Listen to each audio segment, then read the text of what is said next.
Chapter 1. I rent a boyfriend, and you want me to call you father? Are you saying that you want me to be your son? A melodious voice resonated between two individuals seated by the window in a CAF. The speaker, a young man named Su Mu, furrowed his brow as he gazed at the middle-aged man before him, a hint of indignation evident in his expression. The man across the table, upon hearing this, felt a slight stir within himself and then nodded as if awakening from a dream. Indeed, it was understandable that he would lose his composure over a mere phrase. After all, the youth before him possessed an otherworldly beauty.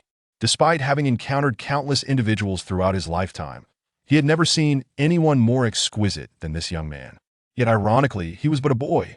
Su Mu, noticing the man's reaction, contemplated leaving immediately, but considering his current situation, he chose to patiently explain. "Sir, you must be jesting. You should know that I provide a rental boyfriend service." Indeed, Su Mu, still a university student, was currently engaged in part-time work as a rental boyfriend. The reason for this side job was quite simple: financial necessity. As an orphan raised by his grandfather in a welfare institution, Su Mu's family circumstances were hardly affluent. Moreover, with his grandfather recently diagnosed with heart issues, funds for surgery were urgently required. Thus, Su Mu took up this side gig. As for why he chose to become a rental boyfriend, it was naturally due to his striking looks, which seemed to have been bestowed upon him by the heavens themselves. Frankly, even he did not understand why, despite possessing all the necessary attributes, he had grown into such a feminine appearance. And it wasn't merely a resemblance, his beauty was undeniably captivating. From elementary school to the present, the flow of love letters directed at him had never ceased. Even after Su Mu clarified his true gender multiple times, many persisted in their pursuits. Some even became quite fervent in their affections. However, this appearance was not entirely disadvantageous, as it granted Su Mu a significant advantage when interacting with girls. After all, the desire for beauty is universal, and very few girls could resist a boy as stunning as Su Mu. At least, he had yet to encounter anyone who could. It was precisely for this reason that Su Mu contemplated entering this line of work. Regrettably, he underestimated the harshness of market competition. The so-called beautiful girls seeking boyfriends, as depicted in novels, simply did not exist. What he encountered were merely disappointed middle-aged women wishing to rent a boyfriend to impress their friends. Such clients hardly offered lucrative pay. Just as Su Mu was about to give up hope and consider changing careers, the man before him appeared. Honestly, Su Mu had not expected any stroke of fortune. He had merely been curious about the first male customer he encountered, prompting him to attend the meeting. What he did not anticipate was, a true man, born of heaven and earth, cannot languish beneath others for long. This gentleman should seek another. Having said that, Su Mu attempted to rise from his seat. What nonsense! Did he take Su Mu for someone who would? 100,000 a month. Su Mu's movement suddenly halted, and he cleared his throat, inquiring, "Are you being serious?" The man chuckled lightly, producing a business card. "You might not know my name, yet allow me to introduce myself. I am Su Bingkuan." Su Bingkuan? The richest man in Jiangxing? Su Mu was momentarily taken aback. It was no surprise he had not recognized him. At first, Su Bingkuan was notoriously low profile, seldom appearing in the news. Most people were aware of his existence, but had no idea what he looked like. As an ordinary person, Su Mu was no exception. "So, you are offering me 100,000 a month because I am your illegitimate son or something?" Su Mu probed cautiously. Su Bingkuan smirked. "What are you thinking? I've checked, there is no blood relation between us." "Of course." Su Mu rolled his eyes, knowing that such a melodramatic twist would not befall him. "Then, why do you want to hire me?"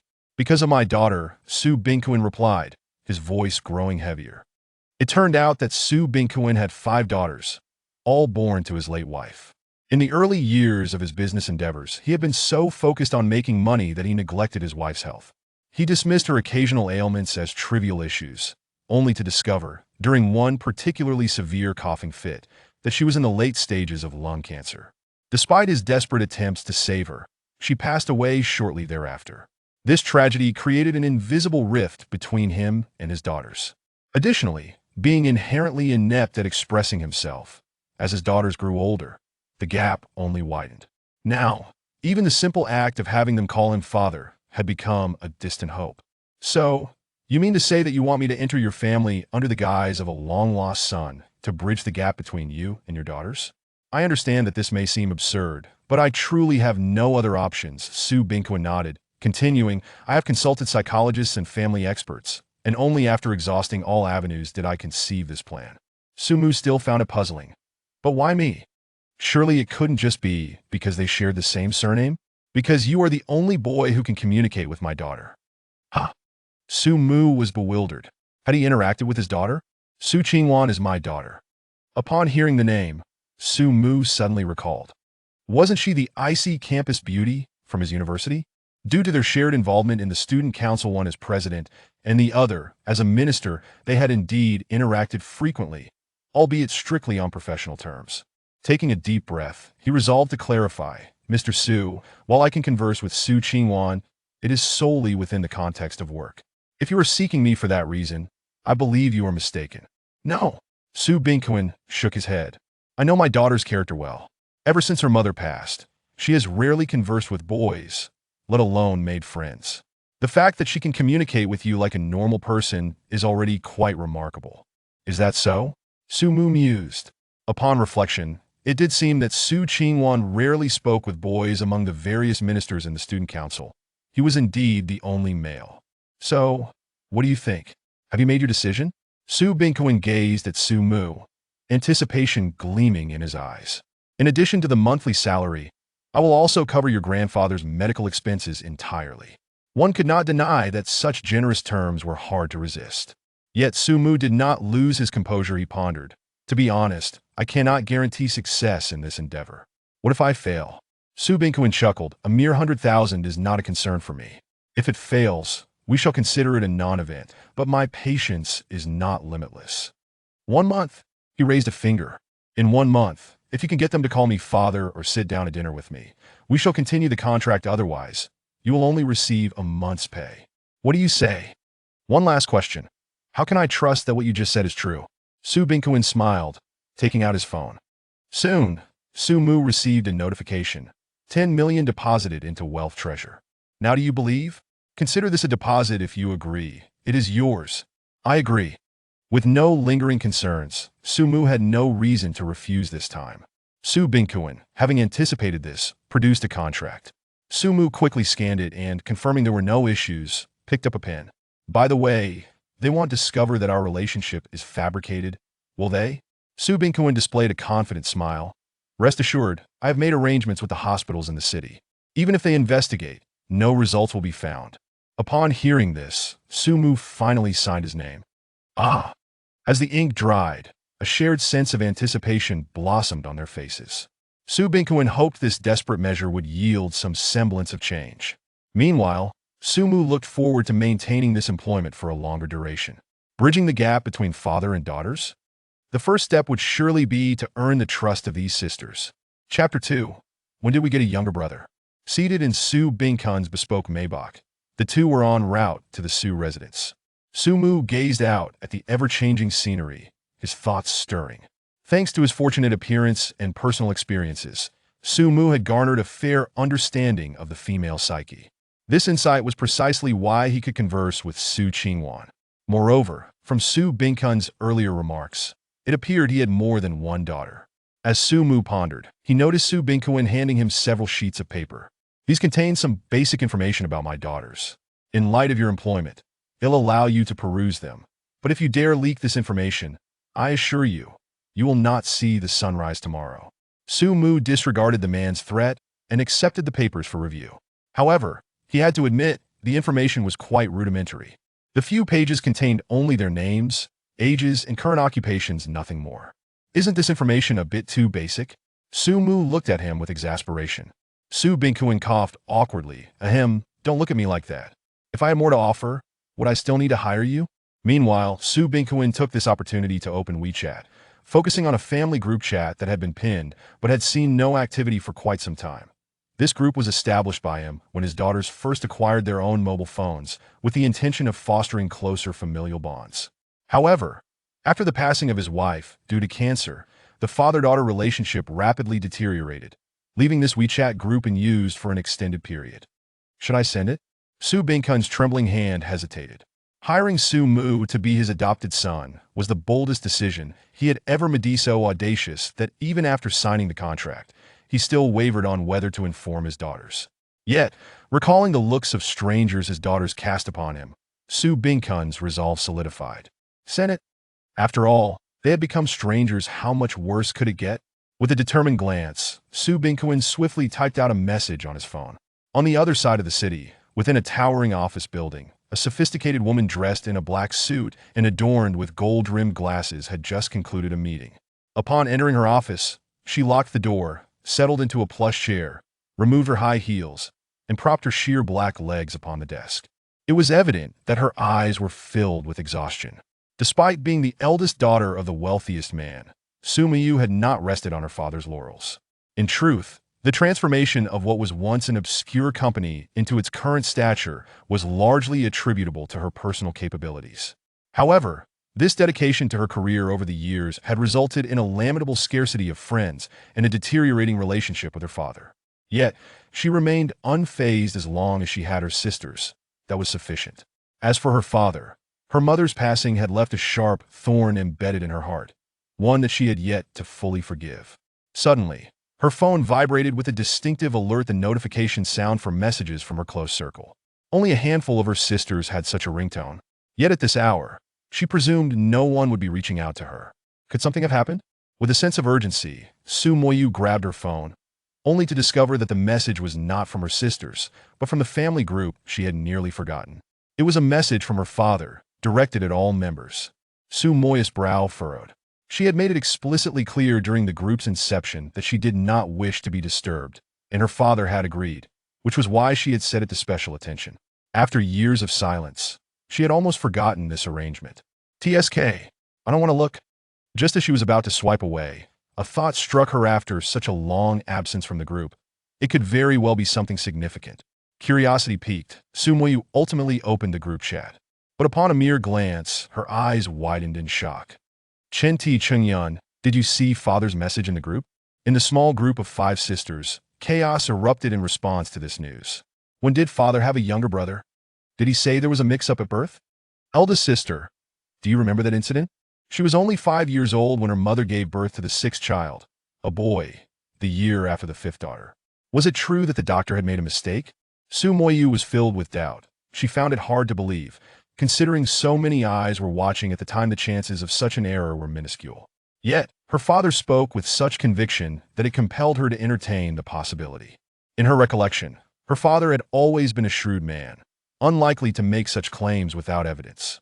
Upon reading the message, Su Moyu instinctively felt resistance. Although this could potentially be her biological brother, he had been absent from her life for so long that he felt like a stranger bound by blood. It was worth noting that she had maintained a distant demeanor even towards her father. A brother? She felt no connection whatsoever. Suddenly, her phone vibrated again. Sister, is it true? What should we do? Gazing at her sisters, who awaited her decision, Su Moyu took a deep breath and began to type. Even if he is indeed my brother, does that mean I should unconditionally embrace a stranger simply because of blood ties? I cannot do that. No sooner had she sent the message than a chorus of agreement resonated through the group. Clearly, their mother's passing had led them to a shared understanding of familial affection. But what about me? What should I do at home? A message from the 4th sister, Su Mingyue, flashed across the screen. Being a manga artist, she rarely ventured outside and spent nearly every day at home. It's all right, 4th sister. Just carry on as you usually do. No need to be anxious, treat him like a guest. Indeed, why not snap a photo? I'm curious to see what this brother looks like. Reading the messages on her phone, Su Mingyue quietly replied with an before promptly shutting off her device. Unlike her eldest sister, who exuded confidence, she was rather shy in her daily life. Thus, while her sisters busily deliberated how to interact with their newfound brother, she felt a twinge of apprehension. After all, this was her first encounter with a stranger in her home. Hopefully, the meeting wouldn't be too awkward. Su Mingyue sighed, her eyes reflecting a flicker of fear and concern for the unknown. Chapter 3. Is she my younger sister? We have arrived. Dio not let anything slip in front of my daughter. Inside the luxury car, Su Bingkuan tirelessly reminded Su Mu. Understood, understood. Su Mu sighed and patted his arm. Dad, You've already said it 5 times in the car. My ears are about to develop calluses. Sumu naturally embraced her role. After all, he had spent 100,000, not to mention calling him father. She could even call him grandfather.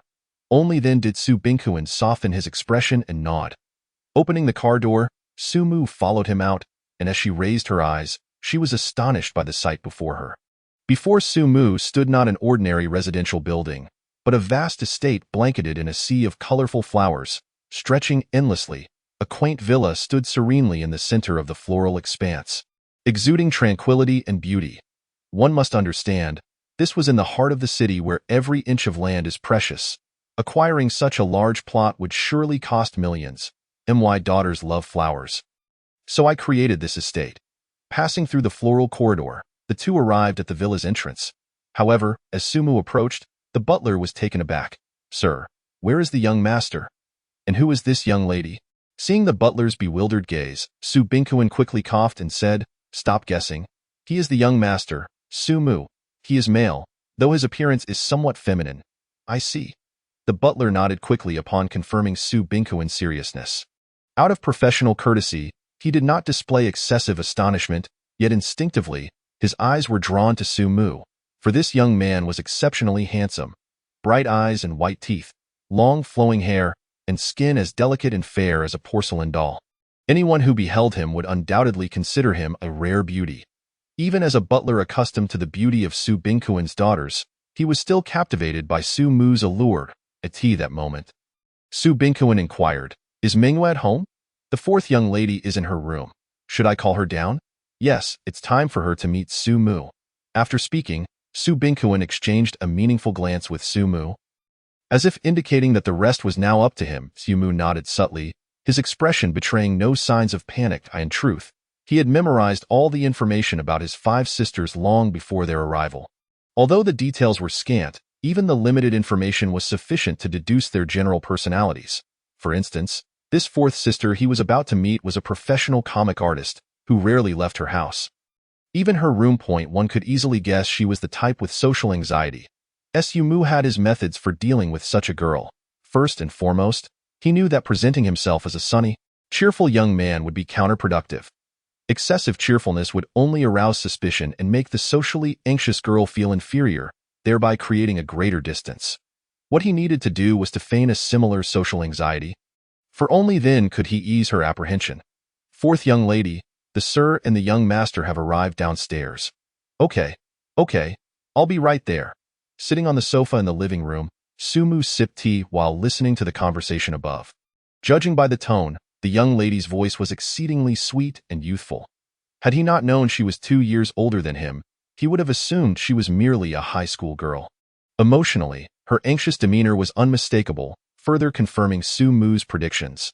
Moments later, a commotion suddenly erupted from the staircase on the 2nd floor.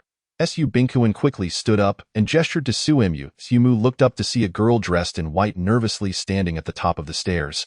Her expression tense as she gazed downward. Mingyu, come, let me introduce you.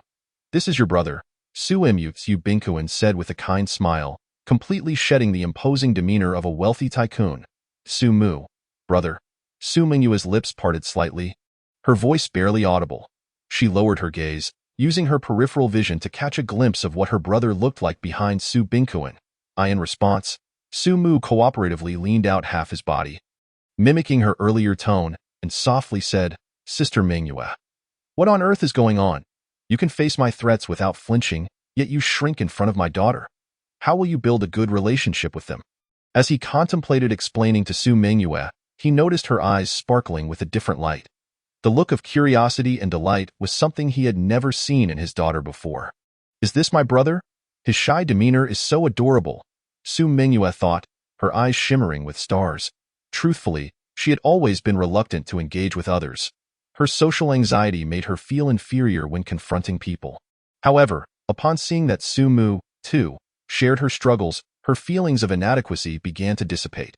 Instead, a sense of camaraderie blossomed.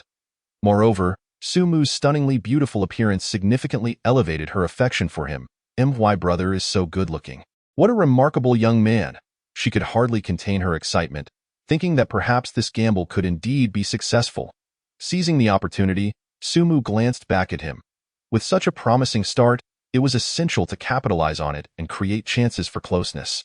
Ahem, Mingyue, your father has some matters to attend to. Could you take Sumu around to familiarize him with our home? Hearing this, Su Mingyue hesitated. Normally, had her father asked her to spend time alone with a stranger, she would have unhesitatingly refused. Given her level of social anxiety, even face-to-face conversation required all her courage. However, she found herself silent, simply because the person in question was Su Mu. He was her brother. After all, and he was so attractive, resembling a character straight out of a comic. Most importantly, he was also socially anxious. Surely, spending time with someone like him would be manageable, as she pondered. She suddenly noticed Su Mu's head retreating slightly behind Su Bingkuin, his helpless little hands discreetly clutching his father's clothing. If my sister is unwilling, then it's all right. Su Mu's voice quivered with social anxiety, yet it was rich with magnetism, instantly igniting Su Mingyue's protective instincts. She longed to rush to Su Mu's side, wrap him in her arms, and reassure him that he need not fear. He was simply too pitiful. If I were to reject such a child, my conscience would be troubled. A glimmer of determination flashed in Su Mingyue's eyes. Taking a deep breath as if making a resolution, she said, "No problem. I will help Su Mu get acquainted with our home." Chapter 4. What a poor brother! She actually agreed. Su Bingkuin stood momentarily stunned, unable to comprehend her response. After years of knowing his daughter, he was all too familiar with her social anxiety. Not to mention strangers.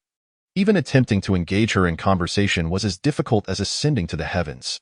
Yet today, facing a young man with a mere fabricated blood relation, she accepted solitude with just a few words. Could it be because this boy looked somewhat feminine? What am I thinking? Hurry up. He glanced at his resolute daughter, scrutinized Su Mu's face once more, and then cheerfully walked out, saying, "Make sure you both have a good time together." As the door closed behind him, the spacious living room was left with only Su Mu and Su Mingyue. The atmosphere unusually quiet. Su Mingyue slowly descended the stairs, her hands unconsciously clasped behind her back. Her gaze flickering. Clearly, her earlier agreement had been a spur-of-the-moment decision. She was at a loss for words on what to say to her brother. Oh no. I feel so useless, as an older sister. I can't even manage a simple conversation with my brother. Just as Su Mingyue berated herself internally, Su Mu took the initiative to step forward. "Sister, thank you for earlier." Su Mingyue looked up, meeting Su Mu's sincere gaze. For a moment, she was entranced, realizing that the seemingly flawless face from afar was equally perfect up close. His sparkling eyes paired with a perfectly timed smile left her momentarily speechless upon hearing his words. Her cheeks involuntarily flushed and she softly replied, "It's nothing. It's what an older sister should do. Sister need not comfort me. I understand I must have made it difficult for you." Huh? Su Mingyue was taken aback. Did he notice her earlier hesitation? Before she could ponder further, Su Mu continued, "If you don't want to take me with you, I can keep myself busied. Don't worry. I won't tell father." Eh? Su Mingyue was instantly flustered, wanting to clarify, but her clumsy tongue left her unsure of where to begin. However, Su Mu had not finished his performance. He added, "I have long grown accustomed to this kind of life." Su Mu wore a smile. His tone as casual as if asking what to have for dinner, yet the perceptive Su Mingyue detected the underlying sorrow. What a pitiful child. He must have endured quite a bit during his years away. Yet I was even considering rejecting him. How could I be so heartless? Waves of guilt and compassion swirled in Su Mingyue's mind. She imagined the suffering Su Mu must have faced during his years of hardship, dealing with disdain and hunger. Suddenly, she stepped forward, taking Su Mu's hand, her eyes glistening with a tenderness that was almost crystalline. "Brother, do not fear. From now on, you are not alone. We are family now." Su Mingyue could only lament her own clumsiness with words. Although her heart brimmed with comforting phrases, when the moment came, only a few simple sentences remained on her lips. To prevent Su Mu from feeling insufficiently consoled, she tightened her grip on his hand. Hoping that this would alleviate his sorrow, she caressed Su Mu's warm, delicate hand. Her mind wandered in fanciful thoughts. Unbeknownst to her, Su Mu was on the verge of bursting into laughter. It appeared that her plan was progressing remarkably well. Indeed, she was a naive young lady who had never encountered the world, and a mere handful of words had completely disarmed her defenses. However, what Su Mu did not anticipate was that beneath Su Mingyue's loose sleeping attire, her figure was quite stunningly voluptuous. Nevertheless, he dismissed such thoughts, as the task at hand was of utmost importance. Sensing that the atmosphere had softened, Su Mu feigned a sense of deep emotion as he wiped away non-existent tears from the corners of his eyes. His voice trembling with excitement as he said, "Thank you, Sister Su Mu, my brother, just praised me." Hearing that tender expression, a radiant smile blossomed on Su Mingyue's face, reminiscent of crescent moons. Although it was merely a simple thank you, to Su Mingyue, it represented the fruits of her earnest efforts to console him. For the first time in her life, she felt the warmth of being relied upon, especially by such a handsome younger brother. She could hardly contain her exhilaration. "Calm down, Su Mingyue, remain composed. You can do this," she encouraged herself. Brother, would you like me to show you around the estate?" Following their previous exchange, Su Mingyue's demeanor towards Su Mu had noticeably softened. Her words no longer tinged with the initial awkwardness. Regardless of whether Su Mu agreed, she took his hand and led him towards the estate's exterior. Over the next hour, Su Mingyue guided Su Mu through the entirety of the estate, exploring areas that, despite her many years of residence there, she was visiting for the first time. "Su Mu, what do you think? My home is quite vast, isn't it?" Su Mingyue exclaimed, her face alight with excitement. Resembling a girl proudly showcasing her toys, she was genuinely thrilled. In the brief span of 2 hours, she discovered that Su Mu not only shared her interests but also pointed out qualities and details she had never noticed. More importantly, having such an adorable younger brother, who addressed her as sister, left her utterly enchanted. At tea that moment, Su Mingyue dismissed her elder sister's previous cold remarks, feeling almost fortunate to have gained Su Mu as her brother. Suddenly, her pocket vibrated, and upon checking, she saw a message from their sister's group chat. "Fourth sister, why have you been so quiet? How is your brother? Is he handsome? Any pictures?" As she read through the barrage of inquiries, Su Mingyue's gaze drifted towards Su Mu, who was gazing around in the warm glow of the setting sun. His profile appeared exceptionally picturesque. On a whimsical impulse, Su Mingyue opened the camera app. Surely, a simple photograph wouldn't hurt. Click! With a soft sound, the image, akin to a painted scroll, was captured in Su Mingyue's phone gallery. Hearing the noise, Su Mu turned to look, catching Su Mingyue hastily stowing away her phone. Caught. A blush crept onto Su Mingyue's face, akin to a child caught in mischief. My apologies. You were just too captivating and I couldn't resist," she explained cautiously, avoiding direct eye contact. With a gentle smile, Su Mu replied, "You are my sister. If you wish to take photos, just ask." At his words, Su Mingyue paused, realizing that indeed, Su Mu was her brother, which meant she could take as many pictures as she desired. Excitedly, she bit her lip and gazed at Su Mu, softly asking, "May I take another photo?" Of course, Su Mu replied with a smile. Soon, with Su Mu's cooperation, Su Mingyue's gallery filled with more and more pictures. However, she chose not to share all of them in the group chat, selecting only a couple that she felt satisfied with, wishing to keep the rest for herself. Nevertheless, the sisters in the chat erupted with excitement over the photos of Su Mu. "Fourth sister, when did you make a new friend? Why are you sharing pictures of a pretty girl? Where's my brother?" Anticipating their reactions, Su Mingyue had prepared herself. Initially, she too had mistaken Su Mu for a girl. Had it not been for their father's confirmation and Su Mu's repeated clarifications, she would still be in disbelief. Picking up her phone, she clarified in the group chat. "This is our brother. He's male, but his looks are simply natural." Upon reading this, the chat fell into silence for a moment, only to be swiftly inundated with a flurry of messages. "Wow, is he really our brother? He's so beautiful. What do I do? I have an overwhelming urge to cuddle him. His looks surpass most of our celebrities. Within 3 minutes, I want all his information."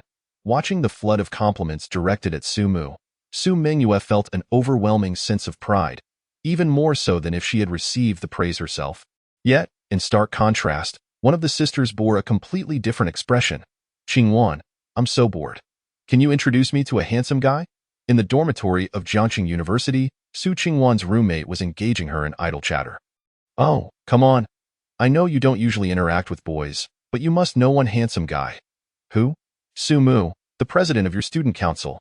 Su Qingwan's expression shifted instantly, and she heard her roommate continue. Why don't you invite him out for a meal and introduce me? No, Su Qingwan blurted out, but quickly realizing her outburst, she added, actually, I don't know him well. Hey, I saw you two walking and chatting together last time. That was for work. Su Qingwan turned her face away, her words tinged with a hint of guilt. However, before her roommate could respond further, Su Qingwan firmly pushed her away. All right, enough. I have things to do. Once her roommate ceased to pester her, Su Qingwan let out a small sigh of relief. For some reason, upon hearing Su Mu's name, her heart began to race. Just a coincidence, she thought, shaking her head and dismissing the feeling. Glancing at the ongoing discussion about her new brother in the chat, she felt a surge of annoyance. To be honest, she did not place much importance on blood relations. Rather, the intrusion of a stranger into her life made her uncomfortable. To make matters worse, this stranger was a man. Ever since their mother's passing, Su Qingwan had grown increasingly averse to men. Throughout her primary and secondary education, she had no male friends. It was only in university. With Su Mu's appearance, that her life began to take on a different hue. Nonetheless, her stance towards other men remained as resistant as ever. She couldn't quite pinpoint the reason. Perhaps it was Su Mu's striking appearance. Or maybe it was his orphan background that evoked her sympathy. Regardless, she found herself not disliking his company. I hope this new brother is just as wonderful as Su Mu, she silently wished. At that moment, a photo shared in the chat made her eyes widen. Fifth sister, look quickly. Our brother is so handsome. Fifth sister, why are you silent? Are you dumbstruck? Ignoring her sister's teasing, Su Qingwan fixed her gaze on the photo, speechless for a long time. Finally, as more pictures were uploaded by Su Mingyue, she could no longer hold back and typed, Fourth sister, may I ask what our brother's name is? Su Mu. Is it really Su Mu? Su Qingwan trembled slightly as she set her phone down, an overwhelming sense of disbelief washing over her. Just yesterday, he was the orphan receiving assistance at school, and today he had become my Su Qingwan's brother? Conflicted emotions surged within her, a blend of indescribable joy mingling with irritation. She was thrilled that Su Mu was her brother, which brought them closer, yet vexed that he was indeed her brother. Suggesting that their relationship had reached a definitive end, burdened with questions, Su Qingwan pondered for a moment before making a decision. I must go home. Hey, Qingwan, where are you going? You have classes this afternoon? Help me check in. I have an urgent matter. Before her roommate could respond, Su Qingwan dashed out of the dormitory. Her roommate stood there, dumbfounded. No way. Is her boyfriend coming? How urgent? Su Mu, are you hungry? There are some snacks in the kitchen. I'll bring them to you, Su Mingyue said, sitting beside Su Mu in the hall, showing concern for him. In truth, the task of familiarizing Su Mu with the house had long been accomplished. Yet, today, Su Mingyue had no intention of wrapping things up. She was eager to linger a little longer, and the reason was simple. Su Mu. This younger brother was simply too charming. Not only was he handsome, but he also spoke so pleasantly. Su Mingyue wished for nothing more than to spend a few more minutes in his company. Su Mu, for his part, was equally delighted. He realized that the reason this young lady refrained from approaching their father was due to her social anxiety. Deep down, she still held a measure of respect for him. Given the circumstances, it seems manageable. If we gradually help her amend her character, there will come a day when she can face her father openly. Moreover, an opportunity presents itself right now. Su Mu halted Su Mingyue, who was about to rise, and said, No need, sister. Dinner time is approaching, and I was wondering if I could have the pleasure of dining with you tonight. Chapter 6. Dining together, eh? Su Mingyue was momentarily taken aback, a hint of panic crossing her face. Are you suggesting we eat in the living room? Su Mu nodded affirmatively. Precisely. Together with father, as a family, but Su Mingyue hesitated. It wasn't that she was unwilling. Rather, her social anxiety made her second-guess the idea of dining with her father. Su Mu, fully aware of her mindset, sighed softly. If you truly do not wish to, then let it be. After all, I am merely an outsider. No, that's not it. Su Mingyue quickly clarified. I'm just a bit afraid of father. Her voice fell to a whisper.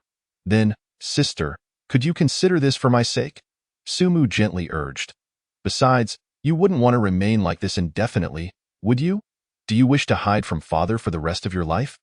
And fear not, I shall be by your side. Su Mu took Su Mingyue's delicate hand, causing her to momentarily freeze, her cheeks flushing with a hint of crimson. Su Mu's hand was so warm. Observing her nodding in response to his encouragement, Sumu suddenly felt a surge of potential as a charming mediator. However, upon realizing this would benefit Su Mingyue, his feelings of guilt diminished considerably. Just as he contemplated whether to share this good news with Su Bingkuan, a chilling figure appeared at the entrance of the villa. In an instant, Sumu felt the air around him grow colder. Fifth sister, Su Mingyue exclaimed joyfully, waving to the newcomer. Su Qingwan ignored her greeting, fixing her gaze squarely on Su Mu's. Oh, it is you. The irritation within Su Qingwan intensified as she stepped forward, her expression devoid of warmth. Should I address you as junior or brother? Eh? You two know each other? We attend the same school. Qingwan is my senior, Sumu explained softly. I see. Su Mingyue's voice dropped, disappointment creeping in. She had thought herself the first among the five sisters to forge a connection with Sumu, only to discover that her younger sister had already known him. The wave of frustration washed over her. Yet, she quickly regained her composure. Although Qingwan had already acquainted herself with him, she was the first to provide him with a sense of familial warmth. Surely, this bond was irreplaceable in Su Mu's heart. Lost in thought, she noticed Su Qingwan's gaze settling on her. Sister, I need to speak with Su Mu about something. May we step outside? Ah? Before Su Mingyue could react, Su Qingwan seized Su Mu's hand and led him away. At the villa's entrance, Su Qingwan turned to Su Mu, her voice cold yet tinged with anxiety. It was impossible for her not to feel anger. After all, why had he failed to inform her about such an important matter beforehand? Yet, a more profound fear gnawed at her. Why had Sumu not confided in her? Did he despise her?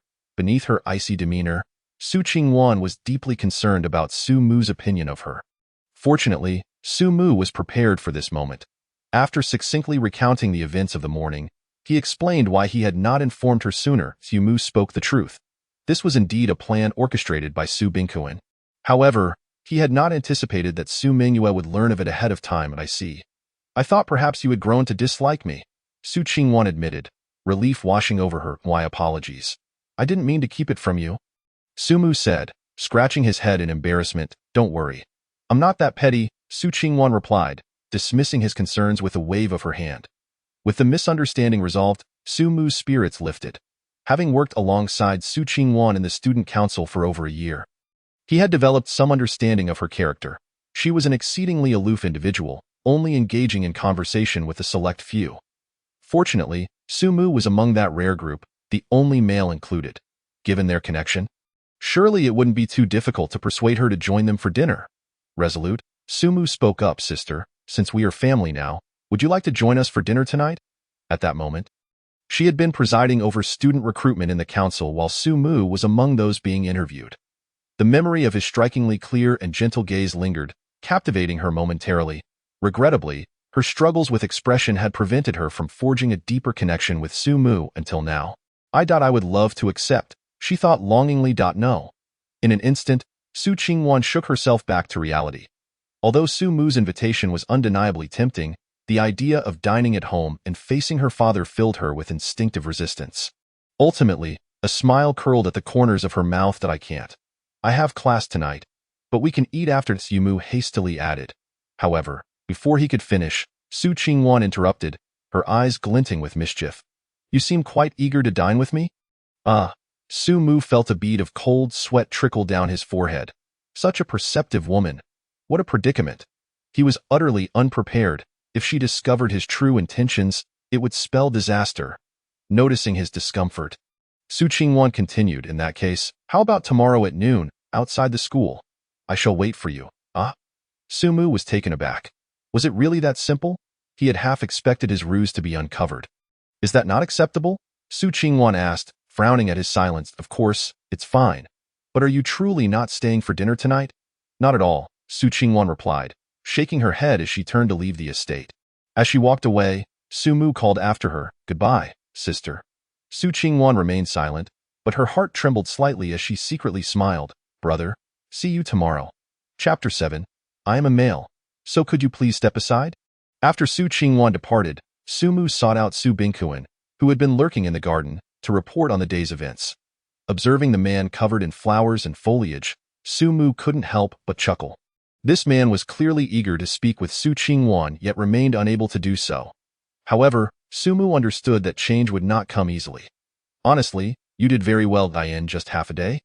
You've gained Mingyue's trust. I truly did not misjudge you. Su Bingkuan nodded appreciatively at the young man who bore a striking resemblance to a beautiful girl. Yumu's achievements had indeed surpassed his expectations. Prior to this, Su Bingkuan had explored countless methods to help Su Mingyue overcome her social anxiety, but every attempt had met with failure, even leading to her becoming increasingly withdrawn. Yet today, this young man had managed to elicit more smiles from Su Mingyue in a single afternoon than she had displayed in an entire month. In light of your commendable performance, I can offer you a bonus. Yimu shook his head. 100,000 is already quite generous. If you believe my efforts are satisfactory, please expedite my grandfather's surgery. Rest assured, I've already made arrangements, Su Bingkuan affirmed. That's wonderful. Sumu smiled. Well then, I shall head to Mingyue's side. We are dining together tonight. Wait, Su Bingkuan called out, hastily stopping him. Actually, I have one more question. What is it? Sumu inquired, puzzled by Su Bingkuan's sudden shyness. Do you think I should change my outfit for dinner tonight? Su Bingkuan's inquiry was earnest. Huh? Sumu paused, glancing at Su Bingkuan. Perhaps it was due to the impending meeting that Su Bingkuan was dressed in a formal black suit, which complemented his robust physique and emanated an air of authority. While appropriate for a client meeting, it felt a tad excessive for a family dinner. Sumu pondered for a moment. It does seem like a change is in order. Right? Su Bingkuan eagerly agreed. Could you help me choose something? Choose something? Sumu's mind was momentarily jumbled. It's just dinner. Isn't a casual outfit sufficient? How can that be? Su Bingkuan replied earnestly. After all these years, this is my first dinner with my daughter. I must dress appropriately. First dinner with your daughter in many years. Sumu couldn't help but feel a twinge of sympathy for Su Bingkuan. He nodded in agreement. All right then, but I've never encountered this situation before, so I can't guarantee my advice will be perfect. That's all right. You and Mingyue share such a close bond. You must know what she would like. Su Bingkuan insisted, fully placing his hopes in Sumu's judgment. Then where shall we go now? Sumu asked. To my room. Help me select an outfit. Soon, Sumu found himself in Su Bingkuan's spacious room. Staring at the vast wardrobe filled with an array of clothing, it became evident that he had been preparing for this day for quite some time. What about this one? Is it too casual? Su Bingkuan held up a sleek black suit for inspection. Seems acceptable to me, Sumu responded instinctively. Tea is merely a meal. Yet why does it feel as though he is more anxious than when meeting a superior? What about this piece? Will the military green appear too old-fashioned? Well, it seems acceptable, and this one? Gray also works. This one is fine, and that too, but which should I ultimately choose? Su Bingkuan furrowed his brow. Yumu pursed her lips and remarked. What I mean is that all the clothes here are quite nice. Any one of them will do. How can that be? Don't rush, let me try first. With that, Su Bingkuan began to unfasten the collar buttons. But as soon as he moved, he cast an awkward glance towards Sumu. I am a man. Sumu, rendered speechless, could only purse her lips and step outside. Upon hearing a loud bang, Su Bingkuan inside the room finally let out a sigh of relief. He was indeed aware that Sumu was a male, but just because his mind accepted it did not mean his body could as well. Changing clothes in front of this tall, beautiful girl, who knows what might happen? After all, on paper, he is still her guardian. A few minutes later, dressed and fidgeting, Su Bingkuan opened the door, his nerves akin to those of someone on a blind date. Sumu cast a glance, nodding to herself. It must be said that this casual outfit far surpasses the black suit. It is not that it is particularly handsome, but rather it exudes a sense of warmth. This will do, Sumu declared with certainty. You've decided so quickly? Shouldn't we take another look? Look again. Do you even see what time it is? Sumu shot him an incredulous look. Dinner is about to be served. And I still need to check in on Sister Mingyue. If you wish to change again, I simply do not have the time to stay here with you. Very well, Su Bingkuan conceded, dispelling his earlier thoughts. Noticing this, Sumu no longer lingered. Compared to the imposing presence of a wealthy benefactor, she preferred to be with the kind-hearted and beautiful sister. Thanks to the afternoon spent with Su Mingyue familiarizing himself with the villa, it did not take long for Sumu to arrive at Su Mingyue's room. Knocking on the door adorned with cute bear stickers, a soft voice soon inquired from within, Who is it? Sister, it's me, Sumu. Sumu, my brother. The voice inside immediately grew brighter. Shortly after, Su Mingyue's little head peeked out, and upon seeing Sumu at the door, her face lit up like a crescent moon. Sumu, come in. With Su Mingyue's beckoning, Sumu stepped into a girl's private sanctuary for the first time. I'm sorry, Sumu. I didn't let you see earlier because it wasn't tidy. Now you can look around freely. Su Mingyue confidently patted her chest, providing an explanation for her earlier haste in ushering Sumu past her room. After spending the afternoon together, Sumu had already secured a significant place in her heart. She certainly did not wish to reveal her untidiness to her dear brother. Sumu surveyed the surroundings. It must be said that it perfectly matched his preconceived notion of a girl's room. Pink bed linens, an abundance of plush toys, and a wardrobe brimming with various dresses. Furthermore, what struck him most was the vast area of the room. At least double that of his OWN, it truly exemplified the difference between being biological and adopted siblings. Sister, I actually came to invite you to dinner. Time is running short. Our father is still waiting for us downstairs. Chapter 8. He is so strong dinner, at the same table as our father. Su Mingyue's eyes flickered with hesitation. Although she had previously resolved to face this moment in front of Sumu, when it actually arrived, she found herself unable to take the step forward. Don't be afraid, Sister Mingyue, I'm here for you. Sumu noticed her trepidation and offered comforting words. I'm glad to have you. Sumu, Su Mingyue exclaimed as she swiftly wrapped her arms around Sumu. Resting her head against his chest for a moment, feeling the softness and fragrance emanating from his chest, Sumu was taken aback. He had not anticipated such an overt display of affection from Su Mingyue.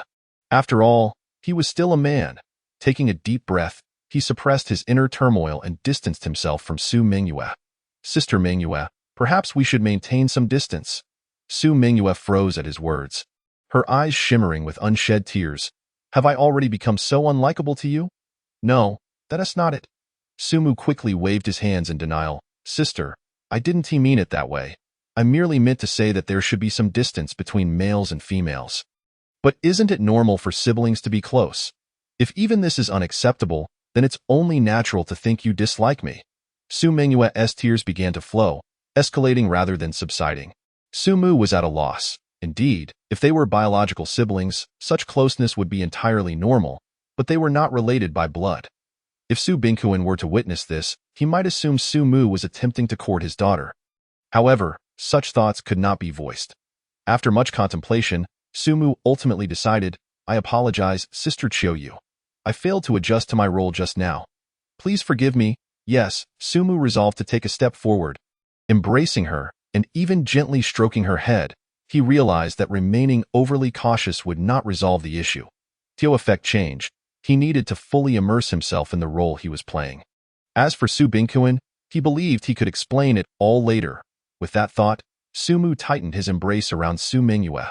Feeling the warmth emanating from him, Su Mingyue's tears ceased instantly. One must say. The effect was immediate. Have you stopped crying? Sumu inquired. As long as my brother doesn't dislike me, I won't cry. Su Mingyue murmured from within his embrace, of course, I don't dislike you. Hearing these words, Su Mingyue finally felt reassured, and nestled comfortably against Sumu's warmth. She whispered, that's good. But what about dining with our father? Upon hearing this, Su Mingyue stammered slightly. Should I change my clothes? Will this seem too casual? She anxiously glanced at Sumu. Sumu felt a twinge of exasperation. It seemed that being from the same family meant considering changing clothes for a meal. He sighed and ruffled Su Mingyue's hair. What are you thinking? Dining with family should not be overly formal. Doing so would only make it seem like you're an outsider. Do you understand? Oh. Su Mingyue nodded, though somewhat perplexed in that instant. She perceived that this younger boy before her possessed a wisdom beyond his years. Was it due to his upbringing in an environment where he relied on others? How unfortunate! He must have endured considerable hardship throughout his life. Compassion and sympathy welled up within Su Mingyue for Sumu. Let us head downstairs, opening the door and inhaling the fresh air. A slight tremor coursed through Su Mingyue as she contemplated what was to come. I cannot remain as I once was. For the sake of Sumu, I must be brave, in this way. Unbeknownst to Sumu, Su Mingyue had taken a significant step forward in her heart. Glancing around, Sumu counted at least a dozen things he could see. Wow. Is this the daily life of the wealthy? The level of opulence rivals that of ancient emperors, Dad. We're coming down. Approaching closer, Sumu called out to Su Bingkuin, who was muttering something at the table. So you were rehearsing your lines just now. Sumu nodded, gently tugging at Su Mingyue's sleeve behind him. She, too, understood the cue and softly addressed Su Bingkuan, "Father." Ah. The moment she called him father, Su Bingkuan's face broke into a radiant smile, as though he had been rejuvenated by 10 years. Come, sit. As he spoke, he gestured for a nearby servant to pull out the benches. A maid near Sumu promptly pulled out a long bench, saying, "Miss, please." I'm a male. After sitting down, Sumu smiled as he clarified. To be honest, he had grown accustomed to such misunderstandings, however. For the uninformed servants present, it was as shocking as a bolt from the blue. Upon hearing Sumu's words, the entire hall seemed to pause for a moment. Dozens of eyes covertly scrutinizing him. The maid quickly corrected herself. "I apologize, young master. You are simply two. All right, I'm not concerned about it. You may return to your duties, few." Only then did the maid turn to leave, casting a discreet glance at Sumu as she departed. Observing his flawless visage, she felt a wave of self-consciousness wash over her. It was well understood that being chosen as a maid for the Su family implied one possessed exceptional beauty. Yet today, not only was her attractiveness overshadowed, but it was eclipsed by a male. How could she regain her confidence after that? In the room, countless others shared her sentiments. Meanwhile, seated nearby, Su Mingyue pondered another concern: bullying. It was well known that being different often led to bullying, but a boy with a girl's beauty must have endured his fair share of discrimination and disdain over the years. He must have suffered greatly. Yet he carried himself with such nonchalance. Sumu truly is a strong person. Suddenly, Sumu felt the tenderness in Su Mingyue's gaze towards him intensify. Chapter 9. The first day, exceeding expectations. Don't just focus on serving food. Speak up. No, wait, that's not right. Don't just eat. Serve the food. At the dining table, Su Bingkuan stammered as he recited his prepared lines, his gaze frequently darting towards Sumu. Clearly, he was silently pleading for help. Sighing inwardly, Sumu found himself perplexed. How could someone so composed transform into this when in the presence of his daughter?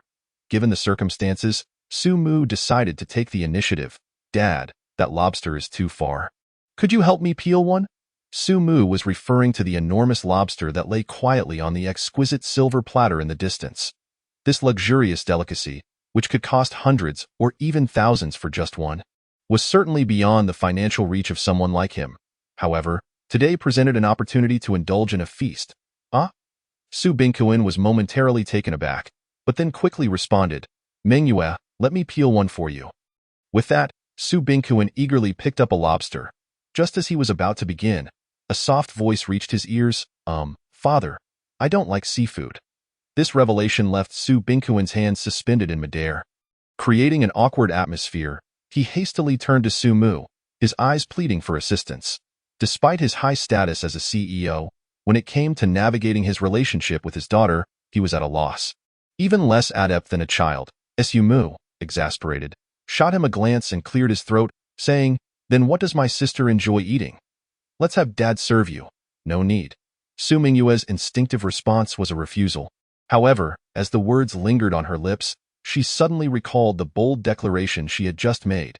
If she lacked the courage to converse with her father, how could she ever hope to shield him from life's storms in the future? With this thought, Su Mingyue's gaze firmed, and she opened her mouth, feigning nonchalance as she said, "I like beef." "Beef? That's splendid." Su Bingkuan quickly turned his attention to the dining table, swiftly locking his gaze on the beef positioned in the center. "Come, have some more." He held a plate in one hand and chopsticks in the other, eagerly serving beef into Su Mingyue's bowl. He was delighted. His daughter had not turned down his offer, and he was determined to make a good impression. Yet, was he not aware of his son? Finally, after 3 seconds of silence, she could no longer contain herself. "Dad, I've had enough. There's also my brother." "Brother?" Su Bingkuan was momentarily bewildered, until he followed Su Mingyue's gaze to Sumu. Right, I almost forgot." Su Bingkuan slapped his forehead, recalling his supposed son, and promptly transferred the remaining food from his plate to Sumu's. This was not merely due to her preferences, but rather her desire to exhibit her capabilities as an elder sister before Sumu. "Dad, what would you like to eat? Let me serve you." Su Mingyue took a deep breath, her voice tinged with apprehension. Although her resolve was firm, it was still a daunting task to quell her inner fears. However, to Su Bingquan, this was already more than enough, perhaps even overwhelmingly shocking. His usually reticent daughter had not only accepted his good intentions today, but had even taken the initiative to serve him food. My goodness, am I dreaming? At that moment, Su Bingquan seemed utterly dazed, impervious to any hints from Su Mu. Seeing this, Su Mingyue felt a twinge of fear and repeated her offer to Su Bingquan. This time, he finally reacted, albeit with an exaggerated response. His mouth broke into a grin, and with a thud, he collapsed, dead. Later that evening, after taking a shower, Su Mu stood on the balcony waiting for her hair to dry. Reflecting on the afternoon's events, she couldn't help but feel a sense of lament. This ineffectual father of hers could be so easily elated by his daughter serving him food that he fainted. Yet, this at least indicated that she had made some progress. In just a single day, the father-daughter relationship had improved dramatically. Surely, he would allow her to stay longer. A monthly salary of 100,000, which amounted to 1,200,000 a year, was not an unreasonable request. If she could work for 2 years until graduation, she would achieve financial independence. While lost in thought, Su Mu suddenly heard footsteps behind her. Given her damp hair, it was evident that someone had just emerged from the shower. Sister Mingyue, what brings you here? The reason behind her presence was a fib. She had come specifically to find Su Mu, even breaking her long-standing habit of hiding away in her room. Yet, when pressed for a reason, she struggled to articulate it. After spending a day, no, half a day, with this adorable and obedient younger brother, he had unwittingly carved a significant place in her heart. Thus, when separated from Su Mu, she felt a peculiar yearning. Today, I truly owe it to Sister Mingyue. Without you, I would never have adapted to this new home so quickly. Su Mu paid no heed to her peculiar behavior and instead smiled, expressing her gratitude. Leaning against the balcony railing, the moonlight cascaded over her shoulders, and a gentle breeze tousled her hair, rendering Su Mingyue momentarily entranced. So beautiful, it felt almost surreal. In that instant, Su Mingyue was overcome with an impulse to claim such beauty for herself. It's nothing. I simply did what I ought to do. Despite her words, the corners of Su Mingyue's mouth involuntarily lifted. Clearly delighted by Su Mu's praise, and about dinner tonight, it was also thanks to my sister. I heard father hasn't been this happy in a long time. Su Mu continued, mindful of her primary objective. If she could seize this opportunity to mend the rift between father and daughter, it would be a splendid outcome. However, to her surprise, Su Mingyue did not delve deeper into this topic, but instead inquired, "And what about you? Are you happy?" Huh? Caught off guard by her expectant gaze, Su Mu felt momentarily bewildered. "Sister, aren't you concerned about father? Why ask me?" Although internally she wanted to voice her thoughts, she did not realize the affection Su Mingyue held for her. Interpreting it merely as typical sibling interaction, so she nodded and replied, "Of course. That's wonderful." A crescent-shaped smile blossomed on Su Mingyue's face, her radiant expression resembling that of someone who had just encountered the happiest moment of their life. "By the way, I heard there are several other sisters in the family. Why are they not here today?" Su Mu asked casually, determined to gather more information, starting with the most accessible target, Su Mingyue. Please don't blame them. There are reasons for their absence," Su Mingyue hurriedly clarified. She did not want to leave Su Mu with the impression that the entire family rejected him. "It's not your fault. Mainly, our relationship with father isn't very good. As for you, the other sisters actually like you quite a bit. Just take a look." As she spoke, Su Mingyue pulled out her phone and displayed the group chat to Su Mu. "Is this really my brother? Are we sure he's not a sister? He is stunning, much prettier than the stars around me. His face is porcelain-like. I wish I could pinch it."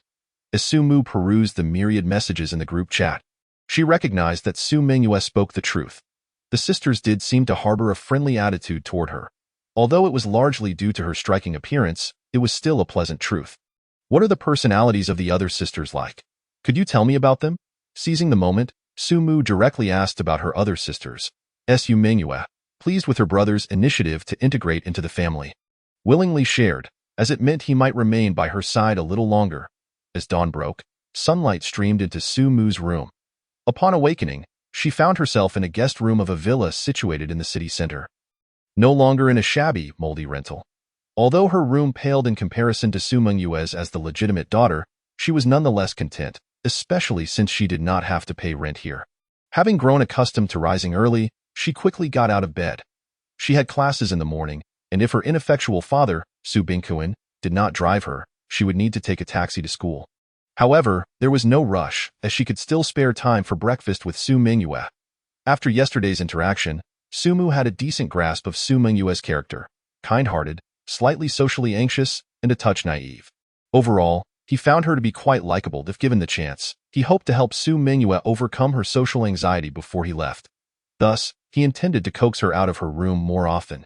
Unfortunately, after knocking for quite some time, there was no response at that moment. The butler's voice broke through. "Young master, there's no need to keep knocking. Miss Mingyue is a night owl. She won't be up at this hour. You should head down for breakfast.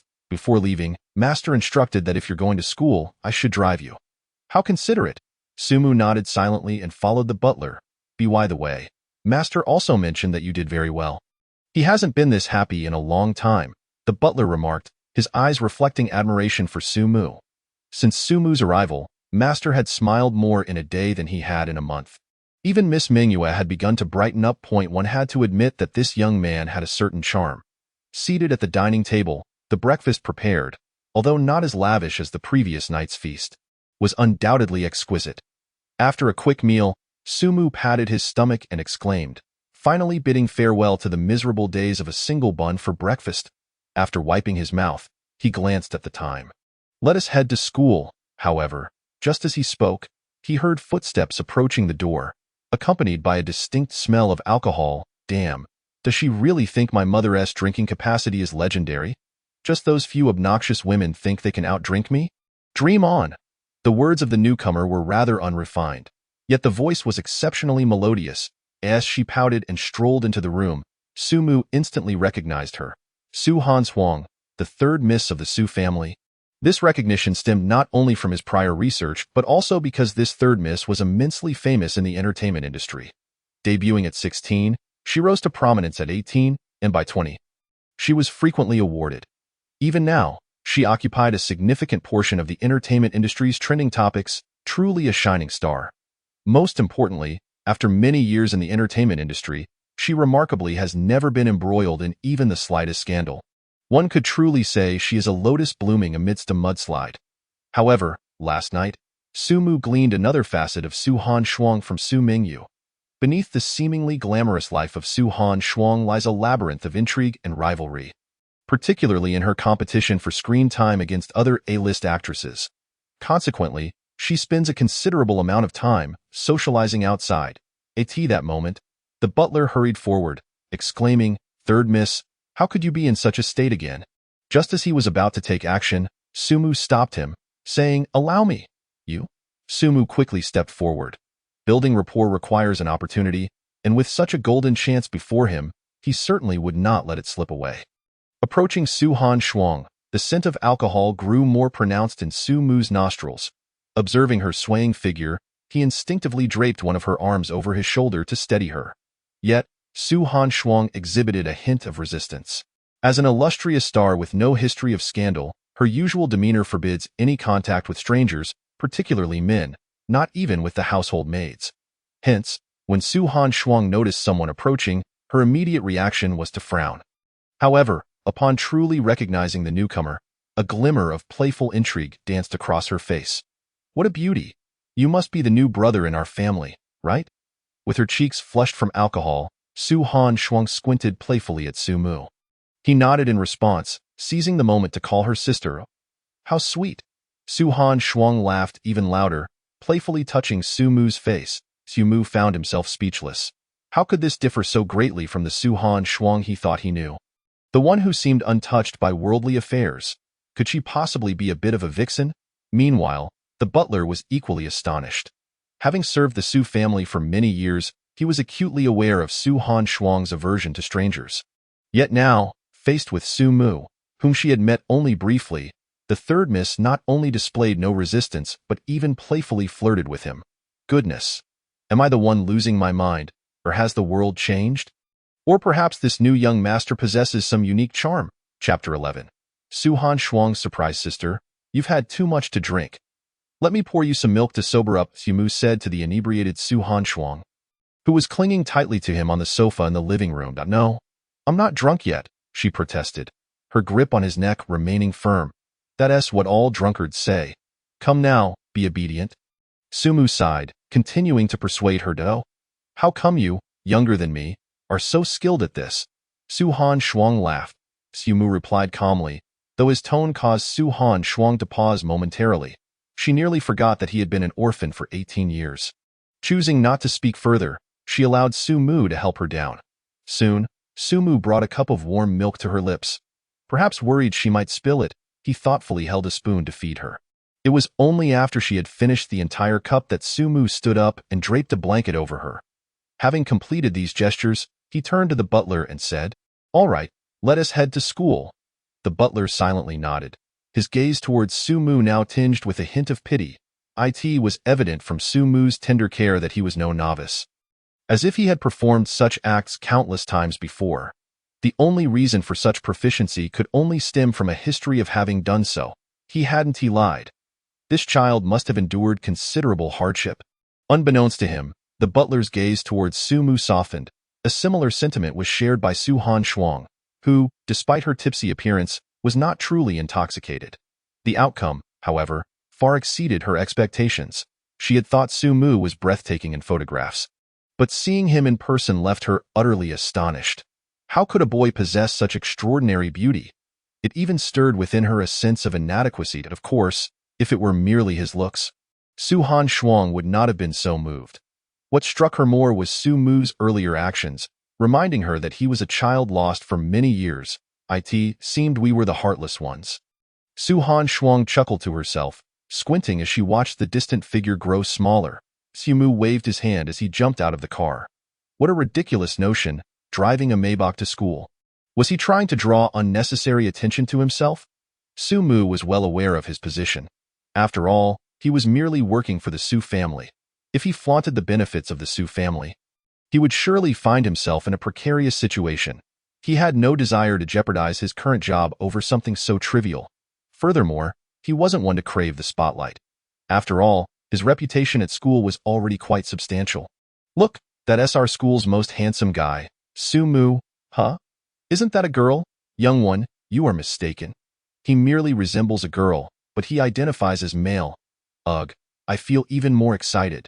Tisk, another boy lover. Sumu frowned, instinctively distancing himself from the two. For some reason, he felt there was an unusually high number of boy lovers around him. Upon entering the classroom, it was nearly time for the lecture. Since it was a large class, students from not only their sophomore year but also upperclassmen were present. If Sumu recalled correctly, Su Ching-wan was supposed to be attending as well. Suddenly, he noticed a conspicuous void in the crowded classroom, where a solitary girl with waist-length hair sat, exuding an aura of do not approach. This individual was none other than Su Ching-wan. Their eyes met, and Sumu felt a twinge of awkwardness. Good morning, he greeted weakly.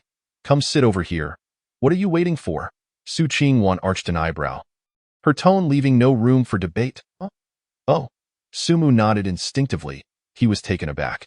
He knew that on ordinary days, any boy daring to sit beside Su Ching-wan would be met with her frigid glare, enough to freeze them in place. Yet today, she was inviting him over.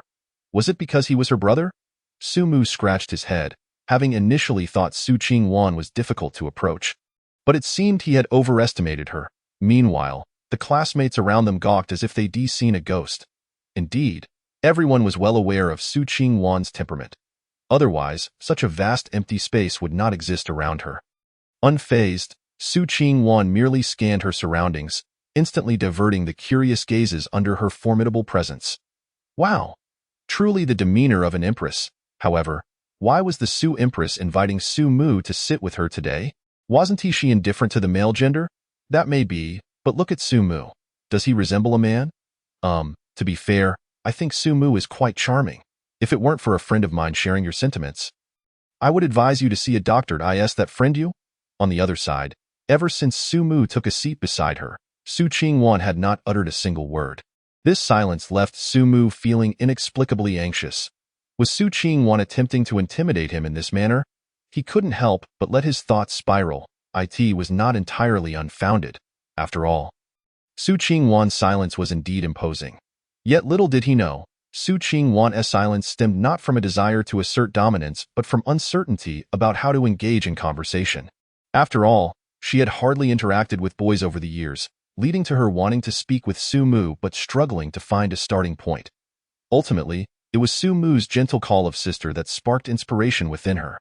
"Did you have a good time at my house yesterday?" Chapter 12. The subtle nuances of Su Qingwan's voice remained as cold as ever, yet Su Mu detected a hint of apprehension. Was it merely his imagination? Su Qingwan unconsciously furrowed her brows. Though it should have been a joyous occasion, she felt an inexplicable discomfort, akin to a cherished toy being snatched away. "That is good. If you have any questions, feel free to ask my fourth sister. Though she may seem a bit timid, she has a warm heart." Su Mu sat cozily with her sister, Su Mingyu, and the discontent in Su Qingwan's heart intensified. At that moment, she was suddenly struck by Su Mu's self-deprecating remark. Sister, do you dislike me?" "Huh?" Su Qingwan was taken aback by his words. "I've noticed you've been reluctant to speak since earlier." "It's all right. If you dislike me, you can just say it. I want to take offense." Su Mu's voice was laced with a hint of insecurity, causing Su Qingwan to freeze momentarily. Indeed, this was one of Su Mu's tactics, retreating to advance. By showing vulnerability, he sought to elicit sympathy and affection from her. With his looks enhancing his approach, Su Mu had found this strategy to be infallible. To this day, he had yet to encounter anyone capable of resisting it. Regardless of gender, as expected, upon hearing his words, Su Qingwan's heart softened. Gazing at the pitiable boy beside her, all her previous irritation dissipated. How could I forget that Su Mu is an orphan? For so many years, he has lacked a home. I, as his sister, should not be upset over trivial matters. With this realization, Su Qingwan's expression softened, and she spoke in a rare, gentle tone. "I don't dislike you. I just find it a bit challenging to interact with boys. I see. It is truly wonderful that my sister does not harbor any dislike towards me." Su Mu patted his chest, as if he had just released a heavy sigh of relief. "By the way, if my sister is unsure about how to interact with boys, she can always chat with me. Perhaps through conversation, she will learn the ropes." To be honest, Su Mu found his own words rather kitsch. Even he could sense it. He felt akin to a protagonist from a two-dimensional universe. Yet, as the saying goes, the efficacy of a remedy is not determined by its appearance. Although Su Mu's words were somewhat trite, Su Qingwan appreciated them immensely. Upon hearing Su Mu suggest she should chat with him more, her heart brimmed with comfort. She subtly lifted the corners of her mouth and nodded, saying, "I will." Subsequently, due to the class, the two did not engage in further conversation. However, the atmosphere surrounding Su Qingwan shifted dramatically.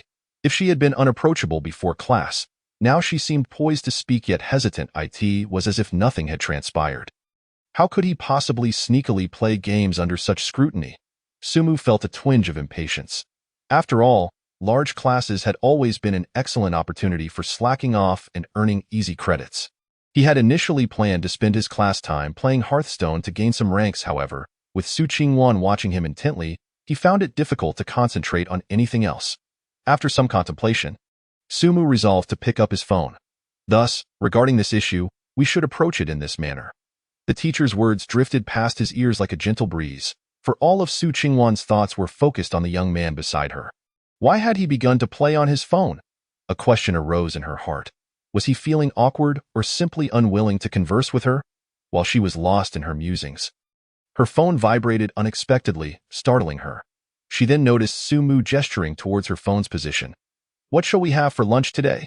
Seeing the sudden message pop up on her phone, Su Qingwan was momentarily taken aback, only to feel a surge of joy afterwards. Su Mu was playing on his phone just to chat with her.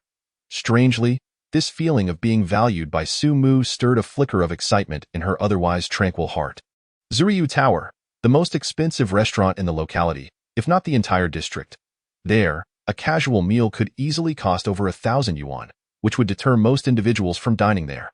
Even among college students, few would be audacious enough to indulge to such an extent.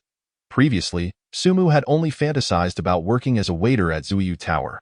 For the wages there were approximately double the average. No need. A simple meal will suffice. As a part-time worker, Su Mu was quite self-aware. One does not bite the hand that feeds. Who knows what price he would pay in the future if he accepted something he should not have. However, he seemed to have misunderstood. From the very beginning, Su Qingwan was not inquiring but rather issuing an order and no need. It's settled then. Upon reading the brief message on the screen, Sumu finally recalled that Su Qingwan was notorious for her decisiveness. Oh well, one cannot bend an arm against a thigh. Let her have her way. After all, you are my brother, and I can afford this little expense. Sumu's fingers abruptly halted, and he rubbed his eyes in disbelief. Was the usually unyielding Su Qingwan actually explaining herself to him? Had the sun risen in the west? Or was it because she regarded him as her real brother? If that were the case, why was she so cold towards their father? Could it be solely because of him? Sumu found himself lost in a train of thought. It was not that he was being overly sentimental. After all, Su Binkuan had mentioned that throughout the years, he was the only man who could be considered a friend to Su Qingwan. Coupling this with the previous time she had asked him to sit closer, it was clear that he held a special place in her heart. Suddenly, Sumu heard a soft chuckle from Su Qingwan beside him. Could it be that he had misheard at a noon as they exited school? Sumu and Su Qingwan were swept along by the throngs of students towards the school gate. Feeling the curious, regretful, and shipper-like gazes of those around them made Sumu feel somewhat overwhelmed. In the past, he would have been indifferent to such attention. However, considering his current status, he knew that his time spent with Su Qingwan at school would certainly increase. If others began to speculate about their relationship, it would become rather awkward. After all, although Su Qingwan saw him as her brother, he was acutely aware that he was merely an orphan with no ties to the Su family. If his identity as the biological son of the Su family were to be exposed during his commission, he would surely be branded a fraud once the commission concluded. Yet, if he wished to keep his identity concealed, how could he ensure Su Qingwan would willingly cooperate? After all, clinging to the identity of a long-lost son of the Su family without revealing it would seem suspicious in any light. As Sumu pondered these matters, he found himself growing increasingly agitated, unconsciously quickening his pace. Meanwhile, Su Qingwan had also noticed his unease. Chapter 13. It's not just a meal, it's a prestige. What's wrong? Are you troubled? Su Qingwan inquired, matching her pace with his I feel like there are quite a few eyes on us. Sumu hesitated for a moment before voicing his concern. Is that so? Su Qingwan scanned the surroundings. Just wait, I will call a car for you. Call a car? Shouldn't we at least reach the school gate? Sumu was slightly taken aback. He could not recall a taxi ever driving into the school.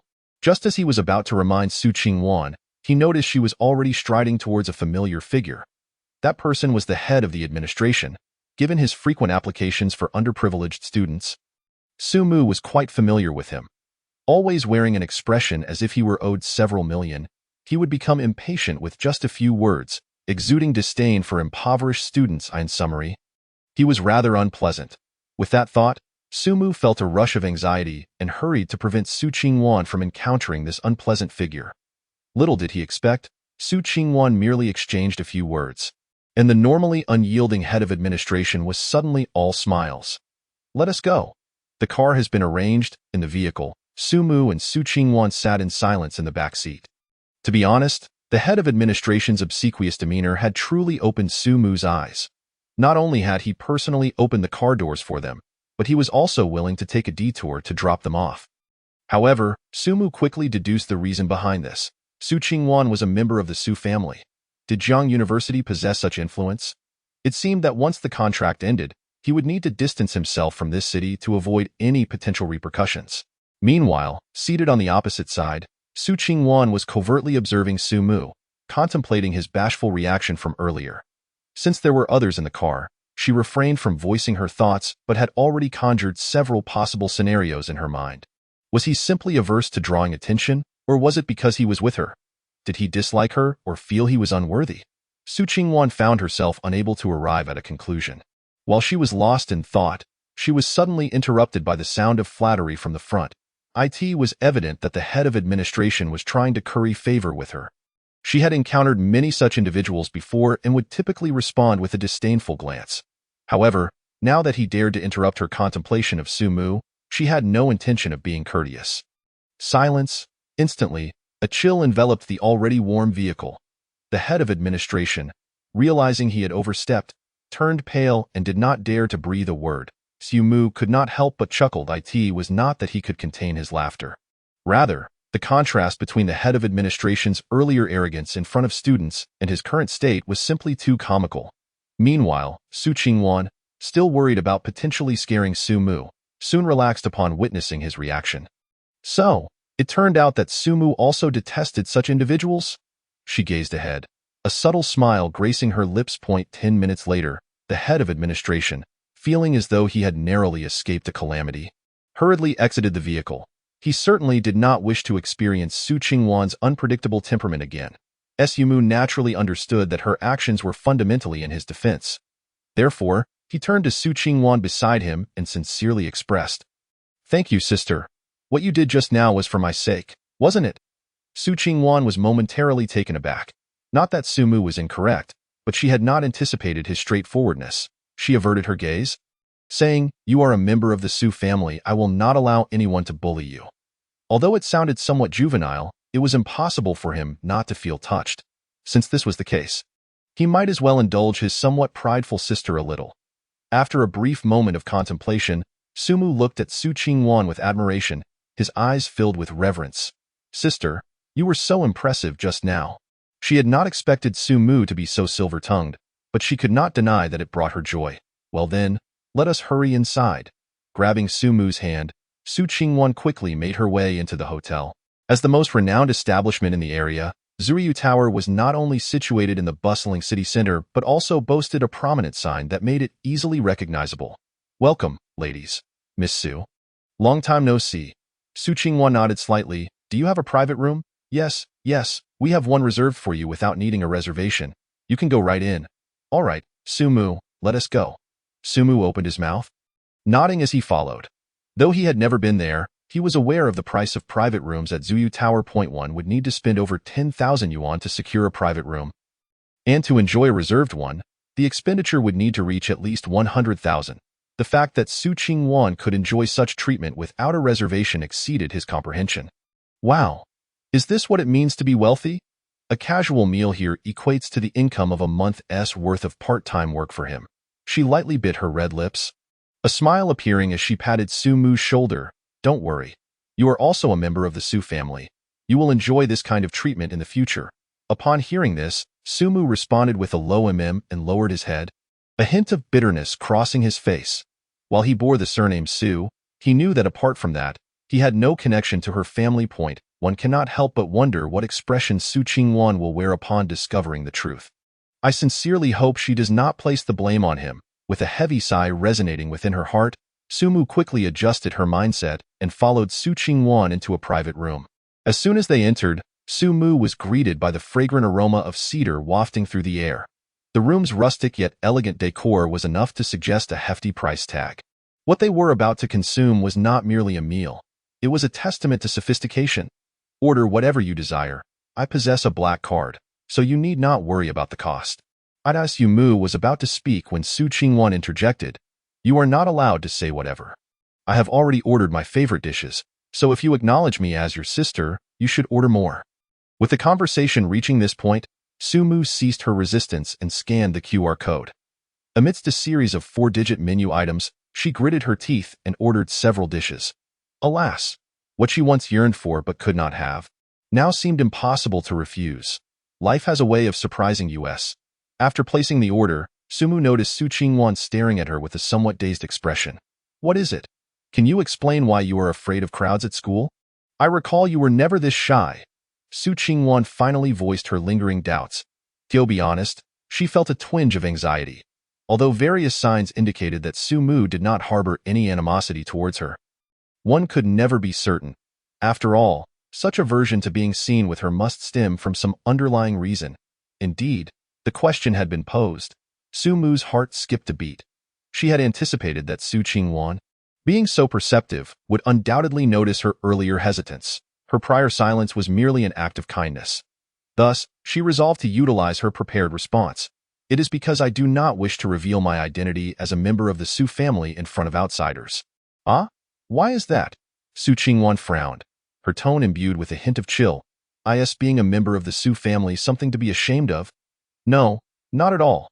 Su Mu quickly shook her head. "I fear it may tarnish the Su family's reputation." I have done my research, and your 5 sisters are all accomplished in their respective fields.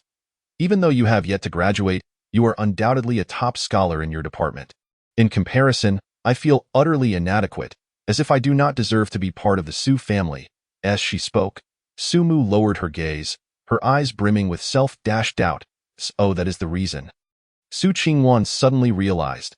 She regretted her earlier outburst, realizing that such thoughts stemmed from years of feeling abandoned and alone. How pitiful! Su Qingwan gazed at Sumu, her eyes glistening with unexplainable compassion.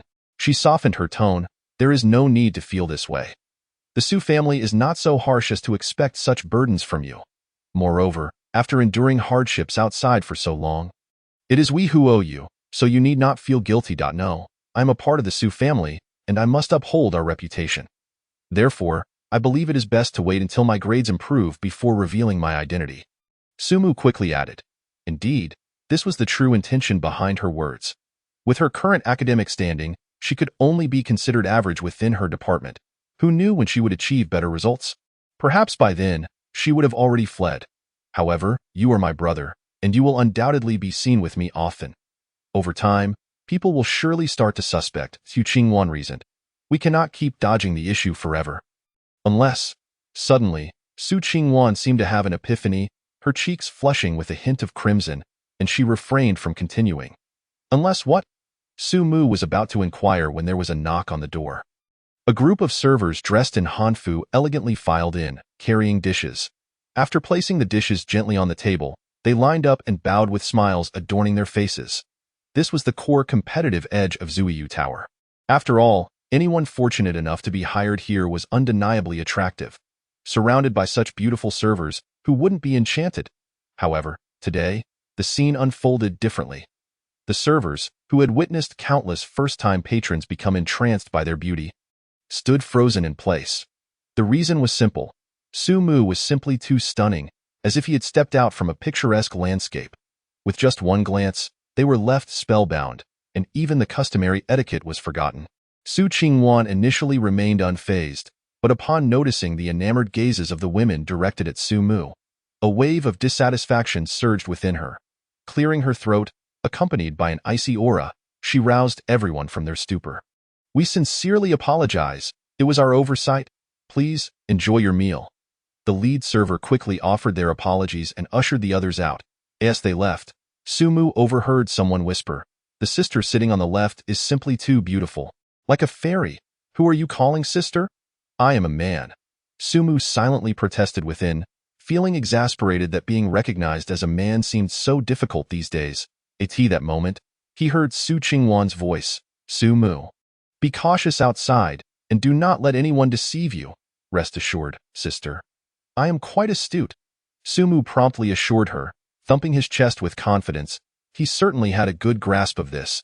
Throughout his childhood, many had tried to deceive him with lollipops, yet he had never fallen for it, as they always addressed him as little sister, which irked him greatly if they could not even get his gender right. They were undoubtedly up to no good. Su Qingwan remained somewhat unconvinced. "Perhaps I should send a bodyguard to accompany you, just in case."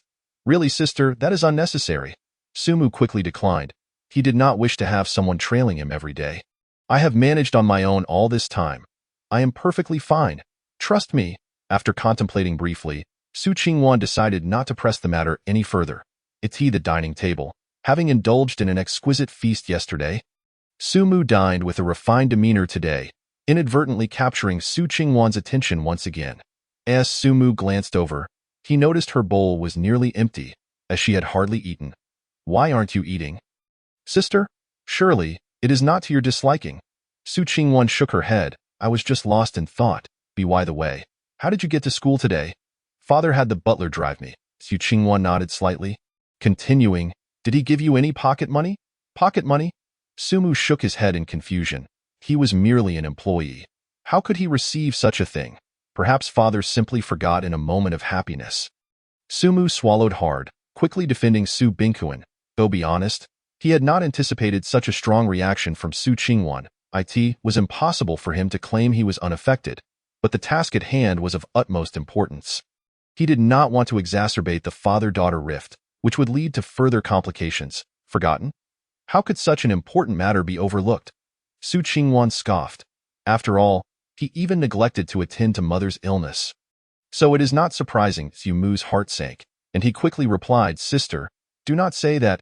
Yesterday, when father picked me up, he mentioned this as well, saying he regretted it deeply." Regretted it? Su Qingwan, still fuming, shook her head. If he truly regretted it, would he continue to make such mistakes? It is true. He told me himself, if he didn't regret it, he wouldn't have gone to such lengths to find me. Su Mu's insistence left Su Qingwan momentarily speechless. Her gaze flickered, and a wave of inexplicable tenderness surged within her. This child, truly so understanding that it tugs at one's heartstrings. "All right, let's not dwell on this any longer," she said, waving her hand as she pulled out a black card from her pocket. "This card contains the pocket money allocated for us sisters, approximately 100,000 each month, though I cannot recall the exact amount. We each have our own means of making money, so we do not require it. You may take this card and spend it as you wish. Pocket money. 100,000 a month? No wonder you did not bat an eyelash when signing the contract. The life of the wealthy is truly beyond my imagination. However, I cannot accept this card, at least not without a reason. Take it. If you insist, I have one condition." "Oh?" Su Qingwan raised an eyebrow. "Allow me to persuade you to forgive father, at least for this instance." "I can assure you that it was not intentional," Su Mu articulated slowly, his gaze fixed on Su Qingwan. Her pupils reflected his image, and she pondered whether Su Mu was simply trying to curry favor after gaining an advantage. The realization struck her that he was doing so for a reason. Because he craves love. Indeed, it was undoubtedly the years of living as an orphan that had instilled within him a profound longing for a warm family. Consequently, he sought to do everything possible to maintain familial harmony. In that moment, Su Qingwan felt her heartstrings tugged and looked at Su Mu with a gaze softened by a hint of affection. "Very well, I agree. I forgive him." "Really?" Su Mu had braced himself for a lengthy debate, but he was pleasantly surprised by her willingness. "Indeed, truly, thank you, sister." Su Mu beamed with a smile, which further validated Su Qingwan's judgment. "All right then." Without further hesitation, Su Mu nodded in agreement. His intention was not to selfishly keep the card, but rather to accept it for the time being as the most prudent choice. After their sumptuous meal, the two emerged from Zuiyu Tower. With no public classes scheduled for the afternoon, they would not be assigned to the same classroom. A trace of reluctance flickered across Su Qingwan's brow.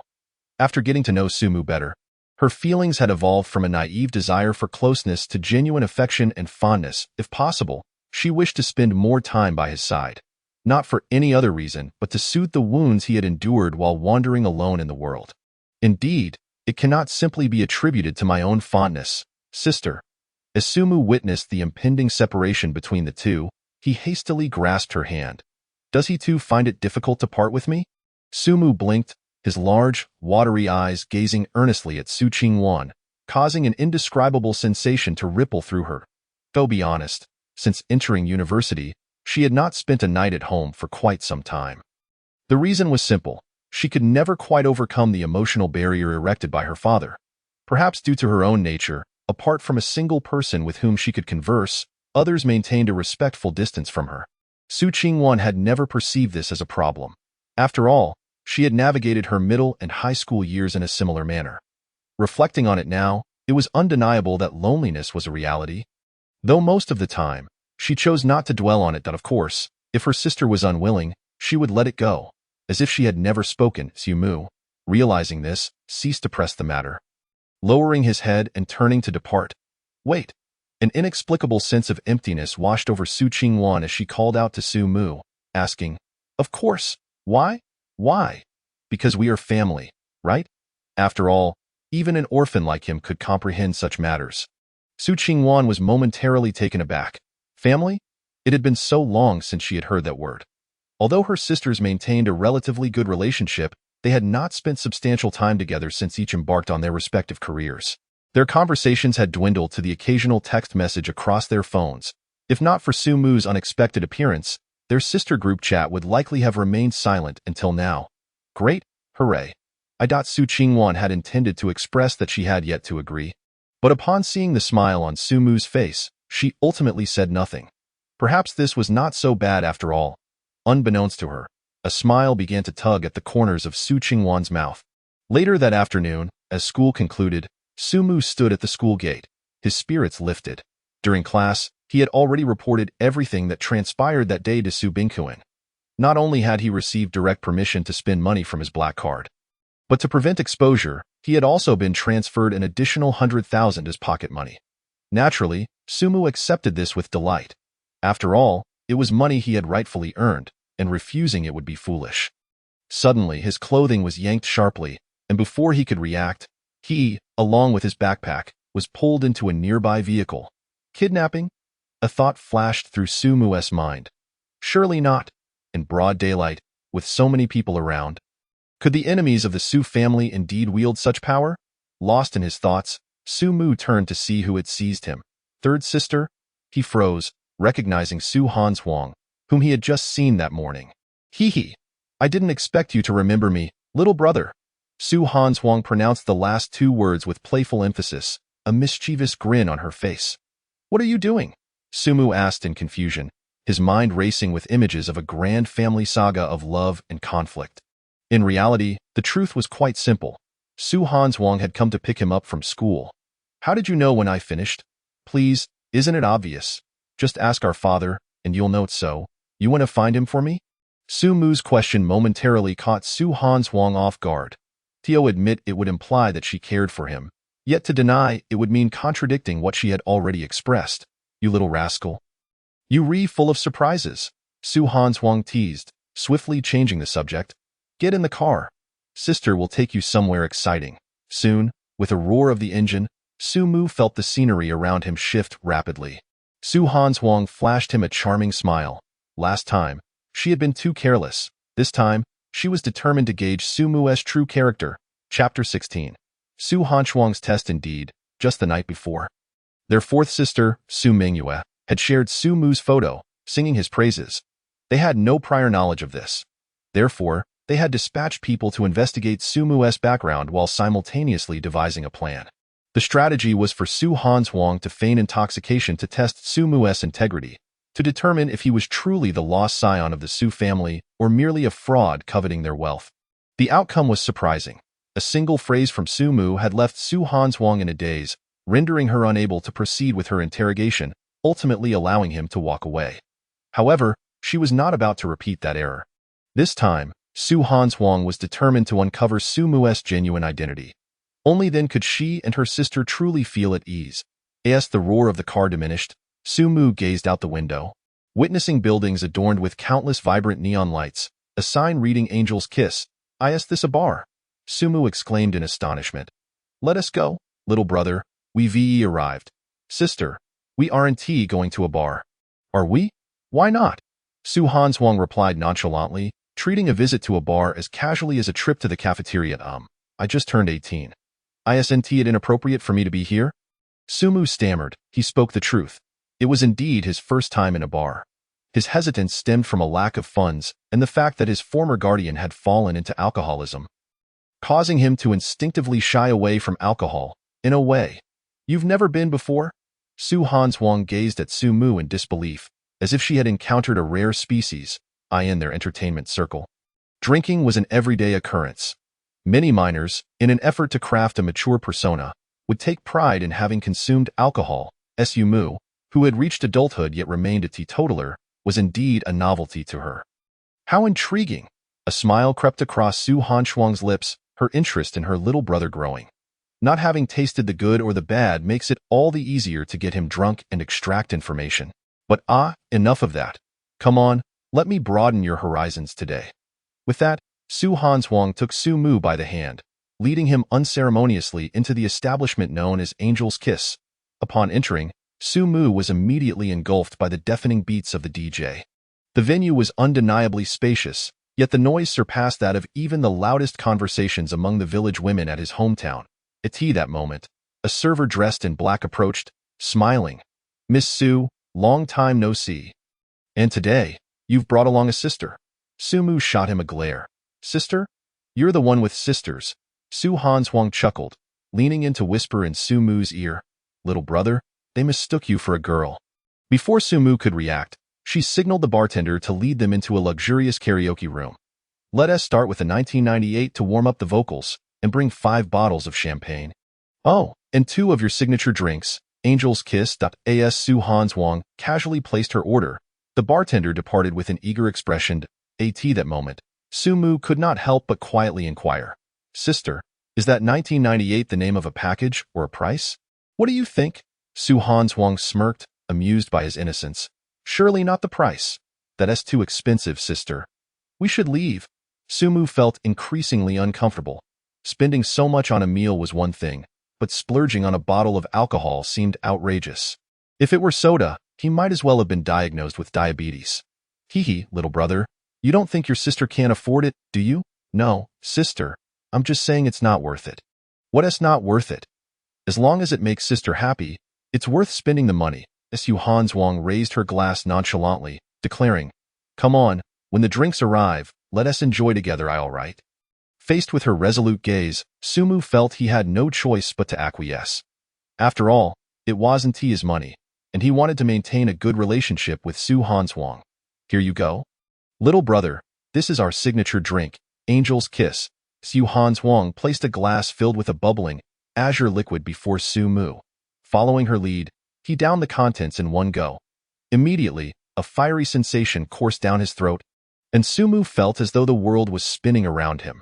Meanwhile, Su Hanswang leisurely began to explain the origins of the Angel's Kiss. Its striking flavor purportedly allowed the drinker to glimpse angels. No wonder, Su Mu thought to himself, feeling a noticeable warmth rise to his cheeks. This was the precursor to intoxication, precisely what Su Hanswang desired. Yet, for reasons unbeknownst to her, seeing the flush on Su Mu's face stirred an unexpected pang of compassion within Su Hanswang. She recalled his words from the morning. Could his identity truly be genuine? No, everything remains unverified. To abandon her investigation now would be to squander her efforts. Regaining her composure, Su Hanswang donned a smile that straddled the line between amusement and intrigue. "So, little brother, how about it? Can you keep going?" Su Mu patted his slightly dazed head and nodded. Yes. Before long, several more bottles were placed on the table. This time, Su Mu took the initiative, pouring himself a drink. "Sister, I'm downing this with that." He finished it in one gulp. Su Hanswang watched in astonishment. Was this child truly a first-timer? How could he drink so recklessly? "Little brother, why are you drinking so much at once?" Gazing at the remnants of alcohol lingering at the corners of Su Mu's mouth, Su Hanswang asked in confusion. Because I want to make sister happy." That one statement left Su Hanswang momentarily speechless. "To make me happy? I thought sister brought you here specifically to drink. Since that is the case, if I drink, my sister should be delighted, right?" Su Mu spoke in a tipsy manner, her voice soft yet brimming with genuine emotion. In that moment, Su Hanswang was utterly taken aback, the wine glass slipping from her hand without her noticing. It turned out, he had already seen through her. Chapter 17. Su Hanswang. I truly deserve to be punished. My heart aches. At that moment, Su Hanswang felt a wave of sorrow. Her initial plan was to extract some truths from Su Mu under the guise of drunken confessions. However, upon witnessing Su Mu pouring himself drink after drink solely to bring her joy, she realized she had misjudged him. She had underestimated his noble intentions with her petty thoughts. He had never touched alcohol before. They had only met once. Yet he went to such lengths simply for his sister. And she, foolishly, had contemplated testing him. She truly deserved to be condemned. Su Hanswang now recognized the depths of her own baseness for considering her brother a deceiver. She quickly snatched the bottle from Su Mu's grasp, exclaiming anxiously, "Stop drinking." Su Mu, in his dazed state, glanced at her, puzzled. "Is my sister unhappy? It's fine. I can keep drinking with that." He reached for the bottle again. Su Hanswang felt another pang in her heart at his words. It was a sensation she had only experienced when losing her mother. Years in the entertainment industry had dulled her sensitivity, leading her to believe that the world was solely composed of cold calculations and interests. It was only upon meeting Su Mu that she realized how ludicrous her thoughts had been. Wiping her nose, she gently grasped Su Mu's hand. "No, dear brother, your sister is very happy. You needn't drink anymore." Su Mu looked up at her and softly replied, "Sister is lying. She has been crying. How could she be happy?" Su Hanswang was momentarily stunned, her hand instinctively brushing her tear-streaked face. It seemed that unbeknownst to her, Tears had cascaded down her cheeks. It was merely the overwhelming joy of a sister, causing her to weep. Look, is not sister smiling? Su Han Huang hastily wiped her eyes and forced a smile at Su Mu. All right, stop drinking now, be good, and I'll fetch you something to sober up. With that, Su Han Huang pressed a button. Soon, a uniformed bartender entered with a beaming smile. Miss Su, would you like to order more drinks? To him, it was a lucrative night. Su Han Huang had ordered only the finest beverages, and if this continued, his sales for the night would suffice for a month's pay. However, Su Han Huang merely stared blankly at him. Bring me something to sober him up, and take these bottles away quickly. Huh? Sobering up? The bartender was taken aback. He vaguely remembered Su Han Huang as a high-rolling customer who would never leave until thoroughly intoxicated. Why was she suddenly requesting sobering up? And to remove the bottles? Miss, this is a bar. What do you mean by taking away the bottles? Though he silently grumbled, the bartender dared not voice his thoughts. He hurriedly exited and returned shortly with a glass of milk. Here, Su Mu, let me feed you. Hurry and drink this to clear your head. Su Han Huang lifted the milk, attempting to bring it to Su Mu's lips. Yet, under the influence of alcohol, Su Mu was in a daze, unable even to open his mouth. After a futile attempt at feeding him, she found herself drenched in milk. In desperation, a brilliant idea struck her. If he couldn't drink, why not feed him with her mouth? However, would that be too intimate? Oh dear, why was she even contemplating such things at this moment? Shaking off her hesitation, Su Han Huang steeled herself and proceeded. She gently sipped the milk before leaning close to Su Mu's flushed cheek, seeking his lips. The bartender, witnessing this, was rendered speechless. In a wonder Su Han Huang never brought men along. It appeared she had a preference for this.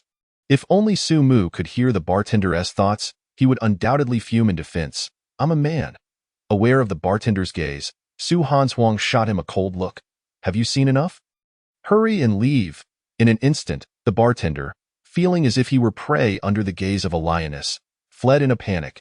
Su Han Huang wiped her mouth, her gaze complex as she looked at Su Mu. The thrill of the moment had sent a shiver down her spine, igniting a desire for another kiss. Since that is the case, let us do it again. After all, Su Mu is still unconscious. Just as she reached for the milk again, her phone rang. This time it was Su Mingyue, whose voice jolted Su Han Huang back to reality. Good. We're still waiting for you to join us for dinner. Dinner? Su Han Huang glanced at the slumbering Su Mu. It seems that evasion is no longer an option. With a heavy sigh, she resolved to candidly address the matter with the person on the other end of the line. What? You claim you got Su Mu intoxicated? They had initially believed that Su Huan Shuang had merely taken Su Mu out for some leisure time, only to discover that they had ventured to a bar, where he ended up inebriated. In an instant, both of their hearts grew anxious for Su Mu's well-being. Sister, how could you be so reckless? Su Mu has just come of age. How could you allow him to drink? Indeed, what if something were to happen to him? Observing the two women's distressed expressions, Su Bingkuan could not help but twitch at the corners of his mouth. Was it really such a grave matter to be simply intoxicated? He recalled that during his youth, not only was drunkenness commonplace, but vomiting was also a frequent occurrence. Unable to contain himself as the two continued their concerned exchanges, Su Bingkuan muttered, "It's just drunkenness. It's not a significant issue. Why don't we focus on having dinner first?" He had anticipated that his words would provide his daughters with an easy excuse to end the conversation. Yet to his surprise, they turned to him with fiery glares. Dad, how can you say that? What do you mean? It's just drunkenness. Su Mu is your own son, our dear brother. Who knows what harm his intoxication might inflict on his health? Is this how you express concern for your child? Su Bingkuan was momentarily taken aback. Was intoxication truly as terrifying as they suggested? Besides, he wasn't even Su Mu's father. Furthermore, didn't their sister often drink to excess? Why had they never shown such concern for her? In exasperation, Su Bingkuan quietly explained, "That's not what I meant. I was merely pointing out that the third sister often gets drunk too. And look at her now, she is perfectly fine." However, the two sisters were unfazed. What does age have to do with it? It's perfectly normal for her to drink. Exactly. Their environments are entirely different. Dad, do you truly care about our brother Su Mu? His words were rendered futile as the sisters pressed him further. He intended to say something, but saw that the two had already risen from their seats, Preparing to depart, he hastily called out, "Wait, you haven't even eaten yet." Su Mingyu, though more subtle in her expression, still conveyed a profound disappointment with her gaze fixed on Su Bingquan. Thus, the once warm dining table was left with Su Bingquan as its sole occupant, feeling as though he were an outsider in his own home. Chapter 19. Is it just sobering up? Allow me to handle it, without waiting for the vehicle to come to a complete stop. Su Huan Shuang leapt out, cradling Su Mu, and dashed toward the entrance. Upon witnessing this, Su Bingquan quickly stood up, exclaiming, "What on earth is happening?" He was left standing there in a daze. Just moments ago, he had thought Su Huan Shuang was in a state of emergency, yet it turned out to be merely a case of drunkenness. Where could they be? Seeing their frantic pace, Su Bingquan gestured towards a nearby sofa and inquired, Do you need any assistance?" However, he was met with utter disregard. The two sisters paid him no heed as they brushed past him to attend to Su Mu. "Are you all right, Su Mu? Wake up! Don't frighten me!" They gently patted his cheeks, as if the person before them were stricken with a terminal illness, on the verge of being separated from them forever. Suddenly, Su Huan Shuang's voice rang out from behind them. "Make way! Make way!" She approached with a glass of milk in hand. Although the sisters were puzzled by her intentions, they quickly parted to allow her passage, eager to assist Su Mu. They then observed Su Huan Shuang first drink the milk herself before feeding it to Su Mu in a kissing manner. This unexpected action left both sisters utterly dumbfounded. "Sister, what on earth are you doing?" Su Mingyu exclaimed, her cheeks flushed. "Indeed. How can you take advantage of our brother Su Mu?" Su Qingwan added, her expression darkening in agreement. Unfazed, Su Huan Shuang wiped her lips, a smug smile on her face as she explained, "You simply don't understand. Su Mu requires milk to sober him up, but since he is too inebriated to drink on his own, I have to assist him." She believed her reasoning was flawless, yet the two sisters remained unconvinced. Su Qingwan raised an eyebrow. "I could do that too. Why must it be you?" Well, I can do it as well."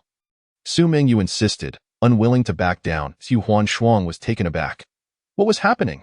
Hadn't her sisters always displayed aversion toward men, especially Su Qingwan, who would be disgusted by even the slightest physical contact? Why were they now clamoring for attention when it came to Su Mu? Yet, at that moment, she had little time to ponder, and firmly held the restless sisters back. "I am older. Let me handle this." Su Qingwan shot her a scornful glance. "On what grounds? Besides, you were the one who got Su Mu drunk." Just as she was about to retort, a booming voice interrupted. "All right, enough of this. It's just feeding milk. Let me do it." It was no wonder he wore a perplexed expression. He simply could not comprehend why his daughters were so enamored with Su Mu after only a few days of acquaintance. For years, he had been unable to progress in his relationships with them. Under normal circumstances, their affection towards him could be interpreted as Su Mu's efforts to mend their father-daughter relationship. Yet now, they were all vying for his attention. Did they not realize that Su Mu was a boy? No. If he did not intervene, his daughters' reputations would be irrevocably tarnished. After careful consideration, Su Bingquan resolved to sacrifice himself and take action. "Huan Shuang, step aside. I shall take care of this." He struck a pose of noble intention, arms outstretched. Unfortunately, instead of receiving admiration from his daughters, he was met with suspicious and wary glances. "Dad, please don't come any closer. Su Mu is your own son." "Yes, father. How could you even consider such a thing?" Su Bingquan was utterly baffled. What had he done? Besides, was it not precisely because Su Mu was his own son that he felt compelled to intervene? Was it not an immense honor for Su Mu to receive assistance from a wealthy father? Are you misunderstanding something? I merely wish to help him sober up." "Father, do you truly believe it is appropriate for you to assist Su Mu in this regard?" "Exactly. Have you even shaved? What if you scratch Su Mu?" "Indeed. And what if Su Mu, being so handsome, were to be kissed by an older man? What scandal might arise?"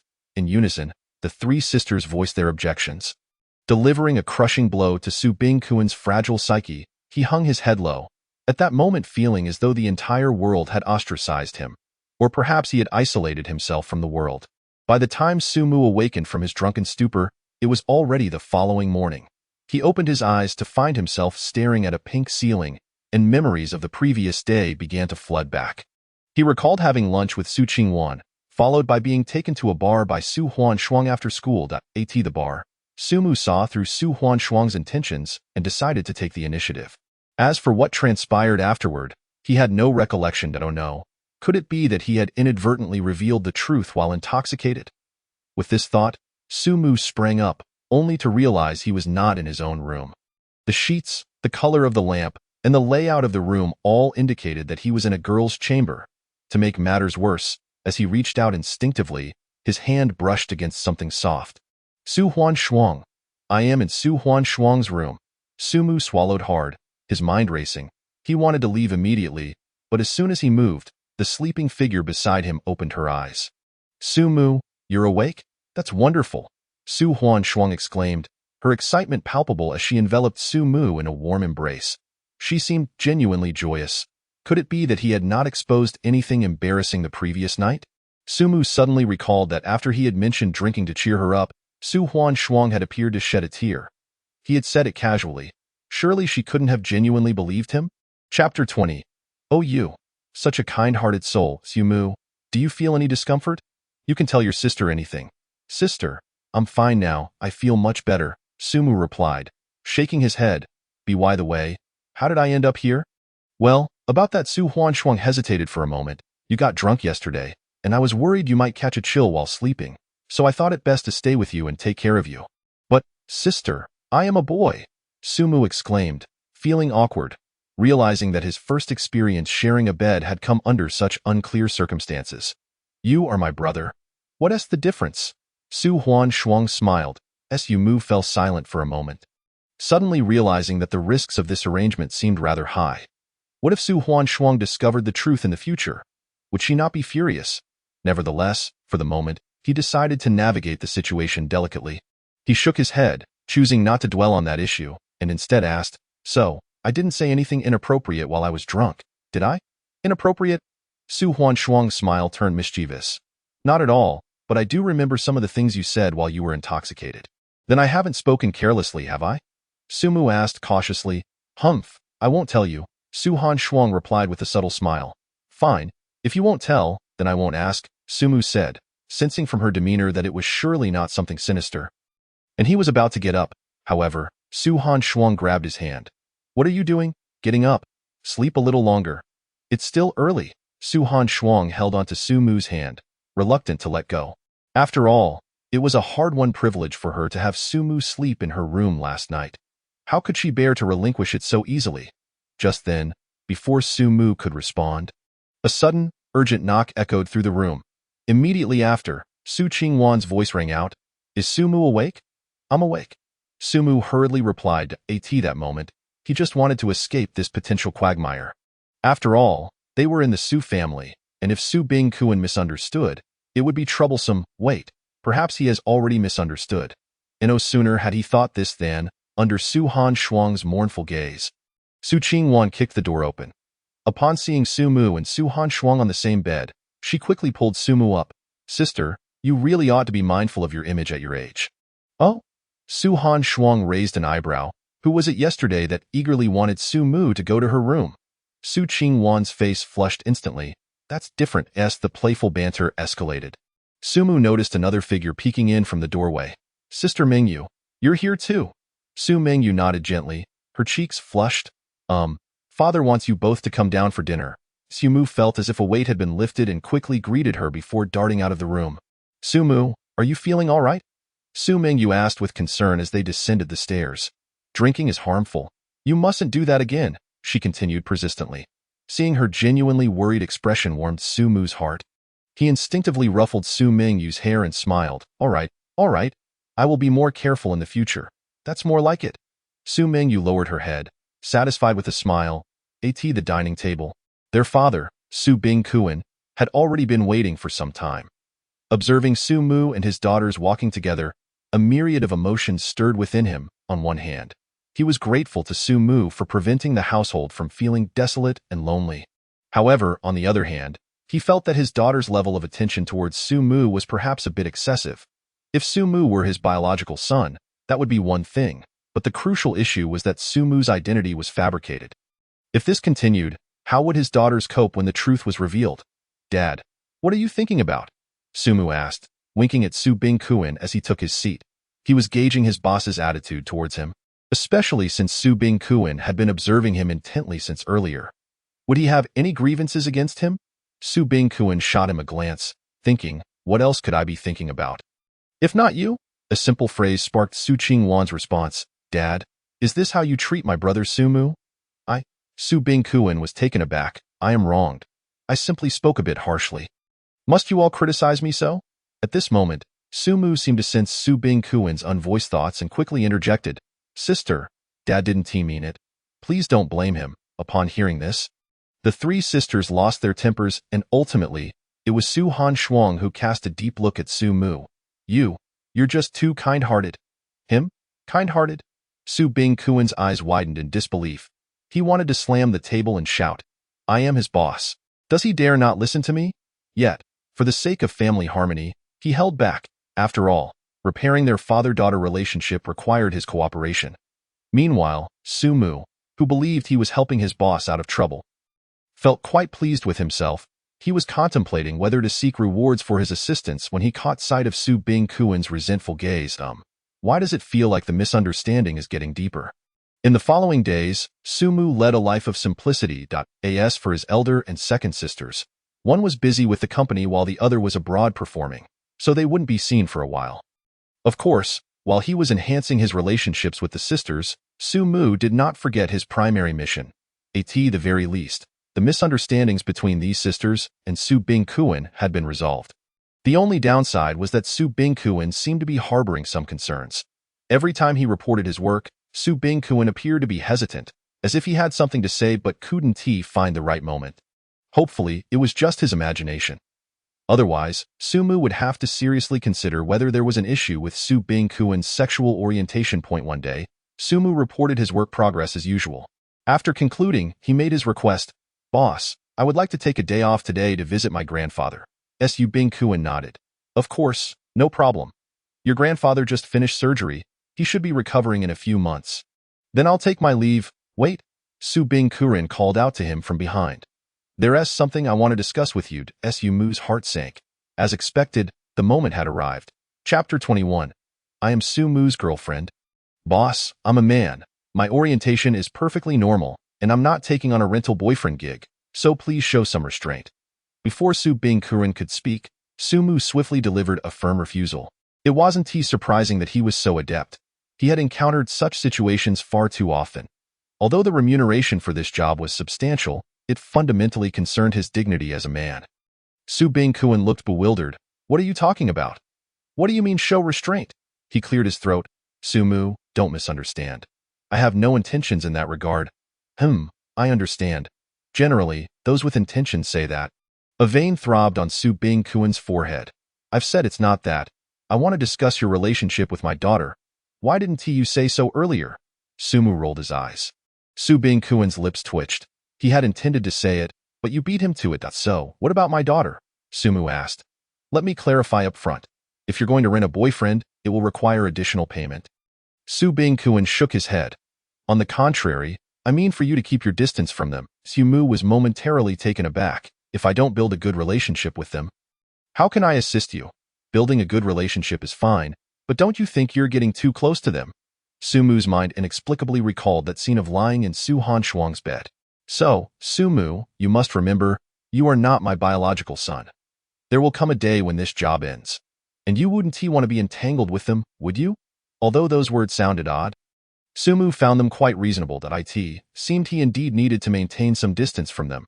All right, I will be careful, boss. Su Bingkuin nodded, pleased with his response. On another note, at the city center hospital, outside a VIP room, a woman with a graceful figure glanced at the patient's name on the doorplate, a smile gracing her lips.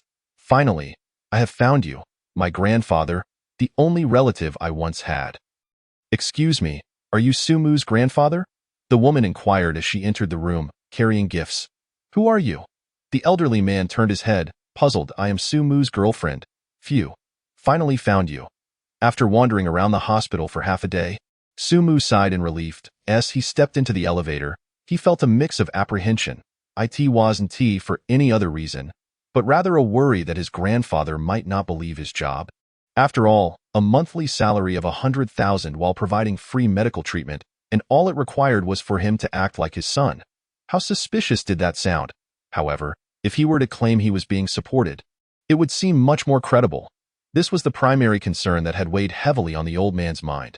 Hence, Sumu's visit was to clarify the misunderstanding after his grandfather's surgery. Exiting the elevator and following the room number provided by Su Bingkuan, Sumu arrived at a door. The door was ajar, and since there was only a bed inside, he easily spotted his grandfather's figure. But why was there another person beside him? He was quite the mischievous child. Huh? Speak of the devil, Sumu. You've come too, Moo. You came today as well. The woman's eyes sparkled with surprise. But she quickly regained her composure and smiled at Sumu.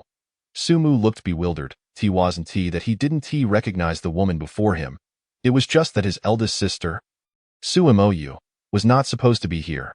Moreover, why was she calling him Moo?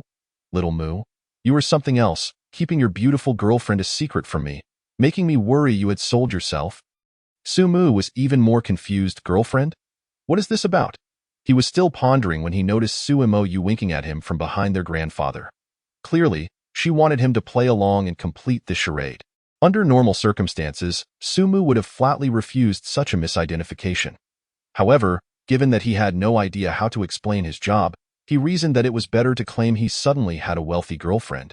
This way, it would also help put his grandfather's mind at ease during his recovery. With that thought, Sumu smiled at the old man. We just started dating. Yes.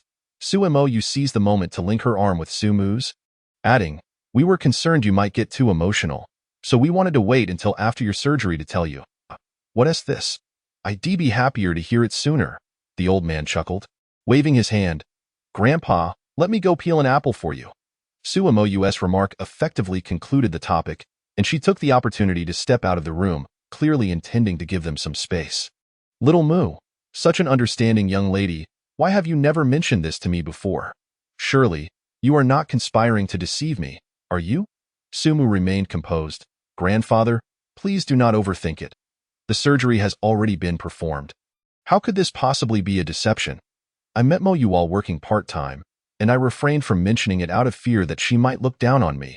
Upon hearing this, the old gentleman felt reassured. Indeed, however, it must have cost quite a bit for her to treat me. You should treat her well moving forward. Rest assured, grandfather. I understand the importance of this, Sumu nodded. By the way, what were you discussing just now? Oh, Mo, you inquired about your childhood. It wasn't a secret, so I shared a few stories. She replied, is that all right? It was evident she was probing into his identity. However, he was not worried, as even his grandfather was unaware of his background. It's nothing to be concerned about. It's all trivial matters. Indeed, the old man nodded. It's just like that time you fell into the toilet and got splattered with cow dung. Or when you were stung by a wasp while trying to collect bird eggs. Sumu's face turned crimson. Grandfather, please stop. All right, I know where to draw the line, don't worry. I won't recount any embarrassing tales. She held out 2 peeled apples, offering one to each of them. In that moment, she resembled the epitome of a virtuous wife and devoted mother. But that was not all. As Sumu took a bite, Sumu leaned closer and whispered in his ear, Moo, is it delicious? Would you like me to feed you? Sumu felt a sudden jolt. In that instant, he saw a reflection of Su Han Shuang and his sister. Both were equally mischievous and enjoyed teasing others. However, compared to Su Han Shuang, the older Sumu possessed a lingering grace and charm. Chapter 22. The elder sister's approval. Sister, aren't you supposed to be at work? What brings you here? Sumu inquired immediately upon exiting the ward. Isn't it my duty as an elder sister to check on the grandfather who has cared for my brother for over a decade? Sumu replied with a playful smile. Sumu rolled his eyes. It was no wonder she could speak so grandly, having been appointed as president at such a young age. By the way, do your other sisters know about this? Perhaps you should invite them next time? What do you think? You've already called yourself my girlfriend. Would it be appropriate to summon them as well? Sumu said helplessly. Oh right. I am now identified as Sumu's girlfriend. Sumu exclaimed, playfully leaning against him. A whiff of orange-scented shampoo mingled with a hint of perfume filled Sumu's nostrils. Stealing a glance at Sumu's elegant figure, he quickly averted his gaze. Her physique was undeniably captivating. Even in her relatively modest attire, An alluring charm could not be concealed. Noticing his reaction, Sumo deliberately brushed against his shoulder and giggled. Since I'm your girlfriend, you can just say if you want to see. I don't want to. Sumo turned his head, his cheeks slightly flushed. The laughter in Sumo's eyes was unending. She had initially wondered what spell he had cast to have several sisters so enchanted by him. Now, she seemed to grasp the answer. His adorably shy demeanor struck a chord with her, compelling her to tease him further. Don't be upset. Let me take you out for a meal. At the entrance of the hospital, Sumo pressed a button on her key fob. A fiery red sports car immediately illuminated its lights. Sumo was momentarily taken aback. He had previously commented on how ostentatious it was to attend a medical appointment in such style. It turned out that the affluent Sumo was the one behind it. Get in.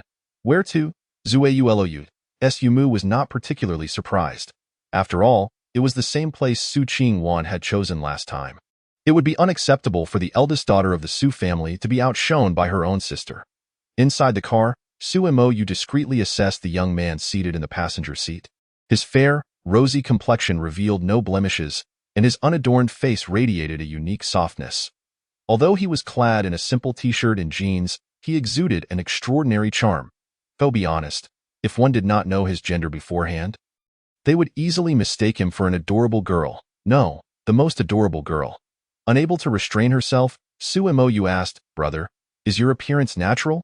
Of course. You don't think I enjoy looking like a girl? Do you? Sumo retorted. He had endured quite a few inconveniences as a child for resembling a girl. The most troublesome aspect was using the restroom. He was often surrounded by onlookers, making him feel like an exhibit in a zoo. Additionally, he had to endure exceptionally scrutinizing gazes. If a lingering stare could lead to pregnancy, he would have given birth by now. Wait, he nearly forgot. He was male and could not get pregnant, Sumo. Don't blame your sisters for being suspicious. You know how unbelievable this all seems. I apologize on behalf of the sisters. Whatever you wish, I can grant you. Sumo's eyes lit up. Anything? Anything. Money, clothes, or even a house. Or as she spoke. A knowing smile appeared on Sumo's face. However, upon hearing this, Sumo merely shook his head and said, Eh? Sumo paused for a moment, eventually realizing that her brother was truly unlike any other young master she had encountered. Having navigated the turbulent waters of commerce for years, Sumo had seen many wealthy heirs of his age, most of whom were either incompetent or embroiled in vice. In contrast, Sumo was a breath of fresh air among the wealthy elite. After all, having been separated for so long, he must have yearned for a complete family. At this thought, Sumo felt her heart soften. She gently pressed her red lips together and nodded slightly. No problem. Hearing this, Sumo felt a surge of excitement. He had taken another step closer to achieving his goal. Truth be told, he initially wanted to suggest reconciling her with their father, but after careful consideration, he realized that such intentions were too obvious and impractical. The path ahead must be traversed step by step. After all, he was not in a hurry. Just then, Sumo's phone rang. She glanced at the screen and saw it was her assistant calling. Causing her brow to furrow, as a widely recognized workaholic, Sumo's work schedule and intensity were well known. Sometimes she would go an entire month without a break. Consequently, she valued her downtime immensely and generally refrained from addressing company matters unless a significant issue arose. It was peculiar that her assistant should know this yet still call at such a time. After a brief moment of hesitation, Sumo ultimately answered. What is it? She asked, her tone commanding. Devoid of the flirtation she had just displayed with Sumo. Boss, bad news. The contract has been breached. Contract? Which one? Sumo's heart tightened as she pressed for details. The one for today's live broadcast. The person we hired just informed us they can no longer participate and wish to breach the contract. I don't know the details, but it seems this individual has been poached by the Lee family. We may have fallen into their trap. Listening to their exchange, Sumo gradually understood the situation. Essentially, Sumo had sought a prominent figure in the live streaming industry to promote her new products. But unbeknownst to her, this individual had been bribed by a competitor. Just as the live stream was about to commence, they chose to cancel, even at the cost of paying a penalty. This directly rendered Sumo's pre-launch advertising efforts futile. It was predictable that without the endorsement of a major influencer, the sales of these new products would be dismal. After hearing the assistant's report, Sumo's expression darkened. She had invested considerable effort into this live stream, and it was crucial for the company's future strategy. A poor outcome could jeopardize their cash flow. The Lee family's tactic of harming their opponent while inflicting self-damage was a direct strike at her lifeline. Ruthless indeed. Chapter 23. Me? In Hanfu? Sorry. Xiaomu, I had originally planned to take you out for a meal. And no worries. Given the gravity of the situation, work naturally takes precedence. By the way, sister, what exactly is your product? Hanfu. The intention was to use this opportunity to gain recognition and then promote other products, but now it's all gone. Sumo sighed, her mind in disarray. What is the big deal about a celebrity? I remember third sister is one as well. Why not invite her over? Sumu suggested. Sumo shook her head with a wry smile. It's not that simple. Her fanbase doesn't overlap with the Hanfu community, and her image doesn't align with the elegance we're aiming for, Sumu pondered. Third sister, who could often be found in a drunken stupor, certainly did not embody elegance. Upon arriving at the company, the assistant was already waiting at the entrance. As soon as she spotted Sumo, she hurried over. President Su, the live stream starts in half an hour. All the equipment is ready. Should we cancel? Sumo's expression was one of reluctance. What did I tell you about attempting to contact the host? We're willing to pay double. The assistant shook her head. I've tried. But she has been thoroughly bought off by the Lee family. Not only does she refuse to collaborate with us, but she may also slander our brand. Infuriating, Sumo cursed under her breath. Just then, the assistant noticed Sumu standing nearby. Hey, I haven't seen this girl before. Is she President Su's sister? I'm her brother, Sumu replied, offering an awkward yet polite smile. Such instances of misidentifying males as females have occurred far too frequently in his case, yet he remains rather indifferent. You are a male. The assistant turned to Sumayu in search of confirmation. Upon receiving an affirmative glance, she could not help but gasp, covering her mouth in astonishment. This young man is extraordinarily beautiful, akin to a celestial being from ancient times. A celestial being? Wait. The assistant's mind sparked with inspiration, her excitement palpable. Mr. Su, perhaps we still have a chance. Oh? Your brother is so stunning. If he were to promote products, it might just go viral. What? Me? Sumu was taken aback, pointing at himself. Are you kidding? You want me to promote Hanfu? I am a man. Moreover, he had never engaged in live commerce before. Also, dear sister, could you please tone down that look of hope you have when you gaze at me? Sumayu scrutinized Sumu for a considerable time, her expression shifting from skepticism to confidence. With Sumu's striking appearance, there might indeed be a significant opportunity. She now regretted not having discovered this sooner. Had she invested her resources in him, he might have already surpassed the previous streamer. Brother Sumu, your sister has faith in you too. Sister, I am a man. Promoting Hanfu might not be appropriate. Sumu protested softly. Who would know you are a male if you don't say anything? Besides, isn't it trendy for boys to wear women's clothing these days? Women's clothing? Sumu's lips twitched, to be honest. Due to his looks, many had suggested he try cross-dressing, yet to this day, he had never attempted it. The reason was simple. Even without dressing as a woman, he had attracted a multitude of admirers. Who knows what would happen if he did? Yet now, faced with his sister, who was in a dire predicament and urgently needed his help, Sumu felt a hint of hesitation. Sumayu noticed Sumu's internal conflict. And this time, instead of pressing him further, she gazed earnestly into his eyes. Brother Sumu, while I truly wish for your assistance, the choice lies with you. If you are unwilling, I will never force you. After a long pause, Sumu exhaled slowly. I agree to help you, but I have one condition. What condition? I haven't thought it through. Sumayu smiled lightly, her demeanor radiating charm. Her brother was indeed becoming more endearing the more she observed him. So, what should I do? I must mention that I have never participated in live commerce before. This is indeed a concern. However, there is no time to ponder such matters now. Let us change into the clothes first, and I will figure out the rest. With that, Sumayu led Sumu to a fitting room. This space was originally reserved for the high-price streamer, but after they backed out, the logistics had turned into a chaotic mess. Upon seeing Sumayu enter, everyone immediately found their anchor and gathered around her. Rest assured, I have devised a plan. All arrangements will proceed as usual. You all carry on with your tasks. But, Ms. Su, there is no one to promote the products. Who says there isn't? Sumayu stepped aside, pointing at Sumu. He is the one. Wow. What a beautiful girl. Is she Ms. Su's sister? I heard MSU is a sister of the famous star Su Hanswang. Could this possibly be Su Hanswang? Nonsense. Su Hanswang does not look like this, and besides, Su Hanswang is not as beautiful as she is. After realizing his blunder, the individual quickly backtracked. Ms. Su, I apologize. I did not mean to suggest your sister is unattractive. It's all right, I forgive you. Su Mayu waved dismissively to I in the past. If anyone dared to speak ill of her sister, she would have slapped them on the spot. However, when comparing her sister to Su Mu, it was a different story altogether. After all, Su Mu was indeed more attractive than Su Hanswang. In fact, he might even be able to rival her. Hence, considering he spoke the truth, Su Mayu generously let him off the hook. All right, enough chit-chat. Let us get him acquainted with the clothes for promotion. Thus, surrounded by a crowd, Su Mu approached a row of clothing racks. Miss, here are the Hanfu styles we will be promoting today. According to the promotion process, you will need to try on each piece and stay in front of the live camera for about 5 minutes. Would you like to change now? Su Mu nodded, selecting a favored Hanfu and stepping into the fitting room, while simultaneously addressing the female assistant beside him. Just to clarify, my name is Su Mu, and my gender is male. Male? Male.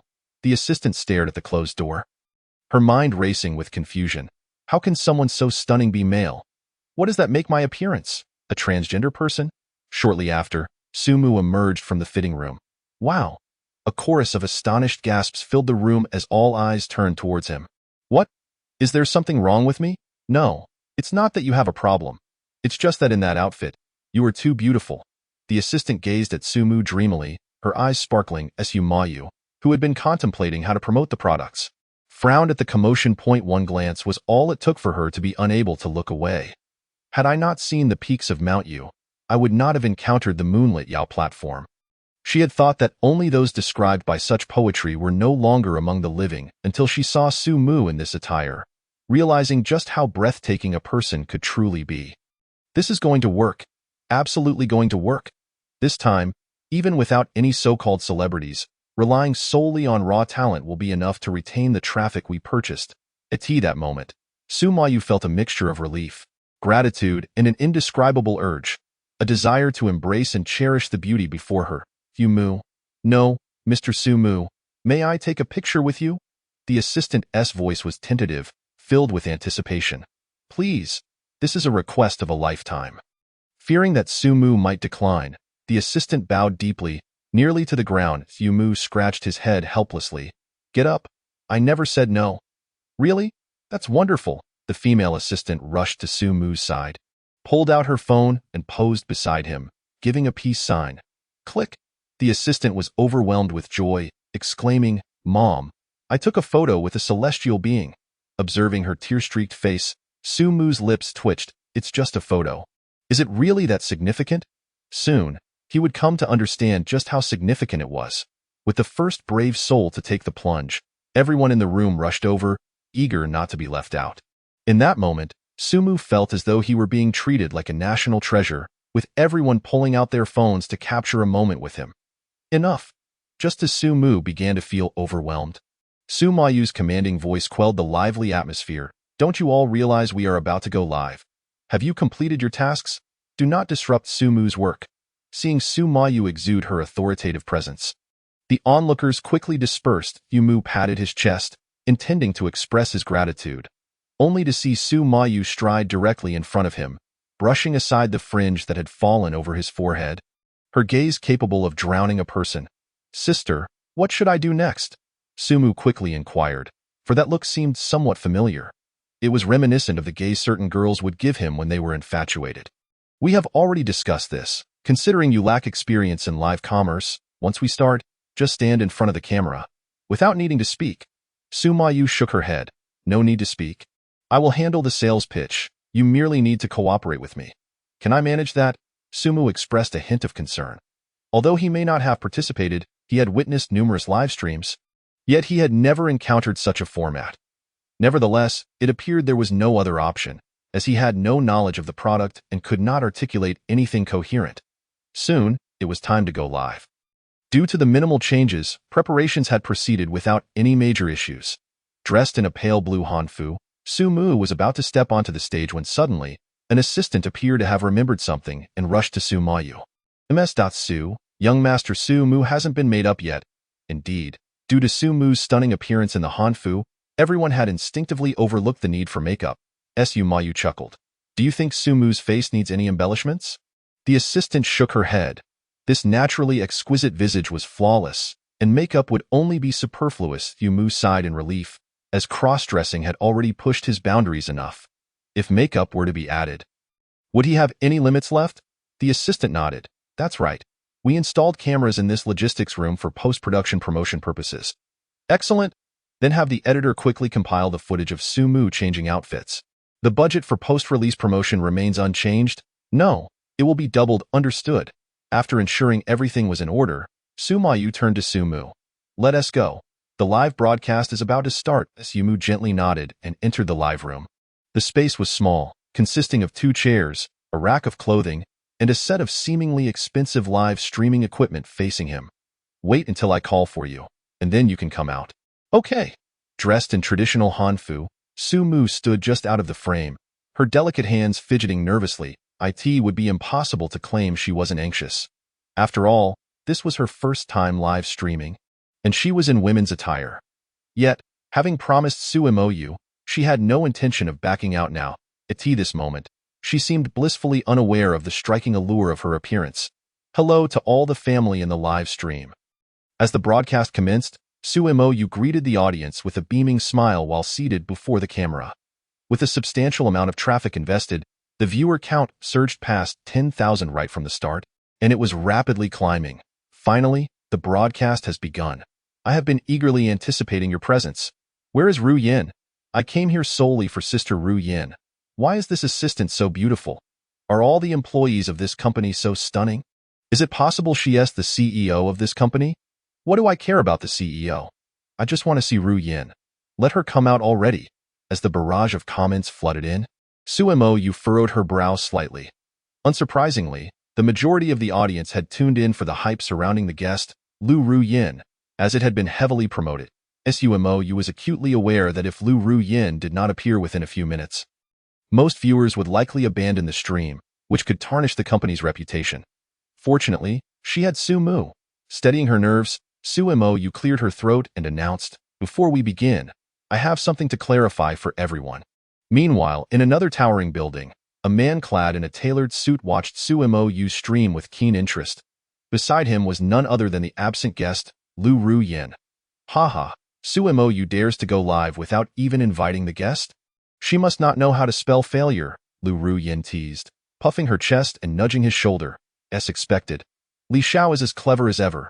Su Moyu could never have imagined I was already Li Zong's person. Need I even say it?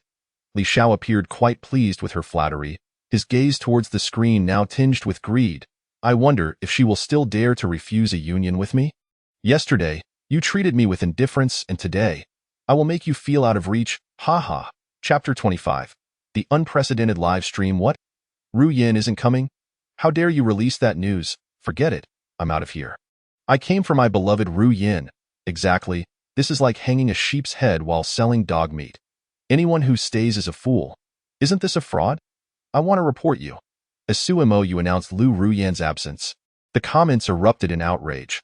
Although she had mentally prepared for this, seeing such a wave of insults still left her feeling flustered. She instinctively glanced at Su Mu, who was hidden behind the scenes, only to see him smiling and nodding at her. Suddenly, Su Moyu felt enlightened. What am I afraid of? Once Su Mu appears, all of you fools will fall silent. Regarding Miss Lu's absence, we will issue an announcement to explain shortly. However, I assure you all that today's live stream will not disappoint, even without Ru Yin. Please, anyone can put on airs. Exactly. Who could possibly be more impressive than our Ru Yin? I think you are out of your mind. Here is a suggestion. Try biting a lighter. Li Xiao merely smiled disdainfully. One must understand that the reputation of Ru Yin was not without merit. Her name resonated not only within the realm of Hanfu but throughout the entire cosplay community. If Su Moyu merely invited an ordinary star, the audience would not be swayed. Amidst the flood of skepticism, Su Moyu felt a strange sense of amusement. Indeed, these netizens were all talk. Their words of disbelief did not prevent them from remaining in the live stream. Well then, Suemo decided to intensify her approach. Given your enthusiasm, I can reveal that today marks this guest's first appearance. You are in for a treat. First appearance, and you dare to compare to Ruyen? Who do you think you are? Right, first time on camera. Do you think you are a fairy? A little fairy might be more believable. Guys, stop talking. This live stream is nothing but false advertising. Just ignore it. As the atmosphere became more charged, Suemo chuckled softly and waved at Sumu. He nodded, took a deep breath, and stepped forward. Turning to face the camera, the bright indicator light momentarily dazzled him, but he struggled to muster a smile for the lens. What followed was an explosion of comments in the live stream. What the hell? Is she really a fairy? God, is this really a person? Could she be a 3D character? Beauty filter. It must be a beauty filter. Absolutely a beauty filter. How else could someone be this stunning? However, soon others began to retort, beauty filter nonsense. Did you not see the walls? No distortion, perfectly straight. Indeed, for my 20 years as a photographer, this is no beauty filter. Aside from basic lighting, there's nothing else.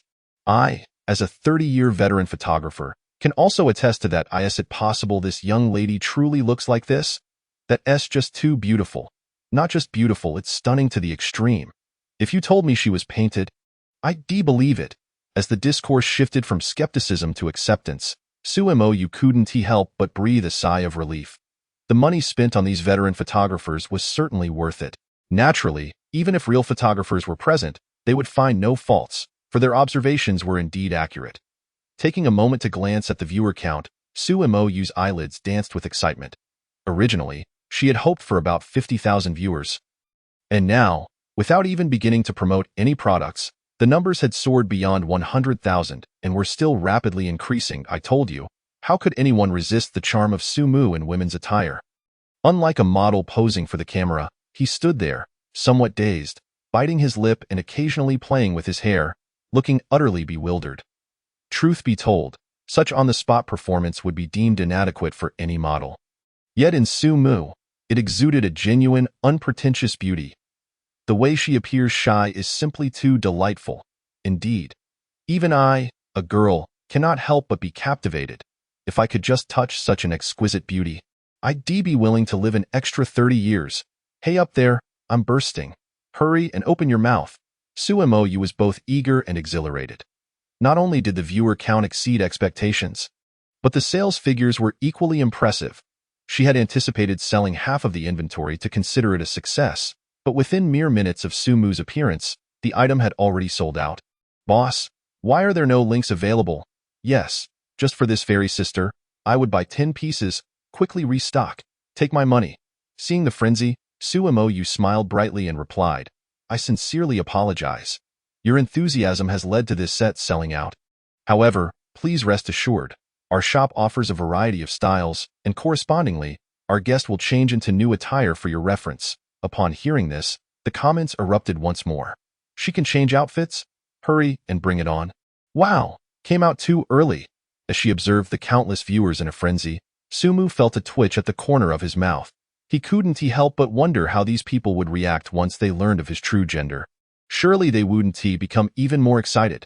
The live stream continued for approximately 2.5 hours, maintaining a heated atmosphere around 5 million views throughout. As the conclusion drew near, there was not a single piece of clothing left in the warehouse. Watching the numbers of completed transactions, Suemo beamed with delight. This was no mere profit. It could be likened to Emperor Qin Shi Huang winning big on a gamble. On the way back, Suemo looked at Sumu, her eyes glinting with gratitude. Little Mu, you've helped me immensely today. How should I thank you? Sumu thought to himself, thank me. Just share half of your profits with me. No, I understand. Rest assured. Suemo winked at Sumu playfully. Sumu looked at her in bewilderment. What exactly do you understand? Chapter 26. A father-daughter reconciliation. Quick, let me hug you, sister. Sumu had grown accustomed to this, especially since he had been treated this way at home for the past few days. He had not forgotten his agreement with Su Bingquan to maintain some distance. Yet, every time he tried to create a gap, they would inevitably raise the banner of familial affection, gazing at him with hopeful eyes, asking, does little Mu not like me anymore? Those words left Sumu speechless. He had considered using Su Bingquan as a shield. But after mentioning it lightly, Su Han Shuang stormed into Su Bingkuan's room with an icy demeanor. What transpired next was unknown to him, but he did know that Su Bingkuan never mentioned the matter again. Occasionally, when Su Han Shuang teased Su Mu, she would cast him a resentful glance. "Sister, I'm with eldest sister." Su Mu patted her head, hoping to remind her of her image, only to find her instantly serious upon hearing eldest sister. "What? Am I not welcome?" Su Mo smiled, her lips curling. "Not at all." Su Hanswang quickly shook her head and continued. "I meant to say, you haven't been investigating the identity of my younger brother Su Mu these past few days. Have you? I think it might be best to let it go." Su Mo raised an eyebrow, feigning dissatisfaction. Has this little girl already turned her attention to him after just a few days? Su Hanshuang's fair cheeks flushed. "No, I just feel that Su Mu isn't a bad person." Su Mo chuckled lightly. "Little Mu helped me immensely today. I still owe him a debt of gratitude. How could he possibly be a bad person?" As she spoke, she affectionately nestled Su Mu's head in her embrace, her gentle demeanor a rare sight even for his sister, Su Hanswang. "Has your relationship progressed so quickly in just one day? He is my brother. Isn't it natural for us to have a good relationship?" Su Hanswang silently observed their intimacy, initially thinking her cunning elder sister would be unfriendly towards Su Mu, pondering how to make her accept him. Yet, she turned around to see Su Mo doting on Su Mu more than she herself did. Although her objective had indeed been achieved, Su Hanswang felt an inexplicable sense of annoyance, especially when witnessing their closeness. "All right, sister, let's hurry inside. Dad is still waiting for us." Su Mu adjusted his hair. Despite the comfort of lying against the bosom of a beauty, he had not forgotten to report his achievements to his employer. Observing this, Su Mo also composed herself, for the grand gift she had prepared for Su Mu required their father's support. "Hey, you haven't told us where you went this morning," as the two began to head indoors. Su Hanswang hurriedly inquired. "Trending topics?" Su Mo left behind those simple words, pulling Su Mu into Su Bingkuan's room. "Trending topics?" Su Hanswang was momentarily taken aback. Could a brief outing in the morning lead to trending topics? Driven by curiosity, she opened Weibo. The moment she saw the top of the trending list, she was frozen in place. Shocking. A celestial beauty appears in a live broadcast. The world possesses such stunning beauty. A natural beauty revealed in a live stream. The titles were accurate, but why was the image of my brother, Su Mu, featured?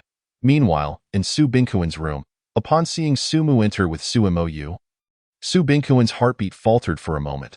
Although Su Mu had informed him in the car beforehand, he could not suppress his excitement upon seeing Su Mo. The reason was simple. His eldest daughter had not wished to see him for far too long. To the point that he had forgotten when they last spoke, and today, she stood respectfully before him, even without a stern expression. What immense joy this brought Su Bingkuan. He cast an approving glance at Su Mu. Realizing this was a profitable arrangement, "Dad, long time no see." Su Mo broke the silence first. Gazing at the middle-aged man nearing 50, a flicker of warmth appeared in her eyes, as the eldest daughter. She had the clearest memory of her mother's passing, resulting in the deepest resentment toward her father. Despite knowing her mother had been unwell for quite some time, he had delayed seeking medical attention for the sake of business. However, as she grew older, Su Mo gradually began to understand her father, especially as he sincerely regretted his past actions. Deep down, she harbored far less hatred than in her youth. Yet, constrained by adult sensibilities, she had long been unsure how to approach him. Today, having agreed to assist Su Mu, she decided to take the initiative to break the ice. After years of Cold War, she had thought it would continue indefinitely. Thankfully, he had hired Su Mu. "I apologize. We have been willful over the years. It's not your fault. If it weren't for me back then, and no need to bring that up, I believe Mother wouldn't wish to see this situation." Watching the two open up their hearts, Su Mu tactfully took on the role of a silent observer. It can only be said that every family has its own struggles. Those seemingly glamorous families have their own untold stories. After a pleasant exchange between father and daughter, they simultaneously turned their gazes towards Su Mu. Upon hearing this, Su Mu's eyes lit up. This was surely a sign of a potential salary increase. Su Mo chimed in, "Indeed. If it weren't for little Mu, I wouldn't even know how to approach this. This child is truly a gift from heaven to our family. It's just a pity that he has suffered outside for so many years." "Yes, we must look forward." Su Mo nodded slightly and then said, "Little Mu, step outside for a moment. I have something to discuss with father. No problem. Sumu readily agreed, having long wished to step out to play on his phone. Then you may go. With Su Bingkuen's nod of approval, Sumu pushed the door open and stepped outside, leaving only the father and daughter in the room. Sumu withdrew her gentle gaze and began. Father, let's talk about Sumu. Chapter 27. Sister's Grand Gift. Taking over the corporation? Su Bingkuen's heart skipped a beat. Given her serious demeanor, he wondered if Sumu's false identity had been discovered. What do you wish to discuss? Su Bingkuen stammered out, of course. It's about compensating Sumu. Sumu replied matter-of-factly. Due to an error from years ago, he has endured so much suffering outside. Shouldn't we compensate him in some way? So that's what this is about. Su Bingkuen secretly breathed a sigh of relief. Sumu frowned slightly, expressing her dissatisfaction. Father, are you being a bit too dull? Of course I know. I invited him here for precisely this purpose. Su Bingkuen thought to himself, yet he maintained an outward appearance of ignorance, asking, why? It's because he has lacked affection for so many years and yearns for familial bonds. Sumu looked at her father with exasperation. That's inappropriate. Seeing the fire in Sumu's eyes, Su Bingkuen could only shake his head and retract his words. So, we need to give little Mu a substantial compensation all at once. What about a sum of money? Su Bingkuen tentatively suggested. After all, he had initially planned to give him a raise. If he framed it as compensation, it would also enhance his image in his daughter's eyes, a win-win situation. Superficial, just money is insufficient. Sumu shook her head. Then, I remember you always wanted me to go to the headquarters of Su Corporation, right? Yes, Sumu clarified. The company she currently worked for was not a subsidiary of Su Corporation, but rather her own venture. She had long been aware of her father's intentions for her to take over the company, yet during their Cold War, she had preferred to operate independently rather than get involved with him. No, I mean we could let little Mu go to the headquarters. Sumu articulated each word clearly. What? Su Bingkuen's expression changed drastically. Why? Isn't little Mu part of the family? Can't he take over? Seeing his intense reaction, Sumu furrowed her brow. Of course he can't. He is not truly family. He is merely my hired help. Su Bingkuen felt like crying. He had never imagined his clever eldest daughter would come up with such a plan. Left with no choice, he sought an excuse, saying, that's not what I meant. I just think Sumu is still too young and still in school. It would not be too late for him to take over after graduation. That doesn't matter. Sumu waved her hand dismissively. After all, college students have plenty of free time. Familiarizing himself with the company is never a bad thing. But I'm currently very busy. He has no experience on his own.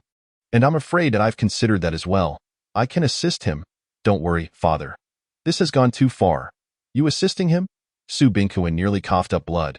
He couldn't bear to have his daughter assisting someone he deemed unworthy, especially since he had never allowed her to help him. Isn't that too much to ask of you when you have other responsibilities? We're family. Why should it be a burden? Father, after all this. Do you not wish for Sumu to take over? For a moment, Su Bingkuen was at a loss for words. He indeed did not wish for that, but he could not express this openly, or their recently mended relationship would shatter. Fine, I'll agree for now. After all, Sumu will eventually leave. Little Mu, your grand gift from your sister is ready? Exiting the room, Sumu was beaming with joy. Just as she was about to share this delightful news with Sumu, she saw him being pinned on the sofa by Su Hanswang. A twinge of jealousy surged within Sumu as she irritably exclaimed. What are you two doing, sister? I just saw little Mu's trending topic. He looked stunning. I wanted to take a closer look, Su Hanswang explained sheepishly. That doesn't mean you need to be so close. What kind of decorum is that between a boy and a girl? Sister, we are siblings. It doesn't matter. Just because you're siblings doesn't mean it's acceptable. There are still so many servants in the house. Sumu persisted. Understood. Su Hanswang reluctantly got up, pouting. Sister, what's wrong with being close? It's how we've been all these days at home. Seeing this, Sumu hurriedly interjected. All right, sister, what exactly is this grand gift you mentioned? Sumu, no longer teasing, replied. Father has already agreed for you to take over the business of Su Corporation in a couple of days. You will accompany me to the headquarters, and I'll help you familiarize yourself with the operations. Take over Su Corporation? Me? Sumu pointed at himself, utterly astonished. What? Don't you like it? No, I'm just a bit surprised, not just surprised. He was utterly shocked. Sumu never expected Sumo you would take such a bold step, directly handing over the family business to him. That is indeed the core business of the Su family. How could Su Binkuan have agreed to it? What is there to be surprised about? You are a member of the Su family and the only man among us, so it is only a matter of time before you take control of the Su group. At this moment, Su Hanswang chimed in, "Yes, little brother Sumu, you might very well become the head of the Su family in the future. Us sisters will have to rely on your protection." Sumu could only respond with a light laugh, remaining silent. If he truly became the head of the family, Su Binkuan might very well rise from his grave. Just then, Sumu felt his phone vibrate in his pocket. Glancing at it, he confirmed it was from Su Binkuan, and he immediately understood. It seemed an extensive conversation was unavoidable tonight, but it was a perfect opportunity to negotiate a salary increase. Sumu felt that if he continued at this pace, he would complete his tasks in just a few months. If that were the case, he would be at a disadvantage. He resolved that he must earn at least 1 million from the Su family. No? Perhaps 2 million. With his imagination constrained by poverty, Sumu began to dream. Chapter 28. This comic is quite odd. 5 million. Sumu's expression was one of uncontainable astonishment. He had thought securing 1 million would be the limit. Yet Su Binkuan's offer exceeded even his wildest expectations. "Mr. Su, this is what you deserve." Su Binkuan waved his hand dismissively. "The business of the Su group starts in the tens of millions. Just don't mess it up. If you do not wish for me to go, I can refuse," Sumu replied. He believed he possessed a strong sense of professional ethics. He would never undertake tasks his employer did not want him to do. Su Binkuan regarded him deeply. "No need for that. If you refuse, then MOU.Psi. Never mind. It's better for you to go. This way, while MOU assists you, she can also engage with the group's business." "Oh, all right," Sumu nodded, resolute in his decision to be a hands-off manager. After all, assisting essentially meant being a secretary. As the saying goes, when there is work, the secretary does it, and when there is none. Then Su Binkuan added, "Additionally, I've seen your performance, and to be frank, I am quite pleased. However, I hope your progress can be expedited." "Boss, this is already quite fast," Sumu replied helplessly. He had previously worked at least 3 jobs a day, but after taking this part-time role, he had resigned from all others, dedicating himself entirely to this one. With such a work ethic, he felt he deserved a labor model award. "I understand. What I mean is for you to do your utmost. As for whether your salary will be affected, you need not worry about that. I will provide you with an additional sum after your work concludes, which will undoubtedly exceed your monthly salary. Rest assured, boss, I will give it my all." Sumu patted his chest, pleased at the prospect of a pay raise. Just as he turned to leave, Su Binkuan added, "By the way, don't get too." "What?" Watching Sumu depart, Su Binkuan sighed deeply. "I hope my daughters feel nothing but familial affection for him. What a celestial beauty. I see nothing but a beauty filter monster. Fraudulent company. Nonsense. You, blind and brainless. Open your eyes and see clearly. Where is the beauty filter? How did your mother give birth to such a thing? How dare you comment recklessly, bringing shame upon yourself?" At that moment, she was fervently arguing with trolls beneath Sumu's trending topic. Ever since Su Hanswang had informed her of Sumu trending at noon, Su Mingyue had been engrossed in various edited videos of Sumu in traditional Han attire online. Seeing Sumu clad in Hanfu, exuding an ethereal grace, Su Mingyue could not help but drool. To boost Sumu's popularity, she not only liked and commented on every one of his videos but also passionately countered negative remarks in the comment section. "Who are these little trolls? Don't bully my little brother." Indeed, even though Su Mingyue was socially anxious in real life online, she transformed into a superhero. By herself, she could elevate a comment section from a mere 100 to thousands, employing the most vicious language to expose the malice of those trolls. Yet, she only dared to engage in such activities secretly in her room. She did not want to leave her brother with the impression of an internet troll. After all, her little brother Sumu was so kind. Let this sister silently protect him. He. With this thought, Su Mingyue couldn't help but laugh aloud. "Sister Mingyue, what are you laughing at?" Suddenly, Sumu's voice rang out. "Oh, and nothing." Su Mingyue was startled and quickly hid her phone behind her back, blushing. "Little brother Sumu, what brings you here? Didn't you say you had something to discuss with me tonight?" Sumu looked at the startled girl curiously. "Ah, right. I almost forgot, haha. Su Mingyue awkwardly laughed a couple of times in an attempt to ease the tension. So, what exactly is the matter? Well, actually, a new comic has caught the editor's attention. That's wonderful. Upon hearing Su Mingyue's explanation, Sumu exclaimed with joy. However, the editor wants to meet with me to discuss it in detail, but I'm afraid to go out, so I was wondering if you could accompany me? Su Mingyue lowered her head, her fingers nervously fidgeting, resembling an adorable girl who had made a mistake. Woo-woo. I'm so useless. I said I would quietly protect Sumu, yet I can't even go out alone. While regretting, she suddenly heard Sumu's voice. Not a problem. Of course, I can accompany you. She lifted her head to find Sumu looking at her with a smile, warmth blended with encouragement. My brother is truly a celestial being. No, an angel, brother. You're so wonderful, Su Mingyue exclaimed, touched, as she threw herself into Sumu's embrace, greedily inhaling his scent. Sumu affectionately ruffled her hair. Accompanying her outside was indeed a significant step to help her overcome her social anxiety, and he had no reason to refuse. However, seeing Su Mingyue's anxious demeanor earlier, it seemed that helping her conquer her social fears would be a lengthy journey. By the way, sister, what kind of comic are you drawing? Could you show it to me first? Sumu suddenly inquired. Well, I can, but Su Mingyue's cheeks flushed, and she fidgeted. If it's inconvenient, then forget it. Oh, it's fine. Upon hearing this, Su Mingyue hurried to her desk, grabbed her sketchbook, and handed it to Sumu. I just drew it casually. Please don't think too much of it, of course, Sumu casually replied as he opened the book. After glancing at it, he was astounded by Su Mingyue's artistic style. Even as a complete novice, he could tell that she possessed exceptional talent in drawing. Looking at the content, it seemed to convey a romantic theme. Wait, why does this plot seem so familiar? One more look. Why does this character resemble a girl so much? And furthermore, so beautifully. Could it be that this protagonist is based on me? With this thought, Sumu cast a dubious glance at Su Mingyue, who appeared to have anticipated his scrutiny and lowered her head, obscuring her expression. Yet, the steam rising from her head betrayed her current feelings. Chapter 29. Are you my fan? Little brother Sumu, if you don't like it, I want to submit it. Perhaps unable to bear his probing gaze, Su Mingyue spoke softly. No. Sumu shook his head. Sister Mingyue, how could I dismiss the fruits of your hard work with a single comment? I'm merely curious.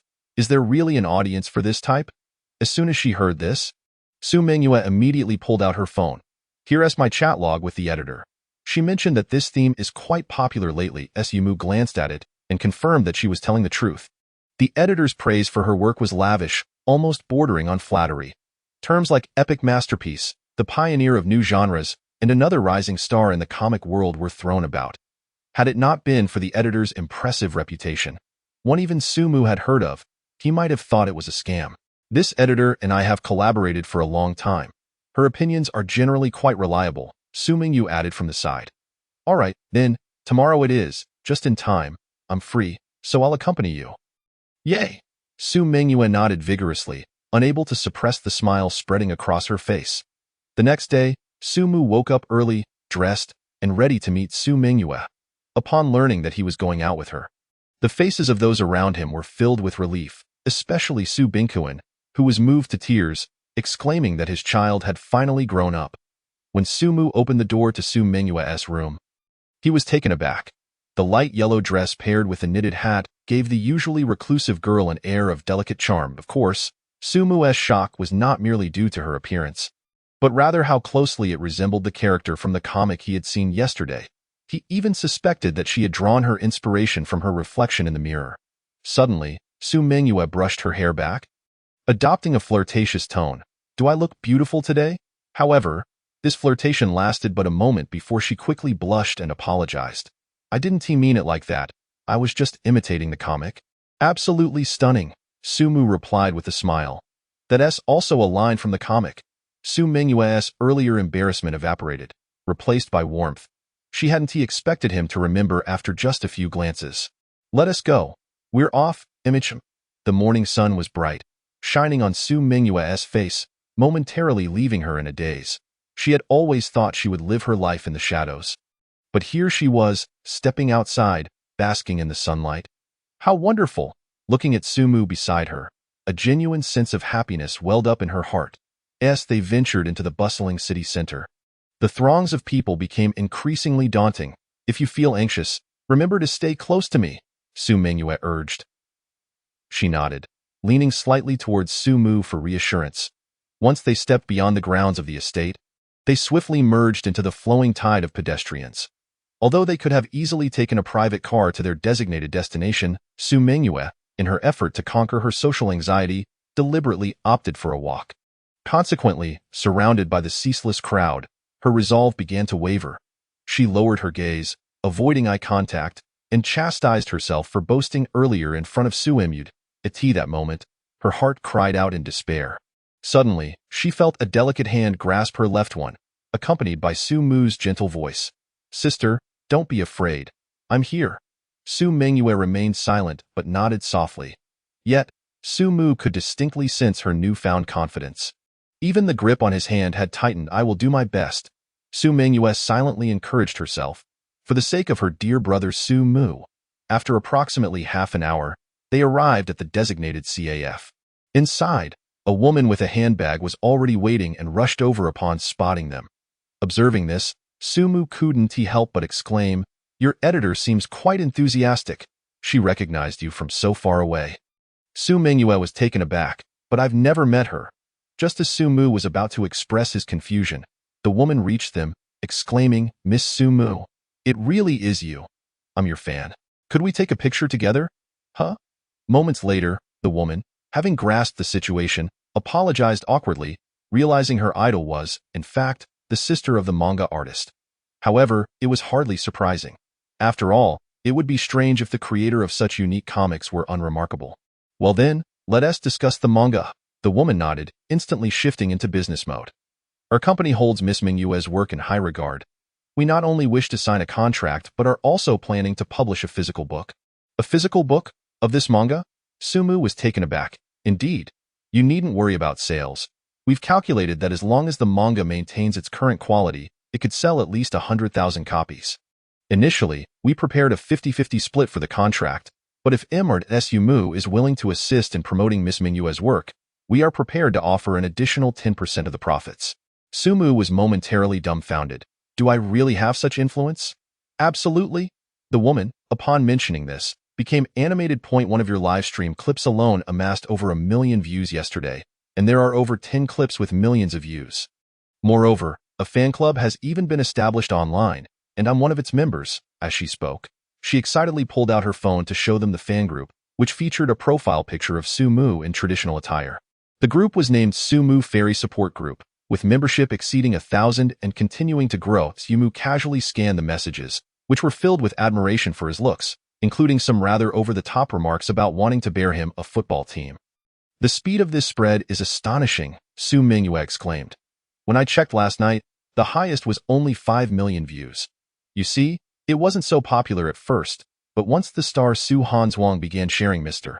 Su Mu's clips extensively, it quickly became widely known. So it was her. No wonder Su Hanzhuang had been giggling at her phone all afternoon yesterday. She was up to this, with Su Mu's charm driving the conversation." The female editor agreed to increase the profit-sharing ratio by another 10%. "The only cost? A photo together and 2 signed copies." "Why 2? "Because my boss is also your fan, and he is male." After bidding farewell to the female editor, Su Mu turned to find Su Mengyue with her head down, her expression somewhat off. Assuming she was overwhelmed by the prolonged interaction with strangers, he was about to offer comfort when, unexpectedly, she wrapped her arm around him. "Su Mu, don't interact with outsiders like that anymore. I might get upset." Chapter 30. Gathering material with Su Mengyue. Su Mu was momentarily taken aback by Su Mengyue's words. He explained, "I'm sorry. I just wanted to help you negotiate the contract. No, it's not about the contract. It's about you agreeing to her terms. I don't care about the profit sharing." Su Mengyue murmured softly. "How can you not care? That's at least 1 million in profit." Su Mu was perplexed. "Why should we give that up? But to exchange that for a photo and your signature? It's not worth it." Su Mu chuckled. "Do you really think I'm some kind of fairy? It's just a photo. It won't cost me anything. But I'll be jealous." Su Mengyue's voice was a mere whisper, barely audible to anyone but herself. "I don't want that." She shook her head resolutely. Although the attention from outsiders felt uncomfortable, As long as Sumu was by her side, she felt an overwhelming sense of security. "Shall we go eat first?" Sumu suggested. "MHM, I actually already picked a place," Su Mingyue replied, nodding. The area was bustling, not far from the commercial street. After a brief walk of less than 10 minutes, they arrived at the restaurant Su Mingyue had in mind. However, upon seeing the sign, Sumu's expression shifted. "Isn't this a well-known couple's restaurant online? Sister, are you sure about this?" "And no, I'm not mistaken." Su Mingyue's cheeks flushed. "But don't misunderstand. I came here to gather material, yes, to gather material for the manga." "Material? In a place like this?" Sumu questioned, somewhat puzzled. Yet, considering the theme of her manga revolved around romance, it didn't seem entirely unreasonable. "Well, if you're unwilling, that's fine," Su Mingyue said, her disappointment evident. "Willing? Why would I be unwilling?" Sumu quickly nodded. "Your manga just got signed. You must take it seriously." "Is it really just for the manga?" Su Mingyue felt a twinge of disappointment at his reasoning. However, Sumu quickly added, "Besides, it's not every day that my sister has a brilliant idea.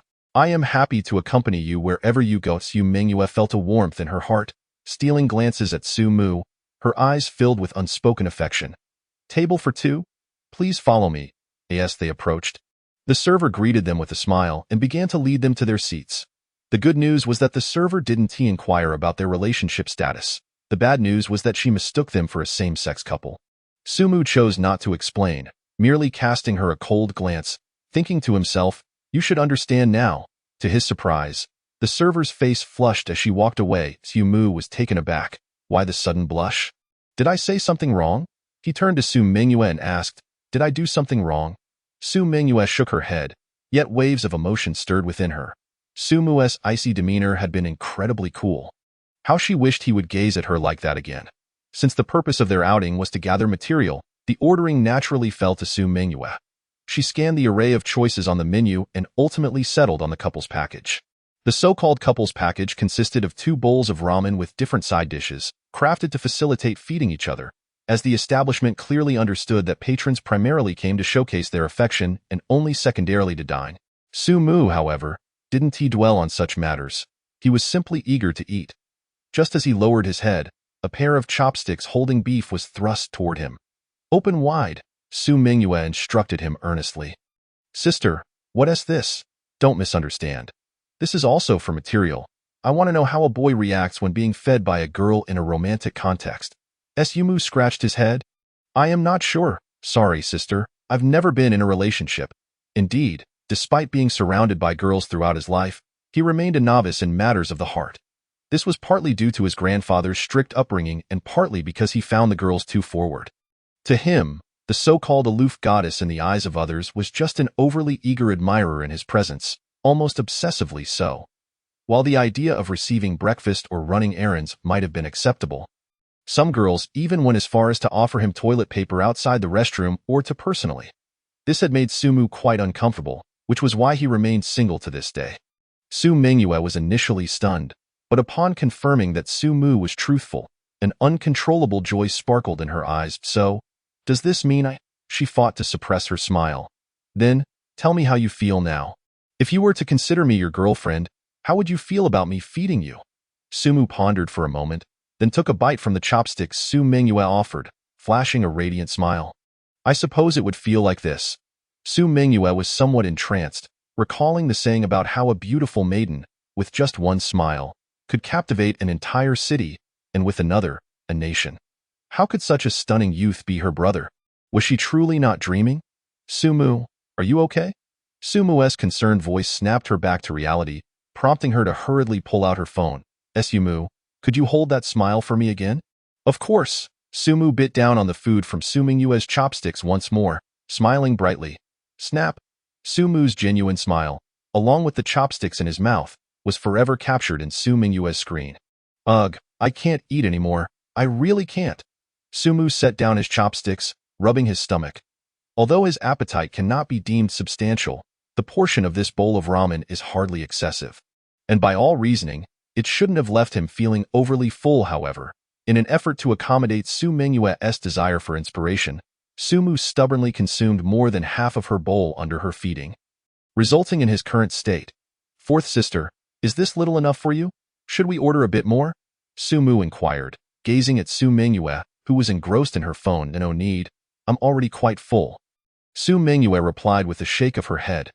Indeed, she felt quite satiated, though not from the food itself, but rather from the allure of Sumu's handsome visage. With the meal concluded and the inspiration gathered, Su Mingyue wondered if there were any other places she wished to visit.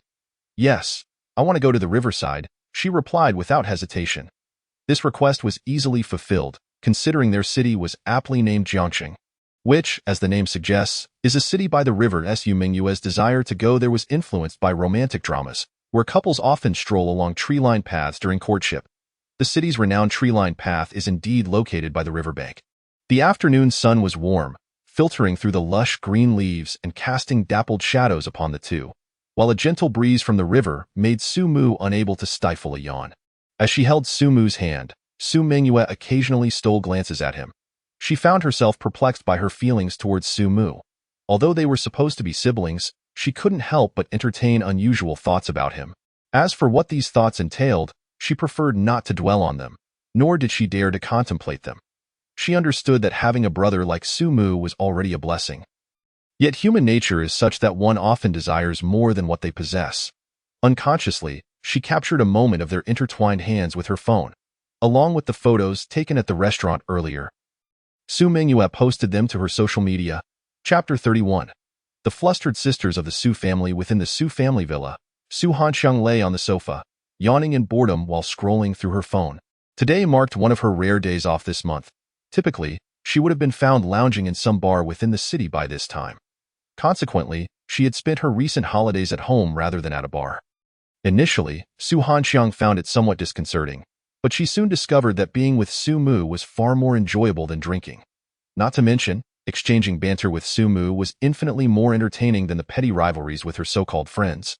And in terms of looks, Sumu was far more pleasing to the eye than that group of superficial girls.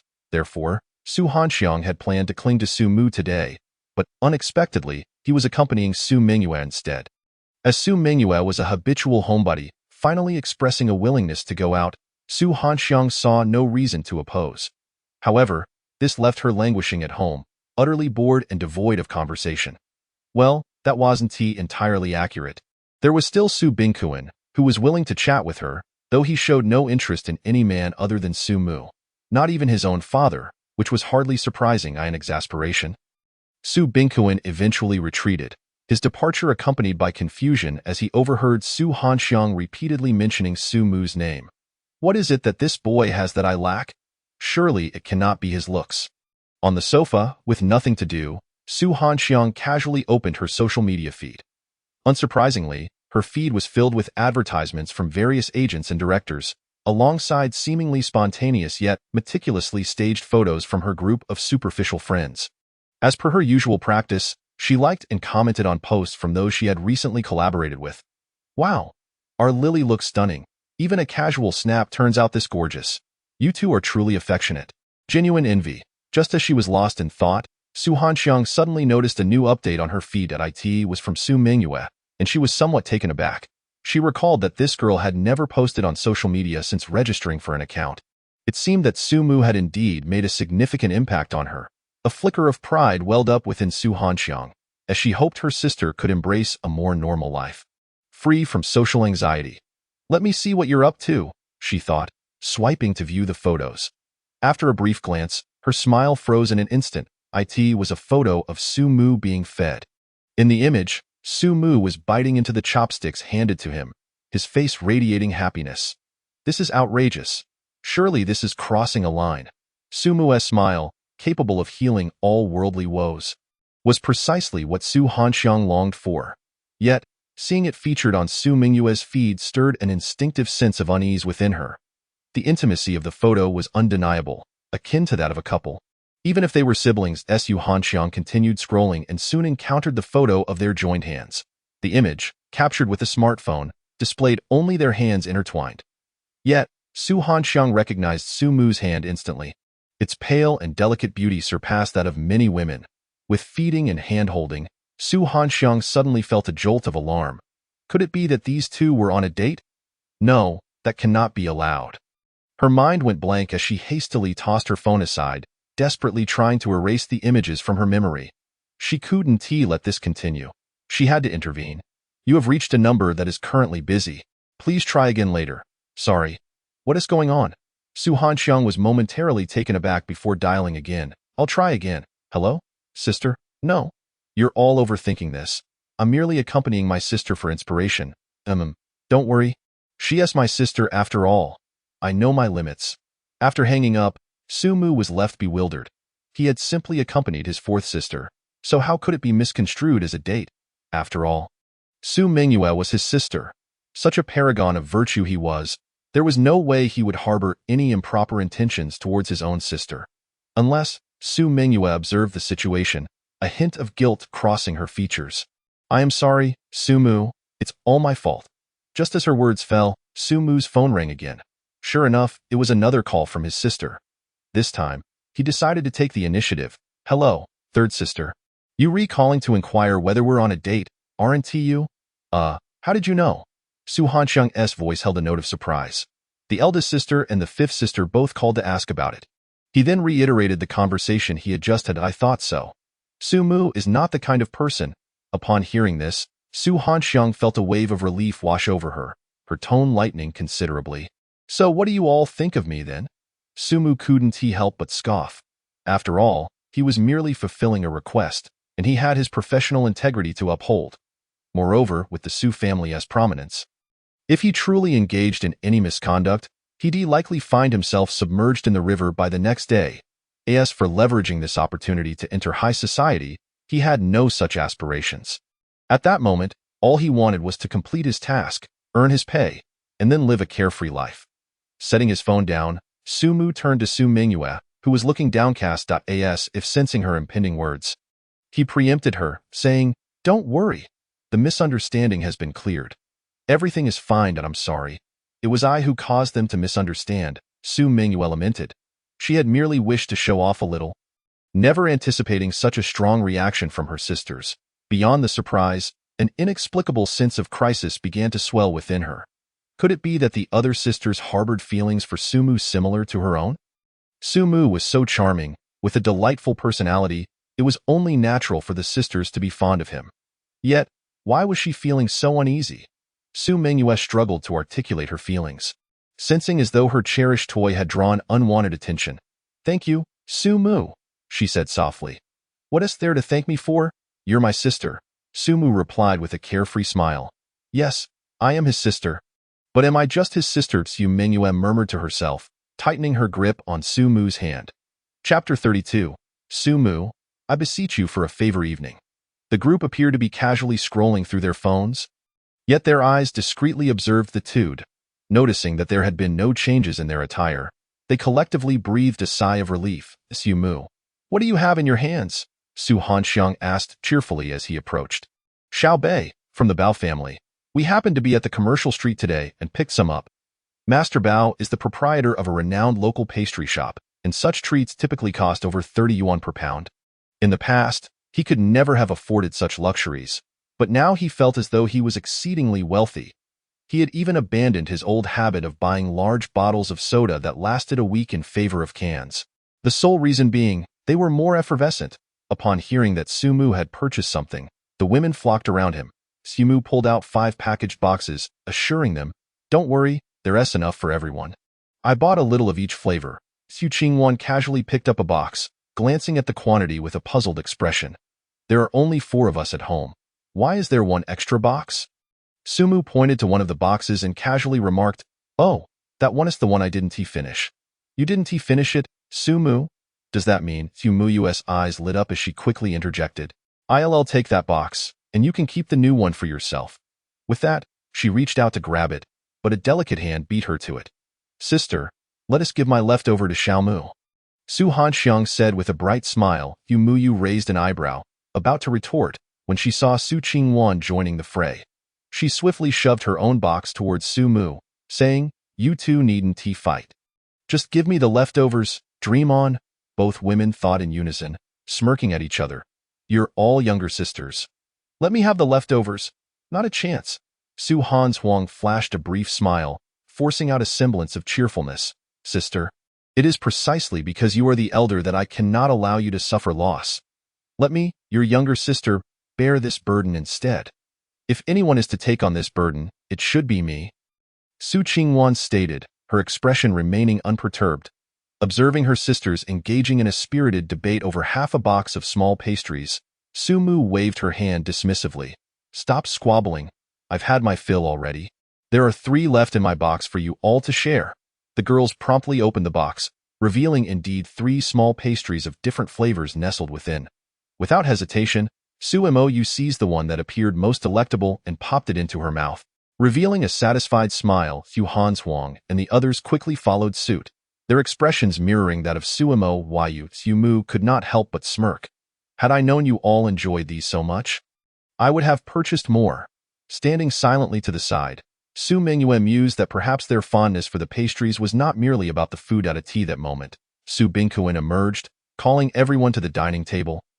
Immediately capturing their attention, Su Mu found a seat and noticed that Su Bingkuin seemed to be watching her with a keen gaze.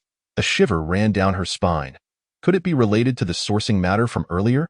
Stealing a glance at Su Bingkuin, she observed that he bore little trace of anger. Could it be that she had misjudged? Shaking her head, she decided to dismiss the thought. Regardless of the circumstances, the meal had already commenced, so she might as well enjoy it. After dinner, as Su Mu cradled a box of small pastries, she was summoned by Su Bingkuin. Su Mu, you called for me? Su Bingkuin replied. Ah, Su Mu at home. You should call me Dad. We mustn't raise any suspicions. Su Mu nodded, showering him with compliments. Truly, you are the boss. Your attention to detail is commendable. Well then, if there's nothing urgent, I shall take my leave. Wait. Su Bingkuin interjected as she turned to depart, a sense of urgency in his voice. I have a favor to ask of you. So it was a favor. Su Mu's heart settled. And she inquired, Dad, please go ahead. I simply wish to inquire how you have cultivated such a close relationship with them. Do you possess any tricks? Dad, it takes time to build a bond. Some things cannot be rushed. Su Mu advised earnestly. It has only been less than a month. The progress we've made is already commendable. Indeed, had Su Bingkuin reflected on this previously, he would have agreed. For accomplishing what he had struggled with for over a decade in just 1 month was no small feat. Yet, the greatest fear lies in comparison. In comparing himself to his former self, Su Bingkuin felt victorious. However, when juxtaposed with Su Mu, he suddenly realized that it felt as though he had merely coasted along, achieving little while his peers excelled. This situation was unacceptable for Su Bingkuin, whether as a father or a boss. After all, he was their biological father, while Su Mu was merely posing as a son.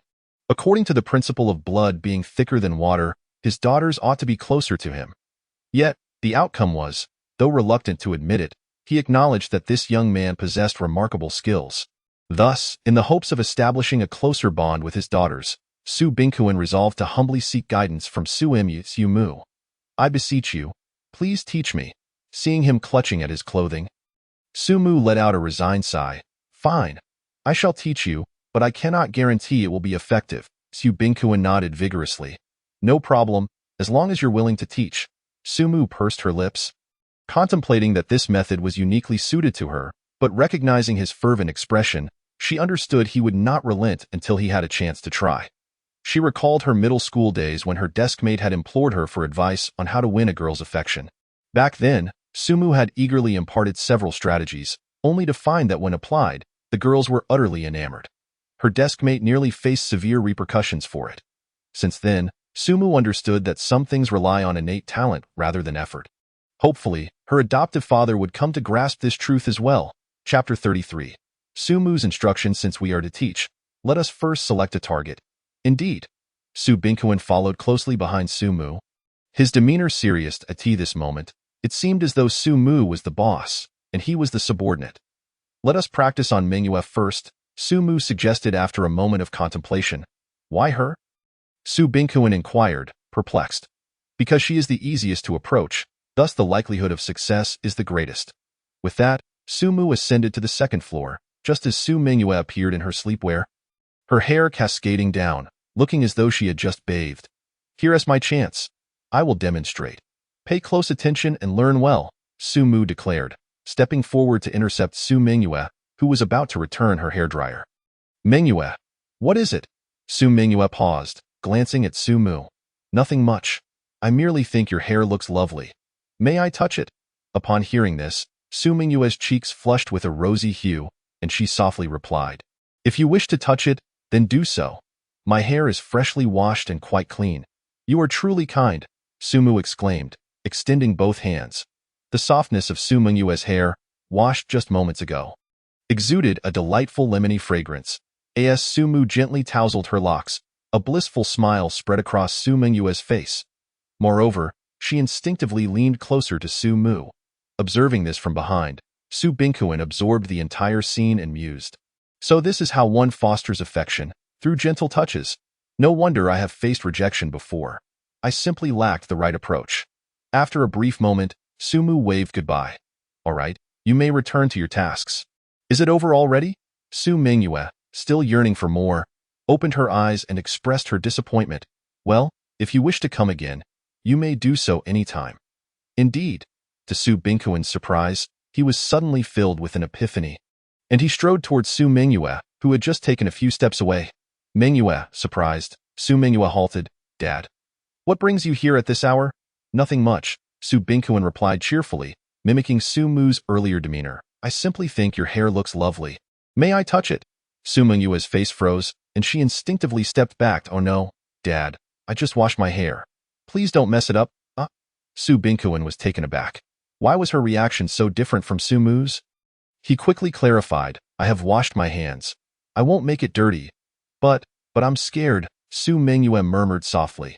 Without allowing Su Bingquan a chance to respond, she hurriedly dashed upstairs, vanishing from sight. Su Bingquan stood there, bewildered, unable to comprehend why his words, nearly identical to Su Mu's, elicited such disparate responses. Su Mu approached him, patting his shoulder. Dad, I haven't finished my instructions yet. Why rush into action? Moreover, I mentioned that my method is not guaranteed to work. Su Bingquan, gritting his teeth in frustration, insisted. Let us try again. That must have been the wrong approach. Your method of greeting does not suit me. We need to switch tactics, observing his earnest demeanor. Su Mu sighed. Very well, we shall change our approach. She pulled out her phone, and with a swift sound, a gaming interface appeared on the screen. Have you played this mobile game before? Su Bingquan nodded. I have, but not extensively. Next, we will use this game as a means to foster common interest between you and your daughters. Are you suggesting I play games with them? Precisely. Will that even work? Su Bingquan expressed concern. Although he was not a rigid parent opposed to gaming, the notion of playing games with family felt somewhat foreign to him. Why not? Do you realize how many friendships have been forged through gaming? Su Mu countered immediately that Su Bingquan pondered, finding it somewhat plausible. He had indeed heard many employees at the company mention that their friendships blossomed through gaming. With newfound enthusiasm, he inquired, So who shall we find? You tell me? Are you bad at games? Su Mu asked seriously. Huh? Are you asking if I am bad at gaming? Su Bingquan hesitated, then smiled slightly at Su Mu. Rest assured, I have never lost a game against my colleagues. I am always on top. That's good. If you're not lacking in skill, then you should have plenty to discuss, Su Mu nodded, surprised to find that this CEO was also a gaming aficionado. Could this be the legendary hidden talent? Moments later, Su Mu led Su Bingquan to Su Hanshuang's room. Knock, knock. After a few raps on the door, Su Hanshuang's voice called out, Dad, I'm going to sleep. Let us discuss this tomorrow. The two exchanged glances and Su Mu sighed. It seems we must return tomorrow. Just as those words left her mouth, the door swung open abruptly, revealing Su Hanshuang in her sleepwear. A smile gracing her features. Oh, it's my little brother. Come in. Where until you going to sleep? Su Mu asked, her expression unchanged. Well, I was going to sleep, but I couldn't fall asleep, Su Hanshuang said, scratching her cheek awkwardly. Perfect timing. My dad and I have something to discuss with you. You and Dad? Upon hearing this, Su Hanshuang realized that Su Bingquan was standing behind Su Mu, his gaze towards her complex and inscrutable. What is it? We want to play a game. I want to level up, Su Mu announced, brandishing her phone. Level up? That's simple enough. Just watch me lead the way. But what does Dad want? Assist me in ascending the ranks. He claimed his skills were commendable, so I summoned him over. It was a perfect opportunity for the family to gather and strengthen our bonds. Su Hanshuang was astonished. Dad plays games too? And he's a master at it? At that moment, Su Bing-Kuan smiled confidently. Who would have thought? Soon, I shall showcase my prowess to you all. 10 minutes later. Dad, unleash your ultimate skill, quickly. Oh no. Dad, why did you miss your ultimate attack again? Huh, something seems off. Are the opponents truly this formidable now? When I unleash my ultimate at the company, no one can evade it. Su Bing-Kuan gazed at the black and white screen, perplexed. Don't even mention it. In just 10 minutes you've perished 10 times, and you've yet to land a single hit with your ultimate. Chapter 34. A novice. No words needed. A few minutes later, the game concluded, predictably resulting in their dismal defeat. As the end approached, their other two teammates had completely given up, merely hiding in the fountain while wildly attacking Su Bing-Kuan's jungle character on the keyboard. Setting his phone down, Sumu looked at Su Bing-Kuan with a blank expression. Dad, didn't you say you were a master? How come you're worse than I am? Indeed, Dad, with your current performance, not even a deity could carry you. Su Huan Shuang chimed in, her eyes brimming with disdain. Flushed with frustration, Su Bing-Kuan insisted, impossible, absolutely impossible. It must have been an off moment for me. Let us have another match, and this time, I will surely lead you to victory. Su Huan Shuang could hardly contain her laughter. Dad, with your skills, I fear. But before she could finish, Sumu nodded earnestly. All right. Dad, I believe in you. Let us go again. Huh? Sumu, are you out of your mind? Dad clearly doesn't know how to play. Huan Shuang, we must have basic trust in our father. Sumu spoke earnestly. Family, you know? We are a lumberjack family. Exactly. Su Bing-Kuan quickly agreed. Huan Shuang, I assure you, that was merely a fluke. At the company, I have never lost. You must trust me. Su Huan Shuang paused for a moment, then sighed heavily. Fine. Let us play another round. 10 minutes later. Super God, did you see that? Su Bing-Kuan exclaimed, exhilarated, as he read the words on the screen. That was the opposing team. Su Huan Shuang replied, devoid of hope, and besides, Dad, you were the one who fed them kills. At this moment, even Su Mu could not come to his defense, only expressing his confusion. Dad, if you can't even understand the skills, how have you never lost at your company? Su Bing-Kuan scratched his head sheepishly. I'm not quite sure. Whenever they know I'm playing, they just run into my skills. I thought everyone was like that. Well, so it turns out, it was merely a matter of human relationships, to say the least. One cannot help but admire a large company. Even such poor skills can lead to victories. Seeing this, Sumu just wanted to hasten their departure, saying, Ahem, let us call it a day. Dad and I have matters to attend to, and we won't disturb your sleep any longer. Don't go.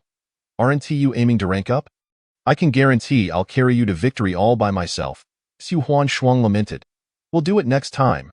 Dad and I have matters to attend to, and it's not too late to rank up another time. Seeing that her pleas were in vain, Su Huan Shuang added, But you must come next time. Then we shall be on our way. Good night, sister. Sumu nodded as he pushed Su Bing-Kuan out of the room. Upon reaching the corridor, he rubbed his forehead and sighed. It seems this method is also not viable. Su Bing-Kuan, aware of his shortcomings, but unwilling to concede, timidly inquired, Are there no other alternatives? Thus, this time, let us choose something simpler, starting from your expertise, and approach it with strength as proof of concept. What does that mean, strength as proof of concept? Su Bing-Kuan pressed for clarification. Just chat. Sumu responded succinctly. This time, we shall do nothing but converse, and when we do, let it be about your proficient business domain, using your knowledge and talent to earn your daughter's admiration, respect, and adoration. Su Bing-Kuan felt invigorated, slapping his thigh. Wonderful, this is indeed feasible. But soon, he grew worried. But will they be willing to engage in conversation? Fear not, for I shall be present. I will feign seeking advice from Sister Mo regarding company management, and you can seize the opportunity to interject, and then excellent plan. Su Bing-Kuan nodded vigorously. Thus, the two knocked on Su Mo's door. Who is it? A voice from within echoed the same question as Su Huan Shuang's. Thankfully, there was no disdain for the father's later comment. Otherwise, Su Bing-Kuan would have found himself utterly embarrassed. It's me, Su Mu. Su Mo opened the door, her beautiful eyes sparkling. What brings you here? Aren't you supposed to take me to work tomorrow? I wanted to learn a bit about the company's operations first. Precisely. Su Bing-Kuan chimed in. Little Mu has no experience, and we need to teach him in advance. Sumo raised an eyebrow. Can't I handle it alone? Dad, do you not trust me? Not at all. I just have my reservations. Oh dear, Su Bingkuin was caught off guard by this turn of events. But Sumu quickly interjected. Sister, Dad means well. Having an extra set of hands for teaching is always more comprehensive. Sumo blinked, then nodded gently. Very well. Let us head out to converse. Isn't it fine to chat in your room? Sumo rolled her eyes. Dad, what business do you have in a girl's bedroom? Su Bingkuin retorted in indignation. I clearly saw you leading Sumu in there just yesterday. Sumu is my younger brother. I am still your father. But are you as adorable as Sumu? Sumo placed her hands on her hips, and Su Bingkuin instantly deflated. He glanced at Sumu, conceding that, in terms of looks, Sumu indeed had a slight edge. Yet, he wasn't lacking. After all, no employee at his company ever failed to comment on how handsome he was. Likening him to Wu Yinzu. Very well, then we shall convene in the living room. Sumu hastily shifted the subject. He had noticed that their father was at a disadvantage in front of his daughters. In the living room, Sumo naturally seated herself beside Sumu, crossing her legs, her fair thighs swaying before him. What aspect would you like to know about? Specifically, I wish to understand which responsibilities I should undertake. And on a deeper level, I seek to grasp the operational logic of our company and its future direction. These matters are somewhat extensive. Today, I shall provide a brief overview. Upon hearing her begin, Su Bingkuin felt a surge of excitement. Perfect, I am well versed in this area. Once Imo finishes, I can add my insights. Thus, for the next several minutes, Su Imo elaborated on business-related knowledge in an accessible manner. Sumu initially believed this would surely be a success, as business was Su Bingkuin's forte, and they had plenty to discuss. However, he soon realized he had underestimated the situation. Chapter 35. A dispute between two individuals, but we cannot be certain it was my few brothers. Can we? They followed me from the ground up. People do change. The past is the past, and the present is the present. If you feel guilty towards them, then perhaps you should compensate them adequately and keep them out of the company. No, that would make me ungrateful. Oh, what kind of ungratefulness is that? As the two argued fiercely, Sumu let out a helpless sigh. Wasn't the intention to enhance familial bonds through conversation? How did it devolve into this? Somehow, the discussion shifted to company structure, and Sumo mentioned the need for reform, claiming some executives were openly profiting at the company's expense. Su Bingkuin took offense, as the executives Sumo referred to were those he had built the company with from scratch, and were absolutely loyal to him. Sumo immediately countered, citing procurement discrepancies. Thus, the two transitioned from exchanging knowledge to a heated dispute, neither able to convince the other. As their argument escalated, Sumu could no longer contain himself and exclaimed, Enough. Dad, have you forgotten why we are here? Su Bingkuin paused, his earlier fervor dissipating. And you, dear sister, should also temper your words. Why become so agitated? Sumo took a deep breath, a hint of apology gracing her features. I'm sorry. Dad, Sumu. I lost my cool earlier. No, I share the blame, Su Bingkuin quickly added. He regretted that such a valuable opportunity to bond with his daughters had spiraled out of control due to a moment of carelessness. Seeing them calm down, Sumu realized no further discussion could occur today. Sumo nodded and cast a complex glance at Su Bingkuin before retreating upstairs. Turning to Su Bingkuin, Sumu wore an expression of exasperation. I say, boss, why did you suddenly lose your temper? Don't you remember our purpose? This was my fault. Su Bingkuin sighed, settling onto the sofa. Yet, I simply cannot comprehend why Imo is fixated on those old executives. They would never betray me. Sumu remained silent for a moment, understanding that, as an outsider, he should not intrude on family matters. However, recalling Sumo's earnest pleas earlier, he felt compelled to speak. Dad? I believe what Imo said has merit. You might consider allowing her to investigate the company. At this juncture, Sumu paused before adding. Additionally, regarding betrayal, I do not comprehend, but your gaming skills are indeed being hidden from you by them. Su Bingkuin found himself momentarily at a loss for words. After a prolonged silence, he nodded. Perhaps I have indeed grown old. Sumu let out a sigh of relief. It seemed her persuasion had borne fruit. Next, it was time to enlighten Sumayu. The following morning at dawn, Sumayu stood eagerly before Sumu's door. Xiaomu, we're heading to the company today. Are you awake? I'm coming in with that. She pushed the door open, only to find Sumu neatly dressed and engaged in his morning routine. Disappointment washed over her. She had risen so early in hopes of catching a glimpse of her brother's sleeping face, only to find it was in vain. "Don't worry, sis. I'll be ready in no time." Sumu flashed an okay gesture, his toothbrush now moving at double speed. Unable to contain her laughter, Sumayu recalled how he had been comforting her late into the night, further deepening her affection for her thoughtful brother. "In no rush, we've ample time. Today at the company, I will surely uncover evidence of those corrupt pests." After breakfast, Sumayu took the wheel herself. Sumu sat in the passenger seat, glancing at his sister's chic black and white business attire. The white blouse held her ample bosom firmly in place, while her black stockings gleamed with a glossy sheen. Overall, her image and poise exuded an air of regal elegance. He couldn't help but marvel at how her figure was fit for a model. Suddenly, Sumayu asked out of the blue, "Brother, do you think I'm beautiful?" Sumu's face flushed. "Sis, I only took a glance." "Ha ha," Sumayu giggled, covering her mouth. "I'm not blaming you. You're my brother, so you can look as long as you wish. If you think I have too many clothes, feel free to tell me." Sumu quickly shook his head. "No way. If Su Binkuin finds out, he'll surely beat me to a pulp." "Sis, I'm still a student. Where would I get a suit?" "Well, today you'll have one." Sumayu executed a swift turn as they drove onto a smaller road. "I want to see what my brother looks like in a suit." Minutes later, they stopped in front of a nondescript clothing store. This was Jiangcheng, or rather, the finest suit shop in Jiang province. Though it appeared ordinary, many dignitaries had their suits custom-made here. Sumayu led Sumu inside, and soon spotted an elderly man with white hair wearing a crisp Zhongshan suit.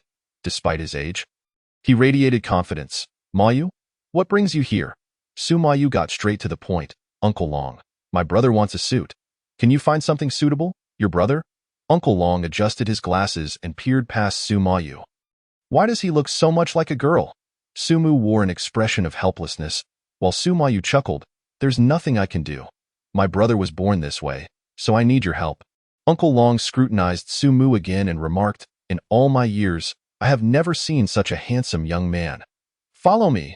The two followed him into a spacious back room. After measuring Sumu for a moment, Uncle Long produced a suit. "Try this on." Sumu nodded and walked into the changing room. Sumayu waited outside, her face brimming with anticipation. Last time, when Sumu wore traditional Hanfu, he looked ethereal.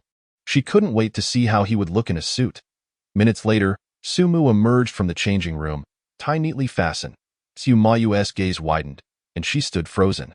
The already tall figure appeared even more proportionate in the well-tailored suit. The formal red tie contrasted beautifully with his porcelain-like face, adding an air of nobility and mystery to his appearance. Overall, this suit transformed Sumu into a scion of European royalty. Sumayu was utterly mesmerized. Previously, her admiration for his Hanfu had been a mere appreciation of beauty. However, seeing Sumu in this suit awakened a long-dormant desire within her as a woman. "Oh, how I wish to rush over and, sis, what do you think of this outfit? Say something." Sumu waved his arms in front of her. "Is that all?" Sumu's expression turned disappointed. "I thought you would shower me with compliments." Sumayu understood he was joking and laughed. "Well, that depends on whether you want me to speak the truth or tell a white lie. Of course, I want the truth." "The truth is," she said, "I could hardly wait to strip you bare and savor every bit of you." "Then I would be like Tang Song," Sumu retorted, exasperated. "If you're Tang Song, then I must be the queen of the kingdom of women." Sumayu giggled. At this moment, Uncle Long, unable to bear the display any longer, interjected, "All right, that's enough of your lovey-dovey antics.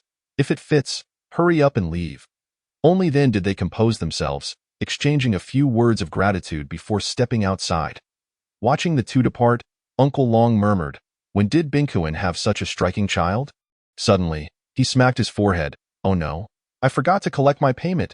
Meanwhile, in the car, Sumu asked, "Sis, didn't we forget to pay just now?" "No worries, he's an old acquaintance of our father. He will directly ask Dad for payment." "It won't be too expensive, will it?" Sumu timidly inquired. Sumayu casually replied, "It's not like you're footing the bill." Sumu remained silent, thinking to himself that this was even more serious than if he were paying. As Su Binkuin was not his real father, merely his boss, however, considering how Su Binkuin had reacted to the executive's corruption yesterday, He figured he wouldn't care much about such a trifling expense. Before long, they arrived at a towering skyscraper. Thumu looked up, the building soaring out of sight. The logo above was prominently displayed, boldly proclaiming Su Corporation. It struck him that he had often passed by this building while working during his school days, and had thought the glass reflections were rather unfortunate. However, now, contemplating his imminent ascension to a management position here, he could only exclaim, "How delightful!" Before they entered the building, a group of people approached them. Upon seeing Su Mu, their hearts seemed to skip a beat. What a stunning girl! She possesses the softness of a maiden and the assertiveness of a youth. How can anyone be so perfect? Coughing lightly, Su Mayu observed them with a stony expression. Look all you want, but don't let the drool spill. This icy demeanor snapped them back to reality, and they awkwardly addressed Su Mayu. Miss, we were sent by the boss to welcome you and the young master. Another added, Miss, isn't the young master with you? Sumu pointed to himself. The young master you speak of seems to be me. The group froze momentarily, glancing at Su Mayu. Only after receiving her affirming nod did they finally recognize that this exceptionally beautiful individual was indeed Su's young master. They exchanged glances. Since you are here, let us take you on a tour of the company. No need. Su Mayu flatly refused. Huh? They were momentarily taken aback, but one quick-witted individual quickly chimed in, Miss, it's the young master's first visit. And you haven't been to the company in a while either. It would be better for us to show you around. No, thank you. Although I haven't been here in a while, it doesn't mean I'm unfamiliar. It's working hours now. Don't you have tasks to attend to instead of loafing about? Sumu, puzzled, asked, Sis, weren't they sent by Dad?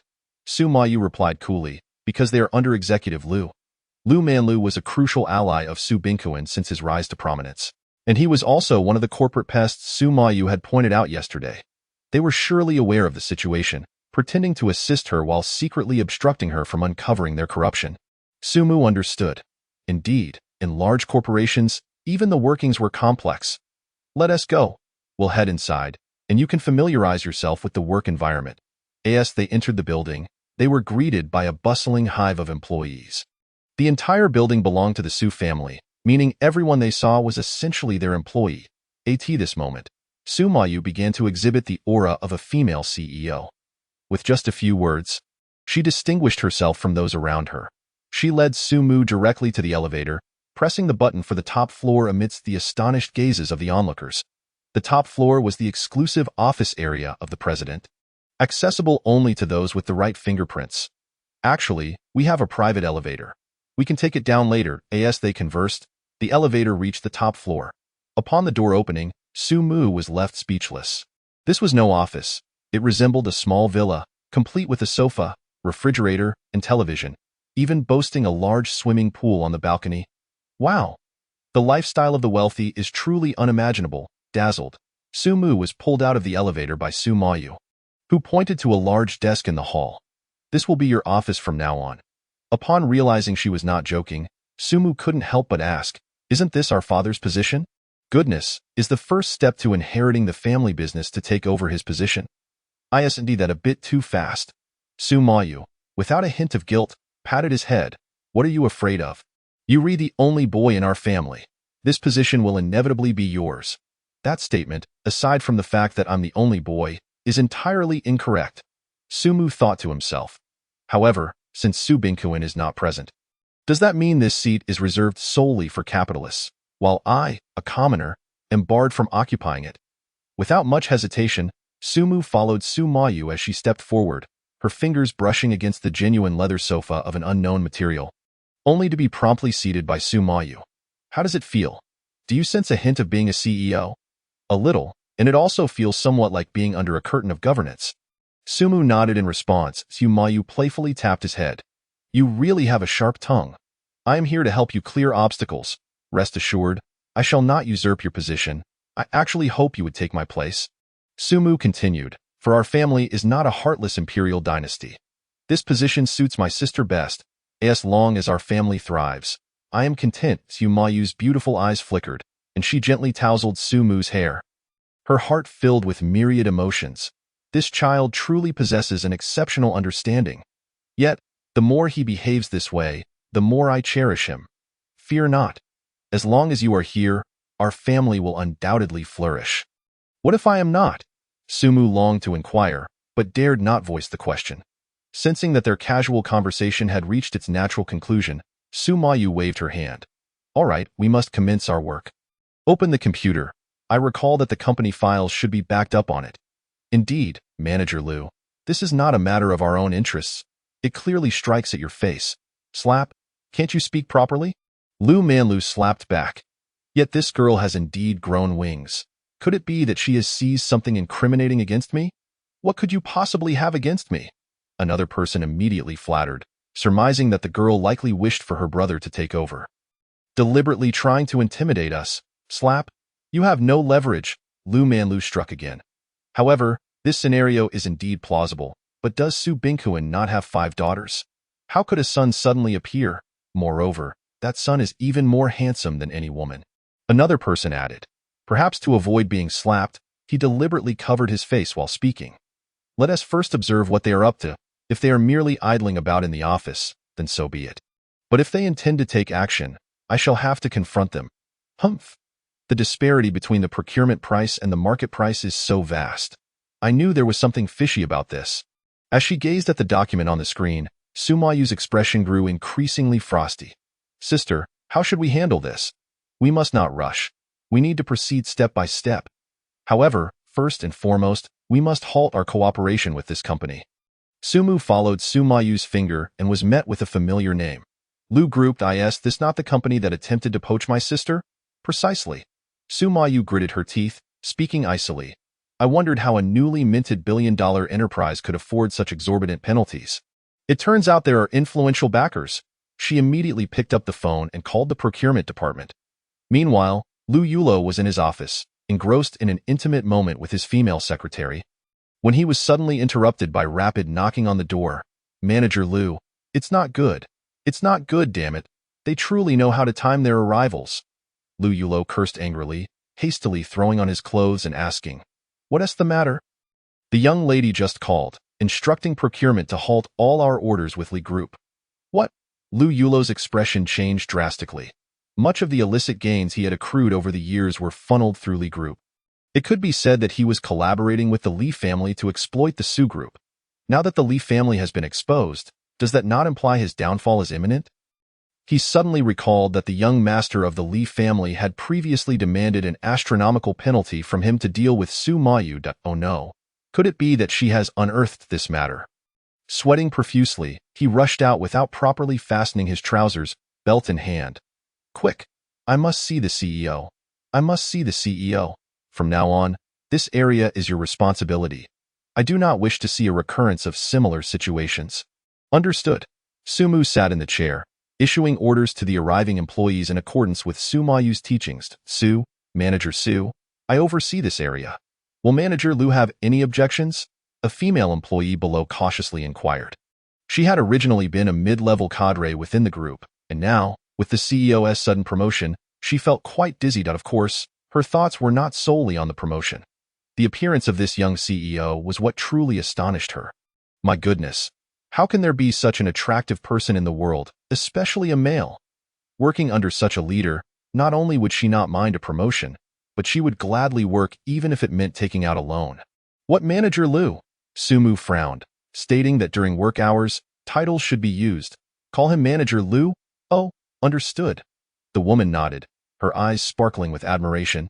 Even when angry, he looked so handsome, truly captivating. In the brief span of just a few minutes, Sumu had executed several personnel changes. According to Su Mayu, this was nurturing his own team. Just as he was about to speak, a flurry of voices erupted from the stairwell. Wait a moment. Manager Su, wait a moment. The group turned towards the sound, spotting Lu Manlu rushing out of the elevator, panting heavily. Su Mayu frowned. Typically, access to the top-floor elevator required a password, which she had temporarily waived for the sake of personnel adjustments. Little did she expect this individual would exploit the opportunity.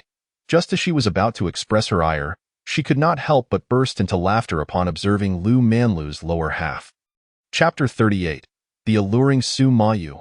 Manager Lu, your trousers are quite unique. Lu Manlu froze momentarily, noticing the laughter of those around him, and quickly lowered his head, only to discover that he had put his trousers on inside out. In a flurry, he attempted to correct them, but it was a futile endeavor. Helpless, he awkwardly explained that he had been in such a hurry after using the restroom. Does Manager Lu need to remove his trousers to use the restroom? Quite avant-garde indeed, Sumu chuckled. Lu Manlu, aware that his attempts to salvage his dignity were only making things worse, opted for a direct approach. Manager Su, I didn't come here to discuss this. Oh, the procurement orders must not be interrupted, and these personnel appointments, why was I not consulted? Upon hearing this, the female employees below muttered under their breath, who doesn't he know those orders are your own greedy endeavors? Would you even agree if we consulted? Sumu coldly laughed. Manager Lu, you better understand that I am now the CEO. Why should I inform you?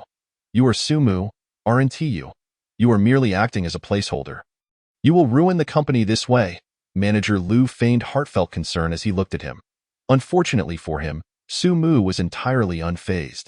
He waved his hand dismissively, stating, the Li family has wronged my sister in the past, and from now on, I do not wish to give them any orders.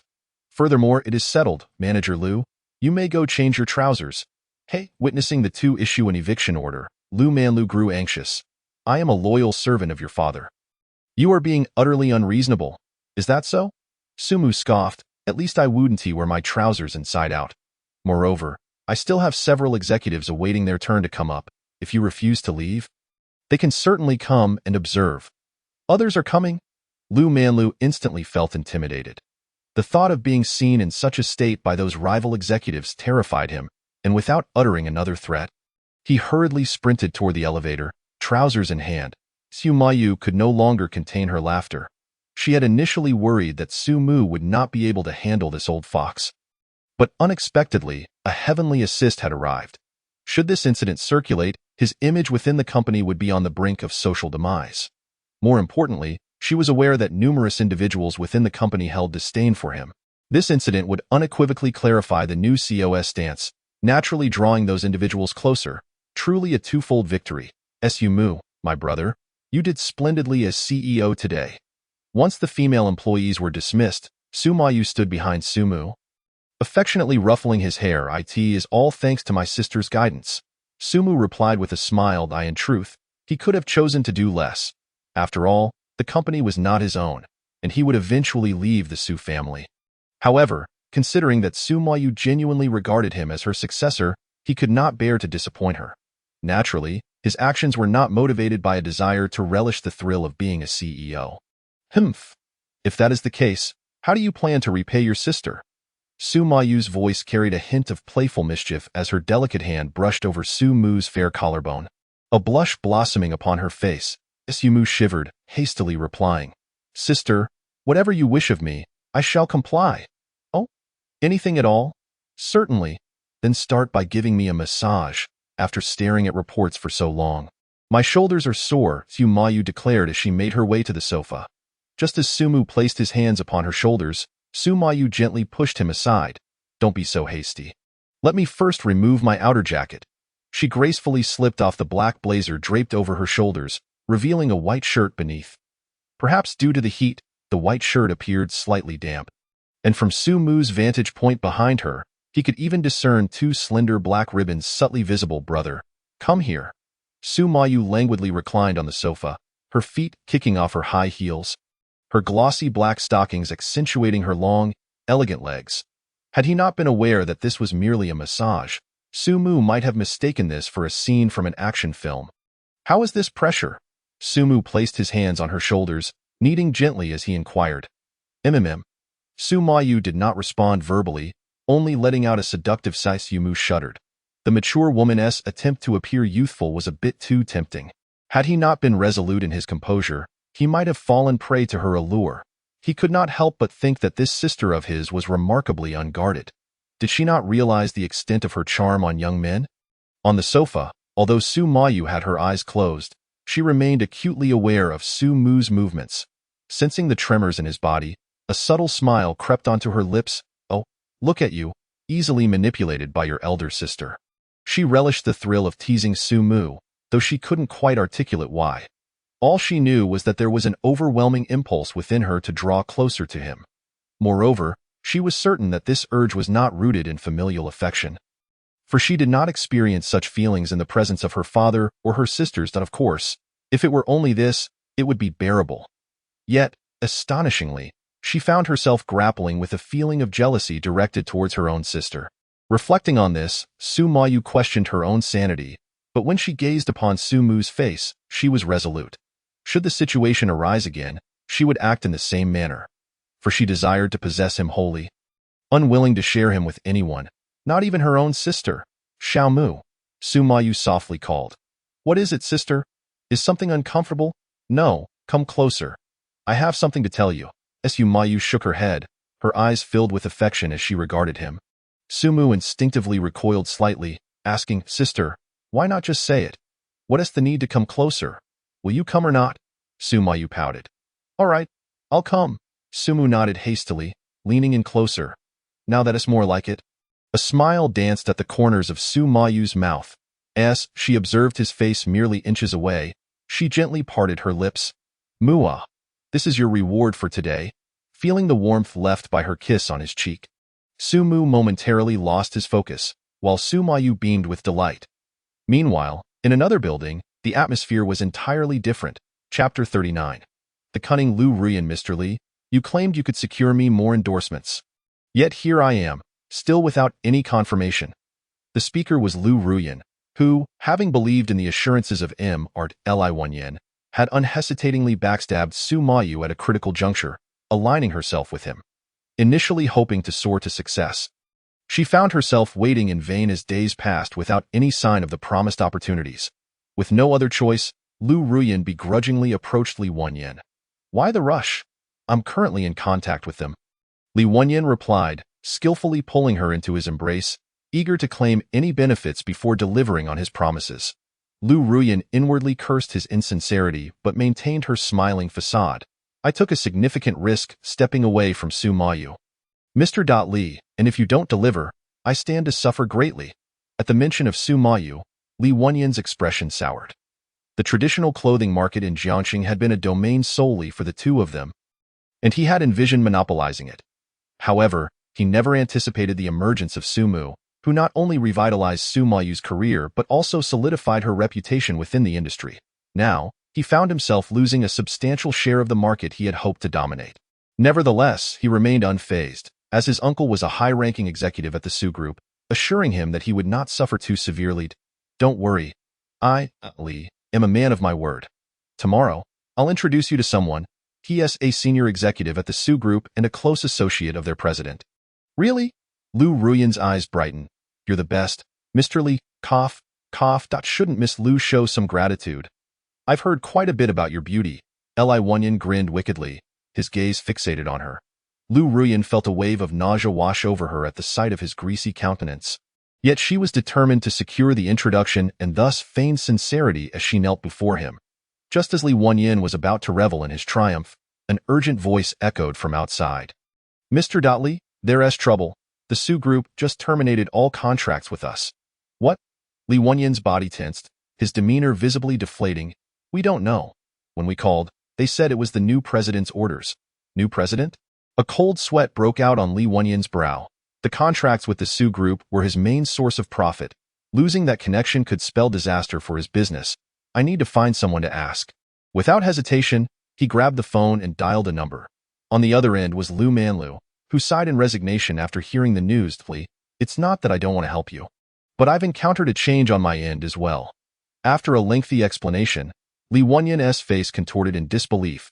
Su Mayu and Su Mu are now the heirs of the Su Group? But Su Mayu had a poor relationship with her father. I don't know either. Su Bingkuan makes decisions without informing me. Right now, I can't even guarantee my own position, let alone yours. I have to hang up now. The line went dead, leaving Li Wanyan's face ashen. It was all over. His initial confidence in targeting Su Mayu stemmed from her strained relationship with her father, believing there would be no repercussions for offending her. Yet, scarcely a week had passed before Su Bingkuan permitted Su Mayu to assume leadership. Now, he was not only unable to secure resources for Lu Ruyan, but he also risked losing his foothold in Jiangxing. Below, Lu Ruyan had overheard their conversation and felt an overwhelming urge to strike the imbecile before her. Damn it. I betrayed Su Mayu, flattered you, and even played along with your whims, only to discover you can't even secure your own position. Casting a glance at Li Wenyan's sagging demeanor, Lu Ruyan slowly stood up. Mr. Li, you seem quite busy. I'll take my leave now. On her way out, Lu Ruyan was consumed with anxiety about her future. After enduring humiliation and hardship to reach this point, she had foolishly offended the heiress of the Su group based on the words of a fool.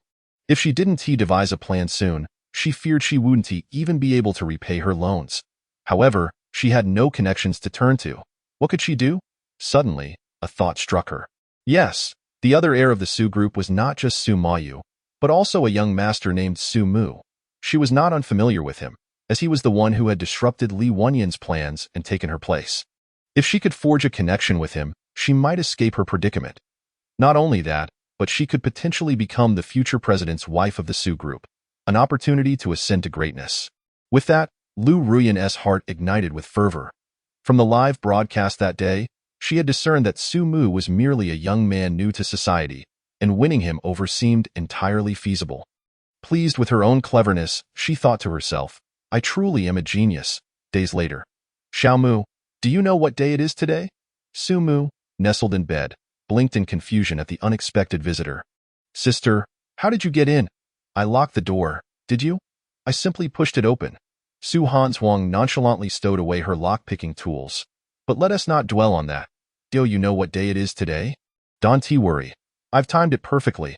Our flight is in the afternoon, and we have ample time to reach the airport. That's great. We've all kept this a secret from you. Su Hanshuang nodded. Thank you, sister. I hope Erji enjoys the surprise. She will love it. Su Hanshuang was confident. Her only worry was whether her sister might love it a bit too much. Chapter 40. The return of Erji in the afternoon. A plane landed at Jiangxing Airport. A young woman in a yellow dress, pushing a suitcase, elegantly descended the steps. She was Su Qiuyu, the second daughter of the Su family. Born into a prestigious family, she had displayed exceptional musical talent from a young age and was taken under the wing of a renowned music teacher during her middle school years. Under this guidance, her musical abilities flourished at an astonishing pace. Though only 25, she had already garnered numerous awards, establishing herself as a rising star in the music industry. Yet, she placed little value on these accomplishments. The early loss of her mother had left her heart profoundly closed off, rendering her seemingly surrounded by admirers yet fundamentally lonely, with few friends to speak of. Beside her stood a beautiful woman adorned with a sun hat, her face beaming with joy. This was Shang Guanyu, one of Su Qiuyu's few friends, also a musician. In stark contrast to Su Qiuyu's reserved demeanor, Shang Guanyu was vivacious and spirited, embodying a completely different personality. Your attitude is precisely why you can't find a boyfriend. Shang Guanyu sighed, as if she had anticipated Su Qiuyu's reticence to a boyfriend. Su Qiuyu scoffed at I fail to see what's so appealing about your boyfriend. Wasting time every day, wouldn't it be better to practice the piano? You really are quite unforthcoming, Shang Guanyu teased, poking at her cold expression. I clearly noticed how envious you were when I was on the phone with my boyfriend. Pfft. Only a fool would be envious. Su Qiuyu dismissed her with a wave, her tone frosty. Shang Guanyu chuckled softly, refraining from pressing the issue further, as her boyfriend approached. Yeah, there you are. I've been waiting for you forever. A well-dressed man approached them with a cheerful demeanor. Chan Xin, come here. Shang Guanyu joyfully rushed towards him, embracing him as if oblivious to the curious glances from those around them. Behind her, Su Qiuyu naturally witnessed the scene unfolding, a cold smirk perpetually gracing her lips. Yet her eyes flickered with a hint of yearning. How wonderful it would be to have someone who truly understood her. As this thought crossed her mind, she immediately shook her head, dismissing it as a mere jest. Who could possibly fathom her inner world? Even her own sisters could not fully open their hearts to her, let alone at that moment. She suddenly recalled the younger brother who had recently joined the family, seemingly well-liked by everyone. Before she could ponder further, Shang Guanyu approached, her boyfriend in tow. Qiuyu, let my boyfriend see you off. It's rather inconvenient for you to be alone. Su Qiuyu scoffed inwardly. This was clearly a display of affection right before her eyes. Remembering her master's frequent advice to make more friends, she felt a headache coming on. Nonetheless, she was resolute in avoiding excessive interaction with those she disliked. Thank you, but it's truly unnecessary. Oh, Shang Guanyu sighed, seemingly accustomed to her cold demeanor, and, hand in hand with her boyfriend, prepared to leave. Just then, she noticed a girl whose beauty made her feel a twinge of inferiority, running towards them. Sister, I finally found you. Upon hearing the girl's voice, Shang Guanyu felt her heart skip a beat. The girl glanced at her, then smiled. I know, the sister I'm referring to is her, Su Qiuyu. What? In the astonished gaze of Shang Guanyu, Su Mu swiftly took hold of Su Qiuyu's hand. What on earth was happening? Both Shang Guanyu and Su Qiuyu were bewildered. While Su Qiuyu was aware of Su Mu's existence, she never anticipated that Su Mu would come to fetch her, especially without prior notice from the other sisters.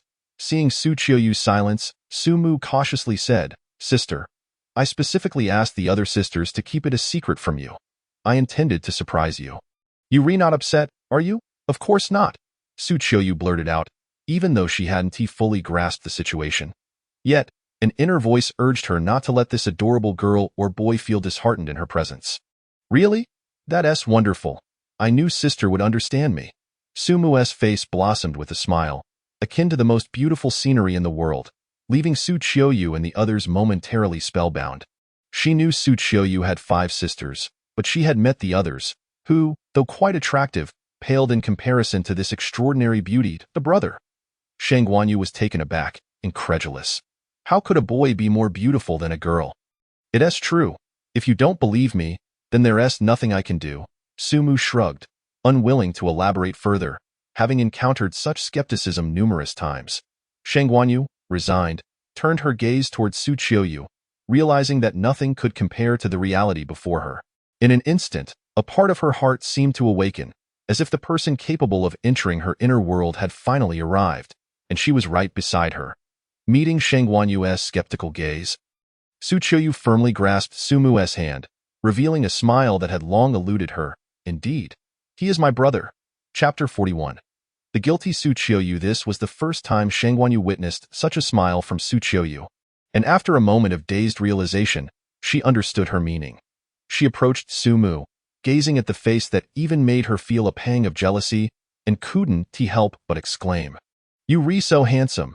You are too, sister. With that, they walked further away. The scene left only 2 people behind, and the smile on Su Qiuyu's face gradually faded. Her, this brother was indeed quite special. But the fleeting thrill could not breach the ice that had long encased her heart. Su Mu noticed her change and softly called out, Sister. For a long time, she had walked alone, and even with her sisters, it was merely dining together. Thus, she wished to decline. However, when the words reached her lips, she found herself unable to voice them. Some part of her heart seemed to rebel, gazing into Su Mu's sparkling, innocent eyes. She couldn't bring herself to be harsh. Left with no choice, she opted for silence. Su Mu sighed internally. He had heard from the other sisters about Su Qiuyu's aloofness and had anticipated her reaction. Upon hearing this, Su Qiuyu felt a whirlwind of emotions. On one hand, she was delighted that Su Mu understood her, but on the other, did his quick surrender imply he didn't care at all? Just as she pondered this, Su Mu added, Sister, can I come over to your place? I heard you're always alone, and I want to keep you company, where I live. Su Qiuyu paused, realizing that, indeed, she had purchased a small apartment in Jiangqing for a place to stay. The other sisters knew of this, so Su Mu's knowledge was not surprising. Yet, he should also know that even with her other sisters, she seldom invited them over. Was he betting on her reluctance to refuse him? She glanced at Su Mu, whose black eyes were clear and bright, shimmering with sincerity and hope. All right, she found herself exclaiming without a second thought. That's wonderful. However, having made her decision, Su Qiuyu had no intention of retracting it. She grabbed her suitcase and stepped forward, casting a sidelong glance at Su Mu, her heart unexpectedly fluttering with anticipation. Half an hour later, We arrived. Stepping out of the car, what greeted them was not a high-end apartment complex in the city center, but rather a desolate street on the outskirts, evidencing a stark sense of emptiness. Su Qiuyu had intentionally chosen this location. She preferred solitude and found it convenient for practicing her music. This is it. Entering the building, Su Qiuyu produced her keys, and with a creaking sound, the old door swung open. Su Mu followed her inside, his eyes widening in astonishment at the sight before him. The small room was cluttered with various items, appearing exceedingly chaotic. The living room couch even bore discarded underwear. If one were to solely view this scene, it would be hard to imagine that this was the residence of a top-tier musician like Su Chiyoyu. Sister, did a thief break in? Sumu voiced his concern. Indeed, his first reaction was to assume a burglary rather than find it acceptable. The stark contrast between Su Chiyoyu's image and this disarray was too striking for any normal person to connect the two immediately. Su Chiyoyu remained silent, painfully aware that this was not a burglary. It was simply how the room had always been. Due to her peculiar disposition, she was not only cold in her interpersonal relationships, but also exceedingly casual in her daily life. To her, both were unnecessary endeavors that could be managed with indifference. This mindset had left her utterly clueless about how to tidy up her room. If she stayed in a hotel, it would be fine. As there were people to assist with cleaning, however, living alone posed a different challenge. In truth, she had considered hiring someone to help, but she was quite picky about people, and given the inconvenient commute to this neighborhood, she had yet to find a suitable maid. Living alone was manageable, but she never expected to bring a stranger into her home. No, perhaps Sumu shouldn't be considered a stranger, yet, judging by his expression, he seemed unaware of the state of her apartment. For the first time, a sense of panic washed over Su Chiyoyu. She wanted to explain, to say something, but after much contemplation, she was at a loss for words. Sister, let me help you clean up. You check to see if anything important is missing. Sumu reacted swiftly, stepping into the room without a care for whether his clothes would get dirty. Su Chiyoyu stared at him, a mix of emotions swirling within her. She knew just how much dust clung to these long-neglected items, and even with gloves on, she had no desire to touch them. Yet, Sumu boldly stepped forward, taking on a task that clearly wasn't his to bear. Was it simply because she was his sister? Unable to contain herself, Su Chiyoyu spoke up. It's always been like this. Sumu, don't bother cleaning. I'll hire someone to take care of it. Sumu paused at her words, surprised to learn that it wasn't a burglary, but he quickly regained his composure and shook his head. As long as it's not a burglary, it's fine. Finding someone now is difficult. Let me clean up. Don't worry, I'm quick. This statement rang true. Amidst the heaps of clutter, he managed to tidy up a significant portion in under half an hour. As he sat down to rest, he caught Su Chiyoyu watching him with astonished eyes. How come you're so skilled at this? She had seen others clean before, but she had never encountered anyone as efficient as Sumu. Hearing her question felt like a sharp jab to Su Chiyoyu's heart. She had assumed Sumu had conspired with her sisters beforehand, never expecting this to be the reason. In that moment, remorse and regret churned within her, making her stomach ache. Chapter 42. I smile because of you. Sister, are you all right? You don't look well. Sumu noticed her distress and hurriedly stepped forward, wanting to support her. However, glancing at his own hands, he halted mid-motion. I'm sorry, it's all my sister's fault. At that moment, Su Chiyoyu stepped forward and tightly embraced Sumu. Sister, I'm dirty. Sumu, flustered, attempted to push her away, only to find he couldn't budge her. No, you're not dirty at all. My brother is not dirty. Su Chiyoyu fervently shook her head, as if she were apologizing or confessing. In that instant, Sumu sensed her overwhelming emotion. He patted her shoulder reassuringly and gently said, all right, I'm not dirty. Just let me catch my breath. I'm about to suffocate. To make amends, she pushed Sumu down into a chair. You rest first. I'll handle the rest. Upon finishing her words, she rolled up her sleeves, and in an unfortunate mishap, shattered the glass on the table into a myriad of fragments. Sister, perhaps it's best if I take over. Sumu promptly remarked, having discerned her utter lack of experience in such matters. You could reward me in other ways, such as by cooking, Su Chiyoyu murmured, her head bowed. But I can't cook either. The atmosphere instantly turned awkward, yet Sumu quickly had a stroke of inspiration. Sister, don't you play the piano? Why not perform for me later? What kind of compensation is that? Su Chiyoyu muttered. For even without Sumu's suggestion, she practiced the piano daily. Why not? I've heard that your concert tickets fetch at least 1,000 outside. Very well, Su Chiyoyu conceded with a slight nod, acknowledging her limited ability to manage household chores. Nevertheless, she persisted in helping with the tasks she could handle, such as changing the cleaning cloth and refilling the water, to which Sumu did not object. Thus, after less than half an hour, gazing at the newly polished and gleaming room, Sumu finally exhaled in relief. This looks so much more pleasant, she declared, hands on her hips. Yu, however, was somewhat astonished.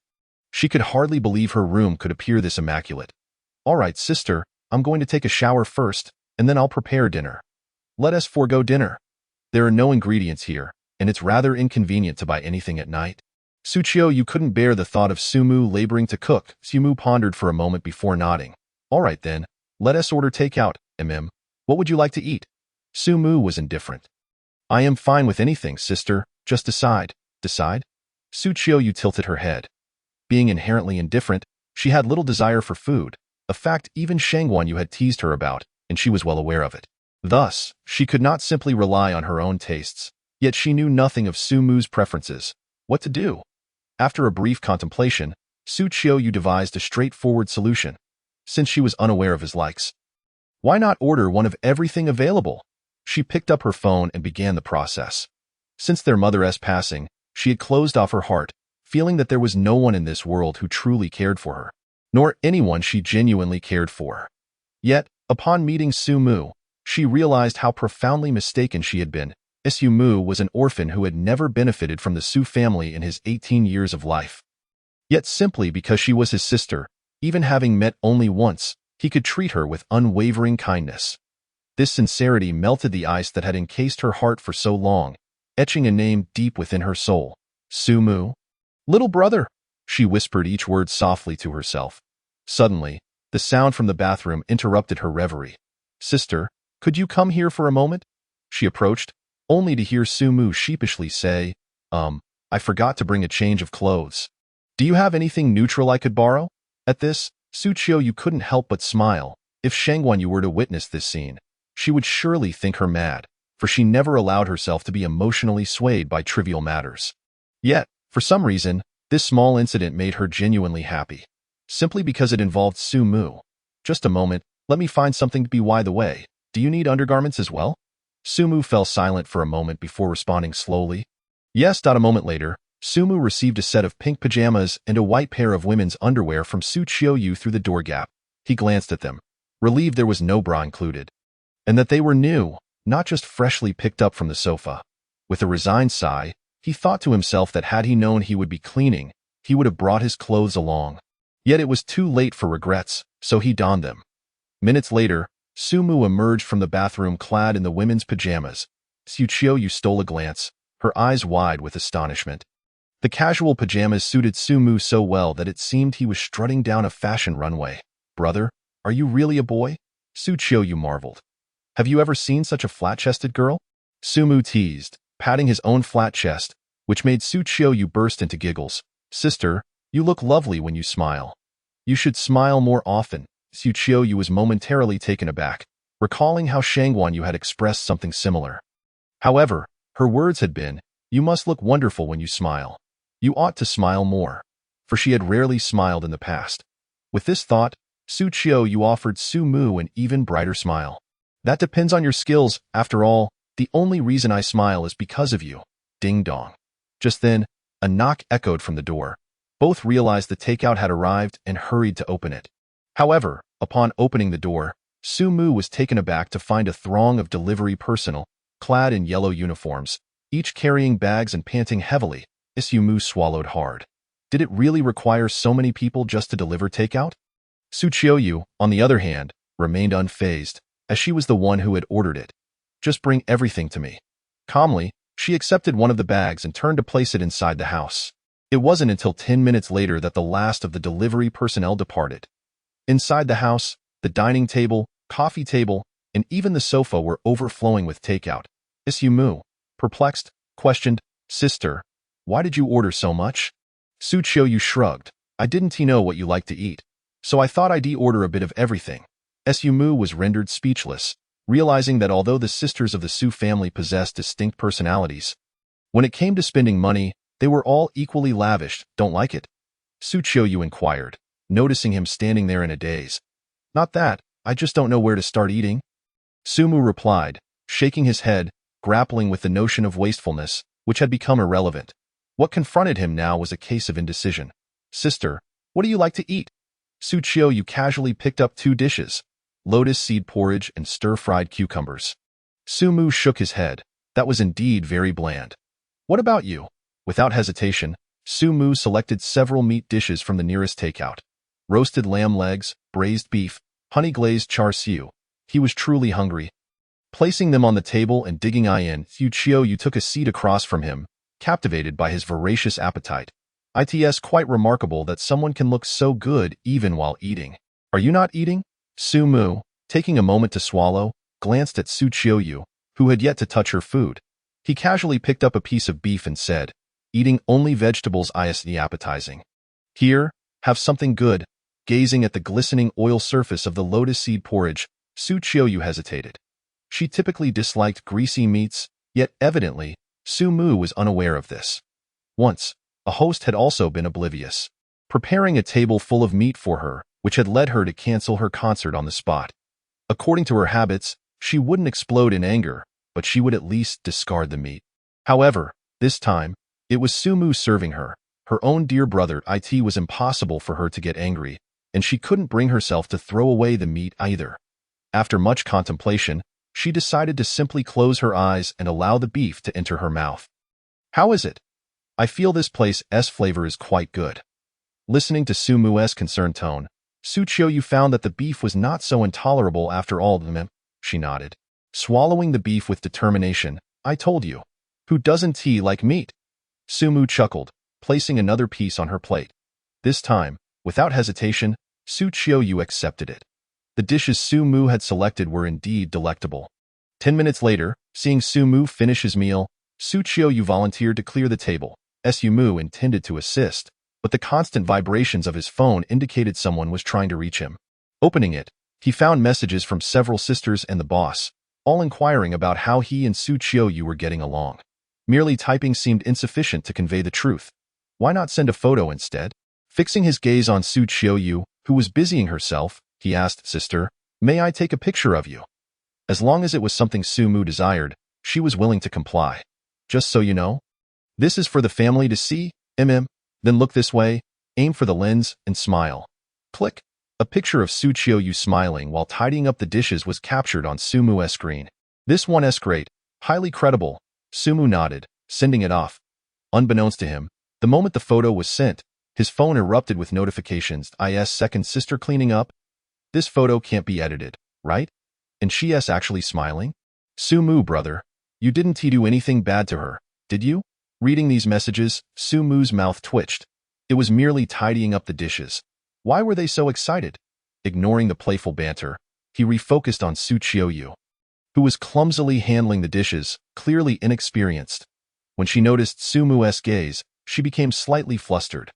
Suddenly, she accidentally jostled the bowl, causing the soup to spill. Thankfully, Sumu was quick-witted, pulling her hand aside just in time to prevent a burn. Sister, be careful. Your hands need to be ready to play the piano for me later. Sumu joked.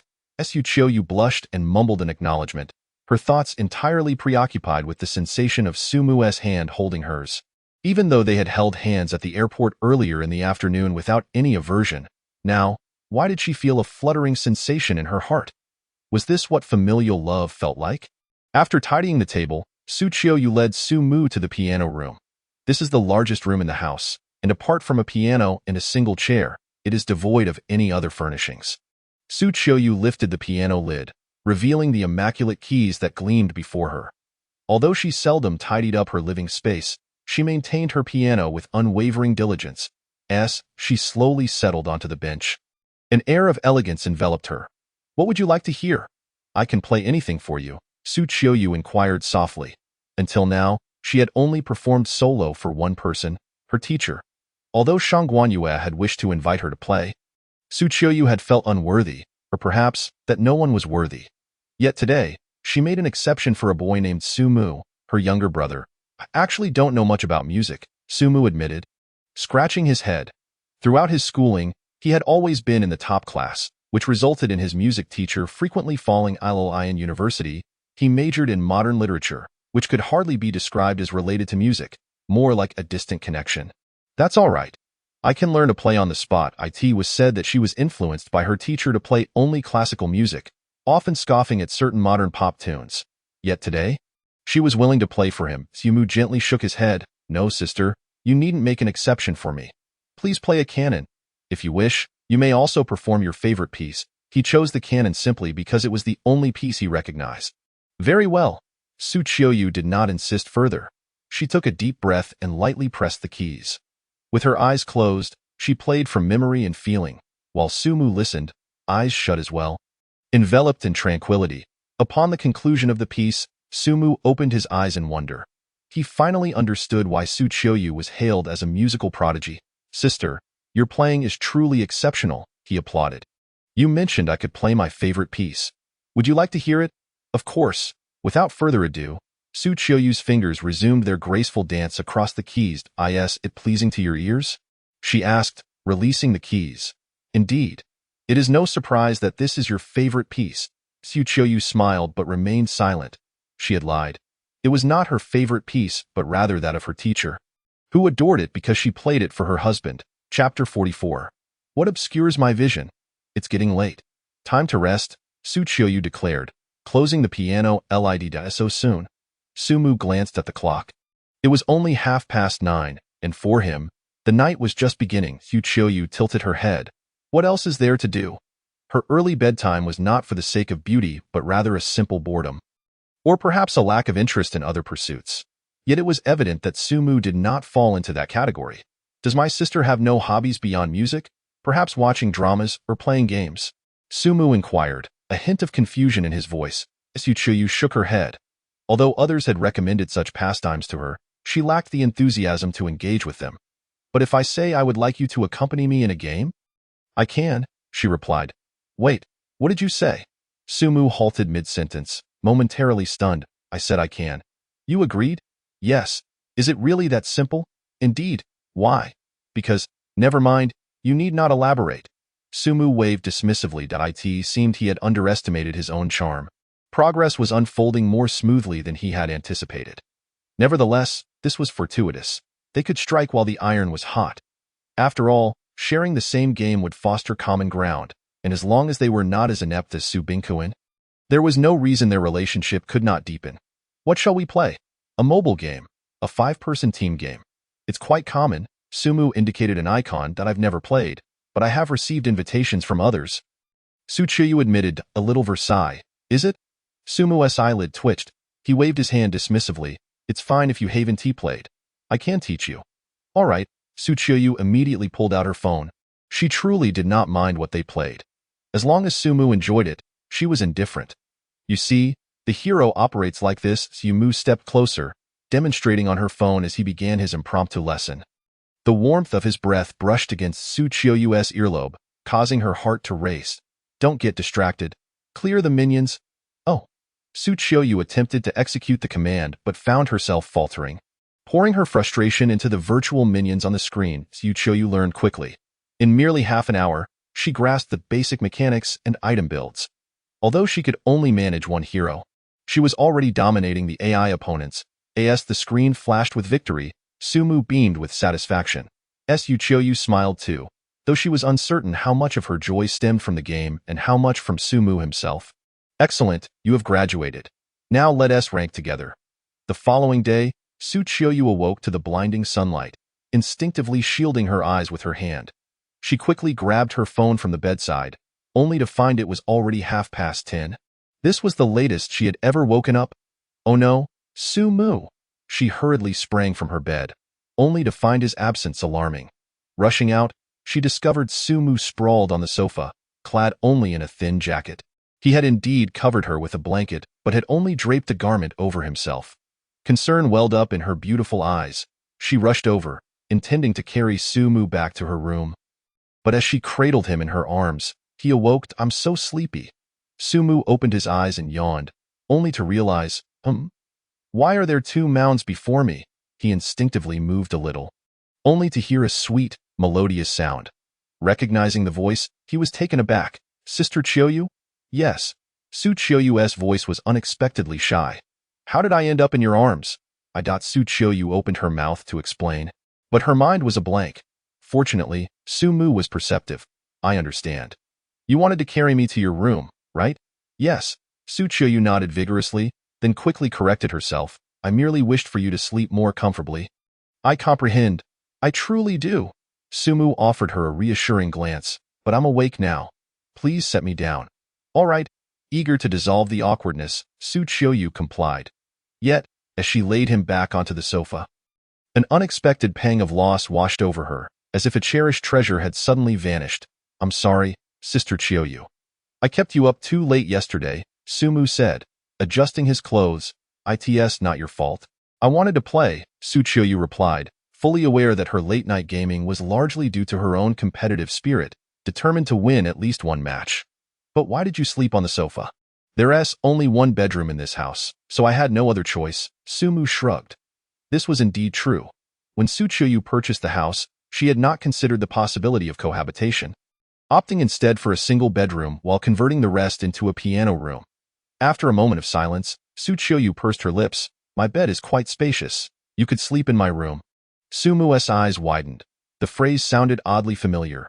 He quickly waved his hands. Sister, I'm a boy. How can we share a bed? I don't mind, Su Qiuyu blurted out, perhaps realizing the impropriety of her statement. She quickly added, we are siblings, after all. But that is precisely the point. Sumu rolled his eyes and chose to bypass the topic entirely. Sister, are you hungry? Let us go buy some groceries, in truth. Many of the dishes Su Qiuyu had ordered the previous day remained unopened, yet due to the absence of a refrigerator, she had reluctantly tossed them away. What do you feel like eating? I can order takeout, she immediately offered. Buy groceries? Why buy groceries? Takeout cannot compare to homemade food. Besides, sister, don't you want to taste my cooking? Su Qiuyu hesitated for a moment. I do. The market was a crowded place, and she was reluctant to go, but for the chance to savor Sumu's culinary creations, the risk seemed worthwhile.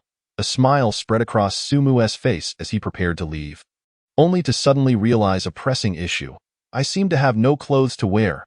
At that moment, Sumu was clad in nothing but a thin nightshirt, which happened to be a women's style. Why not try on my clothes? Su Qiuyu suggested, her gaze scanning Sumu. How could that be acceptable? I'm a grown man. I can't wear a girl's clothes, Sumu insisted, slapping the table in defiance. What does it matter? No one would notice, Su Qiuyu thought to herself, but regretfully remarked, then I suppose I'll have to order takeout. No, perhaps there is another solution. Chapter 45. I will leave tomorrow, haha. Coming up with this solution proves I am indeed a genius. In the kitchen, Sumu was chopping vegetables with an array of fresh produce and meats laid out beside him. How is it possible to procure these without stepping outside? The answer was simple. Online grocery shopping. Indeed, one could order takeout as well as groceries online. Once, Su Qiuyu would have deemed this unnecessary, thinking, why bother cooking when ready-made meals are available? How foolish, but now. The prospect of tasting Sumu's handmade dishes made her think, so delightful. Sitting on the living room sofa, Su Qiuyu fixated on Sumu's profile.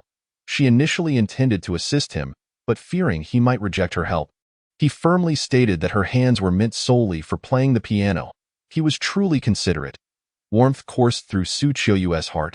Gradually, she found herself lost in thought as she observed Sumu. Sister, dinner is ready.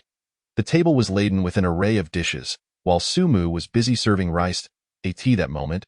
She found herself momentarily lost in thought. She had visited Shangguan Yu's home once, and her boyfriend seemed to have a similar arrangement. Sister, stop daydreaming and hurry up to taste my culinary skills, Su Qiuyu exclaimed. Oh. Su Qiuyu obediently picked up her chopsticks, nearly forgetting that they were siblings. How is it? As Su Qiuyu picked up a piece of fish-flavored shredded pork and placed it in her mouth, Sumu couldn't help but ask. I'll be honest, in terms of presentation and flavor, it was utterly eclipsed by the takeout prepared by a top chef yesterday. Yet, Su Qiuyu inexplicably preferred this dish, without any logical reasoning. Delicious, she exclaimed, picking up another piece. This was the most delectable meal she had ever tasted, not because of the ingredients or the cooking skills, but simply because it came from a particular person. That's great.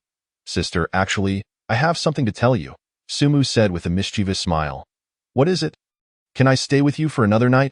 That's wonderful, by the way. I have something to tell you too. Su Qiuyu nodded. Her spirits lifted as she took a sip of tomato soup. I'll be leaving tomorrow. Cough, cough, cough. Su Qiuyu's eyes widened in shock, and she nearly choked on her soup. Sister, are you all right? Sumu hurried over to her side, patting her back.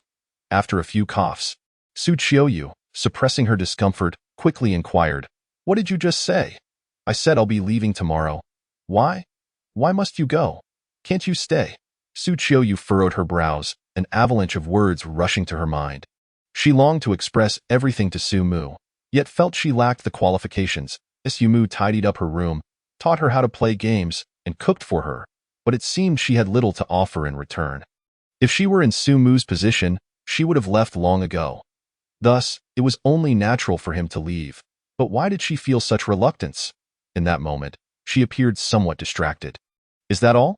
Su Qiuyu stood frozen in place, mentally berating herself for overthinking, only to realize it was merely because she had classes to attend. "Otherwise, sister, you don't want me to skip class, do you?"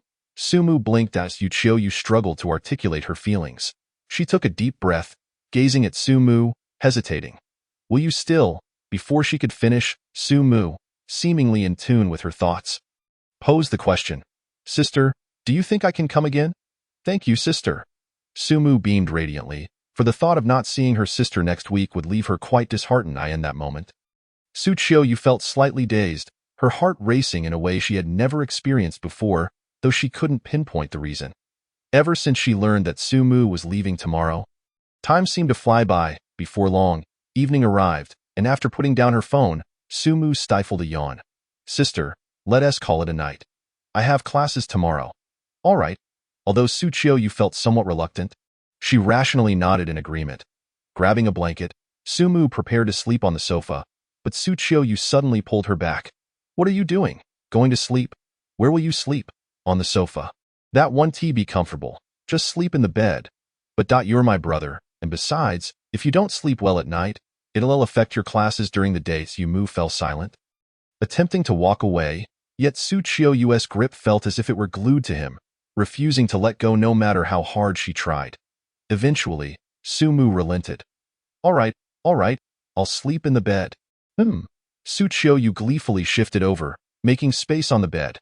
"That's too much room." Su Mu wrapped himself in the blanket and lay down.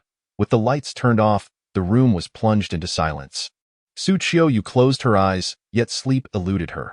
She secretly turned to catch a glimpse of Su Mu's silhouette. With the faint moonlight illuminating the room, she could vaguely discern Su Mu's outline. For some inexplicable reason, an urge to reach out to him surged within her. "No, I mustn't disturb him." But wasn't he already asleep? The following day, Su Mu opened his eyes to find a delicate face mere inches from his own, close enough that their noses could almost touch. Her even breaths brushed against his face, and the curve of her lips suggested she was lost in a pleasant dream. Su Mu quickly glanced down, ensuring his clothes were intact before letting out a relieved sigh. "That scared me. I almost thought I lost my virtue in a dream." Gently prying Su Qiuyu's arms away from him, he rose slowly to avoid waking her. Checking his phone, he noticed it was 7:15. He had promised to have breakfast with Su Qingwan that day. After quickly finishing his morning routine, Su Mu got dressed and prepared to leave. He glanced back at Su Qiuyu, still deep in slumber, hesitating momentarily before softly approaching her. "Sister, I'm leaving now. I'll come back to see you in a few days."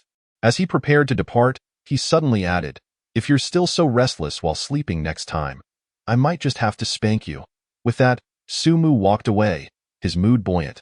Upon hearing the door close, Su Qiuyu gradually opened her eyes. Reflecting on Su Mu's words, her cheeks flushed a rosy hue. He couldn't have noticed, could he?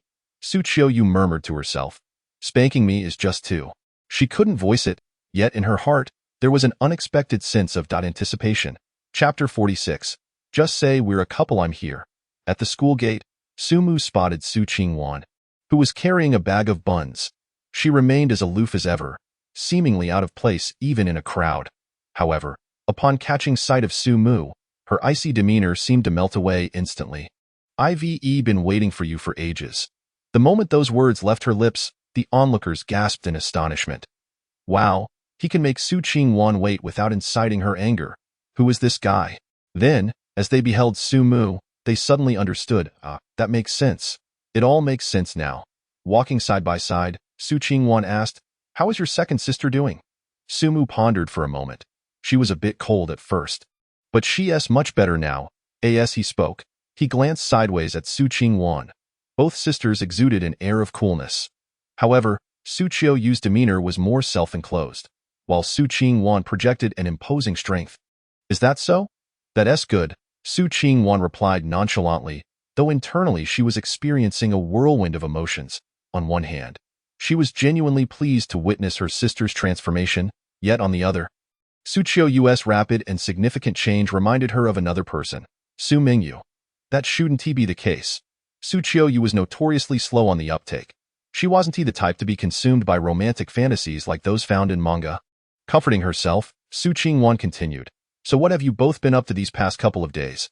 Sumu candidly shared their activities. Cooking, playing games, and practicing the piano. That's fine, but wait a moment. What about sleeping at night? Suddenly, she recalled her visit to her second sister's home, which only had one bed. Just as she was about to speak, a familiar voice chimed in nearby. Qingwan, why didn't you wait for me? They both turned to see a girl with twin ponytails bouncing toward them. Yun Shuang Shuang, Su Qingwan exclaimed, identifying her former roommate and one of the few friends she had at school aside from Su Mu. What are you doing here? Didn't I tell you to head to the classroom first? Hee, if I went to the classroom, how could I catch you too? Yun Shuang Shuang swayed her hips proudly. You told me you weren't interested in Su Mu. Who would have thought you were secretly harboring feelings? Stop it. It's not what you think, Su Qingwan retorted, tapping Yun Shuang Shuang on the head. Then tell me, what's your relationship? Yun Shuang Shuang asked, hands on her hips, her tone accusatory. She instinctively glanced at Su Mu, only to find that he had already spoken. Miss, were you the lead singer at our school's last sports meet? You know me? Yun Shuang Shuang blinked in surprise. Of course. Your voice is so beautiful. How could I forget after hearing it just once? Hee, is it really that nice? Yun Shuang Shuang blushed, scratching her head. Absolutely. Everyone in our class says so. Sumu nodded in affirmation. By the way, I heard the new round of campus voice auditions has begun. With your talent, you're bound to secure first place. Oh, is that so? But I haven't signed up yet. You need to hurry. I've heard the lines are already long. Yun Shuang Shuang immediately panicked, asking, where do I sign up? Right at the playground. Go quickly. Okay. I'm heading there now. With that, Yun Shuang Shuang bounced off toward the playground, utterly oblivious to her original purpose for coming. You really have a knack for dealing with girls, Su Qingwan remarked. Her tone somewhat wistful, Yumu chuckled awkwardly. Sister, I had no choice in that moment. Su Qingwan took a deep breath and then inquired. So you still haven't decided to publicly acknowledge your identity? We've been spending so much time together at school that it's inevitable someone will start to suspect. We might have made it through today, but what about tomorrow? There will always be someone nosy. Su Mu fell silent. Su Qingwan's words rang true. In fact, just last week, he was repeatedly asked the same question by several girls. Although he brushed them off, he could distinctly sense that their enthusiasm had not waned.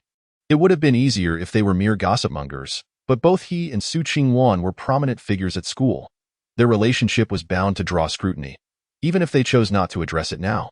It would not be surprising if the truth eventually came to light. At this point, Sumu contemplated, it seemed unnecessary to continue hiding. However, the worst outcome of revealing their identities would merely result in him being labeled as someone who toyed with the affections of girls. But so what? The money he earned was sufficient for a lifetime of indulgence. He thought to himself that perhaps foregoing school was not such a terrible idea. After a moment of deliberation, Sumu lifted his head, having made a decision. I have an idea. Su Qingwan suddenly exclaimed. Huh? It's simple. She bit into a freshly purchased bun. All we need to do is say we are a couple, after all. That's what most of them are already guessing. Not ideal. Sumu expressed his concerns. Actually, I doubt it's fine, considering you've hidden your identity to uphold the Su family's reputation. Huh? I never said that. Sumu opened his mouth in surprise. Suddenly, he recalled that when Su Qingwan first questioned him, he had used that very excuse to evade her inquiries. Sister, actually Su Qingwan seemed to understand what he was about to say and interrupted. Don't worry about how this affects me. I have no interest in other men, so this will effectively quash their notions. But alright, enough of that, it's getting late. Class is about to start. Su Qingwan waved her hand dismissively. Here, I bought you this bun. Eat it on your way. My classroom is over there. With that, she unceremoniously handed him a bag containing the buns, the top one having already been bitten into by her.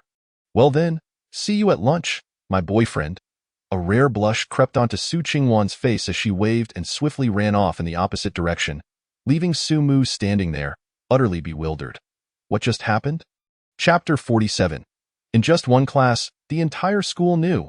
She finally said it. Su Qingwan touched her flushed cheeks, still feeling her heart racing. In truth, she had been contemplating this phrase for quite some time. A couple of weeks ago, as their relationship became a topic of discussion, she had started considering this matter. However, she had lacked the courage to voice it until today, when Yun Shuangshuang's antics instilled a sense of urgency in her. She realized that public opinion had reached a point where they could no longer evade it. If she did not seize this opportunity, Sumu might devise another plan. Of course, she did not believe that alternative measures were inherently bad. She simply felt that this explanation would be more reasonable. Indeed, her sole intention was to assist Sumu in better concealing his identity, with no ulterior motives whatsoever. Wait, did I forget to ask something? While lost in thought, Su Qingwan reached the classroom door, only to be confronted by a petite figure, panting heavily. Gotcha. Yun Shuangshuang? Meanwhile, Su Mu, clutching the buns, had also arrived at the classroom. He chose his usual seat at the back by the window. The hometown of kings. After placing his backpack down, he supported his forehead, his expression a mix of emotions. Was it possible that in the brief time it took to have breakfast, he and Su Qingwan had transformed from siblings into a couple? In fact, he had considered Su Qingwan's proposal before, but ultimately rejected it. The primary concern had always been whether she would agree, but that was no longer an issue. Yet, another concern lingered. Su Qingwan would eventually discover that her brother's identity was a fabrication. If he pretended to be her boyfriend now, wouldn't that mean he was using his brotherly guise to pursue her once his true identity was revealed? Given Su Qingwan's strong-willed nature, Sumu felt that his safety could be at stake. After much contemplation, Sumu resolved to have a serious discussion with Su Qingwan, persuading her to abandon this idea. Without delay, he pulled out his phone, opened Su Qingwan's chat window, and he was at a loss for how to begin. Sister, perhaps we should just forget in a way. That excuse is too contrived. Delete it, sister. I think this plan isn't great. That's too stiff. Delete it, sister. I feel we aren't compatible. That sounds like rejecting her confession. You'll be killed. So how exactly should he approach this? Sumu cradled his head in despair. Sumu. Suddenly, a sharp reprimand jolted him back to reality. He turned to see the teacher standing beside him, her expression grim. I don't know. It's the strictest teacher. Sumu sighed, resigned to the situation. Perhaps it was better to let it go for now. Half an hour later, the class bell rang, and the teacher returned his phone, acknowledging the reality of university life.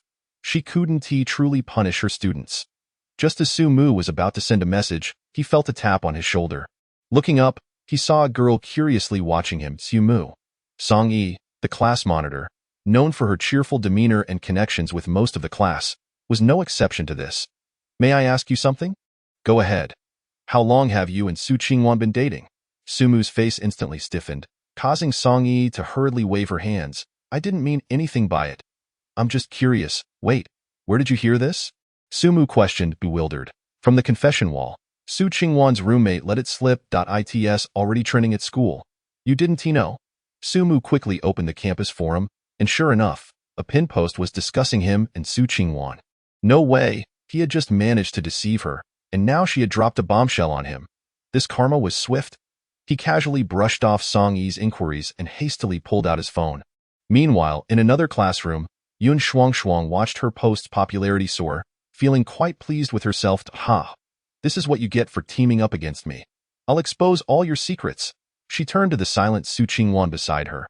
You told me you weren't interested in him, big liar. Su Qingwan felt somewhat speechless. When caught at the classroom door, she had contemplated whether to confess. After a brief reflection, she decided there was no need to hide it. After all, the truth would eventually come out. What surprised her was how quickly Yun Shuangshuang posted the news on the school forum. During this time, she had the chance to stop Yun Shuangshuang, but somehow felt no aversion to others knowing. In fact, she felt a hint of anticipation. Ding, her phone vibrated, signaling a notification she particularly cared about. Aside from a few sisters, only Su Mu enjoyed the same privilege. Seeing the messages, a blush crept across Su Qingwan's face. Oh no, how do I explain this to Su Mu, my brother? While she pondered, Yun Shuangshuang swiftly snatched her phone. Upon seeing the messages, A mischievous smile spread across her face. Wow, Sumu, Qingwan, you two are quite the sweethearts. Yun Shuangshuang didn't even consider the familial connection, merely viewing it as a romantic liaison. Give it back. Su Qingwan's face was flushed, completely shedding her usual aloof demeanor. Don't worry, you're my good friend. I'll take the heat for you. She voice-typed, Hey, big liar. I found out from you. Just wait until you dare to deceive me this morning. Sumu. What the heck, you little rascal. He shook his head, realizing it was too late to worry about these things now. The pressing question was what to do next. Should he admit it or clarify? No, even if he tried to clarify now, who would believe him? Chapter 48. Who misses me? Surely it must be father. It can't be me, right? At lunch, they decided against going to the cafeteria. After discussing, they agreed to meet at the school gate and grab a bite outside. Along the way, they passed many figures who cast curious glances at Sumu, some filled with gossip, others with envy, or perhaps admiration, even from several teachers who offered him appreciative looks, as if commending him for taming such an aloof campus beauty. Big liar Sumu, we've been waiting for you forever. At the school gate, Yun Shuangshuang made a face at him while standing beside Su Qingwan. Feigning surprise, Sumu replied, What? You didn't sign up? You dare say that? There's no such event. Yun Shuangshuang stomped her foot. I can't let you two go alone. Who knows if you're really dating or if he is just deceiving you? My brother Sumu would never deceive me, Su Qingwan retorted immediately. Well, you just started dating, and already you're siding with him, Yun Shuangshuang pouted. Hands on her hips, Sumu couldn't help but feel amused. He hadn't expected Su Qingwan to have such a lively friend. However, he intended to discuss serious matters with Su Qingwan, so it was probably best if this lively spirit didn't tag along. Thus, he flashed a sly smile. Don't say I didn't warn you.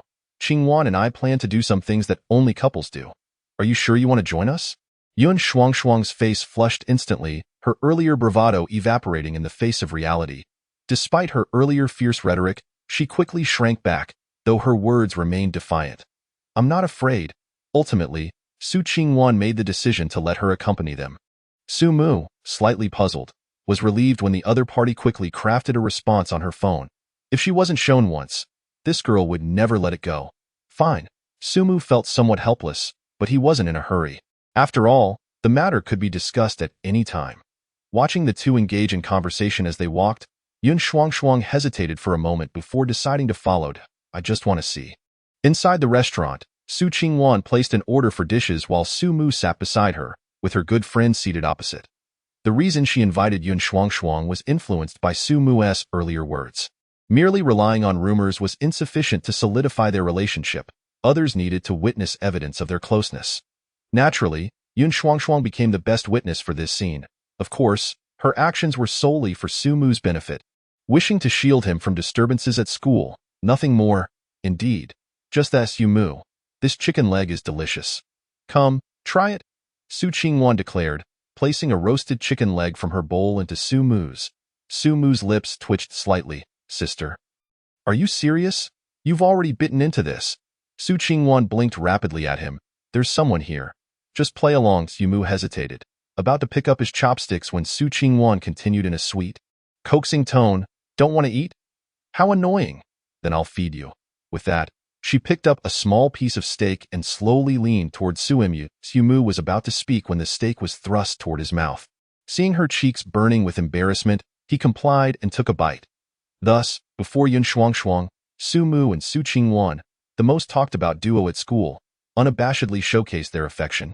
Yun Shuangshuang, who had only ever been tough-talking as a single person, had never witnessed such a scene and immediately turned crimson, standing up dumb. You two go ahead. I have something to attend to. As she left, Sumu could see the steam practically rising from her head. Sister, she's already gone, he gently reminded Su Qingwan as he released the steak. Su Qingwan shook her head, still holding onto the steak, her meaning clear. Continue. Is it really necessary?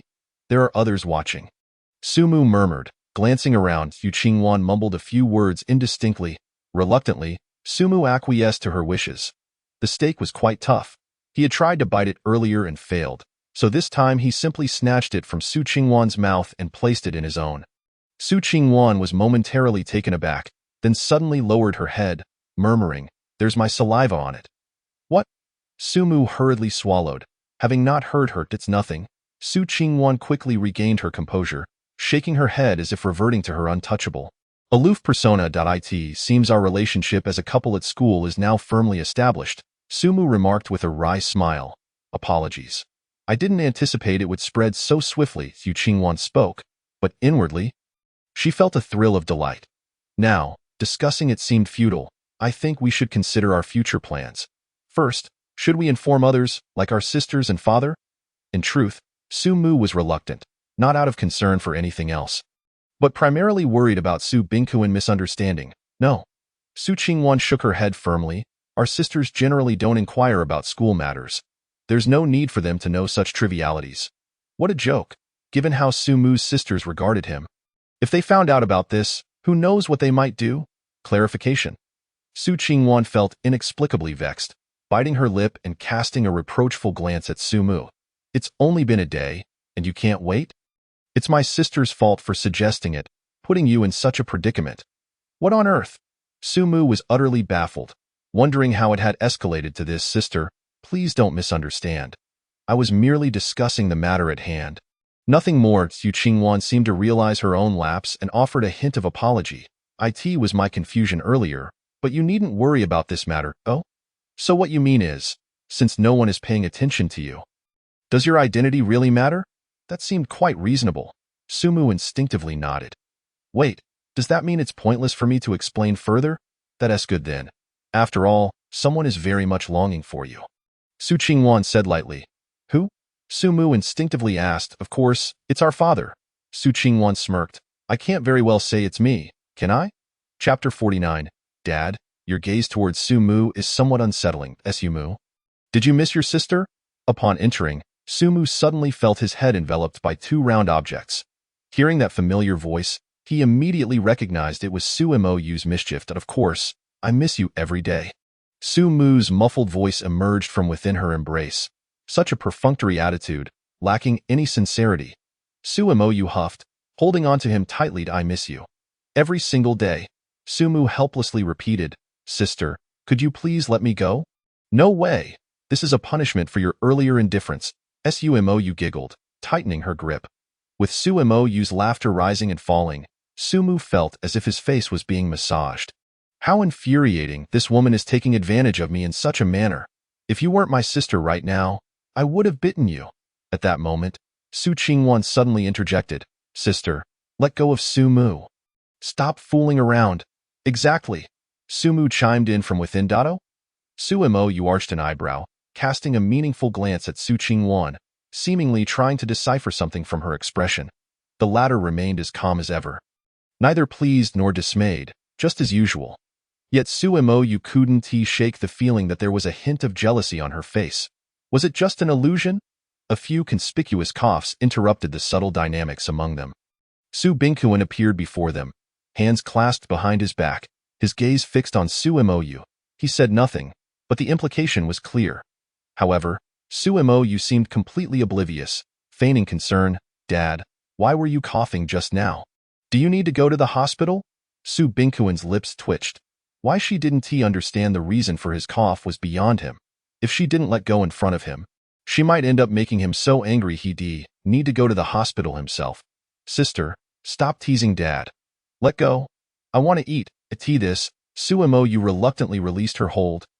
Looking down at Sumu, whose hair had become disheveled, her eyes filled with unspoken affection. Seeing this, Su Bingkuan felt a pang of envy. When would his daughter look at him like that? Dad, stop staring. Su Qingwan approached him, patting his shoulder. Su Bingkuan felt strangely moved. At least one daughter cared. That was something. Su Qingwan shook her head. No, I mean your gaze towards Sumu was a bit unsettling. Su Bingkuan.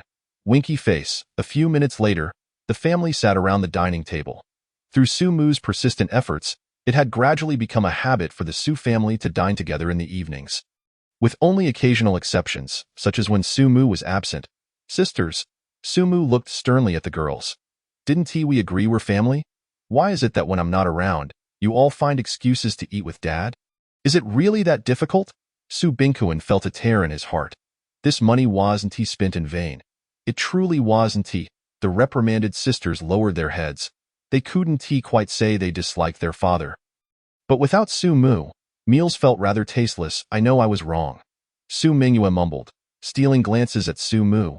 When he got angry, he looked rather handsome too. That's the spirit. Su Mu nodded approvingly, wearing an expression of a mentor pleased with a promising pupil. If I find out you all are making excuses to dine without me again, I'll ignore you. Suddenly, noticing one person was missing, he asked, by the way, where's Han Shuangjia? Su Mu's expression turned serious. She wouldn't also be making excuses, would she? Let me check on her. Just as he pulled out his phone, a message arrived, none other than from Su Han Shuang. Su Mu, can you come pick me up from Angel's Kiss? She even sent a pleading emoji 10 minutes earlier, at Angel's Kiss. Today marked the wrap party for the drama in which Su Han Shuang starred as the lead. Despite her reluctance, as the star, she had to show up for the celebration. Normally, this was her forte, as celebrations typically meant drinking and singing. However, in an effort to establish a good image before Su Mu, Su Han Shuang had started abstaining from alcohol. Thus, upon entering the venue, she made a surprising declaration that left everyone astonished. I'll have juice. Did I hear that correctly? You're drinking juice at a bar? A heavily made-up woman exclaimed, one of the supporting actresses and a superficial friend of Su Han Shuang. Having attended numerous drinking parties with her, this was the first time she had seen Su Han Shuang abstain. Yes, Han Shuang, are you possessed today? Another chimed in. Indeed. Han Shuang, if you're unwell, we should rush you to the hospital. There is still time. Oh, what nonsense are you all talking about? Su Han Shuang looked at the rowdy crowd with a sense of helplessness, fully aware that her words would elicit such a reaction. Nevertheless, she felt compelled to speak. I am not ill. I simply wish to quit drinking. If you're not sick, why would you want to quit drinking? Someone retorted, is it not for the sake of my health? She shot back. Haha, for your health? What have you been stimulated by lately? One individual suddenly interjected, wait a moment, could it be because of your brother, whom you frequently mention? Indeed, it is him. What is wrong with that? Su Han Shuang nodded, a hint of pride creeping into her demeanor when she mentioned Su Mu. However, the others responded with derision. Frosty, you talk about your brother incessantly, singing his praises. Is he truly that remarkable? Absolutely.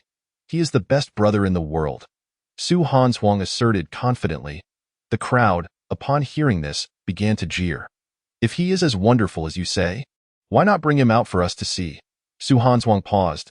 Haven't you all seen his videos online? What more is there to question? The internet is one thing. Who knows what he is really like in person? Frosty, you're not scared, are you? Upon hearing this, Su Han Shuang became agitated. What is there to be scared of? I'll message him right now. Thus, spurred on by the crowd, Su Han Shuang sent that message. Inside the bar, the discussion about Su Mu's true nature raged on, with only one individual seated quietly in a corner, holding a glass of red wine. She was the director of the television series and a well-known investor in the industry. The moment she saw Su Mu's video, she became intrigued, but her busy schedule had prevented her from delving deeper. Today, however, she seized the opportunity to ascertain whether the legendary Su Mu truly lived up to his reputation. Chapter 50. A mysterious invitation. Dad, sister, I'm off. After a hasty dinner, Su Mu prepared to leave. Before departing, he reminded everyone to remember his earlier words. Wiping his mouth, he stood to leave. Don't stay out too late. Remember, you have classes tomorrow. With his sister's concerned admonitions echoing in his ears, Su Mu waved goodbye as he stepped out the door. At the dining table, Su Bingkuan watched the reluctant expressions on the faces of the women and couldn't help but mutter softly. Why don't I get this kind of treatment at work every day? Inside the bar's private room, the air was thick with the scent of alcohol, and nearly everyone held a drink. Except for Su Han Shuang. Frosty, hasn't your brother arrived yet? He isn't too scared to come, is he? Not at all. Su Han Shuang quickly countered. He is on his way and will be here shortly. Well, we'll wait. Her superficial friends chuckled. If he can't make it, we won't hold it against you. Humph. Su Han Shuang scoffed. When my brother arrives, you'll be left speechless. I'm counting on it. Her friends snickered, their skepticism evident. Just then, the door swung open, and a figure appeared in the doorway. I asked at him. Su Han Shuang's eyes brightened. The crowd turned eagerly, only to find an intern holding drinks. I'm just here to deliver the drinks, the intern stammered, startled by the attention. Ugh. The crowd rolled their eyes. A flush of embarrassment crept onto Su Han's face. Oh no, I got too excited. At that moment, a familiar voice rang in her ears. Sister, I'm here to pick you up. Su Han's drooped her head. I haven't even had that much to drink. How could I be hearing things? Su Mu, exasperated, reached out to turn her face towards him. Sister, it's really me. Su Han's was momentarily stunned upon seeing his face, then leaped up in excitement. Su Mu, brother, you've finally arrived. The others turned to see what was happening, their expressions frozen in shock. The superficial friends exchanged disdainful glances. You didn't mistake him again, did you? However, that single glance left her rooted to the spot. Hey, what's wrong with you all? More and more people began to notice their peculiar reactions, following their gaze in unison. In an instant, time seemed to freeze in the room. Everyone set down their drinks, eyes glued to the figure beside Su Han's. He was strikingly handsome, so much so that his presence felt almost surreal. Su Han's beamed with pride, thinking, as expected of my brother. Just a change of clothes has left these narrow-minded onlookers utterly captivated.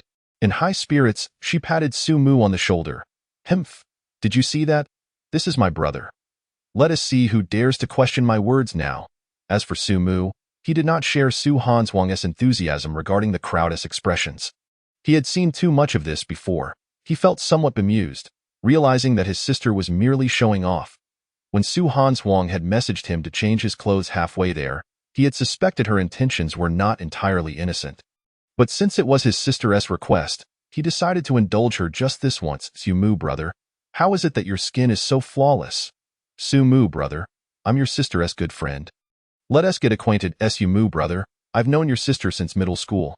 May I take a picture with you? Su Han's was taken aback by this scene. She had anticipated the excitement, but reality exceeded her expectations. In the brief moment of distraction, she found herself pushed away from Su Mu by the throng of women. Seeing the previously disdainful superficial friends now clinging to Su Mu's sleeve, Su Han's scolded disapprovingly. Who gave you permission to touch him? He is my brother. With that, an unexpected surge of strength propelled her to pull Su Mu from the crowd. Frosty, don't be so stingy. Touching him once cost you a thing, Su Han's coldly retorted. Who was it just now that claimed my brother was photoshopped? The individual fell silent, embarrassed. Another chimed in. I didn't say anything bad about your brother. Besides, I have a brother too. How about we swap brothers for a day? Ugh, who would want your brother? Su Han's scoffed. More voices joined in, yet each was met with rejection from Su Han's. Humph, my brother is only for me to touch. Letting you see him is already generous enough. Just then, a voice rang out from within the room. Excuse me, Su Mu? No, classmate, please wait a moment. A woman, holding a glass, made her way through the crowd to stand before them. Director! Su Han's was taken aback. She hadn't expected the usually disinterested director to join the fray. But it made sense. Who could resist the allure of her brother? The woman nodded, smiling at Su Mu. Su Mu? I am the director of the project your sister is currently filming. Hello. Su Mu politely extended his hand. The woman reciprocated, but upon their hands meeting, her expression shifted slightly. Su Mu's hand was as delicate as jade, making her want to hold it and play with it. After mentally organizing her thoughts, she smiled and asked, Su Mu, would you be interested in becoming someone like your sister? Huh. In other words, would you be willing to debut as a star? At this statement, the room fell into stunned silence. The women were all too familiar with the director's discerning eye, known for her exacting standards even within the industry. For her to extend an olive branch to an unknown individual was unprecedented. However, upon further reflection, they understood, as Su Mu's looks were undeniable. Even they, seasoned in the presence of men, unanimously agreed that he was exceptionally handsome. Likely unparalleled in the world, if he truly wished to enter the entertainment industry, he could very well become a nationwide sensation within 5 years. At that moment, all eyes were on him. Even Su Han's felt a twinge of anxiety. Yet, Su Mu simply replied with 3 words, Chapter 51. What a terrifying man! The crowd was momentarily stunned. Did this young man truly understand who he was rejecting? If it were them, not only would they agree, but they might even kneel on the spot and exclaim, Mom, I want to support you in your retirement. However, The woman did not appear surprised, though Su Hanshuang had always avoided discussing her lineage. She was well aware that he was the third daughter of the Su family, as the only male heir. It seemed illogical to abandon a promising family business for the murky waters of the entertainment industry. Hence, she had never held high hopes. It was merely a test. Could the rumors be true? Observing Su Mu's evident disinterest, the woman began to speculate. Recently, news of significant personnel changes within the Su group had been swirling, with evidence suggesting these were orchestrated by this young master. Coupled with his earlier indifference towards fame and fortune, she boldly surmised that Su Bingquan intended for him to take over, and that this young master had grand ambitions. At such a tender age, to possess such depth, he was indeed a formidable young man. At that moment, Su Mu remained oblivious to her extensive musings. He was simply contemplating how in a few months he would have enough money to retire and relax. The thought of entering the entertainment industry from scratch seemed foolish to him. He was well aware of the chaos within that realm. The notion of women chasing after men, or vice versa, was not for him. Why would he abandon the advantageous position within the Su family for such a tumultuous path? How utterly regrettable. The woman feigned sorrow as she shook her head. Upon witnessing this, Su Mu immediately sensed trouble. Could this woman be contemplating using Su Hanshuang as leverage against him? Consequently, he swiftly shifted his tone. However, if my sister's career progresses well, I might be inclined to consider it. What a brilliant stroke of genius. Without committing to anything, he managed to promote his sister. This money is rightfully mine. Little did he know, this statement held a different connotation in the woman's ears. What had begun as a mere test was cleverly turned against him, simultaneously winning some favor from Su Hanshuang, a twofold success. What a masterful maneuver. It seems the seemingly waning Su family is poised for a resurgence. With this statement, I feel reassured. Shall we exchange contact information? Did you genuinely take my consideration to heart? Su Mu hastily waved his hand, dismissing the idea of sharing contact details. Let's not. Just have my sister reach out if anything arises. What a ridiculous notion. He certainly did not wish to be pursued daily by this woman, asking if he desired to join the entertainment industry. It appeared she was testing his sincerity.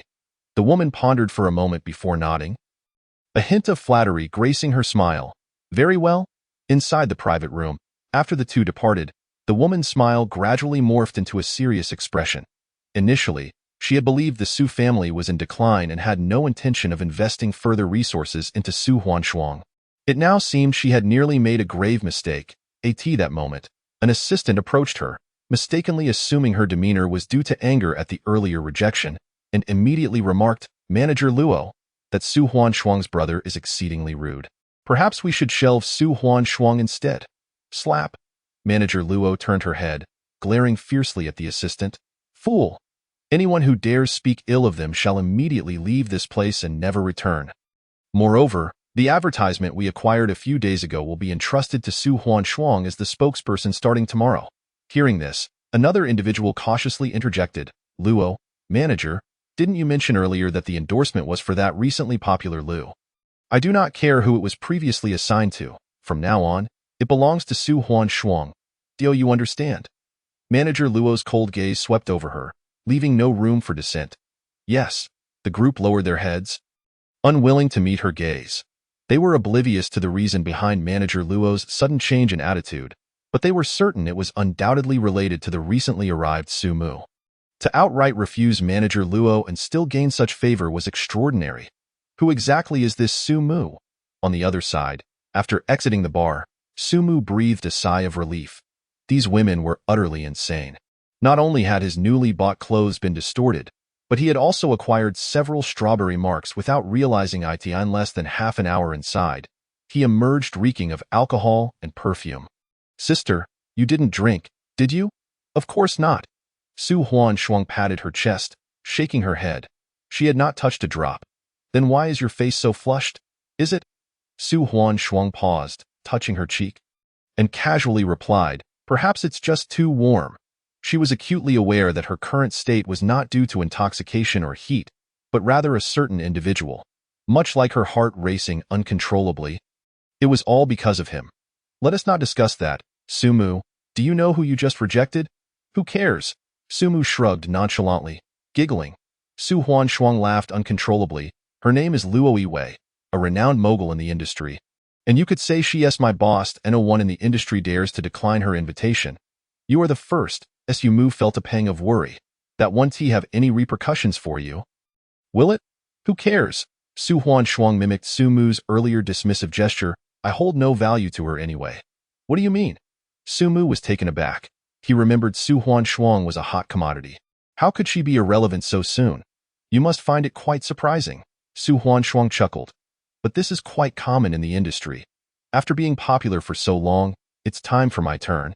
Weeks prior, she had sensed a decline in the resources Luo Wei was allocating to her. Even this drama was only offered to her because the lead actress had suddenly fallen ill. Should we not ask our eldest sister and father for assistance? Su Mu suggested, no need. Su Huan Shuang shook her head. I chose this path to avoid burdening my family. Well, that I'm fine. I'm just not popular anymore. Not as if I'll starve, Su Huan Shuang stretched lazily, adopting a relaxed demeanor. And do you know? What I truly care about is not this. Su Mu looked perplexed. Then what do you care about? I care that no one cares about me. A hint of indescribable desolation flickered in Su Huan Shuang's beautiful eyes. Chapter 52. Have I overdone it? The entertainment industry, at its core, is merely performance. And those who navigate it possess two faces. Despite the throngs of sisters surrounding me, not a single one is my true friend. They flock around when I am in a position of power. Yet when I falter, they are quick to kick me while I'm down. Many things can only be shared with these so-called sisters, but each has their own life to lead, leaving little time to listen to my grievances. At times, I find it quite exhausting, harboring a belly full of grievances while needing to maintain a facade of vitality before the cameras. The evening breeze in Jiangxing is brisk, sending shivers through Su Huan Shuang as she pulls her slender frame closer. She gazes down at the street and absent-mindedly kicks a small stone. Observing her thin shirt, Su Mu silently sheds his jacket. I once thought my life would remain this way. Yet, fortunately, I met you. Initially, I believed you were a fraud, merely coveting the Su family's wealth. However, after spending time together, I've realized you care for the Su family more than anyone else. Just then, a coat draped over Su Huan Shuang's shoulders. She paused, turned, her pupils shimmering with moisture, a smile adorning her face. How could someone as gentle as you possibly be a fraud? You're truly a gift from the heavens. It is only in your presence that I can experience what it feels like to be cared for by family. Sister, I'm not as noble as you say. Su Mu felt a wave of embarrassment wash over him. Perhaps, Su Huan Shuang chuckled softly, turning her head to wipe the corner of her eye. But in my eyes, you are the most noble. After all, the only person who genuinely cares for me is you. The evening breeze persisted, rustling the surrounding trees, while Su Huan Shuang, draped in Su Mu's jacket, felt no chill. Thank you for speaking up for me today. Su Mu, I will treat you to dinner another day. As she spoke, Su Huan Shuang quickened her pace, her lively demeanor unchanged. Watching her retreating figure, Su Mu stood silently, pondering. Have I overdone it? The following day, morning came once more, heralding another early rise and an early start to classes. Yawning, Su Mu ambled down the path to school alongside Su Qingwan. Suddenly, Su Qingwan reached out. Grasping Su Mu's hand, Sister, what are you doing? We're almost at school. We are a couple now, Su Qingwan stated without a hint of embarrassment. That it seemed somewhat justifiable, yet Su Mu felt something was amiss. Although it was early, numerous students were already visible on campus. The appearance of the two instantly drew the attention of many, but unlike before, Su Mu noticed a newfound sense of acceptance in their gazes. It appeared that people were gradually coming to terms with their explanation. While having breakfast in the cafeteria, Su Qingwan deliberately chose a conspicuous spot, asserting her claim. The more she felt the eyes of those around them, the more exhilarated she became, as if at that moment, she and Su Mu truly were a couple. Meanwhile, not far away, two pairs of eyes were fixated on them, one pair with particularly complex emotions. Tiangu, they have already made it official. Do you really intend to proceed as planned? A boy inquired of the handsome boy beside him. Of course. I have prepared for this for so long. If I don't act now, it would be a waste of all my efforts. The boy, known as Tiangu, replied, visibly agitated. Tiangu, there are countless fish in the sea. Why fixate on one flower? You are one of the most sought-after boys in our school. Why remain so fixated on one person? Tiangu shook his head lightly. Some individuals can only be encountered once in a lifetime. If missed, they are lost forever. Even if there is but a sliver of hope, I wish to give it a try. But enough. Notify the brothers to prepare. At noon when classes end, we'll meet at the bottom of their building. You know what to do. Fine, fine. The companion sighed and departed. Only Tiangu remained, staring at the two figures, lost in thought. I'm off to class. Inside the classroom, Sumu waved at Su Qingwan. By a stroke of luck, they found themselves in the same building. I asked this how we're just going to walk. Su Qingwan expressed her displeasure. Huh. Wasn't he always like this before? Sumu scratched his head. That was then. This is now. Su Qingwan pouted adorably, her expression charming. Now that we are a couple, we should have some sense of ceremony. What ceremony? Seeing he still didn't comprehend, Su Qingwan took matters into her own hands, directly embracing him. Like this, Sumu was both amused and exasperated. It's just the morning. Is it really necessary? Isn't that sufficient? All right then. See you at noon. The clock in the classroom chimed punctually, signaling it was 8 o'clock. Jiangxing University had commenced its morning classes, while elsewhere, some had only just awakened. Was it all just a dream? Su Qiuyu opened her eyes dejectedly, realizing the softness in her arms was merely a pillow. It is only the second day. Yet why do I feel as though a year has passed? Su Qiuyu buried her head in her sleepwear, which had belonged to Su Mu just a few days prior. After a long while, she rose and sighed, feeling utterly bored. It dawned on her that her previous life had been so mundane. Without Su Mu, it seemed she had lost interest in everything. Perhaps she could practice the piano. Su Qiuyu made her way to the piano room. The scene from the previous night seemed to replay in her mind, and she instinctively began to play the piece she had performed that day. However, less than half a minute in, she was forced to stop. She had made a mistake. Was her heart in disarray? Su Qiuyu frowned. This was the first time she had made such a juvenile error. Frustrated, she attempted again several times, yet almost every effort bore slight imperfections. Indeed, her heart was unsettled. Su Qiuyu closed the piano lid. Rising, she glanced out of the window. The already secluded neighborhood now had only a few scattered pedestrians. Strangely, she felt a twinge of loneliness. Could she truly feel lonely? Su Qiuyu touched her chest. Just then, her phone rang. She hurriedly answered, only to find it was not Su Mu, but Shang Wanyu. The other party reminded her once again about attending the teacher's birthday party and insisted she must bring a boy along this time. Should she ask Su Mu for help? She pondered, her beautiful eyes flickering. Ultimately, in her state of inner turmoil, she made a decision. Perhaps a walk would clear her mind. She recalled that Su Mu was attending Jiangxing University. If she remembered correctly, Chapter 53, who said I was going to confess to you, Jiang University, located in the southeast of Jiangxing, is nestled by mountains and rivers, while Su Qiuyu's neighborhood lies to the north of the city. Though the distance between the two is considerable, there is a direct bus route. In the past, Su Qiuyu had always enjoyed taking the bus to clear her mind. She would ride from the start to the end, then back again, doing nothing but quietly gazing at the scenery outside. However, today, as she stood at the bus stop as usual, an inexplicable impatience surged within her, one that made her unwilling to wait even a moment longer. I am just feeling a bit carsick today, she justified to herself as she decided to take a taxi. Upon alighting, the faded letters spelling Jiang University greeted her eyes. The entrance to Jiang University was not particularly strict. Upon observing Su Qiuyu's appearance akin to that of a student, she was easily granted entry. Strolling through the campus, she suddenly realized a grave issue. She had no idea where Su Mu was. She only remembered that Su Mu had classes all day for the past few days, but she was oblivious to the major or the building in which those classes were held. Clinging to a sliver of hope, she wandered through the bustling cafeteria and supermarket, but all she garnered were a multitude of astonished glances. Should she send him a message? Su Qiuyu opened their chat dialogue, noting that the last message was from 2 days ago. Perhaps it was best to refrain. Silently, she set her phone down again. She did not wish to disturb Su Mu. More importantly, she worried about how Su Mu would perceive her.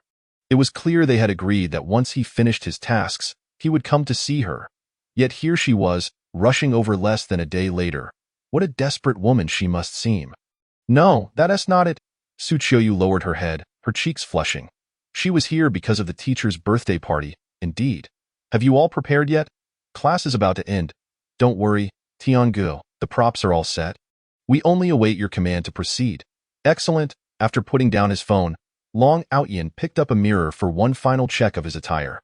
His hairstyle was perfect, his makeup impeccable, and his suit and tie were flawless. With a deep breath, he closed his eyes, his handsome face slightly flushed with nervousness, it must be said.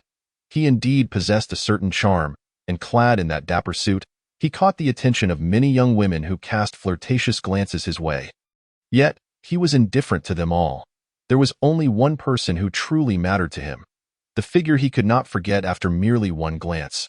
Even though she was now someone else's partner, he resolved to take a chance, not for anything else, but to avoid leaving regrets in his youth. Ding, ding, ding. The bell signaling the end of class rang punctually, and Long Outyin stood at the entrance of the teaching building. Holding roses, countless students streamed out, and upon witnessing the scene before them, they couldn't help but express their astonishment. A well-dressed young man holding roses stood at the entrance. Behind him was a large arrangement of roses forming the character Su. It was evident to anyone that this was a confession of love. Instantly, the crowd buzzed with speculation, wondering which girl surnamed Su had captured this handsome young man's affection. Su Chiuyu, who had been deliberating whether to send a message, felt a surge of curiosity and moved closer to observe. Meanwhile, completely unaware, Su Mu was still in the classroom packing her belongings. Su Qingwan entered, frowning slightly. Why are you taking so long? Su Mu shot her a glare. And you have the nerve to ask? Who was it that woke me up before dawn? Su Qingwan's cheeks flushed, her bravado waning. I was just worried you would be late. As they descended the stairs, a commotion below caught their attention. Approaching closer, they realized someone was about to confess. Goodness, to confess in front of the entire teaching building. What kind of beauty must the girl be to deserve such deep affection? Su Mu thought to herself. Su Qingwan, however, felt a bit dazed, as she could see the confession venue from afar. Having once looked down upon such displays, she now found herself feeling a twinge of envy. If only Su Mu's younger brother would act similarly. Wait, Su Qingwan, what are you thinking? Su Mu is your own brother. Shaking off her muddled thoughts, Su Qingwan pulled Su Mu, eager to leave. She didn't want to linger any longer. What if she witnessed the confession? However, just as they were about to pass through the entrance, a burst of music suddenly filled the hall, and red petals began to drift down from above. Su Mu and her companion were still trying to comprehend the situation when they saw the previously motionless young man now slowly approaching them. His eyes were filled with affection, as if gazing upon a beloved.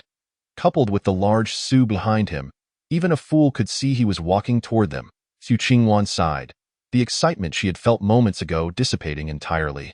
As someone recognized as the campus beauty since childhood, being confessed to had long become routine for her. Therefore, despite the elaborate display, she felt no stirrings within her heart. Rather, it seemed somewhat amusing. Did he not realize that she already had a boyfriend? Was this an attempt to appear devoted? Very well then, let your failure be witnessed by so many, as it highlights my love with Su Mu's younger brother. Perhaps due to nerves, before he even reached them. Long Outyin could not help but begin delivering his long-prepared lines. Su classmate, I am Long Outyin. Perhaps you do not know me, but I have liked you for a long time. From the very day I stepped into university, I was deeply captivated by you. At that moment, you merely glanced at me while carrying your luggage, but I felt my heart racing like never before. I had thought I would never fall for anyone again after experiencing so much.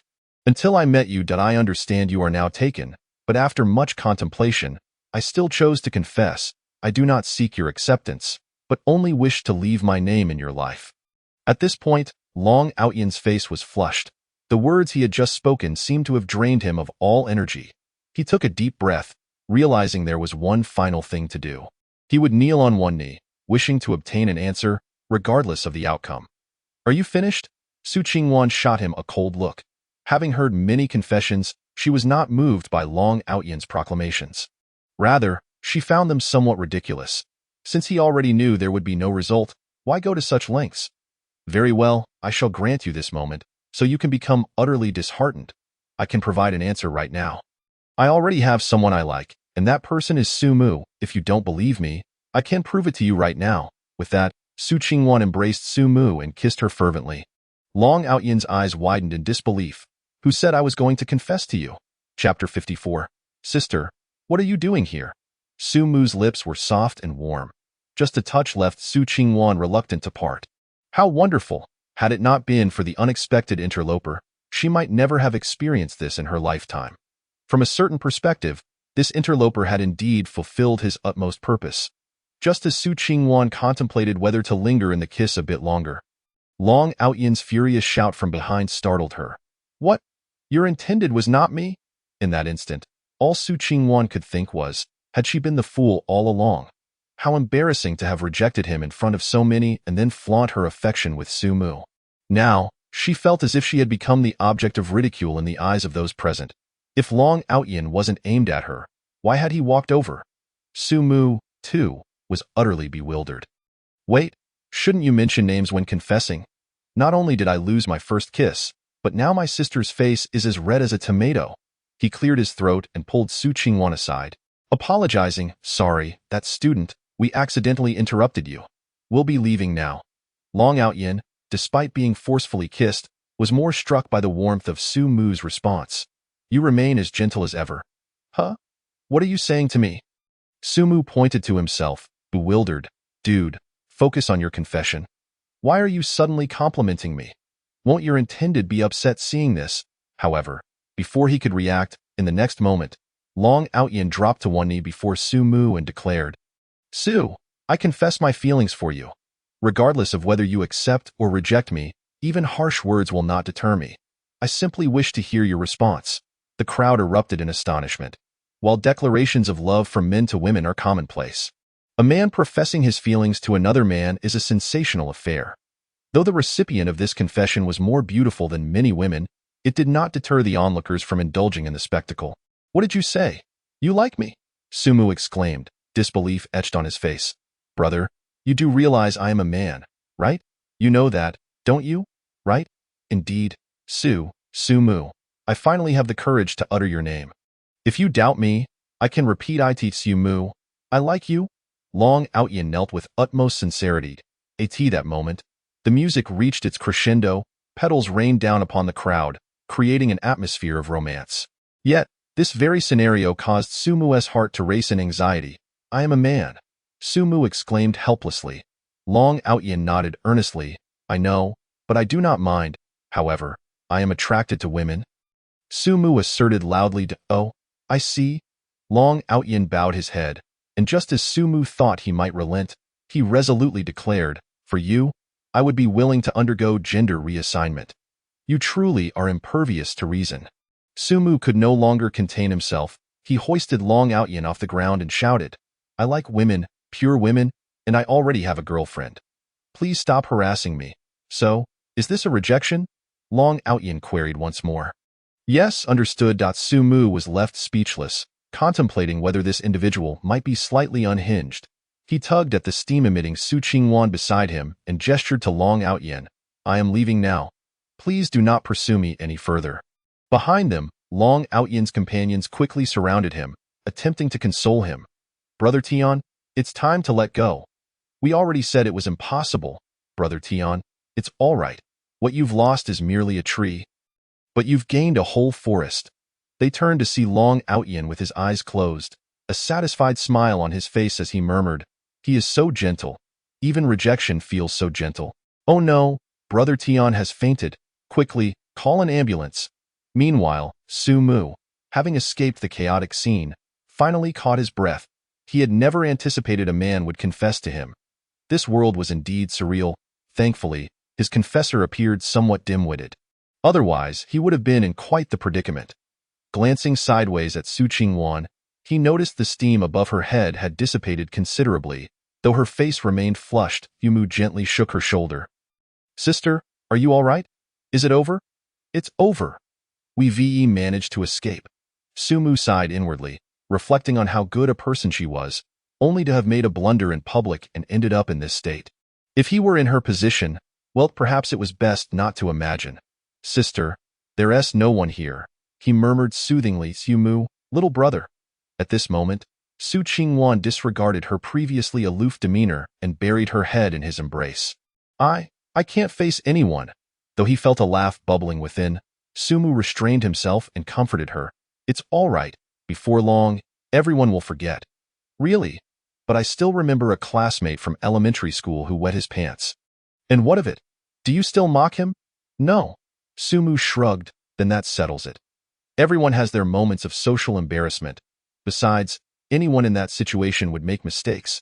It's not your fault, Sumu's gentle reassurances soothed her. Su Qingwan's feelings of shame began to dissipate. Reflecting on Sumu's words and rejection of Long Outyin, one phrase lingered in her memory. I already have a girlfriend, little brother Sumu. Does this mean you are acknowledging me? Though she was fully aware that this was likely a mere fabrication, she couldn't help but wonder if he had felt even the slightest thrill when uttering those words. With that thought, Su Qingwan subconsciously gazed at Sumu's face, admiring the blend of feminine softness and masculine boldness that was utterly captivating. Unable to restrain herself, she began, little brother Sumu. Do you think? Yet, before she could finish, she noticed Sumu's expression shift to one of shock. Sister, what are you doing here? Chapter 55. The Ruthless Slap Sister. Su Qingwan was momentarily taken aback as she followed Sumu's gaze. A familiar figure stood not far away, silently observing them, her expression inscrutable. Second sister. Su Qingwan's face turned pale. She never anticipated that an elder sister would come to the school and coincidentally witness her leaning against Sumu. Panic-stricken, Su Qingwan quickly rose and distanced herself from Sumu, attempting to clarify their relationship. Yet, this clumsy act only served to reinforce the suspicion that they were hiding something. Seeing Su Qiuyu remain unfazed, her gaze vacant as she stared at Su Qingwan gritted her teeth and rushed to her side. Sister, it's not what you think. What you saw was because, slap, before Su Qingwan could finish her explanation, Su Qiuyu struck her forcefully to the ground. How dare you do such a thing to little brother Sumu? Her eyes were as cold as a killer's, icy as she glared at Su Qingwan on the floor. Su Qingwan covered her face, feeling aggrieved. I merely hugged little brother Sumu. What's wrong with that? Stunned, Su Qingwan realized the gravity of the situation. She had indeed seen everything. Minutes later, in a private room of a restaurant not far from the school, the three sat in silence, the bubbling hot pot before them forgotten, the atmosphere heavy enough to crush them. Su Qingwan, her face still reddened from the slap, kept her head down, while Su Qiuyu coldly scrutinized her. Sumu, caught between them, felt increasingly restless. From the moment Su Qingwan revealed their sham relationship, he had sensed trouble brewing, yet he never expected it would arrive so swiftly. After a brief internal struggle, Sumu resolved to explain to Su Qiuyu. Sister Qiuyu, actually. You sit closer to me so I can protect you. Su Qiuyu interrupted. Sumu, seeing her earnest demeanor, felt a mix of exasperation and complied, shifting closer until he was nearly beside her. Sister Qiuyu. Actually, Su Qiuyu grasped his hand, interrupting him again. Before you speak for her, let her explain herself. Oh, come on, sister, let me speak. It's really not what you think. Su Qiuyu glanced at Sumu, her eyes reflecting a hint of grievance. I've gone to such lengths to clear the air, yet you still defend Su Qingwan. Understanding her feelings, Sumu sighed. Please let me explain.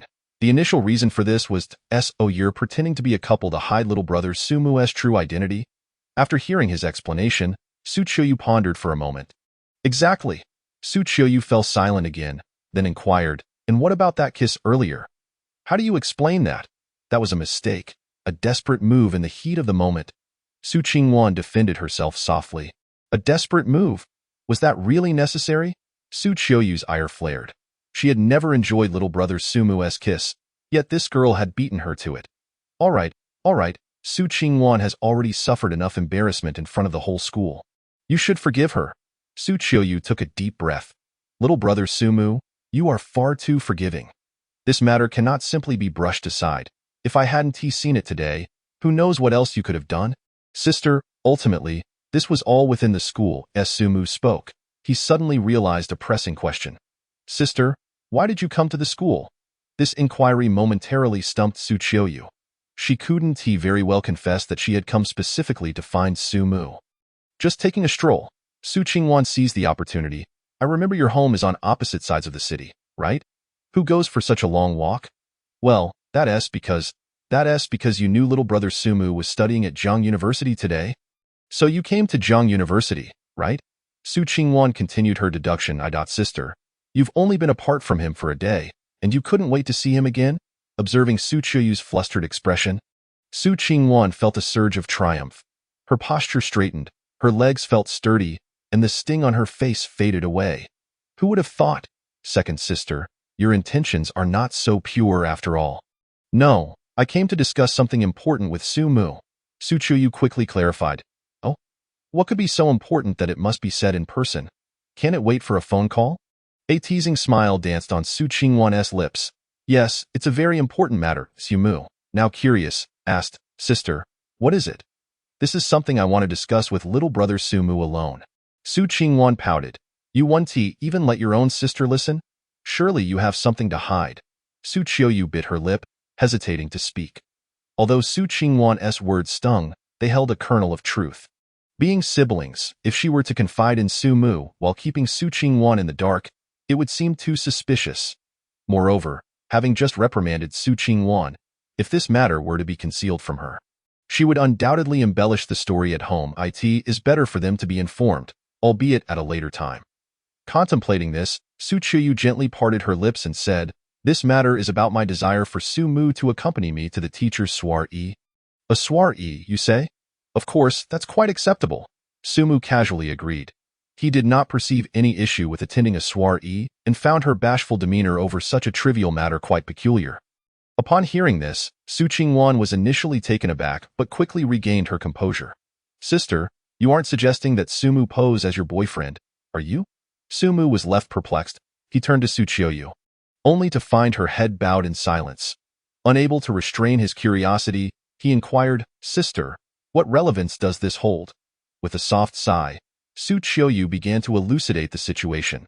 It turned out that her teacher had regarded her as her own since accepting her, and upon discovering her inner turmoil, had consistently encouraged her to make friends. Though she had never heeded this advice in recent years, her teacher's health had been declining, and her sole wish was to meet Su Qiuyu's boyfriend at her birthday celebration. Su Qingwan crossed her arms and scoffed, Sister, how can you criticize me when you wish for Su Mu to play the role of your boyfriend? I only wish to fulfill my teacher's desire. Besides, it serves as a cover for Su Mu's identity. The two sisters exchanged pointed remarks, their conversation laden with tension. Su Mu watched in exasperation, having just mediated their earlier dispute, only to witness them quarrel once more. The complexities of female squabbles were indeed troublesome. Acknowledging that further attempts at mediation might be futile, he sighed inwardly, realizing it was time to showcase his true acting skills. Chapter 56, Time to showcase true acting skills. It's all my fault. It is entirely my error. Suddenly, Su Mu lowered his head, his voice heavy with remorse.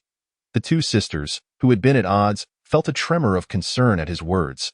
They had never seen Su Mu in such a state, and the sight was heart-wrenching. Instinctively, they rushed toward him. Su Qiuyu, closer in proximity, acted first, enveloping Su Mu in a comforting embrace. Su Qingwan, not to be outdone, cupped his face in her hands, her expression filled with concern. Both sisters determined not to yield. Su Mu could hardly contain his amusement amidst the chaos. All right. Is this how we are playing it? Woe is me! A choked sob escaped his throat, reminiscent of Lin Daiyu weeping among the petals. And merely the sound evoked a sense of sympathy. Su Mu, what's wrong? Has someone bullied you? I'll go teach them a lesson. That's not it. Su Mu wiped away the non-existent tears from his eyes. Shaking his head, I simply feel utterly useless. I never intended for the outcome to cause a rift between my sisters. I suddenly feel so inadequate, unworthy of my sisters, unworthy of the Su family. His words were imbued with sincerity, touching the depths of their hearts, and as he added a few more tears, a profound silence descended upon them. Listening to Su Mu's self-reproach felt akin to being pierced by needles. A mixture of sorrow and compassion washing over them. Su Mu, this is not your fault. Indeed, it is my fault, and it has nothing to do with you. The sisters, for once, found themselves in agreement, offering solace to Su Mu. However, if it weren't for me, you wouldn't have quarreled. Su Mu sniffled, feigning tears. We're not quarreling. Su Qingwan quickly responded, exchanging a knowing glance with Su Qiuyu. Su Qiuyu instantly understood. Yes, sister was merely jesting. Exactly. We're on good terms. Really? Su Mu's eyes sparkled with delight. Of course. They nodded eagerly. Then let us make a pact, vowing not to hold today's events against one another. Su glanced at them. I still think I should. Let's make the pact. With gritted teeth, Su Qingwan extended her pinky, while Su Qiuyu did so reluctantly. Their pinkies entwined, they turned to Su Mu and asked, Now do you believe us, Su Mu? Only if you both exchange smiles with each other will I be convinced. The two struggled to maintain eye contact, forcing out stiff smiles. That's more like it. A family must understand one another. Su Mu's expression brightened. He grasped their pinky-locked hands and declared, I, above all, cherish my sisters. A rosy hue suddenly graced the sisters' cheeks. Such a simple declaration enveloped them in warmth. After dinner, Su Mu waved goodbye to Su Qiuyu. He had classes in the afternoon and could not accompany her at this moment. With a nod, Su Qiuyu returned to her usual aloof demeanor, waving farewell as they departed. Reflecting on the tumult of emotions she had experienced just an hour prior, she couldn't help but feel a sense of bewilderment. What had come over her today? Why had she manifested such extreme emotional fluctuations? If the Su Qiuyu of a week ago were to witness her current behavior, she would undoubtedly think her insane. To think she had struck her own sister over a trivial matter. After all, that was her sister, the one person she cared for in this world. But why had she become so enraged? Was it due to Su Qingwan's romantic involvement? No, she would not have reacted so intensely regardless of whom her sister dated. But there was something uniquely infuriating about Su Mu, that boy, possessing the ethereal beauty of a fairy and the kindness of an angel, should not be sullied in such a manner, not even by her own sister. He deserved to belong to, and only to. With a flushed face, Su Qiuyu's lips moved, unconsciously uttering a single word. She suddenly realized that perhaps she had indeed lost her mind. On the other side, Su Mu returned to school and found 2 ice packs to soothe Su Qingwan's face. The gentleness of his actions and the meticulousness of his behavior made Su Qingwan inexplicably feel that the slap had not been in vain. Qingwan, I apologize. It was my fault you were hurt. That is not your doing, Su Qingwan quickly replied. Sure, Su Mu interjected, placing a finger gently against her lips. All right, dwelling on right and wrong is pointless. The matter has passed. Let us not revisit it, shall we? Feeling the softness against her lips, Su Qingwan's cheeks flushed, and the grievance and anger that had once consumed her seemed to evaporate in that instant. She instinctively nodded. Then I shall heed Su Mu's words. That's more like it. Su Mu smiled, feeling a sense of relief. Finally, he had managed to resolve the situation. His act as Lin Daiyu could have suffocated him. After a brief respite, the lunch break was nearing its end. Su Qingwan stood up, taking hold of Su Mu's hand, and with a smile at his bewildered expression, said, Come now, Su Mu, within the confines of the school. We are still a couple, right? As evening descended and the sun dipped below the horizon, Su Mu appeared somewhat weary. The reason was clear. Encountering 2 significant events in a single day would leave anyone feeling drained. After being caught, she did not dare to act overly affectionate with Su Mu at home. Meanwhile, Su Mu was preparing to approach Su Bingquan's room. The pretense of being a couple at school was manageable. Barring Su Qiuyu's unexpected assault, he likely wouldn't be discovered by Su Bingquan. However, accompanying Su Qiuyu to the soiree would undoubtedly raise suspicions. Therefore, Su Mu needed to inform Su Bingquan in advance to avoid unnecessary misunderstandings. Indeed, he had acquiesced to Su Qiuyu's proposal, for in that situation, he found it difficult to refuse. Yet, considering his original side job of renting out his boyfriend persona, accepting her request could be seen as a return to his former occupation. Now, the only concern was Su Bingquan's stance. If he opposed the idea, Su Mu would have to devise an alternative plan. However, he was confident that Su Bingquan would agree, as he still held a trump card. Arriving at Su Bingquan's door, he was about to knock when he overheard an intense exchange of voices from within. Why money? They took 20 million, and I only received 10 million, and I'm supposed to thank them? Chapter 57. The great contributor is me? Why such fury? Seeing the door ajar, Su Mu peeked through the crack and observed Su Bingquan, furiously glaring at the documents in his hands, beside him. Su Mo, you clutched a small stack of papers. Dad, do you still need to review this? I have all the details here. The company has 30 million in profits, and they managed to siphon off 20 million through fraudulent accounting. Su Bingquan was in no mood for niceties. He slammed his hand on the table, exclaiming, These beasts! I treated them like my own brothers, and they dared to attempt to rob me blind, Dad. Do you have any idea what I've heard about the Sioux group these past few years? It's on the decline, facing doom. I once thought they were merely envious, but I now realize it was the truth. If I had not discovered it in time, they truly could have left our Sioux family in ruins. Su Binkuan slumped in his chair, appearing a decade older in an instant. After gathering his thoughts for a moment, he exhaled deeply, thankfully, realizing it now is not too late. Sumo Yu shook her head. Dad, you should be thanking not me, but him. Su Binkuan raised an eyebrow. Who was that? It's him. Sumo Yu suddenly turned to the door, her face lighting up with a smile. Sumu, dear brother, don't be shy. Come on in, me. Sumu pointed to himself, utterly bewildered. He pushed the door open and began with an apology. I just arrived. I didn't mean to eavesdrop. Sumo Yu affectionately ruffled his hair. Grinning, what are you talking about? We should be thanking you. Mou. What does this have to do with him? Wasn't it all your investigation? Su Binkuan asked, perplexed. Sumo Yu immediately expressed her discontent. One cannot speak in such a manner. Father, were it not for Sumu's efforts in reconciling us, would I have been able to uncover so many issues for you? This Su Binkuan was momentarily rendered speechless. Sumo Yu continued, moreover, if it weren't for Sumu's assistance, my own company would have long been brought to its knees by these people.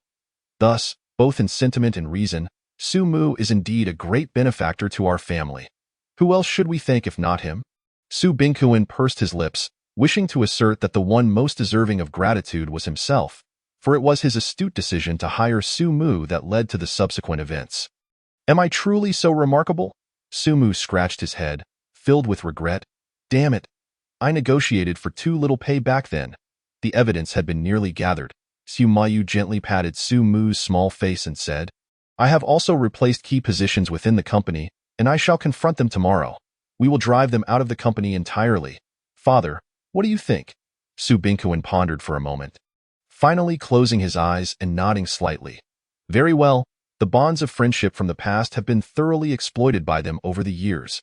It is indeed time to show them the door. A surge of joy welled up within Sumo Yu. This was precisely the affirmation she had been waiting for. Great! Tomorrow, I will accompany Xiao Mu to the company and clarify matters face to face. If they are sensible, all will be well. If not, Sumo Yu let out a cold snort, then we shall see them in court. At that moment, Sumu timidly raised his hand. May I opt out of this? Sister, your family's internal restructuring has nothing to do with me. I finally have a free afternoon tomorrow. Can't I just enjoy a day of rest? It's precisely because of this that I absolutely cannot go. Sumu looked towards Su Binkuan, hoping he would interject. To his surprise, Su Binkuan agreed with Sumo Yu's sentiments. Indeed, Sumu, you should accompany them. Sumu was taken aback at first, but upon seeing Su Binkuan wink at him, he quickly understood. So this is your plan to make me the villain. For heaven's sake, you want me to handle all the dirty work, don't you? Just as Sumu was about to protest, he noticed Su Binkuan pointing at his phone. On the screen, 3 large characters caught his eye. I will pay more. The discontent on Sumu's face transformed into a smile in an instant. Ah, who are we to each other, really? By the way, Xiao Mu, why are you here? Is there something you need? You can go. Is such a trivial matter worth mentioning to me? Su Binkuan was completely oblivious to the intricacies of the situation. His focus instead on the latter question. This was originally his trump card to persuade Su Binkuan to acquiesce to his request, but since it was unnecessary, he felt no need to conceal it. Su Binkuan appeared quite pleased, his mood noticeably lifted, while Sumo Yu's eyes flashed with surprise. In that moment, she seemed to connect many dots. Then we shall take our leave for now. After closing the door behind her father, Sumu was about to exit when he was halted by a voice from behind. Sumu, aren't you going to explain yourself to your sister? Really, nothing escapes your notice, does it? Sumu sighed and turned around. Speak up. Did second sister ask you to accompany her to the banquet as her faux boyfriend? Sumo Yu crossed her arms. Indeed, Sumu nodded. Sister should know the reason, right? After all, Yu was kind enough to request my help just this once. You? Sumo Yu gazed into Sumu's innocent eyes, her words of reproach caught in her throat. Ultimately, she could only utter, you are simply too kind-hearted. In the end, she did not truly believe her usually aloof second sister could develop anything with Sumu. So, you won't hold it against me, right? Sumu smiled. Sumo Yu's eyes twinkled. I wouldn't go so far as to blame you, but since you are willing to assist your second sister, perhaps you could also do me a favor? What favor? I've been collecting data for a while, and my back is aching, my dear brother, being so eager to lend a hand. Surely you would be willing to help me with this? Sumu instantly understood. Don't worry. I am quite adept at massages, but first, let me take a shower. All right, sister will be all fresh and fragrant, waiting for you in the room. Sumayu winked, her eyes sparkling with joy. Sumu couldn't help but twitch at the corner of his mouth. Pondering the nature of her words, after taking a shower and changing into sleepwear, Sumu was about to head out. He did not mind giving Sumayu a massage. Her alluring curves and long, fair legs were enough to leave anyone mesmerized. And no sooner had he stepped outside than he heard a cheerful call from behind. Sumu, you truly are my lucky star. Su Hanswang exclaimed excitedly. Hadn't he just heard that? What is it? Sumu inquired. Just today, that woman, Luo Wei, has surprisingly given me a 2 billion endorsement. Isn't that good news? Weren't you just saying you thought she would abandon you? Su Hanswang explained, but the contract was clearly promised to someone else. It was suddenly given to me this morning, and what does that imply? That someone persuaded her to change her mind overnight. As she said this, Su Hanswang playfully adjusted her non-existent glasses, transforming into a detective. Considering what happened last night, there can only be one truth. Sumu, the one who changed Luo Iwei's mind is you. Pointing a finger at Sumu's nose, her lips curved into a smile reminiscent of Conan unveiling the truth. Nonsense. Sumu tapped her head. I merely exchanged a few words with her. Why would I compel her to give you the endorsement? I don't believe it, but that is the reality. Su Hanswang held her head, insisting, perhaps she has taken a liking to you and wants to help you enter the entertainment industry. To ensure my entry into the entertainment industry, she first gives my sister 2 billion? I'd rather believe she's interested in me for other reasons. Sumu clicked his tongue. Interested in you? I can't believe I didn't think of that, Su Hanswang exclaimed. I must investigate this thoroughly. Rest assured, Sumu, I will not allow that woman to tarnish your reputation. Sumu shrugged. To him, it seemed Su Hanswang was overthinking it. Perhaps Luo Iwei simply appreciated her talent? Regaining his composure, he approached Su Mayu's door. The door was unlocked, so he pushed it open. Sister Mayu, I'm coming in. Already so soon. It seems my little brother cannot wait any longer. Su Mayu's voice floated from the bathroom. Sumu glanced over to see her fair skin draped in a large pink towel. Her long, beautiful legs glistened with droplets of water, making them appear particularly enticing. As for her upper body, Su Mayu was currently tying the towel behind her head with both hands, her slightly arched back accentuating her alluring figure. Sister, could you at least put on some clothes before coming out? Sumu sighed and casually found a place to sit. Su Mayu paused. Aren't you embarrassed? Sumu shrugged. If I were embarrassed, you would surely seize the opportunity to tease me. It's better to be a bit more open. He found it somewhat amusing. He had encountered many older sisters flaunting their figures before him, but the only difference was that Su Mayu's physique was particularly striking. Su Mayu felt a twinge of disappointment. She adored seeing Su Mu's bashful expression. That rosy-cheeked face was simply irresistible to tease. Yet, the reality was that he was utterly unfazed, and she could do nothing about it. Ultimately, she still viewed Su Mu as her dear brother, and she was not yet prepared to seduce him in such a manner.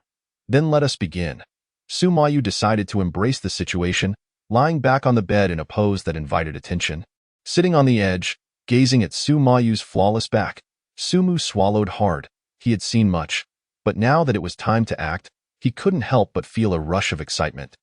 Akin to the nervousness one feels before a first intimate encounter, I shall begin now.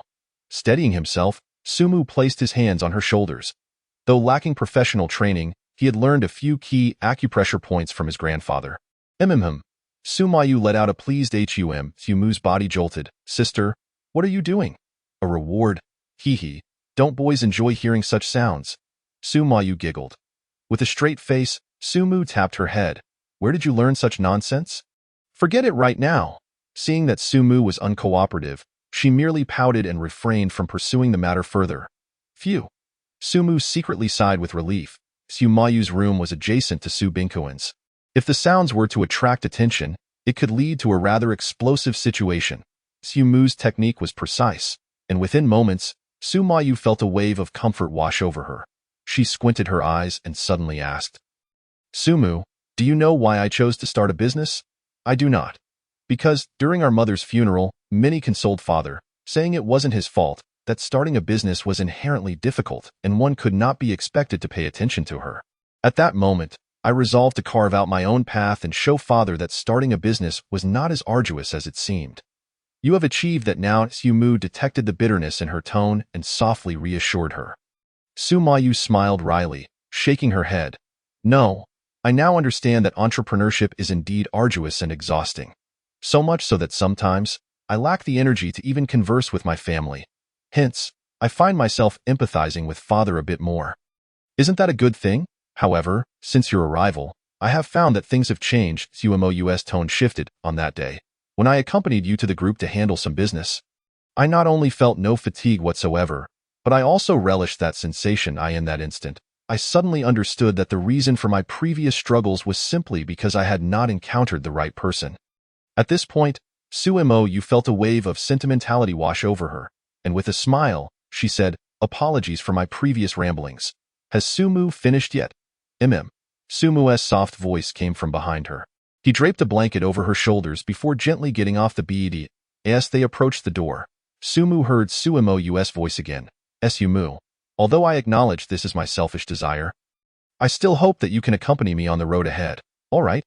Sumu opened his mouth as if to say something, but Sumo, catching him off guard, chuckled. What am I even saying?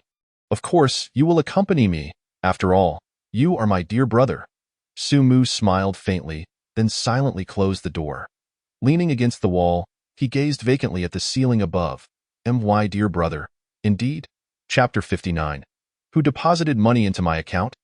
Inside the Su Corporation building, one of the men remarked, So, what is the purpose of summoning us here today? I don't know, but I heard it's not the old President Su calling us, but rather the young President Su. Could it be that they intend to reprimand us? Recently, several of my obedient subordinates have been reassigned. That's hard to say. A few portly middle-aged men debated amongst themselves, their faces etched with anxiety. One of them glanced at the leader of the group and said, Lu Supervisor, you're the closest to President Su. Why don't you say something? Lu wore a dark expression. Don't mention it. Just a couple of days ago, Su Bingkuan revoked my special approval rights, and now several suppliers are accusing me of taking money without delivering. Rebellion against him, one man exclaimed angrily. Weren't we the ones who worked tirelessly for him to achieve his current status? Before the words had barely left his mouth, a voice thundered from within the office. You're the one rebelling. Everyone looked up to see Sumu and Sumo entering with a group of newly appointed executives. President Su, what does this mean? Lu frowned and asked. Sumu intercepted Sumo, who was about to speak, and took the lead. Are you unaware of how much you have greedily taken for yourselves? Why ask me what this means? As an exemplary employee, he would not allow tasks assigned to him by the boss to be usurped by others. Seeing the fear etched across their faces, he felt a deep satisfaction, oblivious to the fact that the person beside him was nearly bursting with emotion at his demeanor. He had initially thought that Sumu's silence the previous day was a form of rejection, only to realize that he was a proud individual who was honest at heart. On the other side, Lu's heart raced, but he maintained an expression of feigned confusion. President Su? What do you mean by greed? We don't understand what you're saying. If you don't understand, then look for yourselves, Sumu scoffed, tossing a stack of documents onto the table. Lu picked one up and was instantly struck with terror. The contents were evidence of his company's embezzlement, and this account 3788. All that money must have been transferred from company assets, right? What? Who deposited this money into my account? I don't know. Lu stammered, his legs trembling, his face a portrait of despair. In response, Sumu merely chuckled coldly. So you admit this is your account? Lu fell silent, rendered speechless. The other individuals behind him were as limp as frostbitten eggplants. Too afraid to raise their heads, I'll tell you this. My father, out of consideration for your past contributions, has only asked that you return the public funds. However, from now on, you are forbidden from stepping foot into the Su Corporation. Do you understand? The group bowed their heads in silence. If you don't want a lawsuit, then speak. Sumu barked once more. Only then did they timidly nod in agreement. The subsequent proceedings were straightforward. evicting them, delivering reprimands, and assigning new tasks. Sumou enjoyed the process, as her brother Sumu had just exerted such effort. Naturally, she had to perform well as an older sister. Meanwhile, the dejected group gathered to strategize. Now, they had lost both money and power. Many regretted not having simply kept their heads down and worked quietly within the corporation. Among them, Lu Manlu was the most disheartened.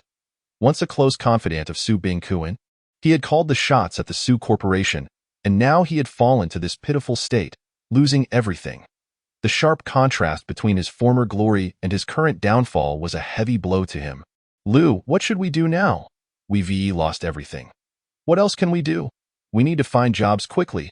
President Su has been generous, but if we face a lawsuit, we'll all end up behind bars. Nonsense. We've worked alongside him for half a lifetime. What's wrong with enjoying some benefits? Enough. What is the point of discussing this now? Just get lost. You're annoying me. Lu Manlu impatiently shooed everyone away. Lighting a cigarette and wearing a frown, that moment, a call came in. He answered to find it was Li Wenyin, the one who had helped him launder money. Without hesitation, he hung up, thinking that if it weren't for this person leading him onto the path of crime, he wouldn't be in such a predicament now. But after a brief moment, the phone rang again.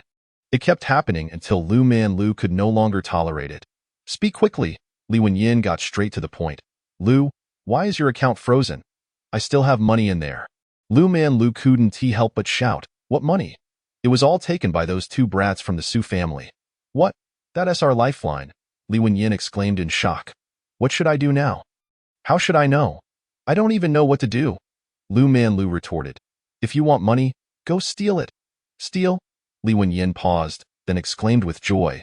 Why didn't I think of that? We can rob them. Lu Manlu thought he had lost his mind and was about to hang up when Li Wenyin continued. Lu, don't you want revenge for being inexplicably kicked out? Isn't this just a misunderstanding?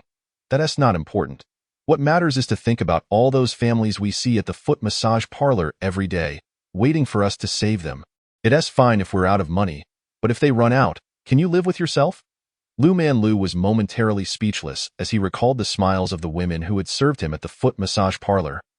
And he let out a sigh. So, what should we do? Kidnap? Li Wenyin suggested coldly. If the Su family is unkind, they shouldn't blame us for being unjust. Have you lost your mind? Su Bingkuan has tremendous influence in Jiangcheng, and he values family above all else. You want to kidnap his daughter? Are you courting death? Precisely because he values family do we have the opportunity. As long as we have the person. He refused to pay.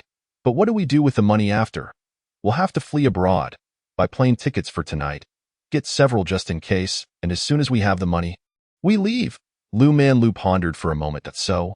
All that talk about saving broken families was just a ruse? Li Wenyin was at a loss for words. Is there no foot massage abroad? Can't we save people across borders? Lu Manlu slowly took a drag from his cigarette, as if making a firm decision. He tossed the cigarette onto the ground. All right, I'm in. Li Wenyin was overjoyed. Good brother, make sure to bring a few more people tonight. After hanging up, Li Wenyin let out a long sigh.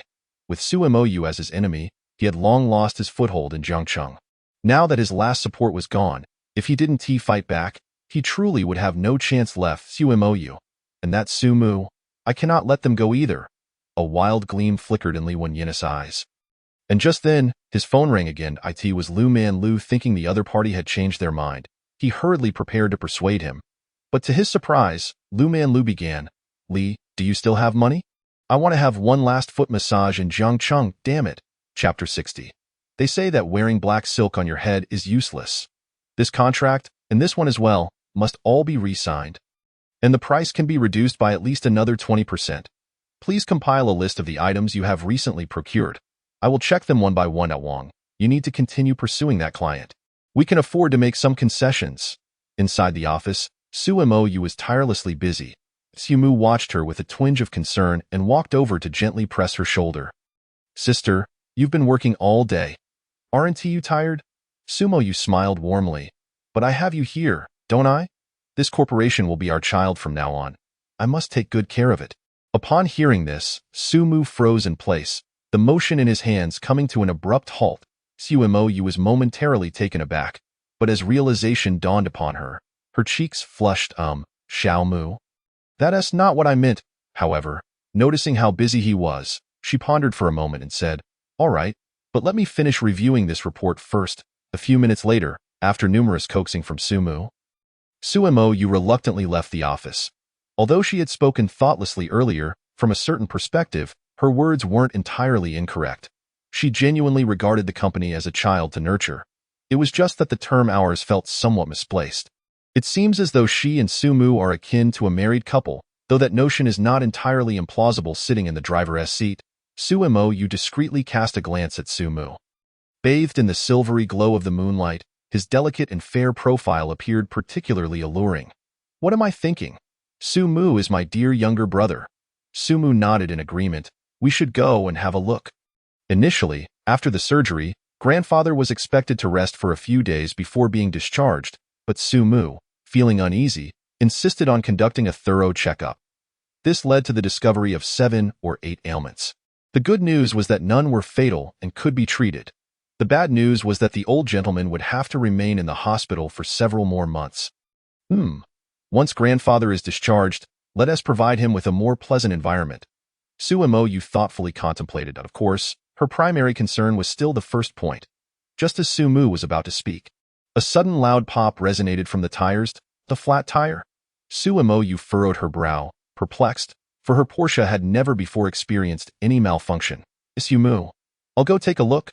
Stepping out of the car, Suemo immediately noticed the road strewn with car spikes.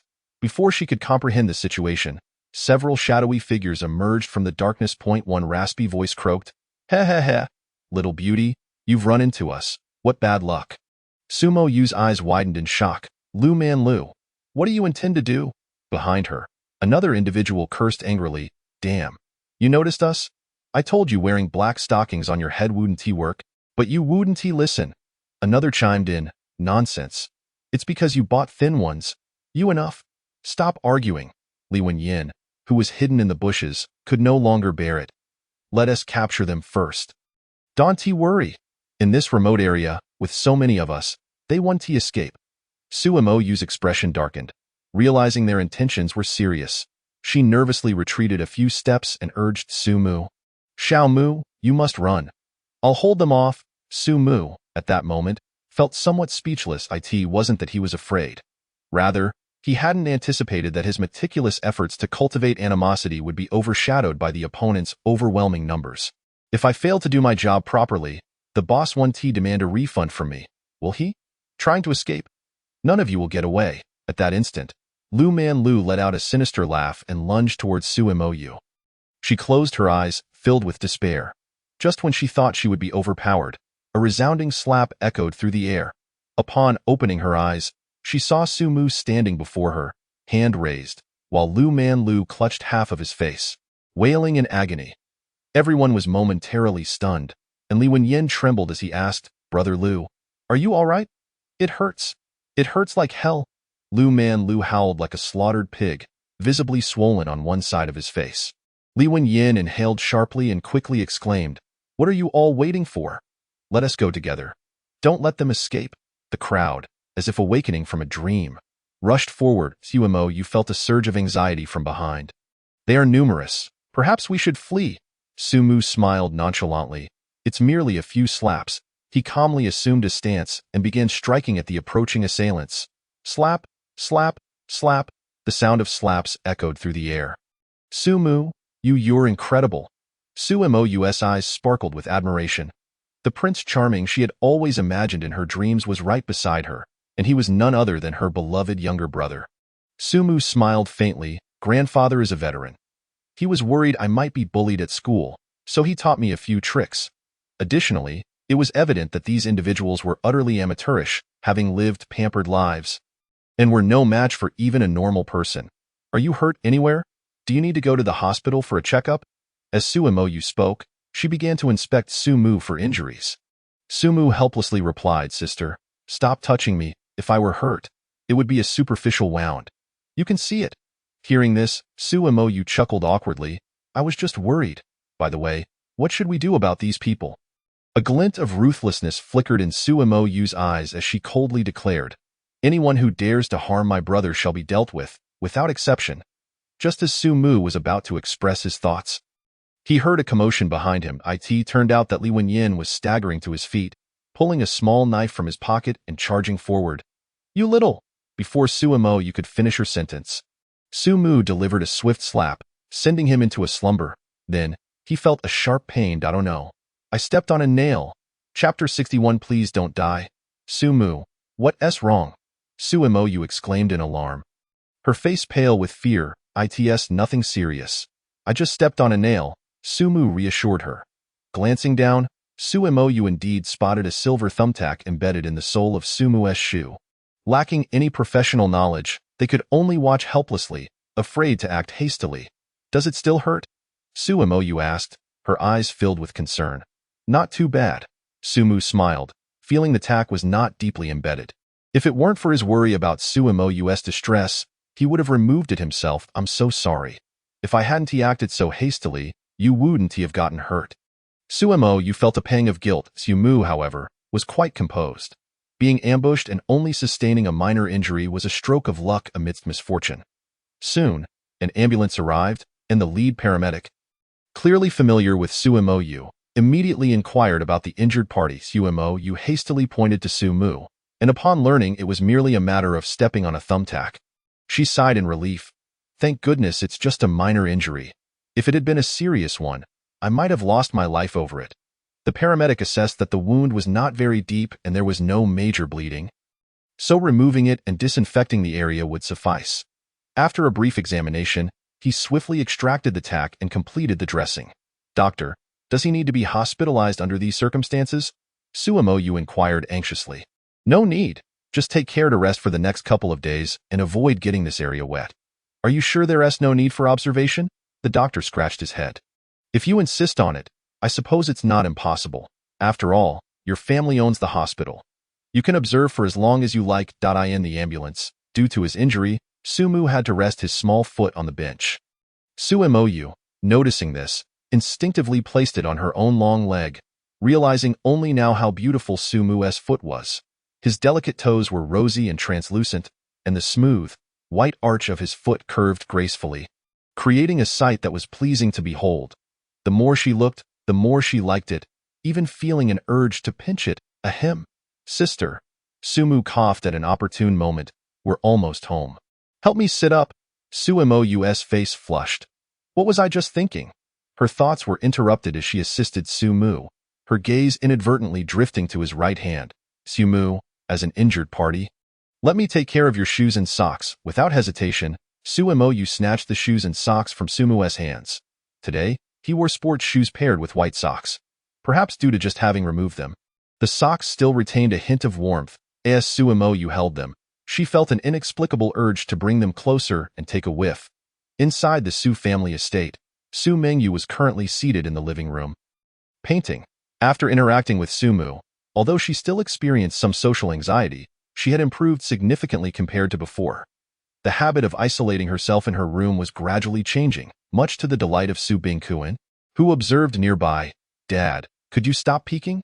Su Mingyu exclaimed, covering her sketchbook with her hands, glaring at Su Bingkuan from a distance. Su Bingkuan retorted, "Why can Su Mu see it, but I can't?" Su Mingyu pouted. "Su Mu helped me gather materials, so of course he can look. I can help you gather materials too," Su Bingkuan quickly argued. Su Mingyu gazed at him deeply before sighing. "Dad, I don't want to discourage you." With that remark, she effectively ended the debate. Just then, the sound of a car horn outside captured their attention. Before they could comprehend the situation, Su Mo you entered, supporting Su Mu. "Xiao Mu is hurt." Su Mingyu froze at the words, and upon seeing Su Mu being assisted, her expression fell as if the sky had collapsed. "Su Mu, please don't die." Tears streamed down her face like a spring. Su Mu twitched his lips. "Mingyu, don't worry. I won TDIE.its, just a nail." Su Mo you briefly explained the situation, causing Su Bingkuan to slam his hand on the table in anger. "Damn Lu Manlu, how dare he kidnap my daughter?" Noticing Su Mo U's silence, he added, "And my son. Where are they now? I've called people to handle it. However, you'll need to follow up on the next steps." As Su Mo you spoke, she helped Su Mu upstairs. Su Mingyu hurriedly supported Su Mu's other arm, her eyes filled with concern. After laying Su Mu on the bed, Su Mo you tucked him in and instructed, "Rest well for the next couple of days. Don't worry about school. Sumu shook his head. The doctor said it's nothing serious, and besides, I still need to visit my second sister tomorrow. No matter how minor it is, lying down is better than moving around. As for your second sister, I'll call her. With such a major incident, she should be concerned, Sumoyu said indignantly. Whether it was Sumu's imagination or not, he sensed a hint of jealousy in Sumoyu's tone. Mingyu, you stay here to look after Xiaomu. I have some matters to attend to. Sumu was puzzled. Sister, didn't you already call someone to handle it? There are some things I'm not at ease with. I need to personally verify. Stepping out of the room, Sumoyu pulled out her phone and took a deep breath before dialing a number. Hello, elder sister? The voice on the other end remained as cold as ever. Recalling that Sumu was injured yet still intended to visit her, Sumoyu felt a surge of anger and directly stated, Sumu won't be able to come tomorrow. Yu on the other end was momentarily taken aback and hurriedly inquired, why? Sumu is injured and needs to rest at home. So, the line went dead, indicating that the other party had already lost patience and set off. Can this blockhead really care about others? Sumoyu shook her head. It should have been a matter worth celebrating. Why did her own inner turmoil seem to deepen instead? Chapter 62 How terrifying this man is. In the vehicle, Su Qiuyu anxiously urged, Master, can you drive a bit faster? The driver leisurely lit a cigarette and replied, Young lady, it's not that I don't want to. It's company policy that I'll pay 3 times. No, 5 times. With that, he accelerated, reminiscent of a deity in Ba'in Bu Lu Ku. Sitting in the back seat, Su Qiuyu fell silent, her thoughts drifting out the window. Just moments ago, she had been in the music room, playing the piece she had meticulously prepared for Sumu, daydreaming about what to say when they met again, and concocting reasons for him to cook for her once more. But now, all of that seemed to dissolve into thin air. Upon hearing Sumoyu mention Sumu's injury, Su Qiuyu felt a heart-wrenching anguish. Reminiscent of the last time she felt such pain, when her mother passed away, she did not inquire about the extent of Sumu's injuries, not out of indifference but from fear. She dreaded that she might not be able to accept the outcome. Indeed, she lacked the courage even to confront it. Su Qiuyu felt that fate was unjust. Just when someone had managed to rescue her from the shadows, that very person was now on the verge of disappearing into darkness. What have I done wrong? Her expression remained stoic, yet tears streamed down her cheeks. Meanwhile, across the city in a film crew, completely unaware of these events, Su Han Shuang was anxiously scrutinizing the president's office. Ever since Sumu had suggested the possibility of her harboring feelings for him the day before, Su Han Shuang had been on edge. She desperately wanted to confront Luo Yiwei face to face. Yet their long-standing superior-subordinate relationship held her back. Instead, she resorted to indirect inquiries. From the information gathered from several people present, it seemed that Luo Yiwei held Sumu in high regard, forbidding any disparagement of him. This only deepened Su Han Shuang's suspicions, as this woman had never shown such concern for anyone else.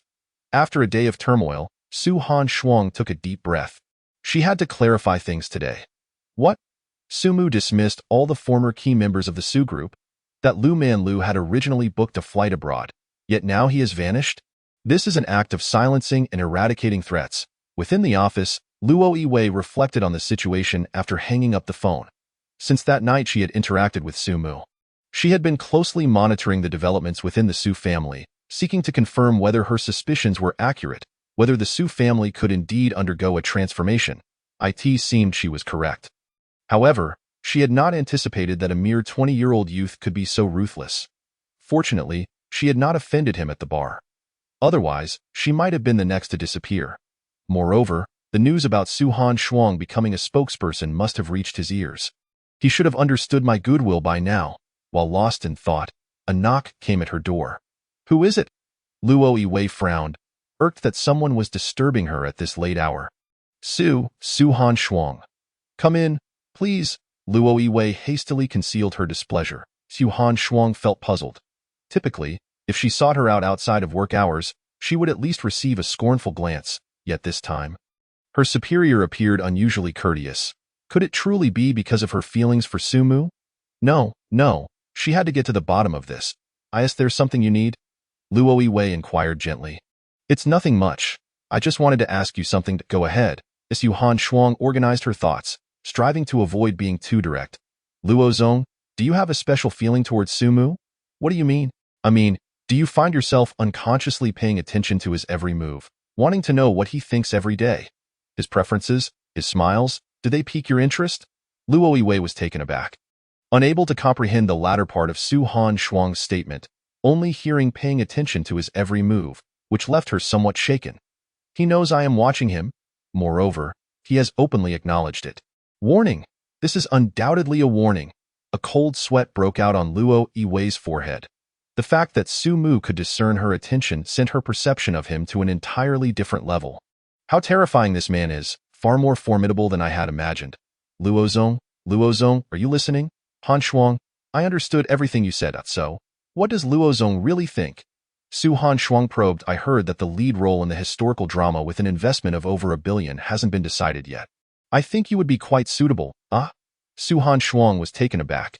And you can rest assured, I won't engage in such matters in the future. With that, Su Han Shuang left the president's office in a daze, still bewildered about whether the feelings were genuine or not. Young lady, we've arrived, the driver called out. As soon as he finished speaking, he noticed that Su Qiuyu had already exited the vehicle. Gazing at the familiar estate, she felt not a trace of warmth in her heart, only anxiety and fear as she hurried forward. He was waiting here at Su Moyu's behest. She had initially thought it would take at least half an hour. Yet it had barely been 10 minutes before the person arrived. Without wasting words, Su Qiuyu demanded, "Where is Su Mu?" "He's resting upstairs," the butler replied, leading her while reflecting on how it must be Su Mu. As even the emotionally detached second young lady was so anxious for him. Upon reaching the upstairs, as Su Qiuyu approached the door, she heard a girl's voice from within. "Come on, Su Mu. Open your mouth." Su Qiuyu furrowed her brows. She pushed the door open to see Su Mu lying in bed, while Su Mengyu was beside him, feeding him porridge. Seeing Su Mu in seemingly good health, the weight on Su Qiuyu's heart lifted instantaneously, yet witnessing the intimacy between him and Su Mengyu inexplicably stirred discomfort within her. "Su Mu, what happened to you?" She stepped forward. "Can I just check on you?" Su Qiuyu suddenly felt somewhat foolish. She had been overthinking, while Su Mu was perfectly fine. "Sister," Su Mengyu greeted her. The second sister was rather indifferent, and their interactions were limited. Su Qiuyu glanced at her. "I'll take over feeding him, however." Su Mengyu shook her head. "It's fine. I'll do it." "No, I insist." Su Qiuyu stubbornly snatched the spoon, placing it at Su Mu's lips. Su Mengyu was about to say something when a loud voice boomed from the doorway. "What are you all doing?" The group turned to see Su Qingwan, breathless and carrying a backpack, looking at them. Without time to think, she shouted. A few minutes later, upon learning about Su Mu's condition, Su Qingwan felt somewhat embarrassed that it turns out Su Mu was injured. No wonder the butler had wanted to tell her something earlier. She looked at Su Mu with concern, echoing the sentiments of the two women beside her. "Let me feed you. It's my foot that's injured, not my hand," Su Mu replied helplessly. "Plus, I just finished eating." "Then what do you want to do?" "You can tell your sister, I want to rest." Su Mu closed his eyes. The three nodded in unison. "Well then, rest well. I'll keep watch." Chapter 63. Good night, my dear brother.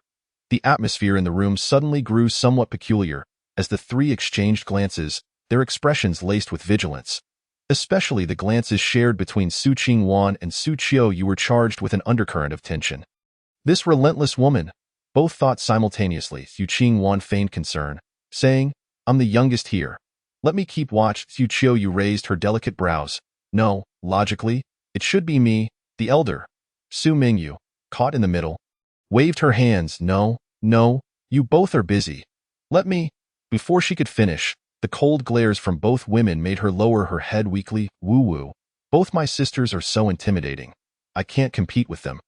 Just as the two women believed they had the upper hand, a voice suddenly came from outside the room. "Oh, are you all here?"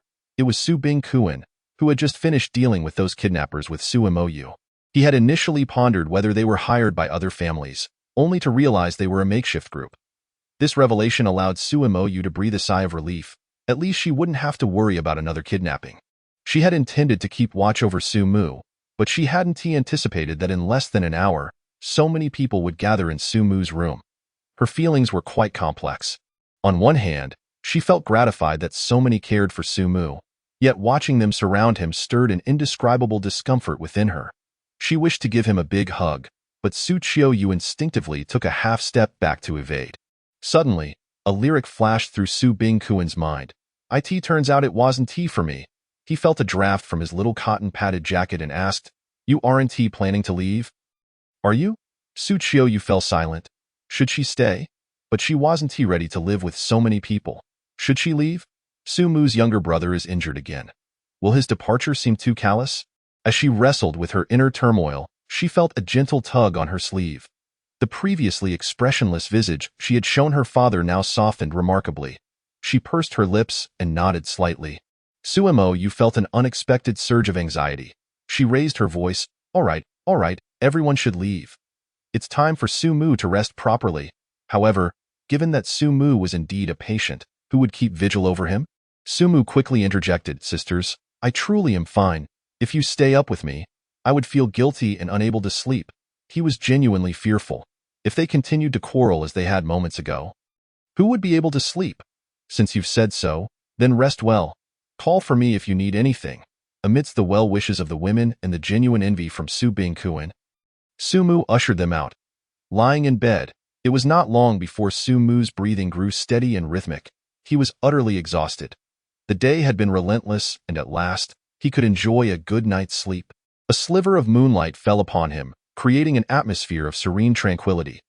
Yet, this peaceful scene did not persist for long, as a shadow stealthily entered Su Mu's room under the cover of moonlight. Gently closing the door, the figure moved slowly towards Sumu. At that moment, Sumu felt a twinge of nervousness, her heart racing with every step she took. It was her first time engaging in such an act. Despite having promised her sisters not to disturb Sumu, she found herself sneaking over in the dead of night. This clandestine behavior filled her with a slight sense of guilt, but she felt justified in her actions.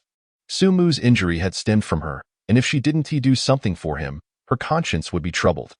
Yet, as she pondered, Sumu couldn't quite discern what Sumu truly needed from her.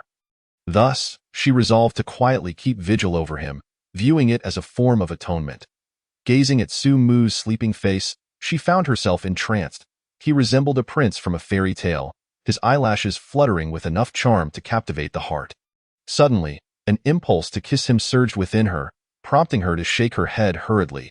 She was there to care for the patient, not to indulge in forbidden desires. Suppressing her yearning, she shifted her gaze from Sumu's face to his injured right foot. In the dim moonlight, she noticed the bandages the doctor had applied earlier, the pristine white now tinged with crimson. The sight pierced her heart with pain. Instinctively, she reached out to touch Sumu's ankle.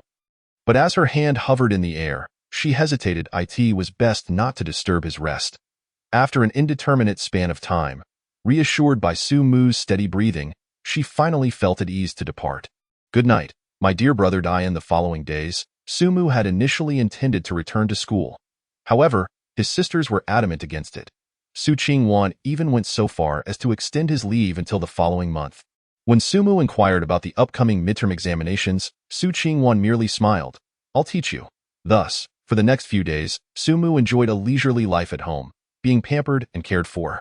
He sunbathed, admired the latest paintings of Su Mingyu, and listened to Su Qiuyu play the piano, reveling in the blissful moments that made Su Bingquan green with envy. Furthermore, Su Han Shuang brought forth a rather intriguing piece of news. After mentioning Su Mu, she had been promoted by Luo Ewei. Su Han Shuang worried whether this indicated an interest in her younger brother. Yet, Su Mu reassured her that even if there was interest, it would not be reciprocated. After all, why would someone who liked another only shower gifts upon their sister? One would think she should at least direct her affections correctly. No wonder she had remained single for so long. One day, while several sisters were absent, Su Mu was sunbathing on the balcony when Su Bingquan approached him. Su, he greeted, raising his hand in acknowledgement. Su Bingquan waved dismissively. "Relax, don't be so tense." He held a favorable impression of Su Mu for his willingness to risk his life to save his daughter. According to Su Mu's account, Su Mu had shouted, "Do not harm my sister." During the fight, protecting her fiercely, Su Bingquan felt a swell of emotion at this recollection. Of course, if Su Mu had known how Su Mu described the incident, he would have been utterly bewildered. As he only remembered the chaotic skirmish ending abruptly, "Dad, what's the matter?" Su Mu inquired, genuinely fond of him. The wealthy patriarch was generous with bonuses. After that night's heroic rescue of Suemo, he had gifted Sumu a lavish red envelope containing 5 million. It's nothing major. I suddenly thought of a way to quickly enhance my relationship with my daughters, and I wanted your perspective on it. Oh. Sumu's interest peaked at his father's self-generated idea. Su Bing-Kuan smiled slightly and uttered 2 words. Injury? That's it? Sumu was taken aback. That's all. What kind of idea is that? Sumu questioned, puzzled. Su Bing-Kuan chuckled softly. You simply don't understand. From my observations over the past few days, I've noticed that since you were injured, your sisters have shown you exceptional care. What does this indicate? It signifies that they exhibit great concern when a family member is hurt. If I were to get injured, wouldn't my daughters shower me with attention too? The more Su Bing-Kuan contemplated, the more he believed it plausible, envisioning a scene filled with familial affection, his smile widening. I think you should reconsider. Sumu instinctively felt that this plan was somewhat dubious. I got injured while saving someone. Your casual injury might not have the same effect. Su Bing-Kuan slapped his forehead. You make a valid point. But achieving the condition of being injured while saving someone isn't easy. Choosing an ordinary person wouldn't have the desired result, and selecting a family member leaves one without cooperation. Truly a conundrum. At this moment, an idea struck Su Bing-Kuan. Wait, isn't there a perfect candidate right here? Who? Sumu casually asked. Upon seeing his father's silence, his expression changed. You can't be referring to me, can you? Su Bing-Kuan nodded. There's no one more suitable than you, Sumu. Seeing the situation unfold, resignedly replied, Fine, but how do you plan to execute this? How about it? Su Bing-Kuan beamed with confidence. Sumu stroked his chin. It seems worth a try, but I can't guarantee it will work. Then it's settled. This afternoon, follow my lead. Su Bing-Kuan declared, brimming with confidence. That evening, when the sisters called for Sumu to join them for dinner, he declined for various reasons until he heard Su Bing-Kuan's voice from below, indicating that it was time to act. Standing at the staircase, Sumu exchanged a knowing glance with his father, taking a deep breath. The villa's staircase was not particularly short, and to ensure his injury was not aggravated, Sumu needed to be cautious. As he descended halfway, Su Bing-Kuan signaled him and then shouted, Be careful. Sumu froze in shock, thinking, Brother, I haven't even started yet. At that moment, however, he had no time to ponder. His foot slipped, and he began to tumble down the stairs. I'm coming to save you. Su Bing-Kuan dashed forward, ready to rescue him. But before he could finish his sentence, he noticed his daughters racing ahead of him. In the blink of an eye, they had reached the staircase first, leaving him with no chance to intervene. As the plan faltered before it even commenced, Sumu hastily halted his descent. Unfortunately, he had to endure a lengthy slide down the staircase to avoid crashing into Suemo's large figure at the bottom. Suppressing slight pain, Sumu rose and brushed off his backside. Although he had merely slipped, he was now unscathed. However, his sisters were relentless, insisting on checking him over thoroughly. Su Bing-Kuan stood below, witnessing the affectionate scene and feeling an overwhelming sense of warmth. Yet, was someone missing from this picture? Just as Su Bing-Kuan thought the matter had concluded, Suemo suddenly chimed in, Dad, were you all right just now? The flickering flame of hope reignited within Su Bing-Kuan. Surely, his daughter recognized his altruistic nature, believing he must be regretting his slow response in not saving Sumu first, and thus she came to console him. Not bad at all. Although it didn't achieve my initial expectations. My intentions were sincere. He suppressed a smile as he waved his hand nonchalantly. I'm fine. It's just age catching up with me. My limbs aren't as nimble as yours.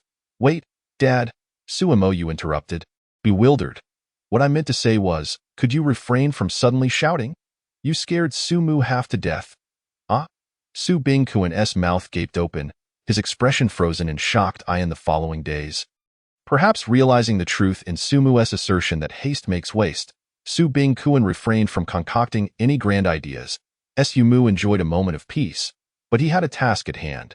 The birthday banquet for teacher Su Chiu was fast approaching. We met at a concert. I didn't know the way, and you drove me to the hotel. Is it really necessary to be this detailed? Sumu inquired, taking notes. That's right, Sumu acknowledged. Is there anything else I should be mindful of? Su Chiu pondered for a moment before shaking her head. The teacher doesn't have many particular requirements. That's good. Is there anything else?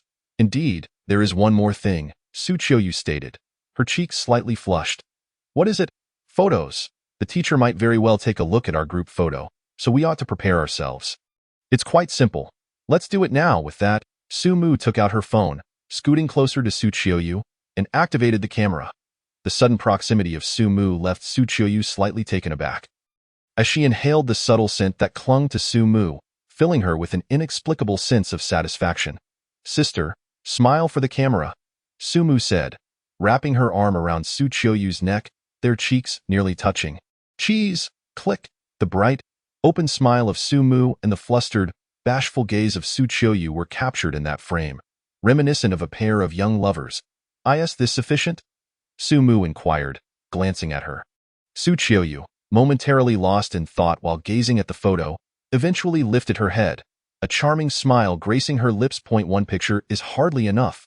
Chapter 65. The teacher's soul-searching questions and the reunion with Lu Ruyan. It is merely a birthday banquet. Must it be so formal? Su-mu observed her reflection in the mirror, adjusting the tie that constricted her neck. Of course, do not underestimate this banquet. At least half of Jiangqing's elite will be in attendance. Su Qiuyu replied earnestly as she smoothed out the wrinkles on his suit. And what of it? I'm not dressing for them. Su-mu pouted. Su Qiuyu was momentarily stunned. Then a smile blossomed on her face. That is true. However, this outfit looks splendid on you. I really like it. Su Qiuyu glanced at the mirror, noting her own azure dress, a gift from her teacher, which indeed exuded elegance and grace. Standing beside Su-mu in his tailored suit, it felt akin to a wedding photo shoot. What am I thinking? Su Qiuyu shook her head. She took Su-mu's hand. Come on, we mustn't be late. All right. Su-mu followed her as they exited the villa. Traditionally, Su Qiuyu would attend such banquets with her friends. After all, having company would ease her teacher's worries. However, this year was an exception. Firstly, because Su-mu was with her, and secondly, their friends were aware of the role Su-mu was to play tonight. While they could understand it, acceptance was another matter entirely. The mere thought of Su-mu holding Su Qiuyu's hand all night, exchanging sweet nothings, made them inexplicably irritable. Thus, they collectively decided to go out, leaving only Su Mingyue without a suitable excuse to remain at home alone. Watching the two depart, Su Mingyue's eyes shimmered with envy. If only I could have Su-mu play the role of my boyfriend too. She glanced down at the drawing board in her hands, suddenly struck with inspiration. As for the leading lady, I suppose I can reluctantly take on that role myself. After all, second sister doesn't read comics. She shouldn't mind. Perhaps I should even add a malicious villain. Half an hour later, they arrived at their destination, a secluded courtyard on the outskirts of the city. It seems those who study music have a penchant for tranquility. However, at this moment, the courtyard was anything but peaceful. Lavish cars and impeccably dressed guests crowded the small space. Having taught for 30 years in the music industry and nurtured numerous talented students, Su Qiuyu's teacher had gained considerable respect, ensuring that the elite of Jiangqing would pay her their respects on her birthday. Su-mu nodded, preparing to enter when a voice called out from behind. Hey, handsome, fancy seeing you again. What a coincidence, Qiuyu. After 2 weeks, you seem even more charming. Shang Guanyu dashed over, attempting to pinch her nose. Su Qiuyu swiftly swatted her hand away, perplexed as to what was so amusing about this recurring interaction. Unfazed, Shang Guanyu giggled. Fine. If you want to play with me, I'll entertain myself with the handsome guy. With that, she bounded over to Su-mu. Hey there, handsome. Do you remember me? Sister Shangguan? Su-mu ventured, recalling their brief encounter 2 weeks prior. Oh, what a sweet voice. Shang Guanyu beamed, reaching out to ruffle his hair. Su Qiuyu frowned instinctively at the sight. Shang Guanyu, enough of this. We need to hurry inside. Not a chance, Shang Guanyu huffed playfully. You ignored me earlier, so unless you let me pinch your nose, I'm not letting go. Understanding her nature, Su Qiuyu sighed softly. All right, you win. Shang Guanyu's face lit up. Qiuyu, are you serious? Hurry. Okay. Shang Guanyu reached out and gently pinched the tip of Su Qiuyu's nose. Turning to Su-mu, she exclaimed, Su-mu, this is Qiuyu's first time willingly letting me do this. You trained her well. What training? Nonsense. Su Qiuyu's cheeks flushed as she pulled Su-mu forward, leaving Shang Guanyu giggling behind them. Sister, were you very serious in the past? Su-mu asked, glancing sideways. Not particularly. Su Qiuyu responded nonchalantly. Then I hope you can smile more often in the future, if you don't mind. Su Qiuyu felt a warm flutter at his genuine concern, catching her off guard with a wave of emotion. "All right," she replied softly, though her tone carried a hint of joy. Upon entering the courtyard, many curious gazes turned towards them. Su Qiuyu maintained her composure. "Do not worry. Apart from music, the teacher has little interest in gossip. This matter will not reach her ears. But what if someone accidentally reveals it during the gathering? She rarely makes public appearances. Her daughter usually hosts as for her daughter. I've already given her a heads up." Sumu nodded, realizing Su Qiuyu had indeed considered this thoroughly. Just as they stepped into the room, a woman clad in a black gown approached them. "Sister Qiuyu, you've finally arrived. Mother has been waiting for you." "Sun Qian, this is my brother, Su Mu." Sun Qian glanced at Su Mu, her eyes sparkling with astonishment. Although she had expected him to be handsome, seeing him in person exceeded her expectations. Su Mu greeted her with a respectful sister. And Sun Qian's face lit up with delight.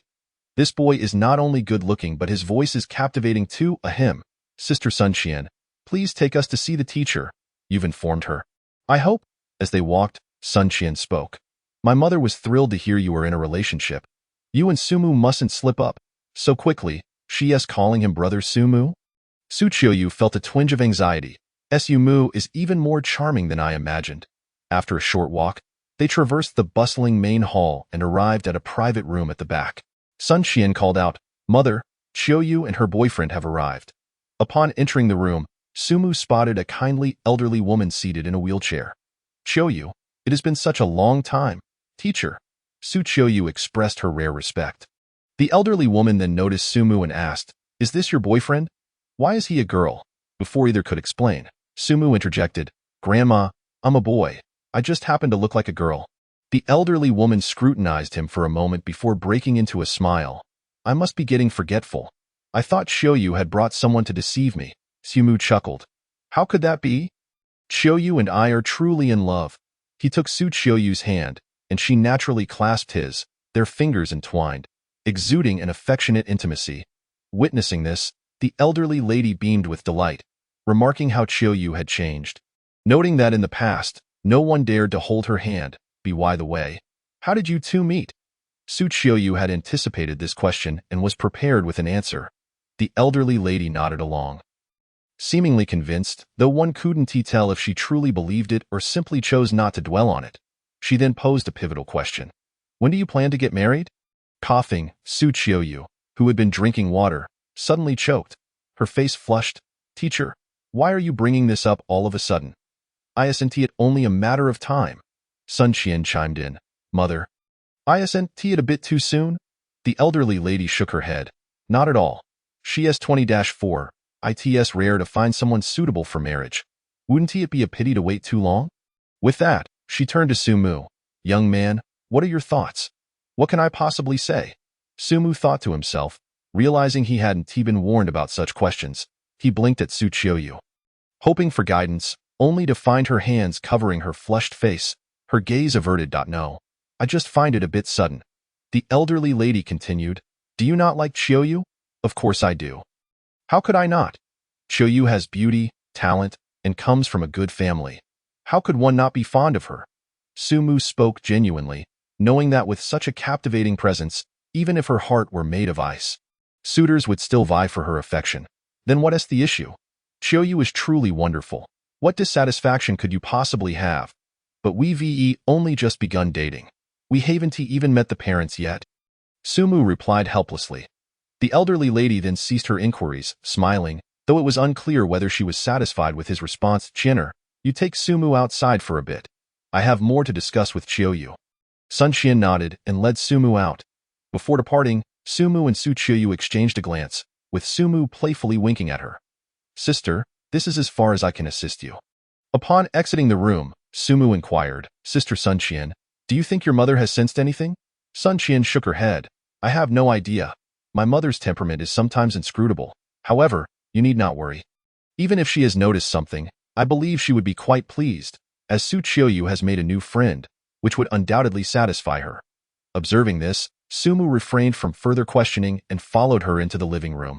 "The food here is buffet style, with no designated seating. Feel free to eat whatever you like. I must attend to the guests now."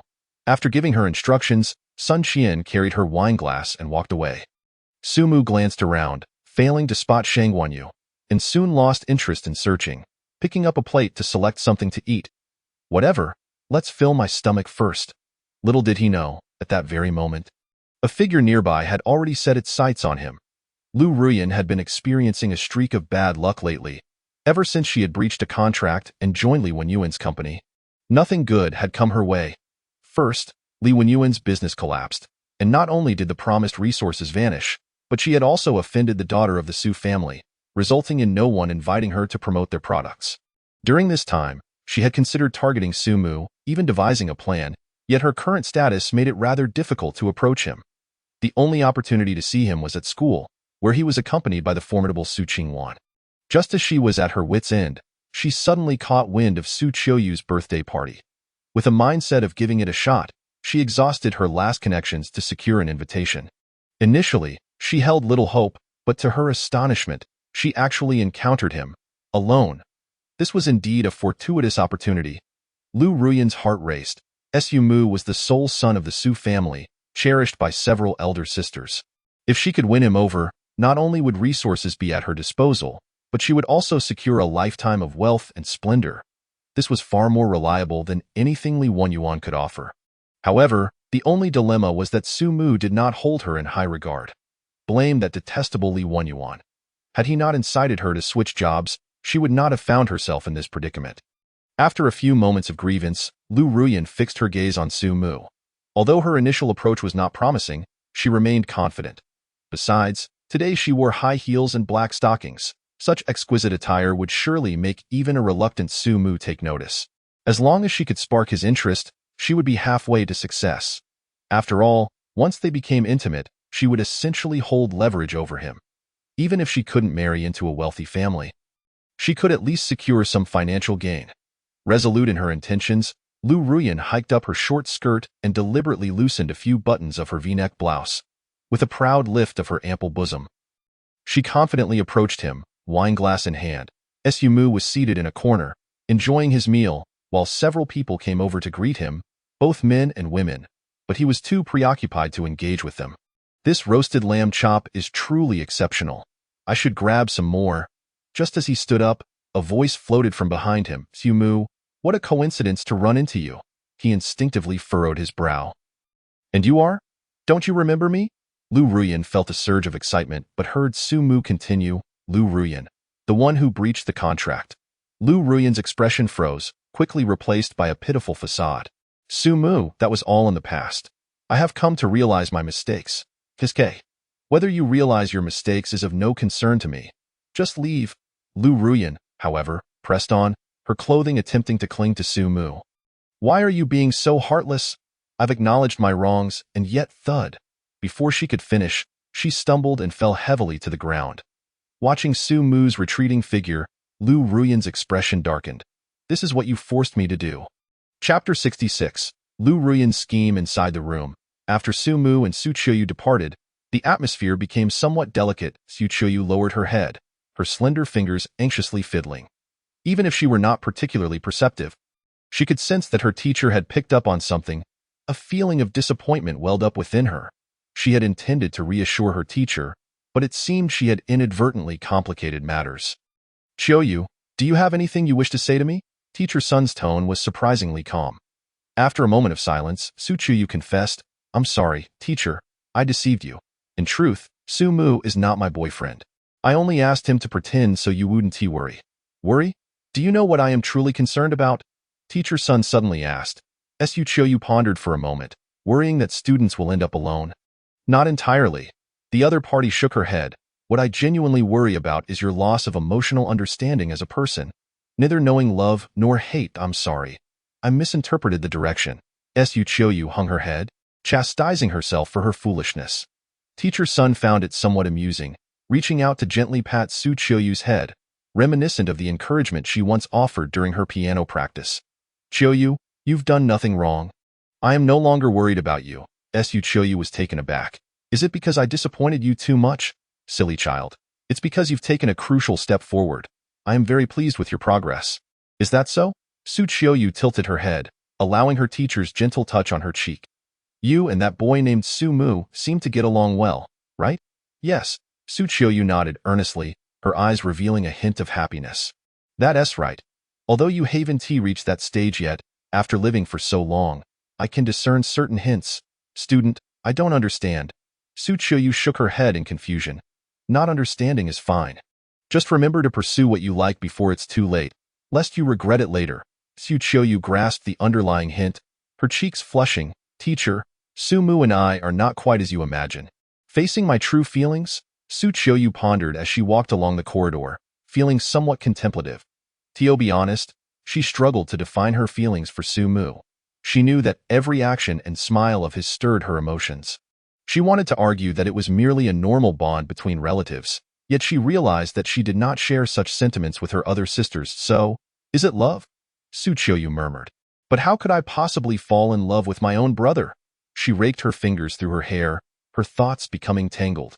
For the first time, she discovered that there existed things in this world even more perplexing than mathematics. Leaving her with an unsettling feeling, she approached Sun Qian. Sister Qian, have you seen Su Mu? Su Mu? Wasn't he just here? Sun Qian was taken aback, glancing around, but found no sign of him. Have you messaged him? What about a call? Let me or why Su Qiuyu hurriedly dialed his number. After a minute, her face drained of color as she shook her head. No one answered. Sun Qian immediately recognized the seriousness of the situation, quickly reassuring her, don't panic. We have surveillance cameras at home. Let me check. Su Qiuyu remained silent, her body trembling slightly. The fear she felt when she received news of Su Mu's injury washed over her, leaving her in a daze as Sun Qian pulled her along, her mind blank. Phew. Finally, I found an opportunity. You think you're so aloof, huh? Just wait. Soon you'll know what it means to crave and desire.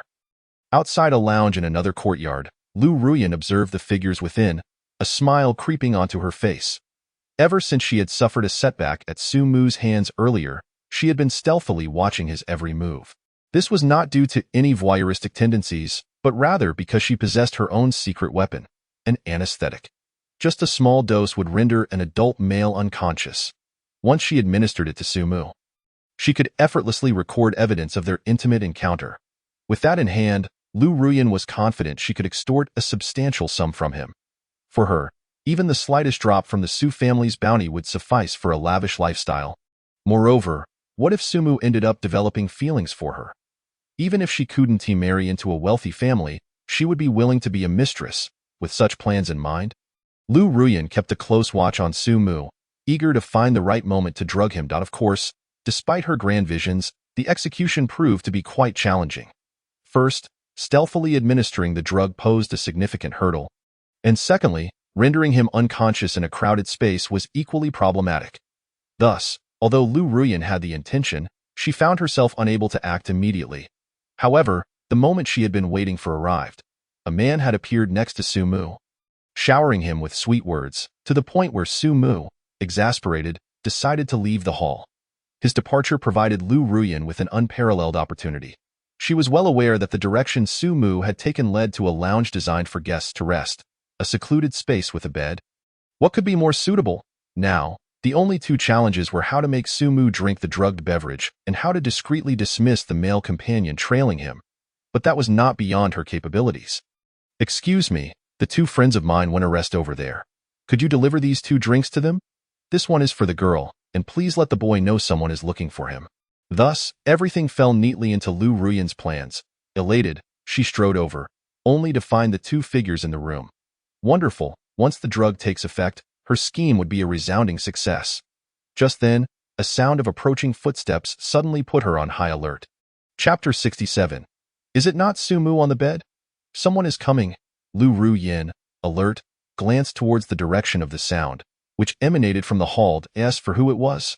The darkness made it difficult for her to see clearly. Why must it be at this moment?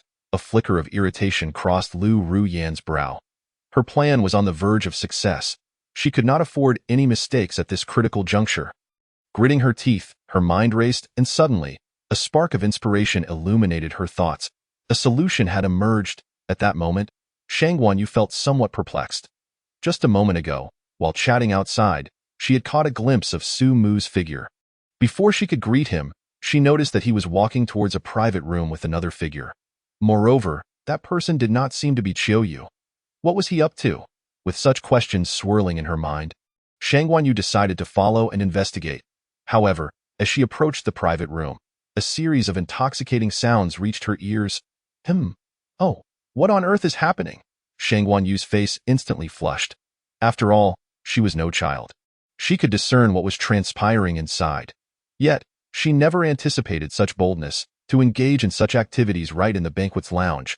How shameless! Absolutely shameless! Shaking her head, Shang Guanyu dared not venture closer. Reflecting on the sound of Su Mu leaving moments ago, a peculiar suspicion surged within her. Could it be that Su Mu was No, it couldn't be. Absolutely impossible. Although Su Mu was Su Qiuyu's brother, they were publicly recognized as a couple. How could they possibly engage in such behavior at a banquet? Moreover, Su Mu was a handsome young man, clearly not the sort to partake in such sordid affairs. Yet, one could know a person's face but not their heart. She had indeed witnessed Su Mu walking past. If it wasn't him, then who could it be? If someone was already inside, they certainly wouldn't remain indifferent upon seeing someone approach. In the darkness, after watching the figure depart, Lu Ruyin let out a sigh of relief. Regardless of who it was, they should think twice before returning now that they were aware of such activities occurring here. To devise a plan in such a short time, she couldn't help but commend her own ingenuity. Casting a glance back at the room, she noted that the soundproofing was effective, and the distance wasn't too close. Those inside remained oblivious to any anomalies. Lu Ruyin calculated the time. The effects of the drug should be taking hold now. Finally, it was about to commence. Finding a concealed spot, Lu Ruyin silently counted down. Su Mu had originally been in the hall when a man arrived, and he could no longer bear it, stepping outside. After reviewing the surveillance footage, Su Qiuyu furrowed her brow. So, we can confirm that he is outside the room, Sun Qian hastily reassured her. Don't worry. As long as nothing has gone awry, we need not be overly anxious. There are only a few places outside. We will find him eventually, Su Qiuyu nodded, feeling somewhat steadied. From the surveillance, it appeared that Su Mu had left of his own accord, indicating no signs of coercion. Without further ado, let us go. The two exited the monitoring room, just in time to see Shang Guanyu walking in with a worried expression. Upon spotting Su Qiuyu, she hesitated for a moment before a complex expression crossed her face. However, Su Qiuyu had no time to dwell on that and bluntly asked, Shang Guanyu, have you seen Su Mu? Su Mu? Are you looking for him? Shang Guanyu appeared slightly startled. She hadn't expected Su Qiuyu to be unaware of Su Mu's whereabouts. Doesn't this imply? Yes, his phone is unreachable, and we are concerned something may have happened to him, Sun Qian added. His phone is still unreachable? Shang Guanyu felt her previous suspicions solidify further. Yes, if you have any information, please share it with us. As Su Qiuyu spoke, she prepared to leave. Just then, Shang Guanyu suddenly grasped her hand. Perhaps I know where Su Mu is? You? Shang Guanyu nodded slightly and recounted what she had just witnessed to the two. Su Qiuyu's expression soured instantly. What do you mean? Are you suggesting Su Mu is sneaking around with someone behind my back? Sun Qian also found it hard to believe. Yes. Shang Guanyu, could you have been mistaken? Su Mu is not that kind of person. Shang Guanyu let out a bitter laugh. I wish I were wrong, but what I heard and saw was exactly that. I refuse to believe it. Unless I see it with my own eyes, I will never accept that Su Mu would do such a thing. Su Qiuyu's face hardened. Fine. Then let us go see for ourselves. Hopefully, I've misjudged the situation. Shang Guanyu began to waver. Perhaps the truth was not as she had imagined. The three of them hurried towards the private room, their steps quickening. Su Qiuyu led the way, her expression colder than ice. Just moments ago, she had been discussing her relationship with Su Mu with her teacher, and now she faced such a situation. The turmoil within her was palpable. Although she did not believe Shang Guanyu's suspicions, what if Su Mu was indeed being coerced? After all, his phone was off, and he had left the living room. There were numerous red flags. She had a premonition that she needed to reach Su Mu swiftly, or it would all be too late. Tap, tap, tap. Listening to the footsteps gradually fade, Lu Ruyin peeked out from the shadows. Finally, they were gone, but it had taken them quite a while to leave. Hearing the sounds of their departure, she felt a twinge of confusion. Never mind, it's best to focus on the task at hand. Pushing open the door, Lu Ruyin immediately spotted a figure lying on the bed. Covered by a blanket, it must be that infatuated fool's doing. Lu Ruyin thought to herself. He worked so hard to win her over, only to end up benefiting her. She wondered how he would feel if he knew. A wicked smile crept across Lu Ruyin's face. She shed her clothing, retrieved her phone, and activated the camera mode. Sumu, let me take good care of you, Lu Ruyin exclaimed with excitement as she lunged forward, as if she could already see the wealth of the Su family beckoning her. Wait. This sensation feels off. Is Sumu's skin really this rough?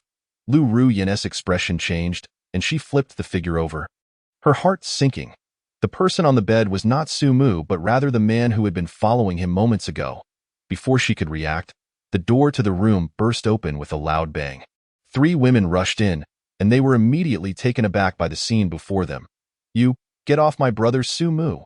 Su Qiuyu, seeing a bare figure, was engulfed with overwhelming rage as she stepped forward and slapped the dazed Lu Ruyin across the face. Before Lu Ruyin could recover, Su Qiuyu struck her again, leaving her disoriented. Who gave you the audacity to touch my brother? Su Qiuyu glared furiously, gripping Lu Ruyin by the throat. Just as she was about to take further action, she suddenly heard Shang Guanyu and Sun Qian's voices. Qiuyu, stop. The person on the bed is not Sumu. I don't care. Wait, what did you just say? The person on the bed is not Sumu. Chapter 68. Firstly, he is not male. After driving Lu Ruyin away, Sumu did not dwell on the matter but continued to indulge in his self-service feast. Until he encountered someone. Sumu, is that really you?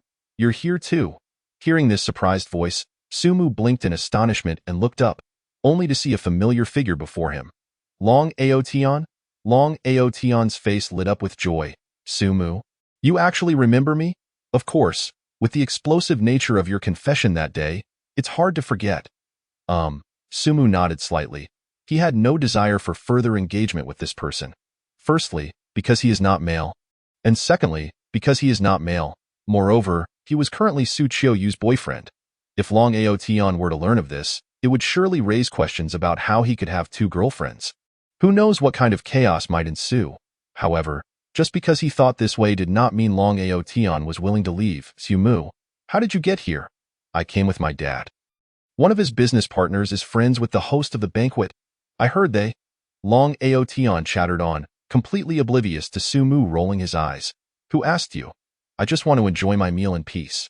He gestured slightly, intending to hint to Long Aotian that he was too busy to engage, but he soon heard Long Aotian continue. By the way, Sumu, why haven't I seen Su Qingwan? You must have been invited here by her sister, right? I didn't expect your relationship to be acknowledged by the Su family so quickly.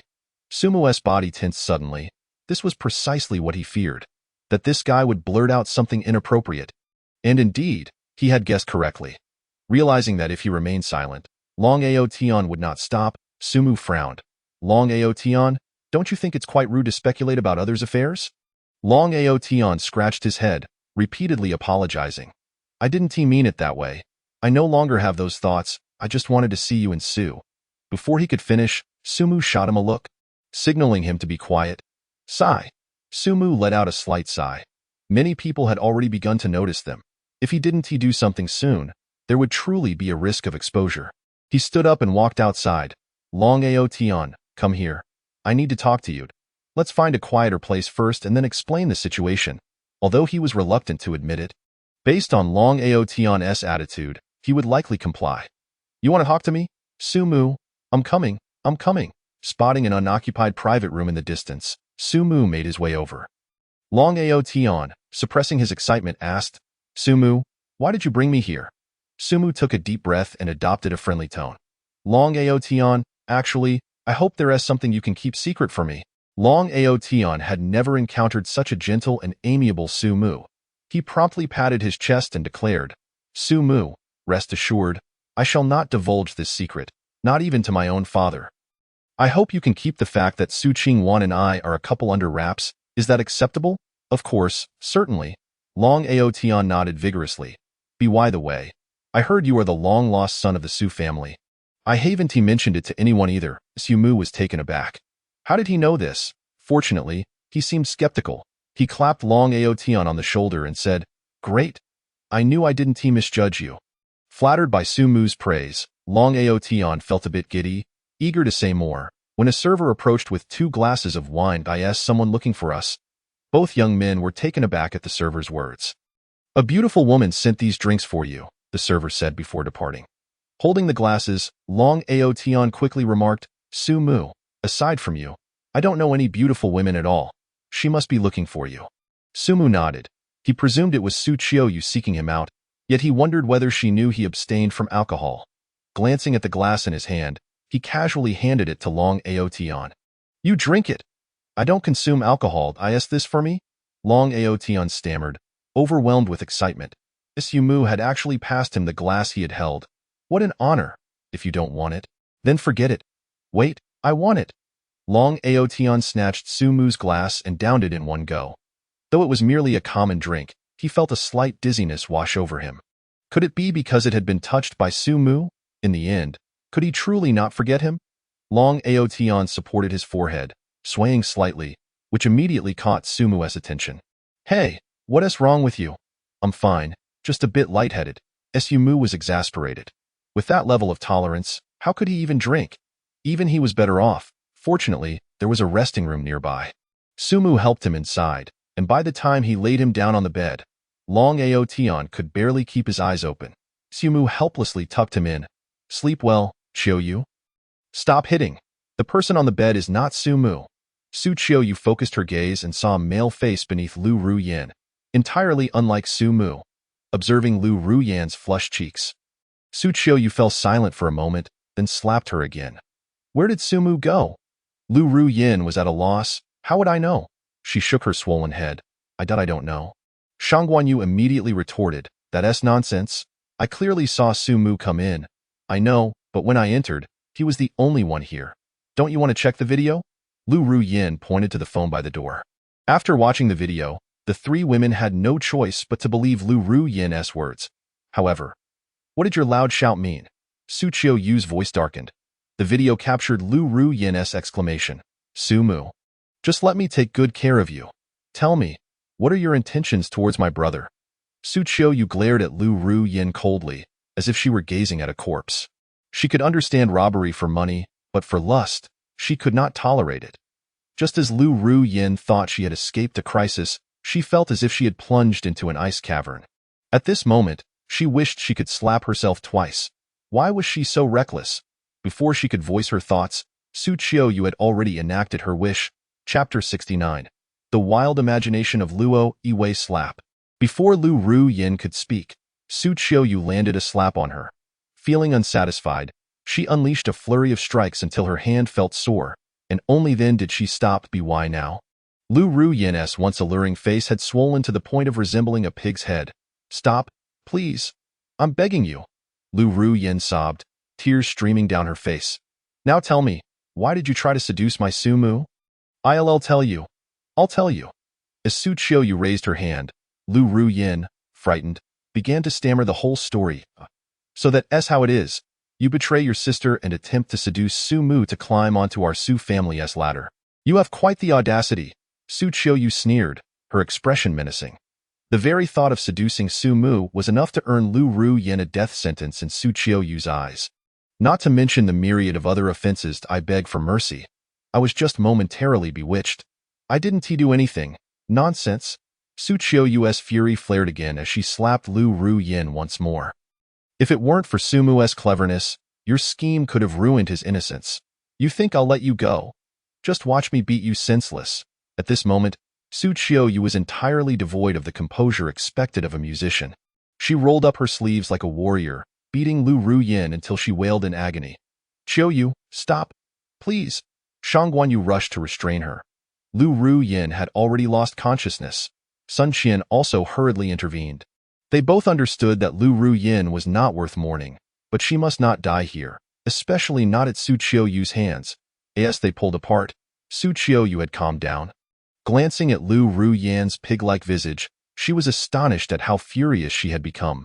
Now, the pressing question is, where has Su Mu gone? I distinctly saw him heading this way.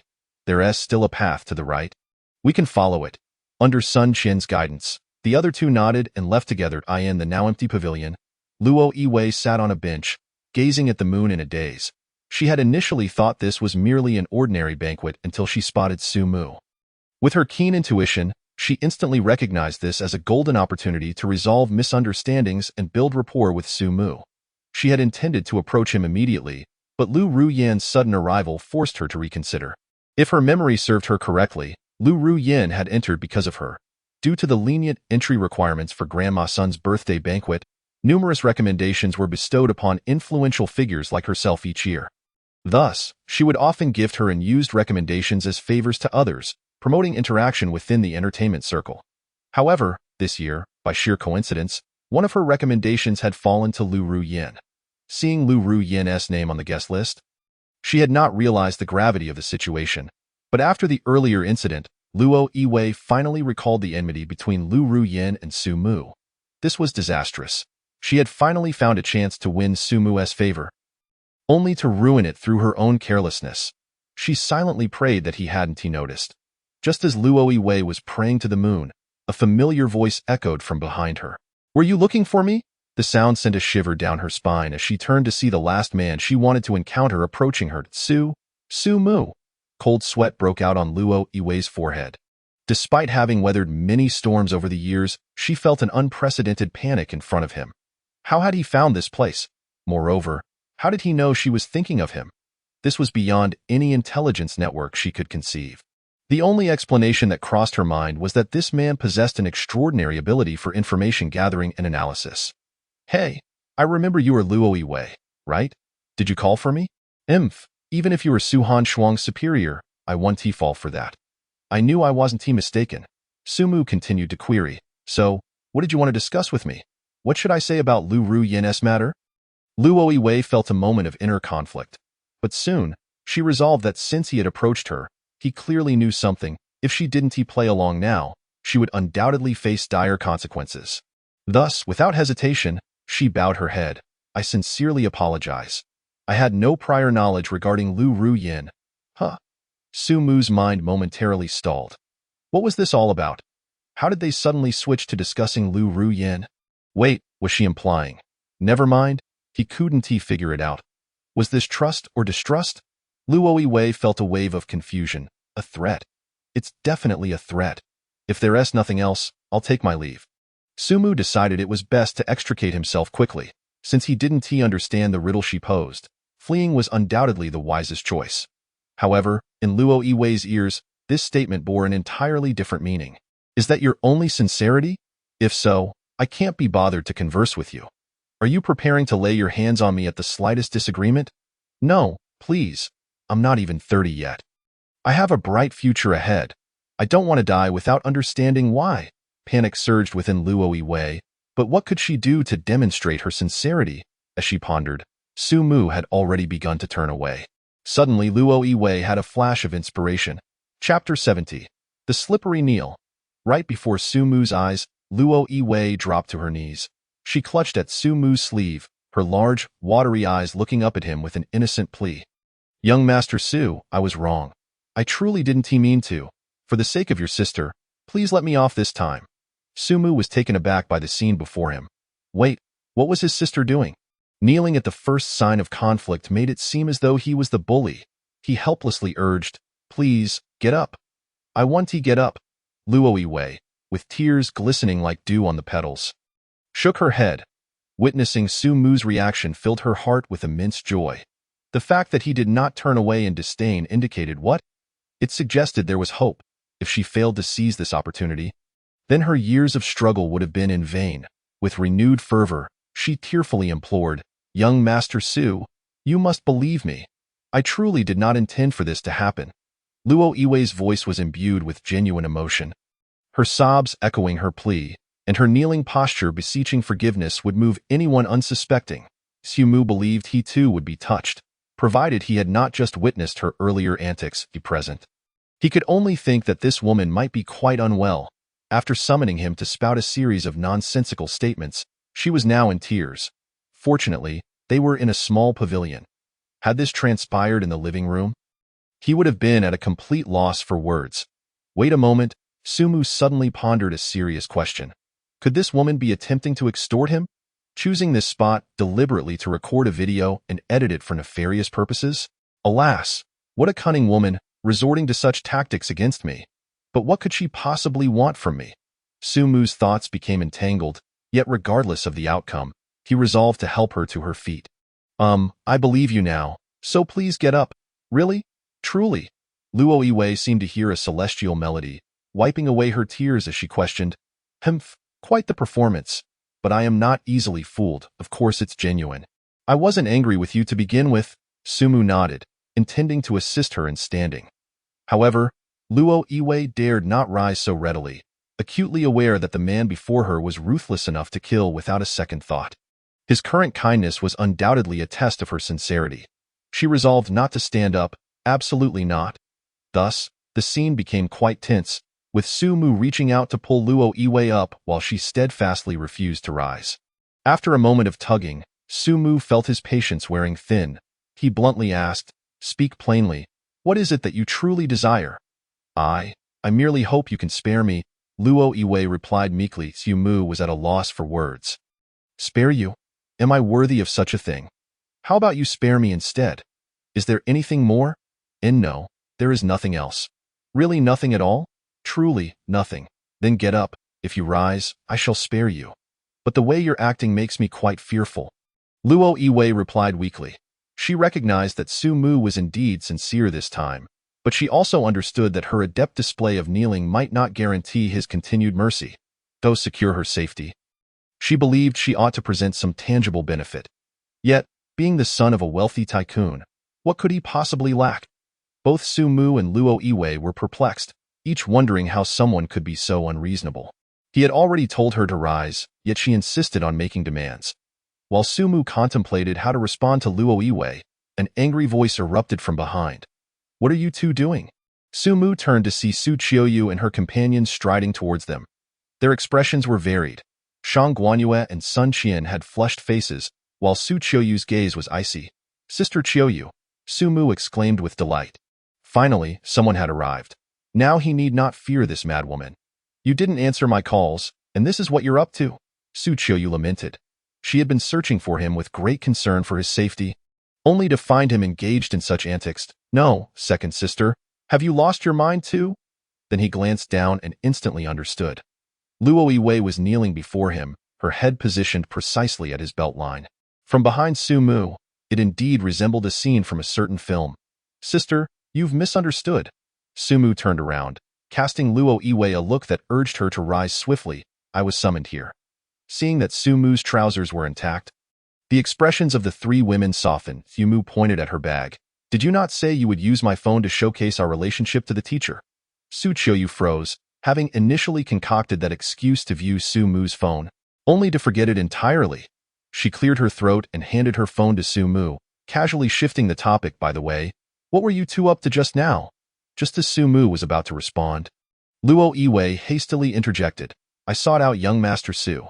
Understanding Sumu's gaze, she did not shy away. Survival was her top priority. What do you need him for? Su Qiuyu watched Luo Yiwei warily, clearly regarding her as a potential interloper. Luo Yiwei quickly clarified, no misunderstandings. I came specifically to apologize to young Master Su. Apologize? Indeed, it was my inadvertent error to bring Lu Rian in. Upon witnessing young Master Su being harassed by her, I felt compelled to express my regrets. All three women were enlightened, except for Sumu. You could have mentioned such a trivial matter sooner. Did you intend to keep me guessing? Besides, it was merely an accident. I am not a cold-blooded killer, so why kneel to apologize? Enough already, it's not a significant issue. I forgive you. Sumu waved his hand, eager for her to depart. However, Su Qiuyu pressed on. Who says it's not a big deal? Sumu, you were nearly entranced by Lu Ruyan. Following this, Su Qiuyu recounted all she had witnessed. Sumu was merely surprised, while Luo Yiwei felt her legs weaken. This is it, Su Xiao, I was unaware. Truly? Luo Yiwei trembled as she gazed at Sumu, ready to fall to her knees again. Sumu rolled his eyes at her. I have already said I forgive you, but, Luo Yiwei remained frightened until Sumu shot her a look of impatience. I will leave. I shall go at once, Luo Yiwei exclaimed, hastily retreating 2 steps, failing to greet the others present before dashing toward the living room. As she reached a short distance away, a pained whimper echoed. Clearly having accidentally kicked something, it's so easy for you to forgive her. Su Qiuyu's tone hinted at jealousy. She understood that Luo Wei was innocent, yet she could not help but feel irritated. Humph, I searched for Su Mu for ages, only to discover him with her, Su Mu reassured her. Regardless, she is Han Shuang's superior. It wasn't a grave error, so let us give her some grace. In truth, Su Mu was somewhat exasperated with this riddle of a woman. If she was kneeling for such a minor incident, what would happen if Su Qiuyu embellished the tale? He would end up having to make some grand gesture. He would need to alert Su Han Shuang to keep an eye on Luo Wei. She certainly had some peculiar tendencies. Was it for Su Han Shuang's sake? Su Qiuyu felt conflicted. On one hand, she was touched that Su Mu could think of family at such a moment. On the other, she felt displeased that he was thinking of another woman. Have you forgotten that I am your girlfriend now? Su Qiuyu remarked softly. I have not forgotten. Then as your boyfriend, you ought to compensate me for making me search for so long. Su Mu scratched his head, while the other two women looked bewildered. Was this really the same emotionally detached Su Qiuyu they knew? Observing her demeanor, she resembled a love-struck girl. They exchanged glances before, in unison, casting admiring looks at Su Mu. Something that had eluded their teacher for years was accomplished by her little brother in just a few weeks. Sister, what would you like? I will make it up to you. Yu Qiuyu was about to speak when she suddenly remembered the presence of the two others. She expressed her gratitude and promptly transitioned to the main topic, personally preparing to perform a piece for the guests. Upon hearing the melody, Su Mu recognized it as the one Su Qiuyu often played for him. I have an idea. Su Qiuyu suddenly interjected. What is it? Will you dance with me? Su Qiuyu enunciated each word clearly. To others, this might seem like a whimsical notion, but to her, it was undoubtedly a strategic move to garner support. Thus, she could not allow her teacher's efforts to go in vain. Even if the boy before her was her brother, at this moment, he was still her boyfriend, of course. Su Mu nodded, noting that many around them had already begun to dance. After all, he had promised to pretend to be Su Qiuyu's boyfriend, and not participating would reveal his ruse. However, he added softly, but I cannot dance. That's all right. Just follow my lead. Su Qiuyu was unbothered. In truth, she too was a novice, for she had never danced a duet with any male before. As the music flowed and the lights shimmered, Su Mu and Su Qiuyu locked eyes, the atmosphere turning somewhat intimate. Grasping Su Mu's hands, Su Qiuyu found herself entranced by the depths of his dark, clear eyes, beautiful, utterly stunning. His flawless complexion and skin akin to jade. Even his somewhat clumsy dancing possessed an irresistible charm in her eyes. Su Qiuyu was uncertain whether this was a stroke of fortune or misfortune. She had encountered the one who could stir her heart, yet that person was her brother. Qiuyu, Qiuyu. Su Mu's voice called out to her. Are you satisfied? Su Qiuyu felt a pang of melancholy. Her teacher surely believed she had made a firm decision, but she had known from the outset that it was impossible. Thank you for today, Su Mu. She smiled out. Of course, we are family, Su Mu replied. Scratching his head, yes, family. Su Qiuyu emphasized those words with a slight weight. Join me for a drink, sister. Drinking is harmful to health.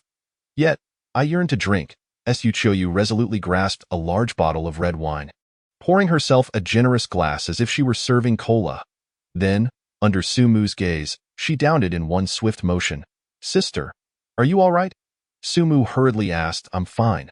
I want more to drink. Su Qiuyu waved her hand dismissively and rose to fetch more wine. Su Mu quickly stopped her. Sister, that's enough. You can't drink like this. At this rate, you'll be out cold. Su Qiuyu gazed at Su Mu with a slightly tipsy expression. But I simply want a drink. Sister, if you have something on your mind, feel free to share it with me, Su Mu urged again. It's precisely because of you that I can't say anything. Su Qiuyu cast a resentful glance at Su Mu, responding, there's nothing weighing on my mind. It's just that today is our teacher's birthday, and I'm happy. In that case, I'll drink with you. Seeing this, Su Mu poured herself a glass as well, and before Su Qiuyu's eyes, gulped it down. In an instant, Su Mu's fair complexion flushed with a hint of crimson. No more drinking. And what about you? Su Mu looked at her and asked. Mind your own business. I'll drink if I wish to. Su Qiuyu retorted, raising an eyebrow, and finished the half glass that Su Mu had left. This wine is truly sweet.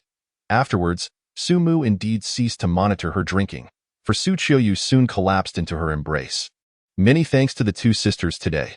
Inside the taxi, Sumu supported the intoxicated Su Qiuyu with one hand while greeting Shangguan Yu and Sun Qian with the other. Need to be polite. Little brother, take good care of your sister and visit us often. Sun Qian smiled and nodded. In just a few hours, she had developed a fondness for this well-mannered and charming young boy. Remember to come see me too. Shangguan Yu added with a wave. Sumu nodded, and as the car started, the scenery outside shifted continuously, with the only constant being the rhythmic sound of Su Qiuyu's breathing as she rested her head on Su Mu's shoulder. Although he was unaware of the reasons behind Su Qiuyu's drinking, he could sense the melancholy that emanated from her. He understood that he might not be able to help her, but there were still some things he could do for her. For instance, allowing Su Qiuyu to lie on his legs while he gently stroked her head, reminiscent of how his grandfather used to comfort him in his childhood. Blinking her dazed eyes, Su Qiuyu seemed to sense something, nuzzling her head against Su Mu. Only when the scent of Su Mu filled her nostrils did she close her eyes contentedly, murmuring, "What a pity. He's merely my brother." Chapter 72. Su Mu has a girlfriend? A few days later, within the Su family estate, she was to attend a charity gala performance, having taken a 2-week break, and the accumulated invitations would keep her busy for quite some time. "Sister, let me see you off." Su Mu attempted to rise, but before he could finish speaking, Su Qiuyu had already stepped out the door. The air was left with her faint reply, "No need." She neither sought him for practice nor engaged him in conversation during meals, as though she were deliberately distancing herself from him. However, she had recently managed to exchange a few words with their father, Su Bingkuan, which pleased him for several days.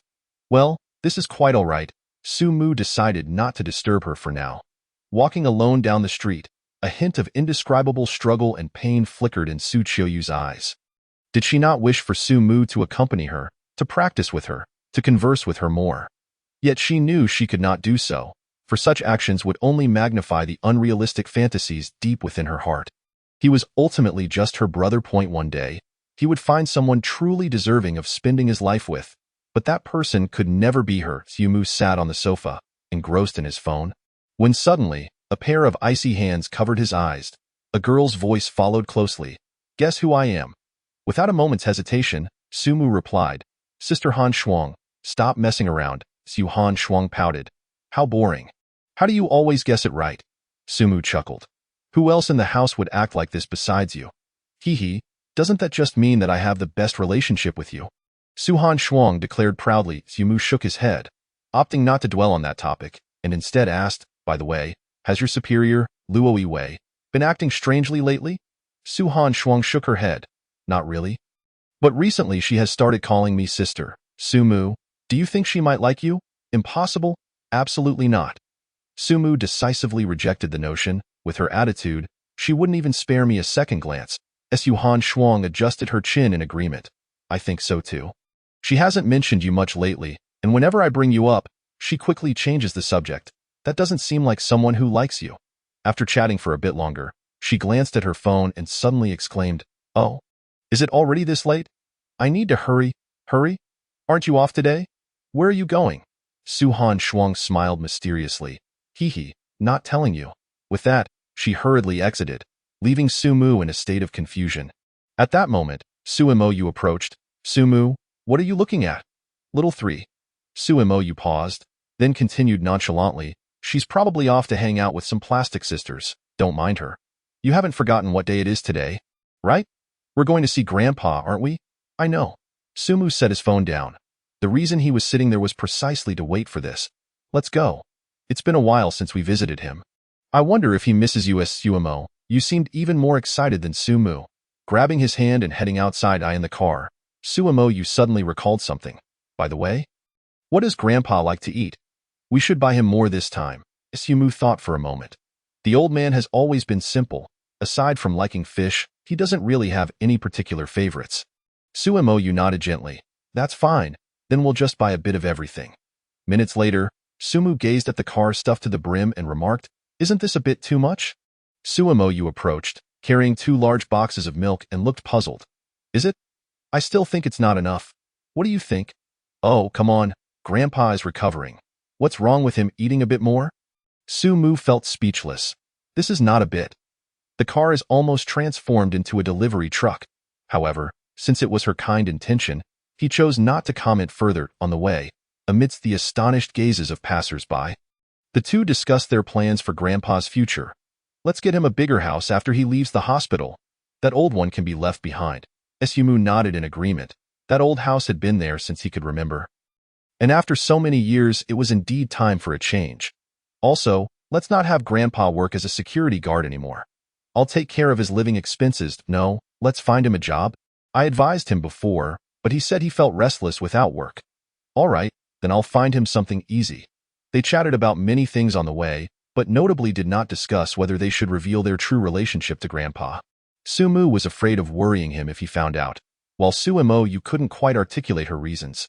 Initially, she had merely considered it a prank on Sumu, but now she seemed to enjoy the feeling of being misunderstood. Even knowing it was a falsehood, she did not wish to expose it. With their own thoughts, the two arrived at the hospital's entrance. Due to the large quantity of items, they even temporarily enlisted a few caregivers for assistance. As they were about to see Sumu's grandfather, Suemo felt inexplicably nervous, entirely devoid of the casualness from their first visit.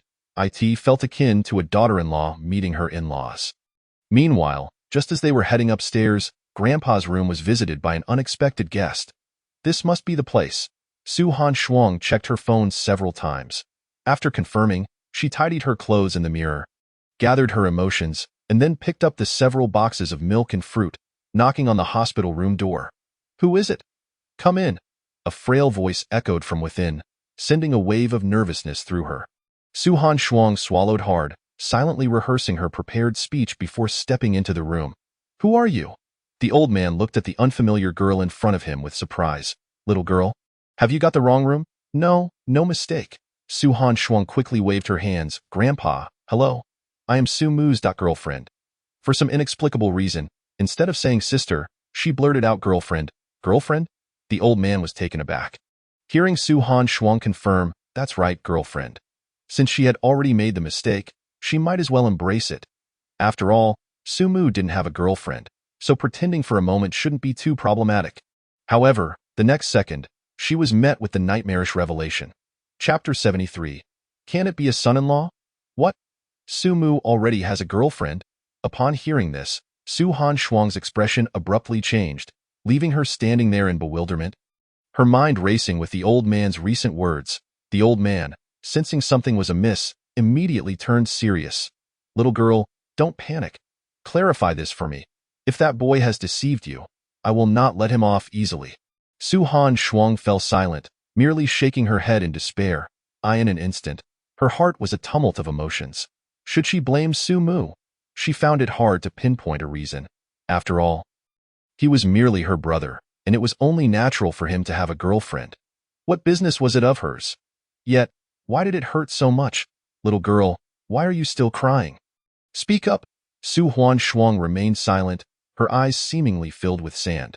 She reached up to wipe away the tears at the corners of her eyes, but the more she tried to erase them, the more they flowed uncontrollably. Yes, I apologize for the disturbance. I shall take my leave. In the end, Su Han Shuang deeply bowed to the elder and turned to leave, ignoring his calls from behind. You haven't taken your belongings. It doesn't matter anymore, Grandpa. We come to see you.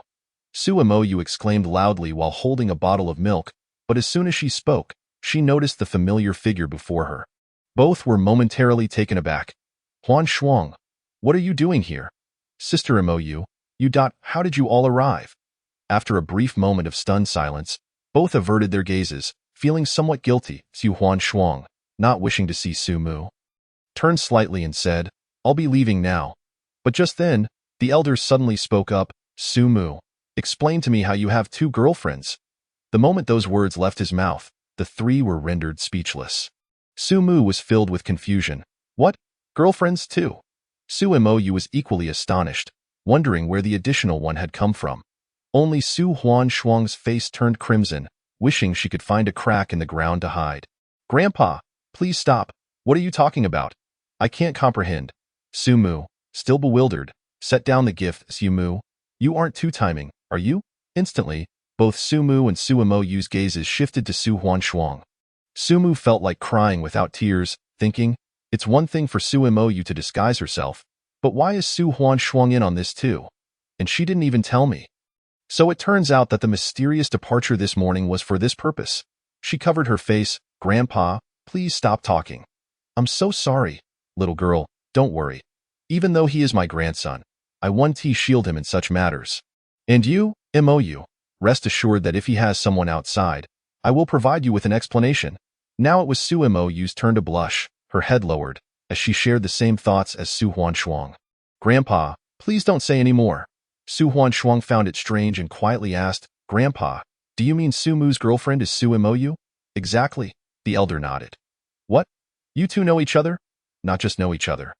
We are practically sisters, Su Huan Shuang muttered softly, casting a furtive glance at Su MOU, her heart feeling considerably lighter. You scared me. I thought Su Mu suddenly had a new girlfriend. Turns out it was my big sister in disguise. This way, I'm not the only one embarrassed. Su Mu sighed and explained. Grandpa, things are not as you think. Glancing at the two who were silent and looking down, he helplessly said, Sisters, to clear my name. I'll speak frankly. Actually, I am. You mean you are the long-lost son of the Su family?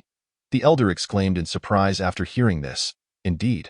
Su Mu affirmed with great conviction, although he felt quite apprehensive, fearing the elder would dismiss his claim outright and present definitive proof. Fortunately, the elder was silent for a moment before breaking into delight. Good lad, when I adopted you, the fortune teller told me you would surely become wealthy and prosperous in the future. And it appears he was not mistaken. Su Mu felt a slight relief in his heart, only to hear the elder say, Ahem. Su Mu quickly signaled to the two Su MOU immediately caught on. Well, Grandpa, we were worried you might be too happy to handle it and wanted to visit you. So we found an excuse. Su Huan Shuang hastily nodded in agreement. Exactly. I was also concerned you might not be able to take it in. The elder studied Su Huan Shuang pensively. Then why were you crying earlier? Su Huan Shuang's face turned beet red as she racked her brain. I was simply happy for Su Mu having a girlfriend. Oh. The elder appeared to have an epiphany and did not pursue the matter further. After resolving the misunderstanding, the group moved on without further antics. The sincere concern from the two girls brought the elder to refrain from mentioning the earlier incident. After having lunch together, the elder suddenly mused, by the way, I heard the Su family has 5 daughters in total. Why don't we have a meal together next time? Su Mu felt a bit uneasy. Inviting someone over was one thing, but what if the truth came to light? Oh well, one step at a time. After sitting in the hospital room for a while longer, Su Mu prepared to bid farewell to the elder. Before leaving, the elder specifically asked the two girls to go ahead, as he had something to discuss with Su Mu. Little Mu, don't you think this matter is a bit strange? The elder's jovial demeanor faded, and he spoke with seriousness. Su Mu pretended to be oblivious. Grandpa, what do you mean? I don't see anything unusual. Think about it. With Su Bingquan's power and influence, why did he only find you now? Su Mu's heart sank as he asked, Are you suggesting? The elder stroked his beard. In my opinion, Su Bingquan likely does not regard you as his own son. Su Mu panicked, quickly saying, Grandpa, don't say such things. Su Bingquan treats me well. The elder shot him a skeptical glance. Does he only have to treat his son well? What else could it be? Couldn't it be his son-in-law? Chapter 74. Why does this malicious antagonist resemble Sister Chiu you a bit too much? Su Mu's mouth twitched. That can't be. Their family is so grand. Why would they look at me? The elder was not pleased. You little rascal. Why not? You don't know how many people have come to our house proposing since you started elementary school. We've changed thresholds several times for this matter. Su Mu was at a loss for words. That's ancient history. Besides, those proposals were made to marry me off. More importantly, the way those two girls looked at you did not seem like they viewed you as a younger brother. Grandpa, please don't say such things. Su Mu was startled. If this reached Su Bingquan's ears, the best outcome for him would be an early exit. Look at how scared you are. The elder shot him a glance. Do you know why I called them here? I don't understand. First, I wanted to test their attitudes and see if they truly treat you as well as you say. Secondly, I also want to see what Su Bingquan is thinking. If he genuinely wants you to marry in, I need to keep a close eye on things.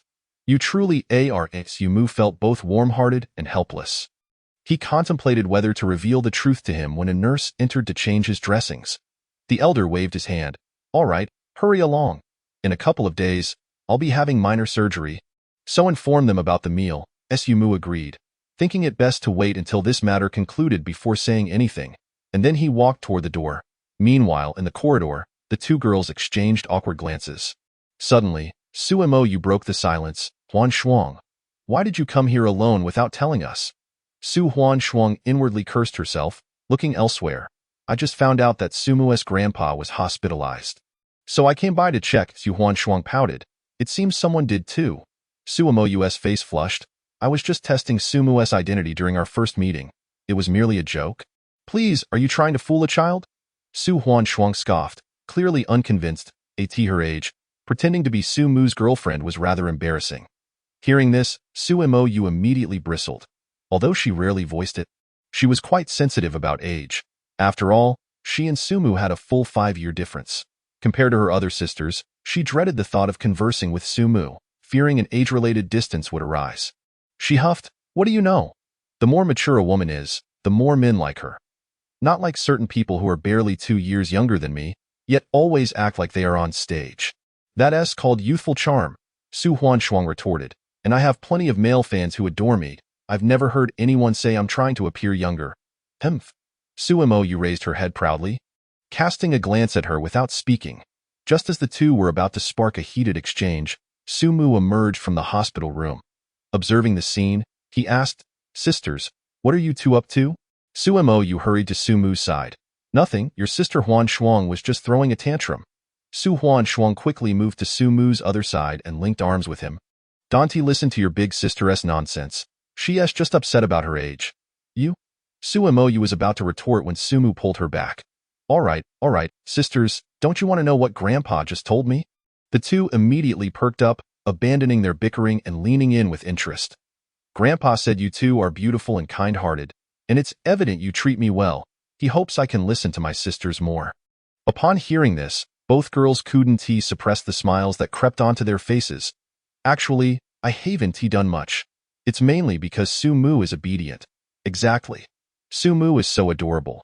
It's only right for his sisters to treat him well. Watching as the potential crisis dissipated so effortlessly, Sumu couldn't help but admire himself. At the same time, he wondered why these sisters were so amiable when alone but would argue when in a group. Thank goodness I'm here.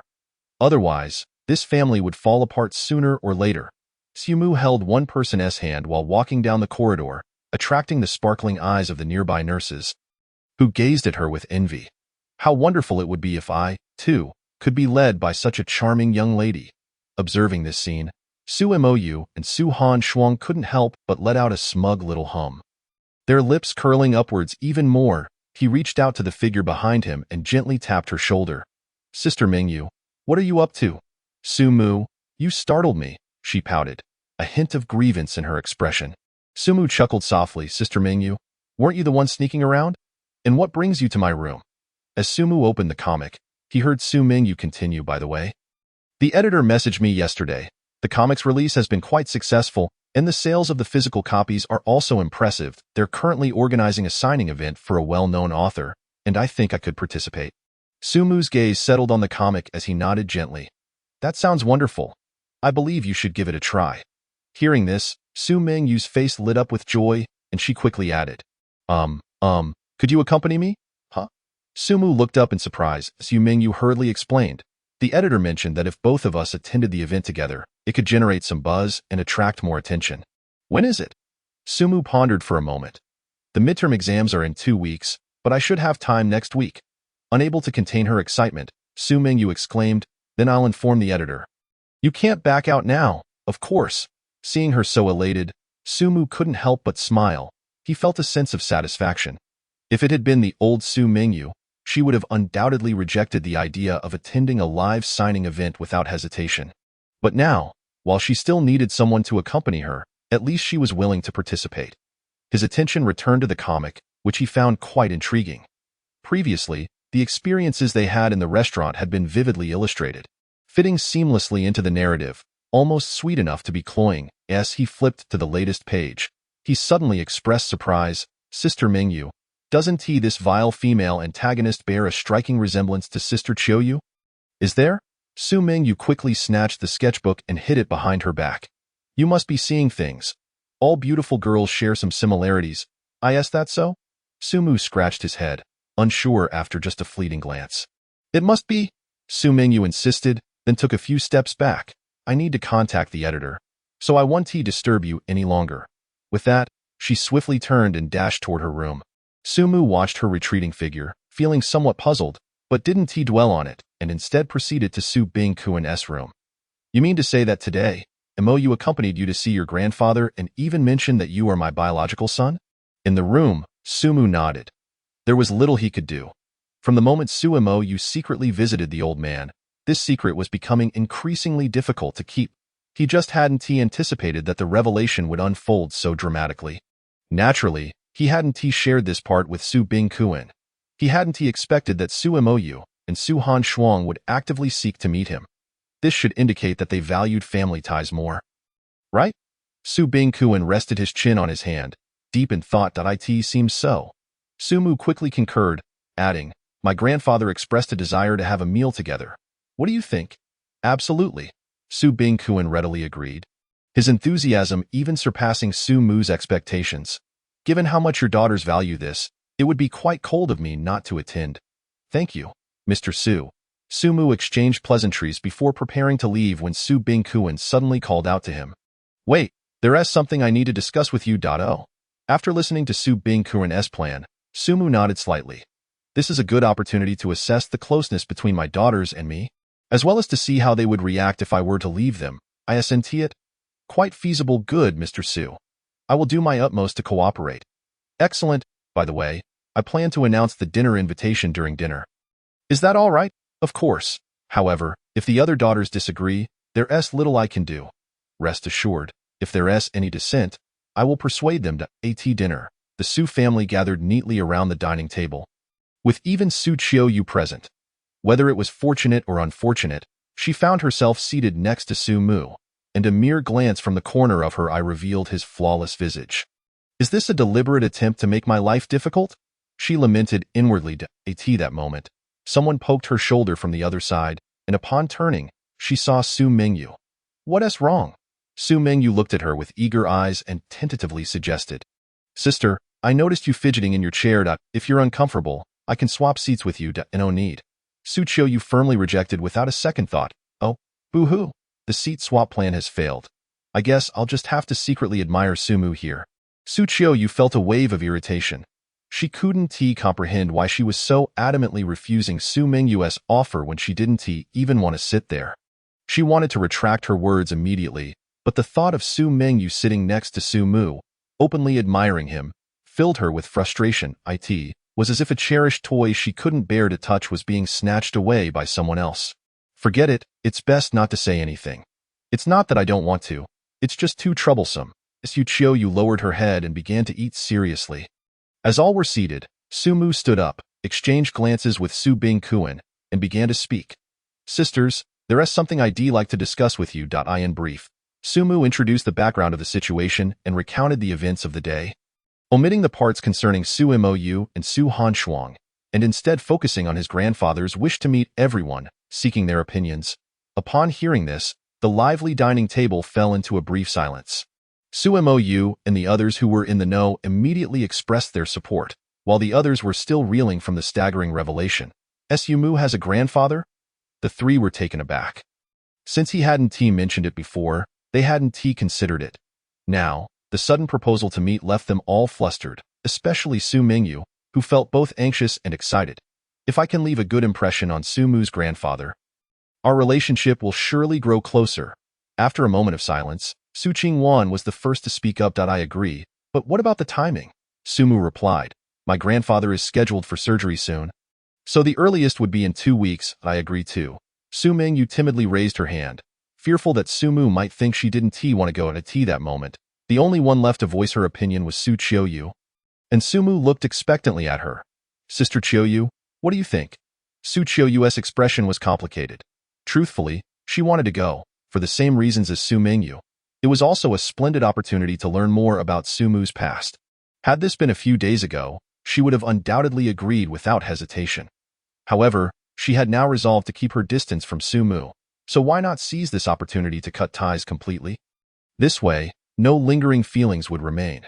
Just as she was about to speak, She noticed Sumu had already grasped her hands, his gaze tenderly fixed on her. Sister, this is one of my grandfather's few wishes. I want to help him. Could you please not refuse? His soft, gentle voice melted Su Qiuyu's heart, and she turned her face away, unable to meet Sumu's eyes in a small voice. She replied, I agree. A smile blossomed on Sumu's face. You're the best, Qiuyu. The other girls at the table glanced at his cheeks, thinking, I should have been the last one to agree. This is his way of thanking me for helping him with the teacher's birthday. Absolutely. I didn't want to go at all. Su Qiuyu stole a glance at him, her mind racing with thoughts. Have you forgotten what you're supposed to do tonight? Chapter 76. You wouldn't want the signing event to be too embarrassing for your sister, would you? Sumu cradled his head in his hands. Sister, what brings you here? Su Qingwan sighed at it. Seems you have truly forgotten. I advise you to check the time. Starting tomorrow, your long vacation ends. Sumu's expression changed, and he hurriedly looked at his phone. Realizing tomorrow marks the beginning of the next month. Oh no. All this time spent gaming has made me forget about classes entirely. Injuries may excuse absences, but assignments must be submitted on time. And midterms are just a week away. Didn't someone mention wanting to achieve good grades to honor the Su family? Sumu was at a loss for words. He had completely pushed this matter out of his mind. Thank goodness I reminded you. Otherwise, what would you do if you had to submit your assignments tomorrow? As Su Qingwan spoke, she pushed Sumu toward his room. Hurry, while there is still time. I'll help you finish your assignments. At the desk, Sumu sighed. I don't understand, not a bit. His academic talent was already mediocre, and with frequent part-time jobs, it was a miracle he was managing to keep his grades afloat. Sister, why not just scribble something? University professors aren't that strict, as Yumu suggested. Su Qingwan frowned, tapping his head. How can you say that? Didn't you claim you wanted to excel in your studies and bring glory to the Su family? Sumu slouched in defeat. No one knows I'm from the Su family anyway. They all think I'm your boyfriend. If I don't do well, it won't tarnish the Su family's reputation. Indeed, he had lost all motivation for studying. He had already earned enough for the latter half of his life while being in the Su family. Why bother with academics? What a waste. Su Qingwan found herself momentarily at a loss for words. In truth, she did not place much importance on Sumu's academic performance.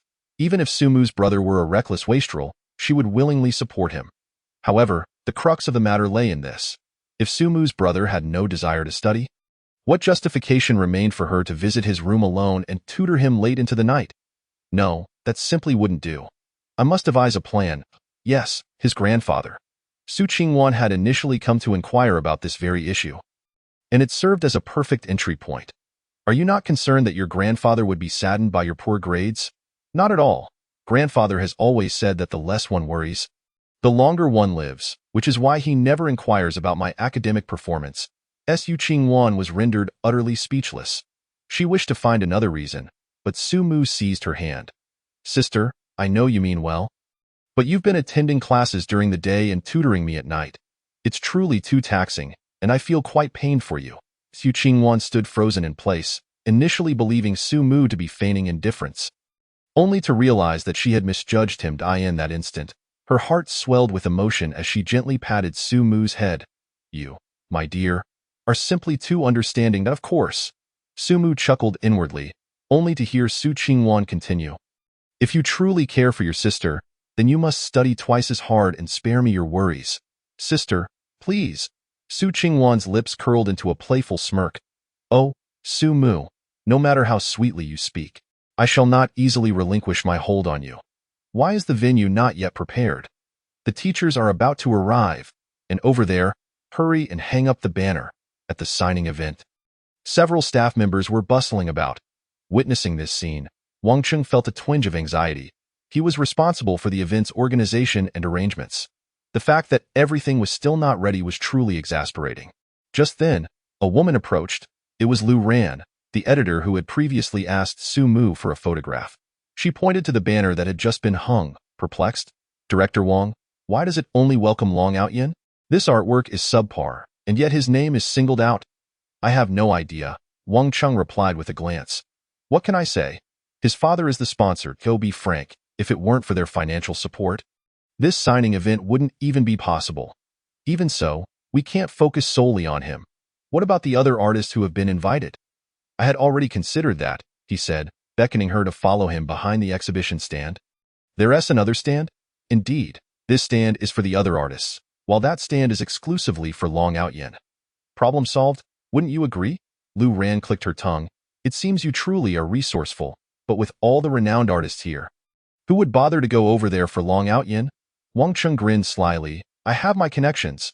As long as I can keep this gentleman pleased, the next printing will save us a significant amount of money.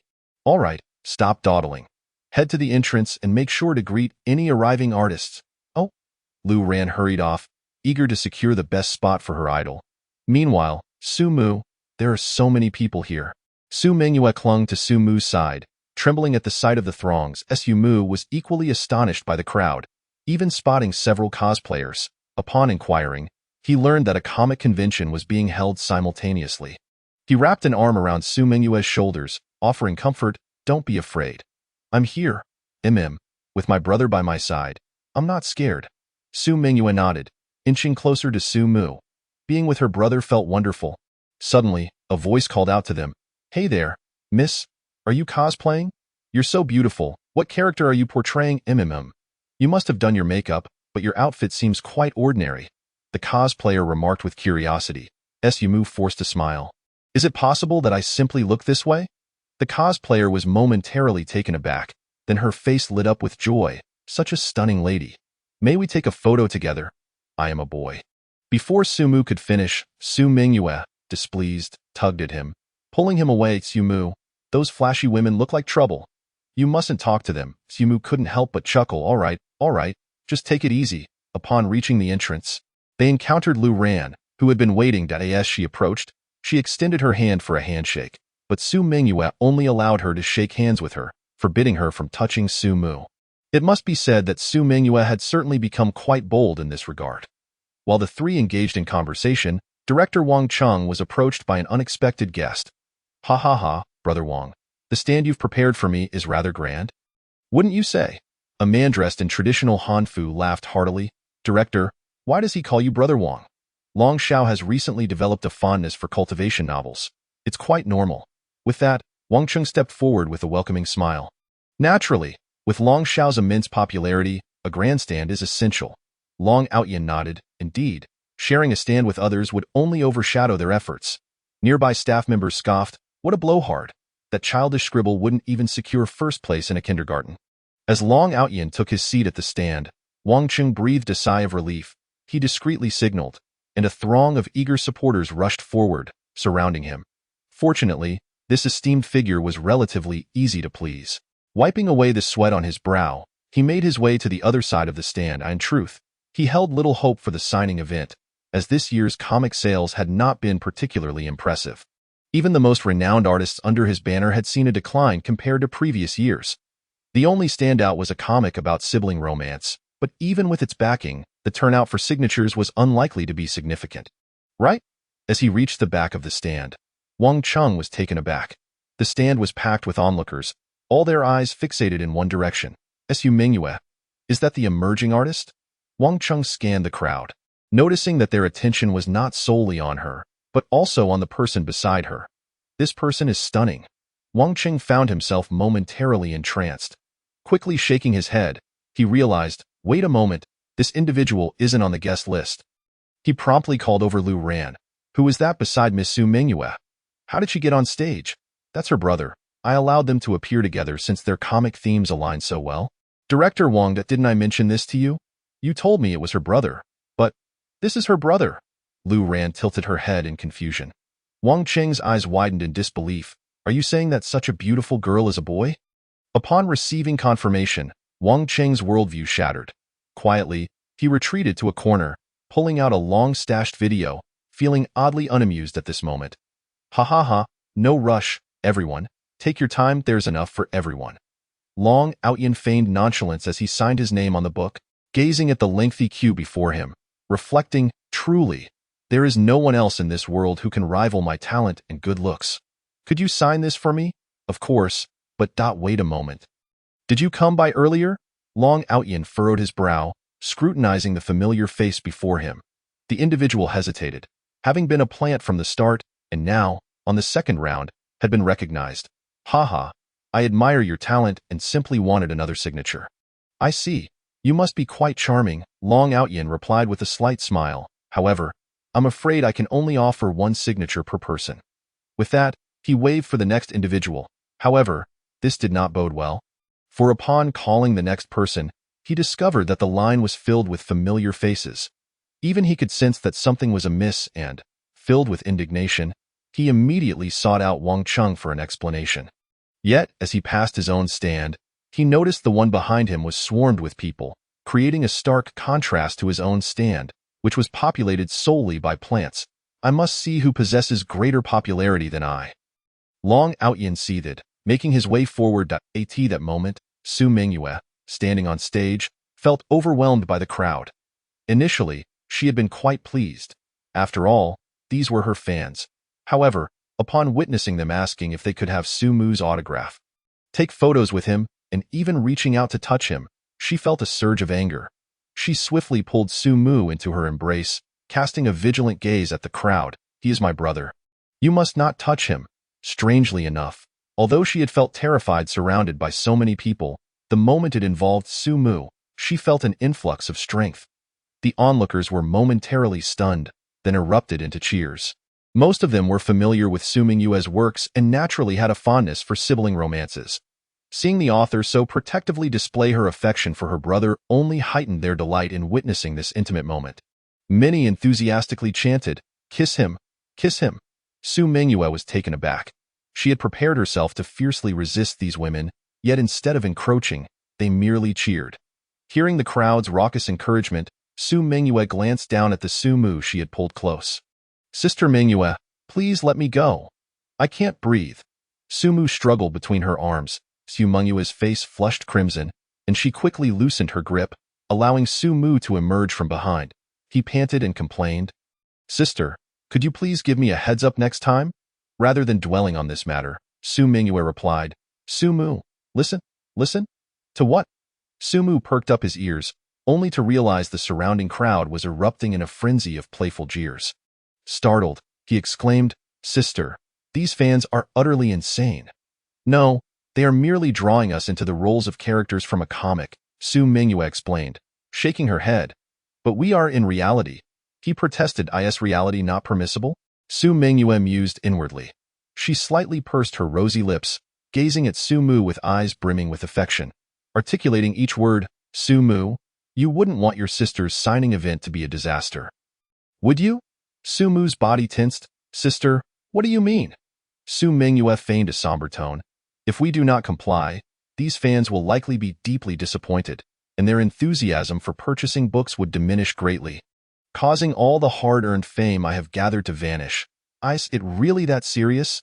Su Mu felt a drop of sweat trickle down his forehead. "Of course. Su Mu, can you bear to see your sister humiliated?" "No, I cannot." "Then let us acquiesce to these fans just this once." Su Mingyue leaned in slightly, her lips parting towards Su Mu. He swallowed hard, yearning to resist, but the iron grip around him rendered escape impossible. Ultimately, he could only watch as Su Mingyue's lips drew ever closer, until wow! The crowd erupted in a cacophony of cheers. At that moment, Long Outyin maneuvered through the throngs to catch sight of the two on stage. "Dear ones, once again, I wish you a Happy New Year. Happy New Year." 3. Chapter 77. Pretending to be a couple? Clarify it for me. Su Mu's lips were remarkably soft. A silken thread stretched between them. Su Mingyue mused internally. Observing Su Mu's flushed cheeks, an inexplicable sense of accomplishment surged within her. The sensation of having Su Mu all to herself was simply intoxicating. She squinted her eyes, a somewhat unhealthy smile gracing her lips. "Sister, please let me go." Su Mu struggled to free himself from Su Mingyue's grip, utterly astonished by her audacity, especially in front of so many people. Fortunately, there were no familiar faces around. As long as he remained silent just then, his peripheral vision caught a glimpse of a familiar figure. Turning his head, Su Mu's pupils dilated in shock. "Long Outyin? What is he doing here?" At that moment, Su Mingyue also sensed Su Mu's unease. "Brother, what are you looking at?" Following his gaze, she spotted a man in ancient attire, his expression one of astonishment, entirely unlike the excited fans around them. "Who is he?" Su Mingyue furrowed her brows, her mind racing with possibilities. A classmate? A friend? A childhood acquaintance? Does he know our relationship, hence his surprise at seeing us kiss? No, that doesn't make sense. His behavior could easily be interpreted as a publicity stunt, so his shock would be unwarranted. Thus, only one explanation remains. He harbors feelings for Su Mu. Although this notion sounded somewhat alarming, it was not entirely surprising given Su Mu's striking appearance, one that could leave anyone breathless. But why is Su Mu so tense? Could it be before she could ponder further, the fervent fans surged forward, clamoring for autographs, and Long Outyan's figure vanished amidst the crowd. I'll think about it later. Su Mingyue flashed a shy smile and accepted the physical book handed to her manager Wang. Spotting Wang Chung, who had been idly slacking off in a corner, Long Outyan's voice trembled slightly. Young Master Long. Wang Chung swallowed hard. Oh no, he wouldn't have discovered the matter of the buying agents. Would he? Those are other artists we have signed with, and the reason they are not with you is that they are afraid. Who asked you that? I'm asking for names, the names of those two. And what their relationship is. Long Outyan clenched Wang Cheng's collar, his mind preoccupied with the identity of the woman who had kissed Su Mu. That girl is our signed artist, named Su Mingyue, and the exceptionally handsome boy beside her is her brother, Su Mu Su Mingyue, Su Mu. Sibling the key words clicked together in Long Outyan's mind, causing a sudden jolt of realization. Oh, the rumors he had previously heard were indeed true. He is the long-lost son of the Su family. If that is the case, then Su Qingwan must also be his sister. And no wonder Su Mu had been reluctant to disclose his relationship with Su Qingwan that day. With this thought, a glimmer of hope sparked in Long Outyan's eyes. This meant Su Mu was still single, and he still had a chance. Meanwhile, after finally finishing her work, Su Mingyue wiped the sweat from her forehead. After over an hour of signing, her hand felt sore. Had it not been for Su Mu's presence beside her, she would not have been able to endure for even a moment longer. Speaking of Su Mu, she glanced sideways at him. He was listlessly playing on his phone. Despite doing nothing, Su Mingyue was aware that many had approached for autographs merely to catch a glimpse of him. Su Mu, I'm so tired. Su Mingyue leaned against his shoulder, inhaling his scent. Sister, if you're tired, shall we go eat? Su Mu appeared somewhat restless. The reason was, of course, the unexpected encounter with Long Outyan in his eyes. He was already someone with a girlfriend, yet here he was, kissing another girl in front of so many people. It was evident to anyone with common sense that something was amiss. Although Long Outyan seemed to harbor a special fondness for him, there was no guarantee he wouldn't spill the beans or use the information to blackmail him. Rather than allowing him to take the initiative, it was better to act first. Do not touch my brother.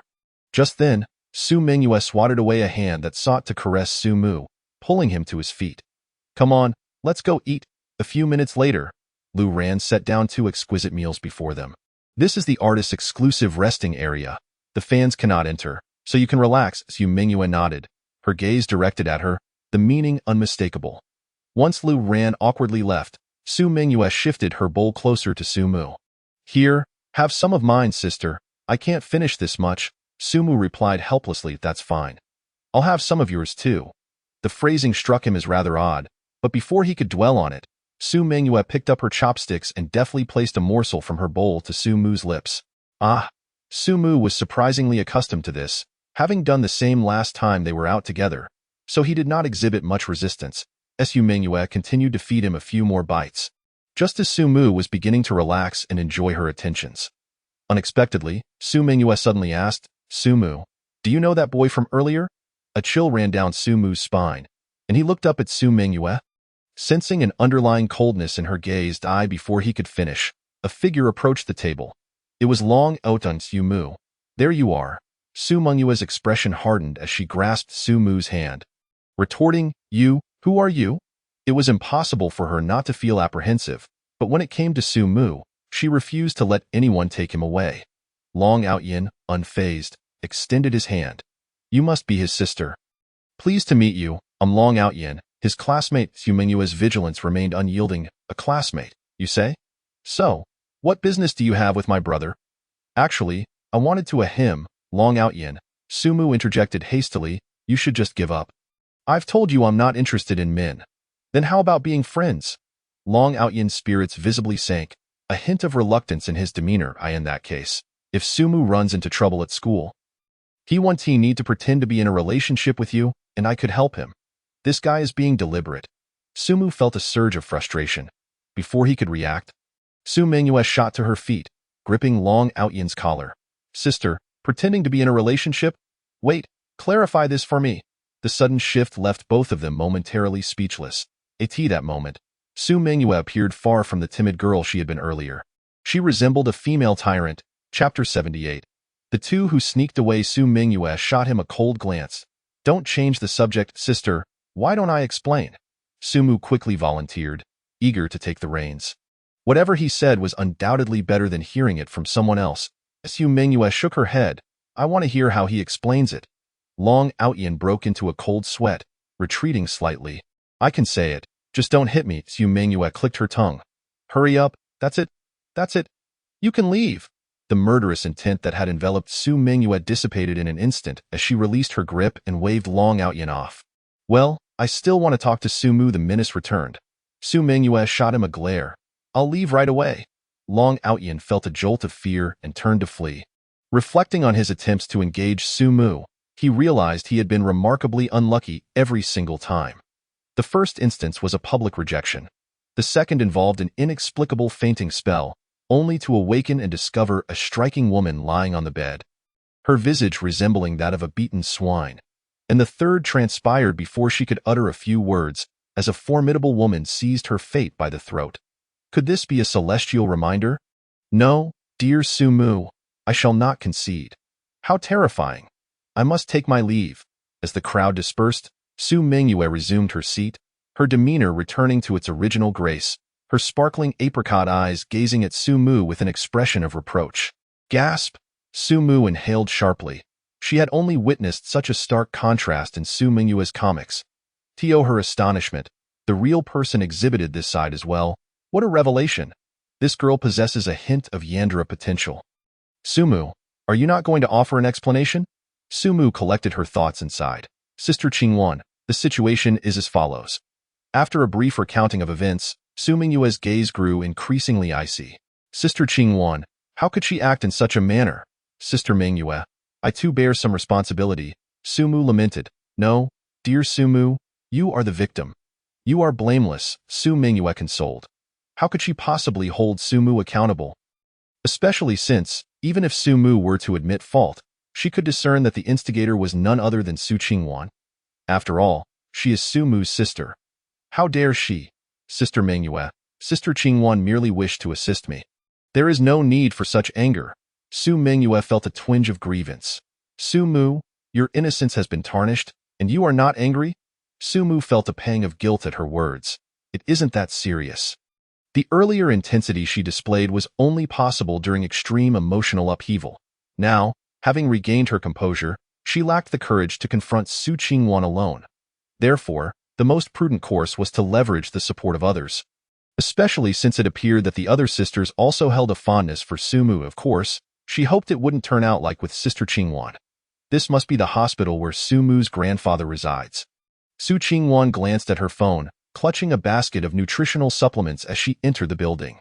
Since learning of her grandfather's existence 2 days prior, she had been exceptionally excited, subtly inquiring about his whereabouts from Sumu each day. Not for any other reason, but to ensure she made a favorable impression before her sisters could attend the family gathering. She would inadvertently reveal her attentiveness, and Sumu would undoubtedly regard her with newfound admiration. Little did the sisters know, she had already outmaneuvered them. Imagining the adoration in Sumu's gaze, a smile crept upon Su Qingwan's usually frigid visage. Shaking her head, she resolved to focus on winning her grandfather's affection first. Upon reaching the elevator, the throng of people made her experience what it truly meant to be packed like sardines. Feeling a push from her right, Su Qingwan rolled her eyes in annoyance. This gesture, however, caught her off guard. Sister Qiuyu? Their shocked gazes locked, mouths agape, yet words eluded them. As the elevator ascended, the cacophony of voices enveloped them in a brief silence.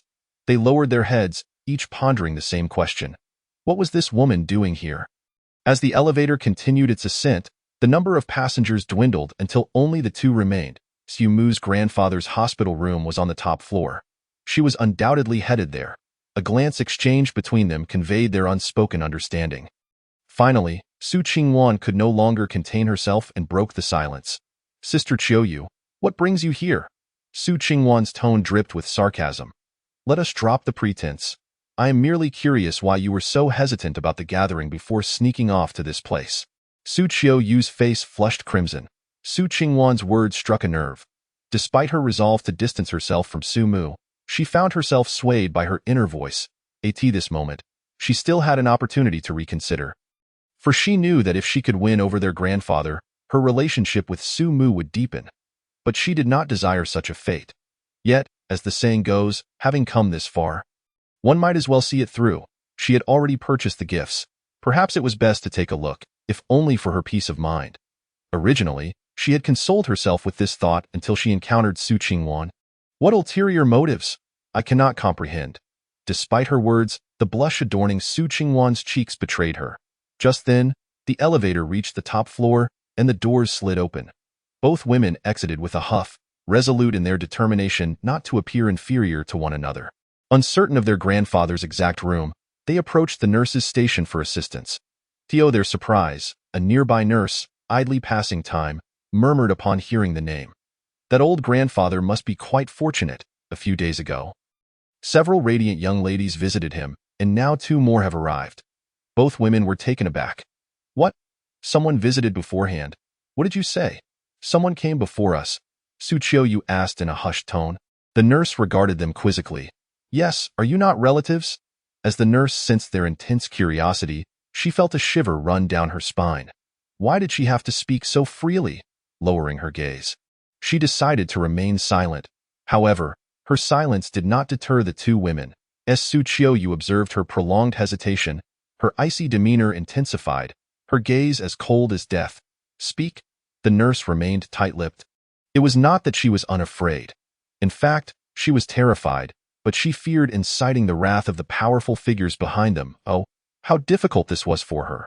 I warned you to keep your mouth shut. Su Qiuyu was growing increasingly frustrated. This was the first time she had encountered such obstinacy. She clenched her fists, contemplating whether to resort to force. She knew all too well the unnecessary troubles this could bring. But for Su Mu, she felt compelled to act. Suddenly, Su Qingwan gently shook her head. Stepping forward, Su Qingwan shifted her demeanor from icy to that of a persuasive leader. We were hasty earlier. Let us reintroduce ourselves. I am Su Qingwan, the daughter of Su Bingquan. The relationship we have with the individual in that room is something I need not elaborate on. Why inquiry stems from a desire to ensure no one harbors ulterior motives under the guise of visiting him. Is that so? The nurse was momentarily taken aback, staring blankly at Su Qingwan. Do I have any reason to deceive you? Su Qingwan crossed her arms, her expression nonchalant. Well, yes, I suppose. Her confidence left the nurse with no grounds for objection. Subsequently, the nurse succinctly recounted the visits of the 3 women to see the elderly gentleman. A subtle smile crept onto Su Qingwan's lips as she cast a sidelong glance at Su Qiuyu, silently instructing her to take notes. It must be said that although both women were as frigid as glaciers, Su Qingwan's eloquence was commendable for one who held the position of student council president. Compared to Su Qiuyu, who was perpetually engrossed in music, she was indeed far superior. Su Qiuyu, having suffered a blow to her pride, chose to listen attentively to the nurse's account. 3 of them? What distinguishing features did they possess? That they were beautiful, especially the one in the middle. She was the most stunning woman I have ever seen. That must be Su Mu. Both women simultaneously concluded. It was just unfortunate that they believed themselves to be the first to arrive, only to discover that those 2 women had slipped in ahead of them. What had they come to do? What had they said? How would I know? I'm not a human tape recorder. I can't remember every word. The nurse lamented, her brows knitting in distress.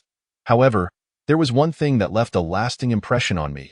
Oh, they all claimed to be Su Mu's girlfriends. Both women froze in place, incredulous. How could the quirky Su Huanfeng engage in such antics? And Su Mayu, the elder sister, as well? Is there more?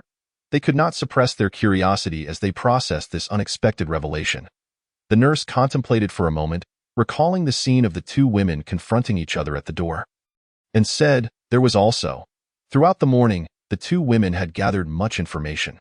Sister, is it really necessary to go to such lengths? Su Mu once again attempted to dissuade them at the entrance. Su Mingyue, displaying rare resolve, firmly stated, "This is a significant matter.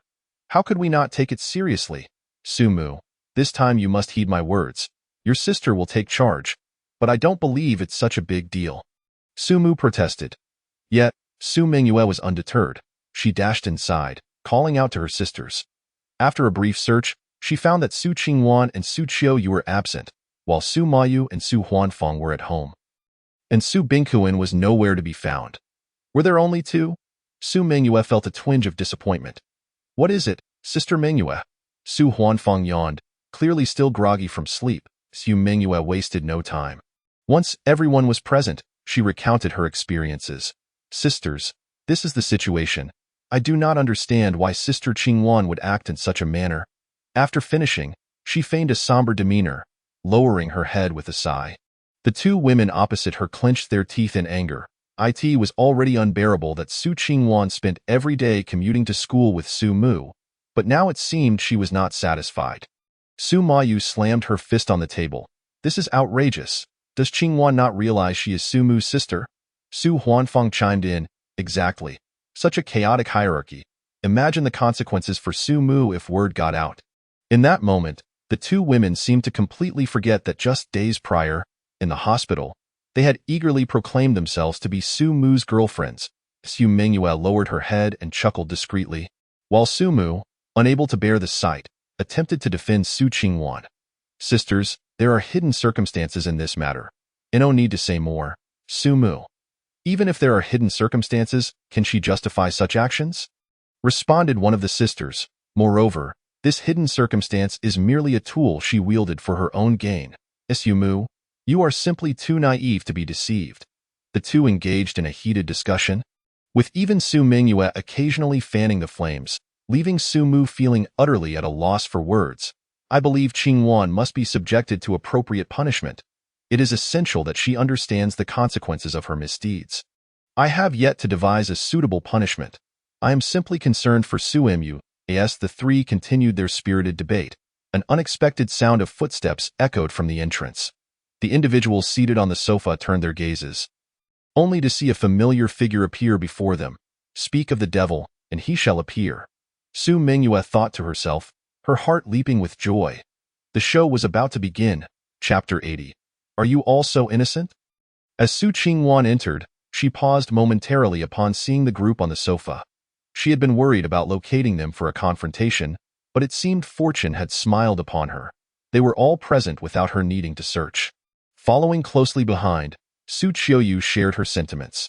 After hearing the vivid recounting from the nurse, her previous idealization of her sisters had been shattered, particularly regarding the eldest sister, Su Mayu, who, despite her usual composure, had lost her poise entirely for the sake of Su Mu. It was truly shameless. So much so that even if she did not wish to be close to Su Mu, she certainly did not want him to fall into their clutches.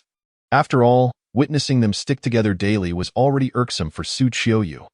Moreover, while she was not the one destined to be with Su Mu, she would be damned if it were any of them. On the opposite sofa, the three, blissfully unaware of the thoughts of the two sisters, crossed their arms and regarded Su Qingwan with an air of judgment. "How fortunate! We were just lamenting our inability to find you. And here you are, delivered to us on a silver platter. Don't blame us for being impolite."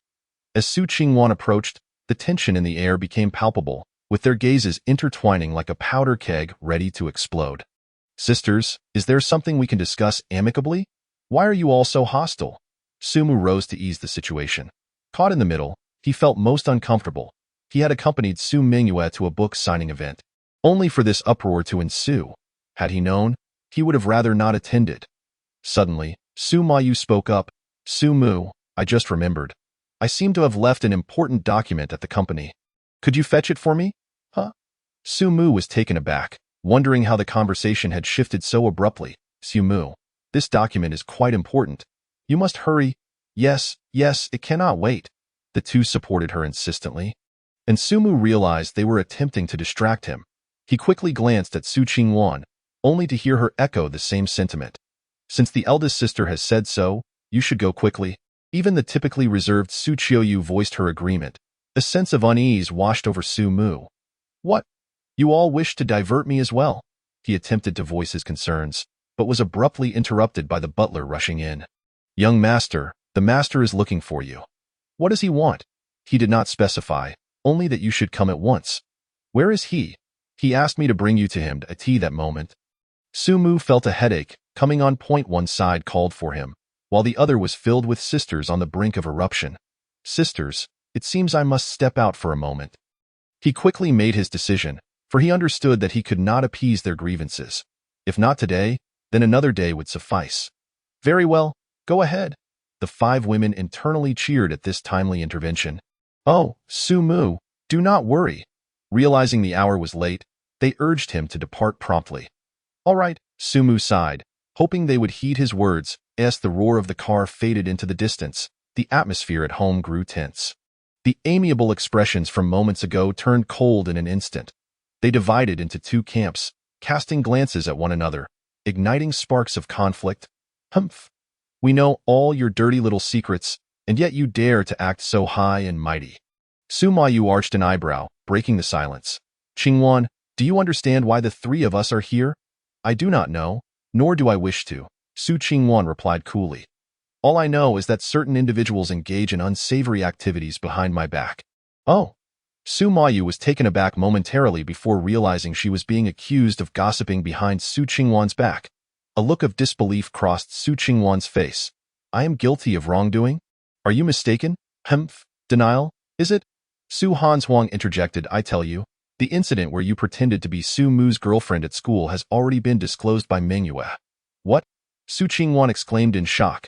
She instinctively turned to Su Mengyue, wondering how she could possibly know about this. Su Mengyue, with her head bowed, remained silent, internally cursing Su Hanshuang. Well done, 3rd sister. You appear righteous, yet you throw me under the bus. I never imagined you were so cunning. Su Mayu, observing Su Qingwan's expression, became even more convinced of the truth of the revelation. Rising from her seat, she pressed with an air of authority, Qingwan, will you not offer an explanation? There was a reason for my actions. Su Qingwan quickly retorted, hastily explaining that Sumu wished to keep his identity concealed. However, the 3 sisters, already aware of this, were unwilling to accept her justification. Even so, you had other options, indeed. You clearly sought to take advantage of Sumu. Faced with the relentless onslaught from the 2, Su Qingwan found herself defenseless. The reason was simple. What they said was true. Had her feelings for Sumu not been of a different nature, she could have chosen a different course of action. If not for her extraordinary affection for him, none of these events would have transpired, nor would they have reached their ears. But, was she the only one at fault? Unable to refute their claims, she decided to shift the focus. And what about you? She exclaimed loudly, pointing at them. Are you truly so innocent? What do I have to fear? She thought, if I cower now, would that not merely confirm my guilt? Su Qingwan coldly regarded the 2. What? You dare to act without admitting it? Su Mayu felt a wave of unease wash over her, furrowing her brow. Qingwan, you must be cautious with your words. What have we done? Precisely. Su Hanshuang chimed in, clearly lacking confidence. Su Mengyue was astonished by their reactions. Could it be? Could even the eldest and 3rd sisters be hiding something regarding Su Mu? What a curious turn of events. Su Qingwan, incensed, retorted with a sardonic smile. How do you explain your charade of pretending to be Su Mu's girlfriend at the hospital? At her words, the room fell into a stunned silence. How could she possibly know? Cold sweat broke out on Su Mayu and Su Hanshuang's foreheads. Struggling to maintain their composure, Su Mayu snapped. One must speak with evidence. Evidence, is it? I have that right here. Chapter 81. Did Su Qiuyu participate as well? I heard it clearly. The old gentleman stopped the first girl who arrived, stating he would advocate for them. A few minutes of recorded audio laid bare the events of the day Su Mayu and the others visited the old man. Weren't you quite brazen just now? Why the sudden silence? Su Qingwan slapped her phone onto the table, her demeanor shifting from awkwardness to triumph. At last, she could stand tall, and her mood was unprecedentedly buoyant. In stark contrast, Su Mayu and Su Hanshuang's faces flushed crimson, their heads steaming, unable to meet anyone's gaze. Though they had yet to begin their defense, the atmosphere alone suggested the recording's authenticity. Eldest sister, Hanshuang, is this true? Su Mingyue gazed at them incredulously. She had thought only Su Qingwan could commit such acts, but it turned out that the usually cheerful Su Mayu and the seemingly innocent Su Hanzhuang were also involved in this escapade. I had my reasons. Su Mayu tightly pressed her lips together, raising her head. Oh? Su Qingwan sneered. That time, I was still uncertain of Su Mu's identity, so I thought to test his grandfather in this manner. Do you think we are 3-year-olds? Did you truly believe such a ruse was necessary? Besides, there was clearly an opportunity to clarify the misunderstanding during the second visit. Why did you not speak up? I believe you were merely smitten by Su Mu's looks and sought to take advantage of the situation. Su Qingwan unleashed a barrage of accusations, not forgetting to include Su Hanzhuang. And you, Sister Hanzhuang, surely you do not have such a feeble excuse as well. Oh, I almost forgot. You went alone, without even bringing Su Mu along. How could you dare to claim to be his girlfriend? Su Hanzhuang, chastised by Su Qingwan, found herself without a retort. The reason was simple. What Su Qingwan said was indeed the truth. Initially, she had not intended to claim to be Su Mu's girlfriend. It had merely slipped out in the heat of the moment. However, she could never admit this, as even she did not believe it, let alone expect Su Qingwan to accept her defense, as events have unfolded. The situation has undergone a complete reversal. Su Qingwan stood tall with her hands on her hips, gazing at the two women with an air of judgment, as if she were presiding over a trial. However, she understood that reckoning comes at the right moment. For now, she was on the same side as them. If they faltered in their resolve, the next target of her ire would inevitably be herself. Given her nature. Thus, at this juncture, she must refrain from adding insult to injury. Even if the eldest and third sisters were at fault, was there not a trace of blame to be found in Su Qingwan herself? Suddenly, Su Mingyue interjected, stating, after all that has been said, it is indeed a fact that Qingwan's sister was posing as a couple with Su Mu brother at school. The moment those words were uttered, it was as though a stone had been cast into a stagnant pond, creating ripples of unrest. Su Mayu's thoughts swiftly awakened. Rather than defend herself, why not turn the tables and attack others? After all, Su Qingwan had her own issues, so let them engage in mutual accusations and see who would flinch first. Exhaling a few deep breaths, her resilient composure returned to her face. Once she gathered her thoughts, she retorted, Mingyue's sister makes a valid point. Qingwan, let us first clarify your issues. Indeed, Su Hanzhuang chimed in, as if she had clutched onto a lifeline, eagerly adding, let us first discuss your predicament. Su Qingwan cast a cold glance at the two of them, then shifted her gaze to Su Mingyue, who was hiding behind them, stoking the flames. How clever of you, Mingyue. I once thought you were pure-hearted, yet here you are, so proficient in sowing discord. I see that today's sisterly conflict is entirely your doing. I didn't. Su Mingyue stammered, waving her hands in denial. I merely stated what I observed, nothing more. Nothing more? Su Qingwan scoffed. You masquerade as a source of information while secretly taking advantage of Su Mu brother. Thinking we are unaware? Observing this farcical scene, Su Qiuyu felt somewhat like an outsider. She had initially intended to assist Su Qingwan, as their experiences were too similar, and the eldest and third sisters had indeed acted unreasonably in their preemptive actions. Yet, to her surprise, Su Qingwan proved to be formidable, holding her ground even in a 1-against-3 scenario. It seemed she was not the only one harboring special feelings for Su Mu brother, considering his kindness and thoughtfulness. It was indeed natural to be drawn to him. But what did that matter? While they bickered, they remained merely his sisters, unable to reach a lasting resolution. Suddenly, Su Qiuyu felt a twinge of boredom. She scoffed lightly and was about to head upstairs when Su Mingyue's keen eyes caught the moment. Isn't Qiuyu's sister trying to have Su Mu brother pose as her boyfriend? Su Mingyue pressed on. What does that make me? Su Mingyue felt truly innocent. Each of her sisters had feigned being Su Mu brother's girlfriend, yet she had not, so why was she the one being scolded? Moreover, what right did Su Qiuyu have to mock her with that disdainful expression? Su Qiuyu, clearly taken aback by the sudden accusation, had not anticipated being drawn into the fray. She regarded Su Mingyue with indifference and retorted. How trivial, perhaps feeling her point was insufficiently made, she added.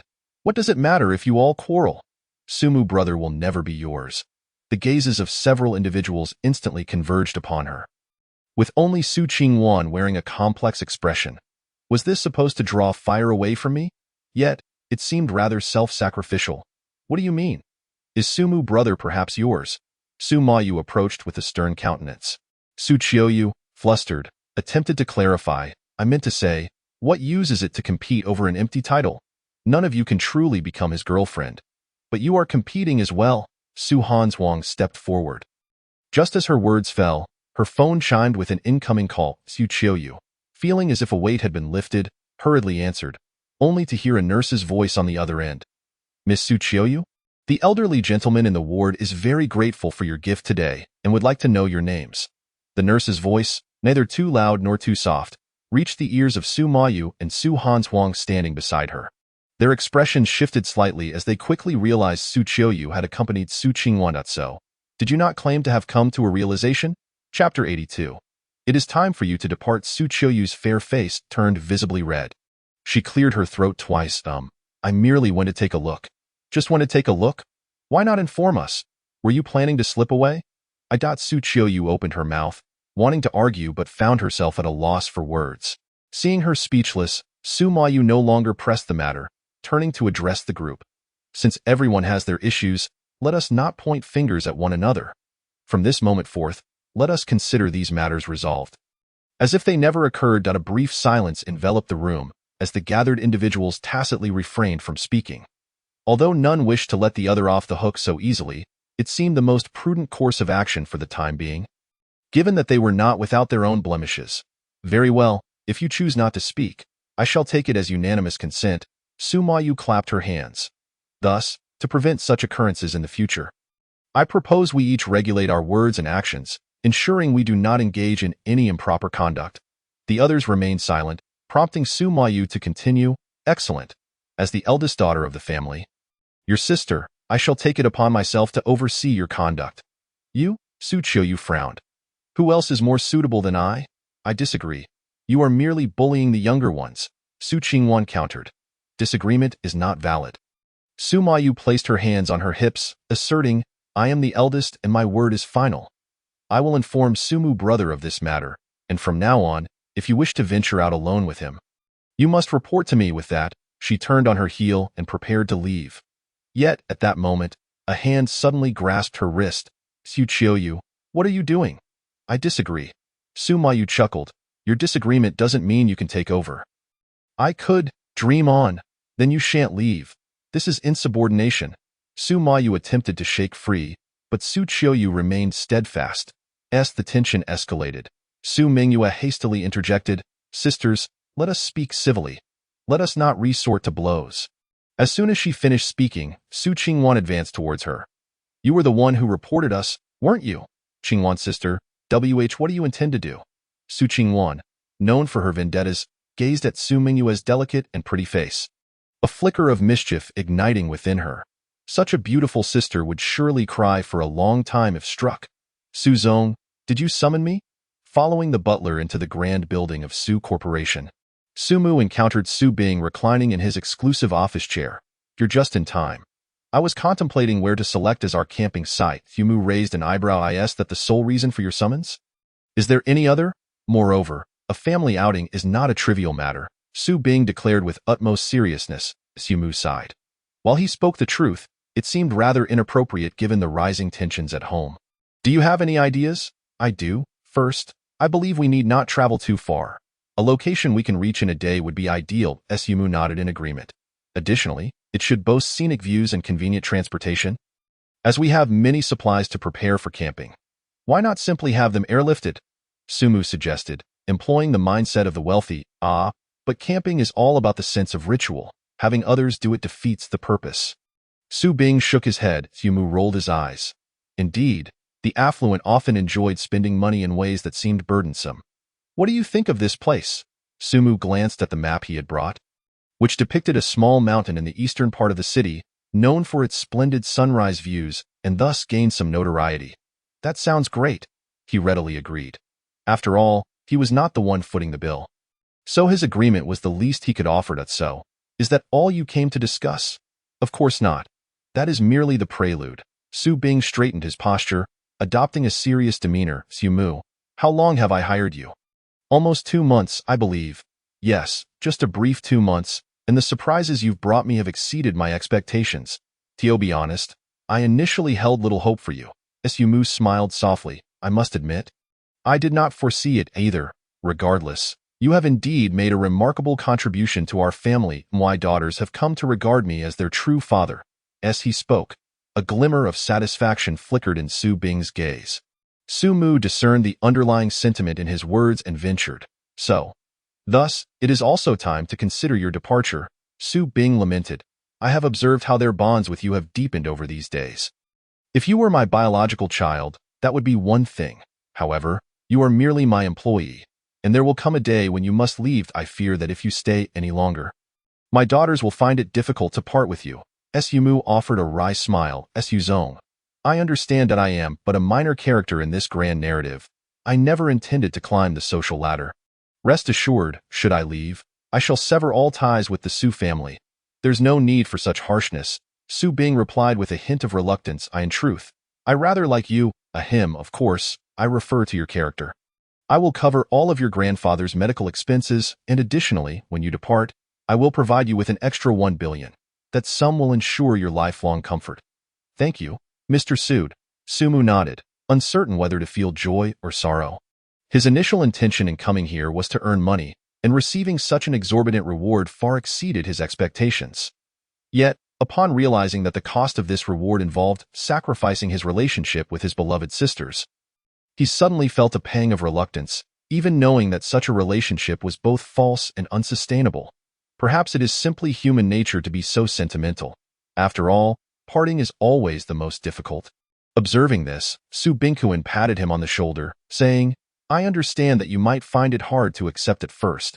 Having spent so much time together, it's natural to develop feelings.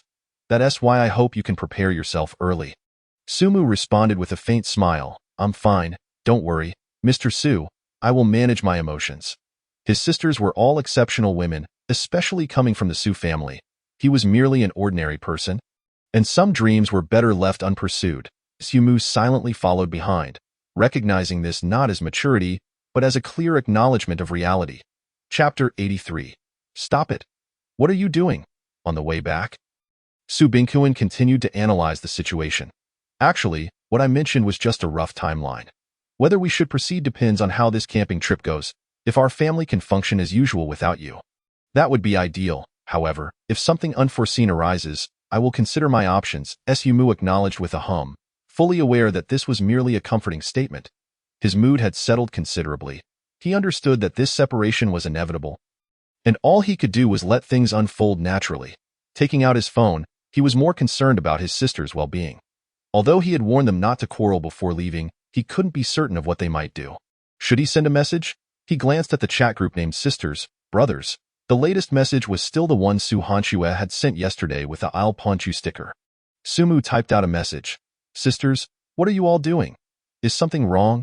Anxious, he thought to himself that it was most likely just a quarrel. After all, there were so many servants in the house.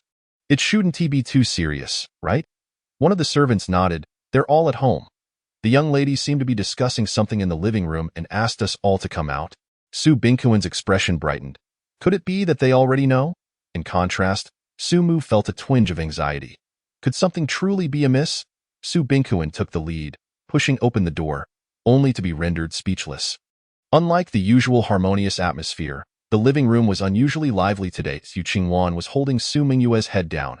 Su Qiuyu was tugging at Su Mayu's hair, and Su Hanshue was shoving her older and second sisters, creating quite the commotion. You dare hit me? Humph, little vixen. I'm hitting you. Don't pull my skirt. Let go of my hair first. Reacting quickly, Sumu shouted from the doorway, Stop it. What are you doing? Upon hearing the familiar voice, the 5 sisters froze and simultaneously turned to look at the entrance.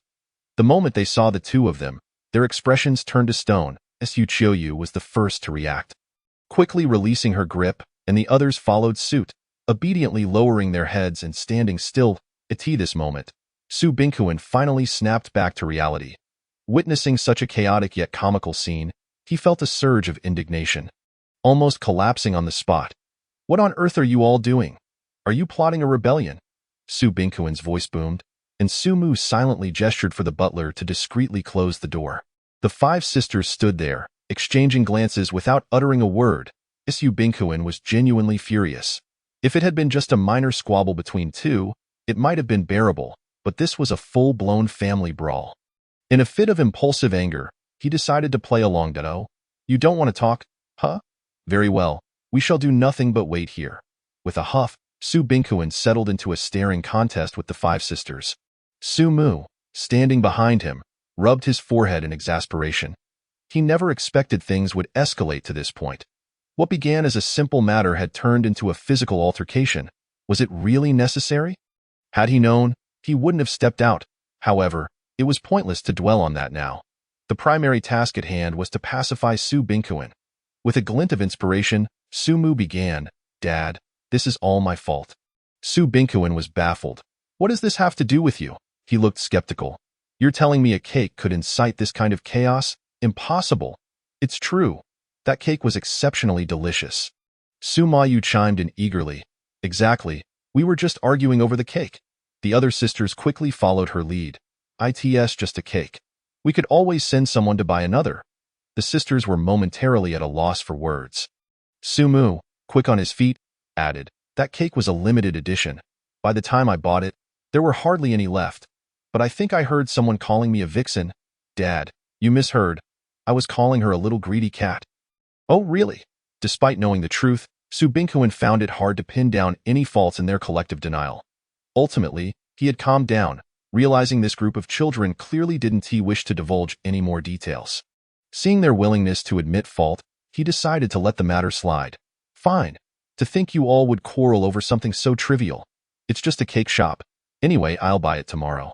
The sisters collectively sighed in relief, moving towards the staircase while casting grateful looks at Su Mu. Once they had left, Su Binkuin sank into the sofa, exhausted. On the table lay a piece of cake, purchased by Su Mingyue earlier that afternoon. He took a bite and mused, "Is this it? It's not even that good." With that, he stuffed the remainder into his mouth, licking the cream from his fingers. Su Mu grimaced slightly as he sat beside him, inquiring, "Shall we discuss the camping trip?" "Of course," Su Binkuin replied between chews. "Though be honest, I was quite upset when I first saw them fighting. But now that I think about it, in the past, I couldn't even get them to quarrel.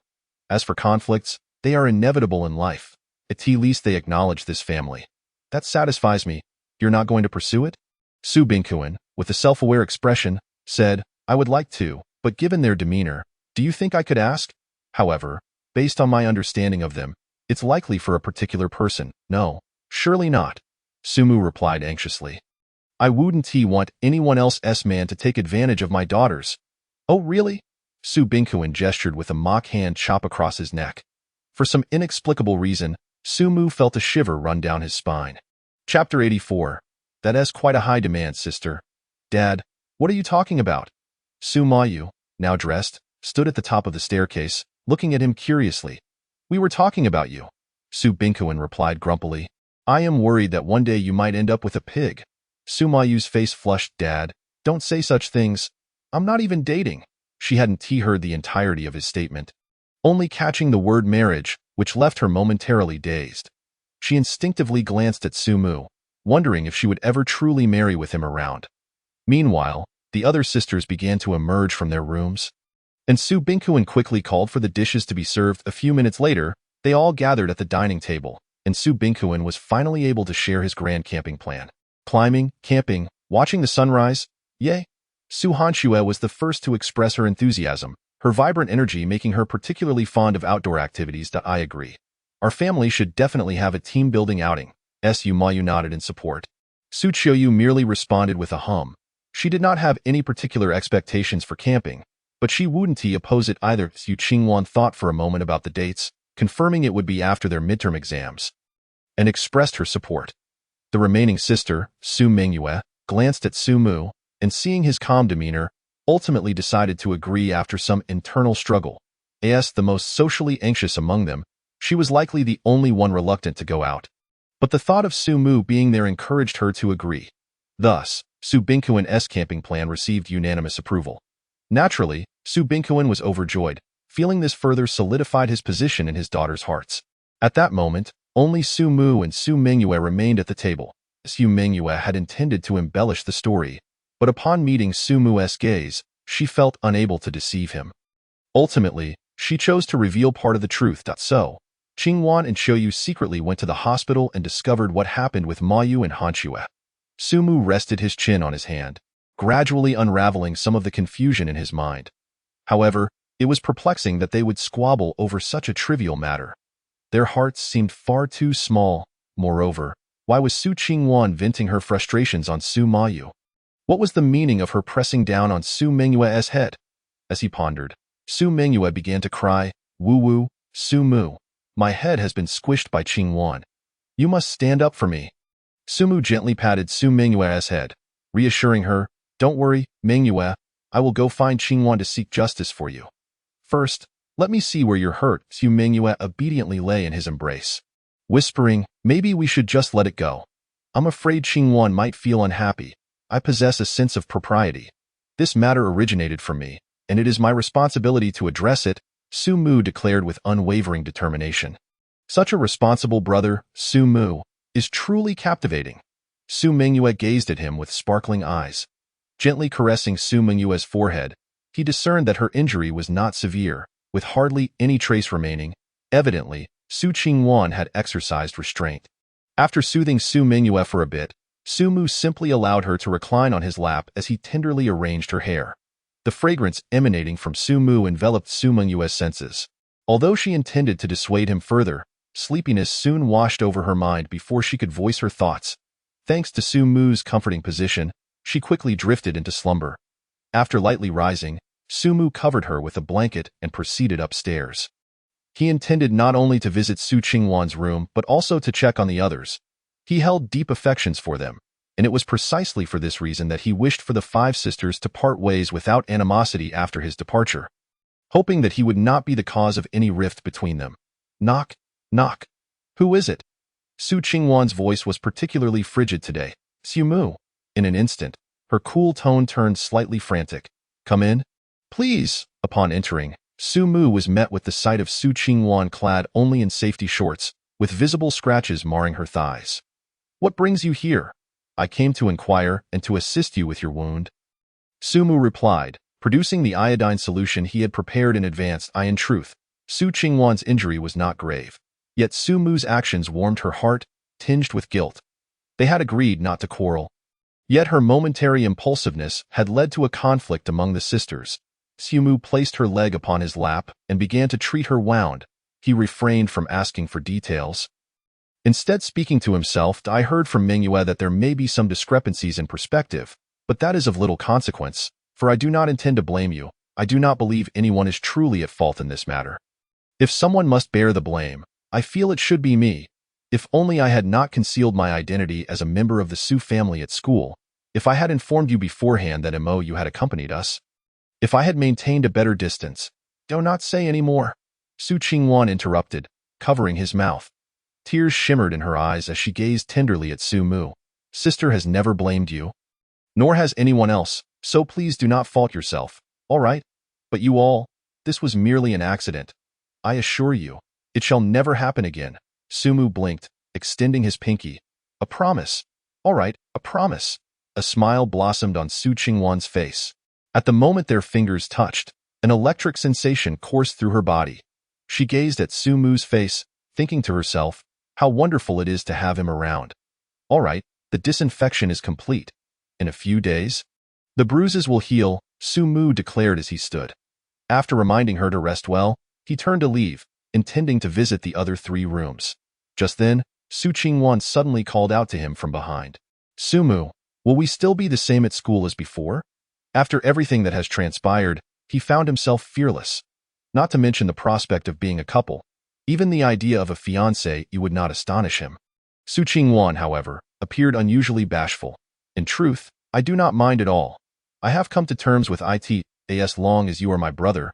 I am content, Su Mu chuckled. That is quite a high expectation. Sister, Chapter 85. How can I let go? Holding a teacup, Su Moya sat poised in her room. Perhaps anticipating someone's arrival, she had left the door ajar. Her gaze fixated on the ripples forming in the cup. Su Moya found herself lost in thought. It was indeed a curious sight, her usually respectful sisters quarreling over a man. How absurd it would sound if shared with others. Yet, this was the undeniable truth. When did they come to realize that they could not bear to be without Su-mu? Even she could not discern the answer. All she knew was that upon seeing Su-mu, her long-dormant heart would stir restlessly. Alas, as the eldest daughter, how had she become so unsteady? Su-moya exhaled a heavy sigh, just as footsteps approached the door. Muya. Su-moya lifted her head to see Su-mu standing at the entrance. His eyes reflecting concern. In an instant, her heart began to race inexplicably. Please come in. Discarding her wandering thoughts, she gestured toward the seat opposite her. Su-mu inclined his head slightly, but before he could speak, Su-moya interjected. Let us forego any apologies.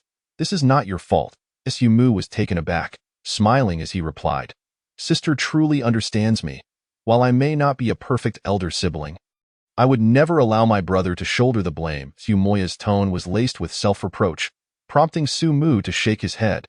He had not come to listen to her confession, but rather to untangle their emotional knots. Choosing not to dwell on who was at fault, he shifted the conversation. Do you know what father said to me after you all went upstairs? I do not doubt he mentioned that in the past. You all could not even gather to argue, Su-mu recounted.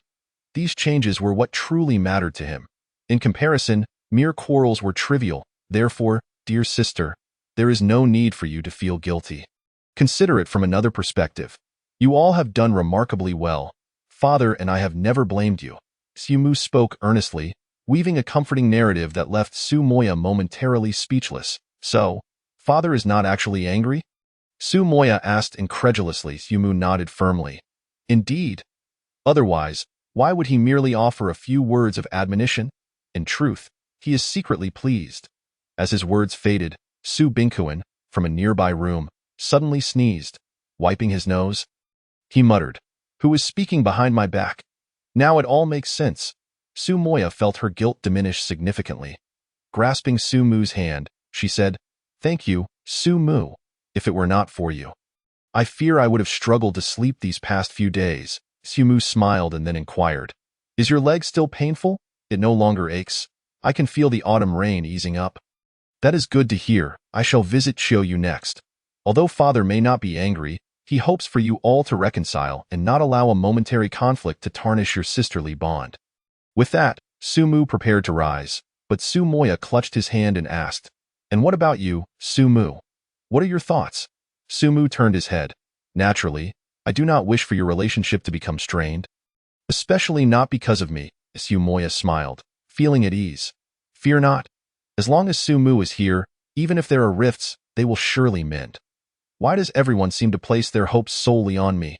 Su-mu sighed, slowly exiting the room. Knock, knock. The sound clearly indicated a desire for him to leave, yet today, Su-mu exhibited remarkable patience. Knock, knock. Are you still here? The voice from within conveyed a hint of impatience and surprise.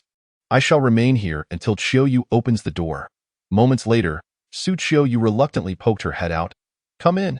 As Su-mu stepped into the room, Chiyoyu felt a wave of anxiety wash over her. She was uncertain whether Su-mu had learned of her visit to their grandfather earlier that day, which was precisely why she had sought to avoid him. However, the incessant knocking outside compelled her to relent. What brings you here? Chiyoyu asked with a blank expression, wishing for Su-mu to state his purpose and leave swiftly. Yet, his opening remark sent a chill through her heart. I heard that you and Chingwan visited our grandfather this morning. A slight blush crept onto Chiyoyu's cheeks as she scrambled for words, her mind blanking in the moment. Su-mu continued. Grandfather was very happy. He asked me to thank Sister Chiyoyu. Really? I merely stopped by on my way. The more she listened, the redder her face became, prompting her to turn away and avoid his gaze. That is sufficient, Su-mu smiled. I thought you were ignoring me these past few days because you disliked me. If that were the case, why has sister been avoiding me? Chiyoyu fell silent. She could hardly admit that it was due to her growing affection for him. Noticing her reticence, Su-mu chose not to press further. It is fine if you do not wish to speak. Knowing that sister still cares for me is enough to know. Please do not say any more. Chiyoyu's breath quickened. After finally mustering the courage to confront her feelings, if he continued to treat her so kindly, she might truly fall for him. Su-mu sensed her change and quickly asked, Sister, are you all right? Did you sustain an injury earlier? I doubt I am fine. Su Qiuyu shook her head, gritting her teeth.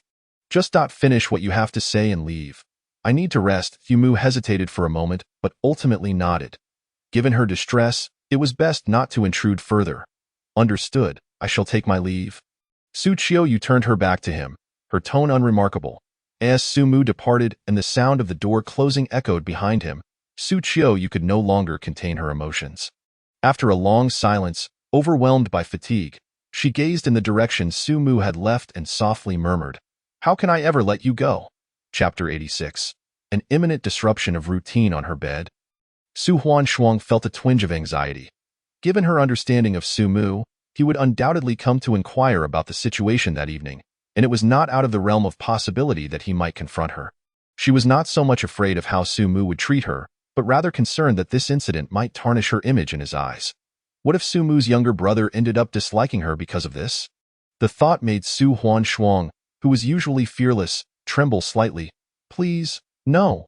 That would be utterly terrifying. With each passing second, she felt her heart race even faster. Continuing like this was not a solution. Su Huanshuang scratched her head.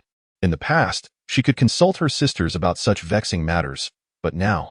Wait a minute, haven't I recently made a new sister? Grabbing her phone as if it were a lifeline, she quickly navigated to a chat window. Wei Wei Jie, help me. At that moment, Luo Yiwei was taking a shower. After the previous incident, she had come to understand the importance of maintaining good relations with the Su family. Since Su Mu was temporarily out of reach, she decided to approach his sister. With her genuine nature and ample resources, Su Huanshuang quickly became her close confidant. Subsequently, it turned out that Su Mu did not come looking for trouble. Just as everything seemed to be heading in a positive direction, she suddenly received a message from Su Huanshuang. What had happened? She hurriedly inquired. Goodness, if Su Huanshuang was calling for help, could it be that she had been kidnapped? I had a conflict with my sisters, and Su Mu's younger brother witnessed it. Is that all?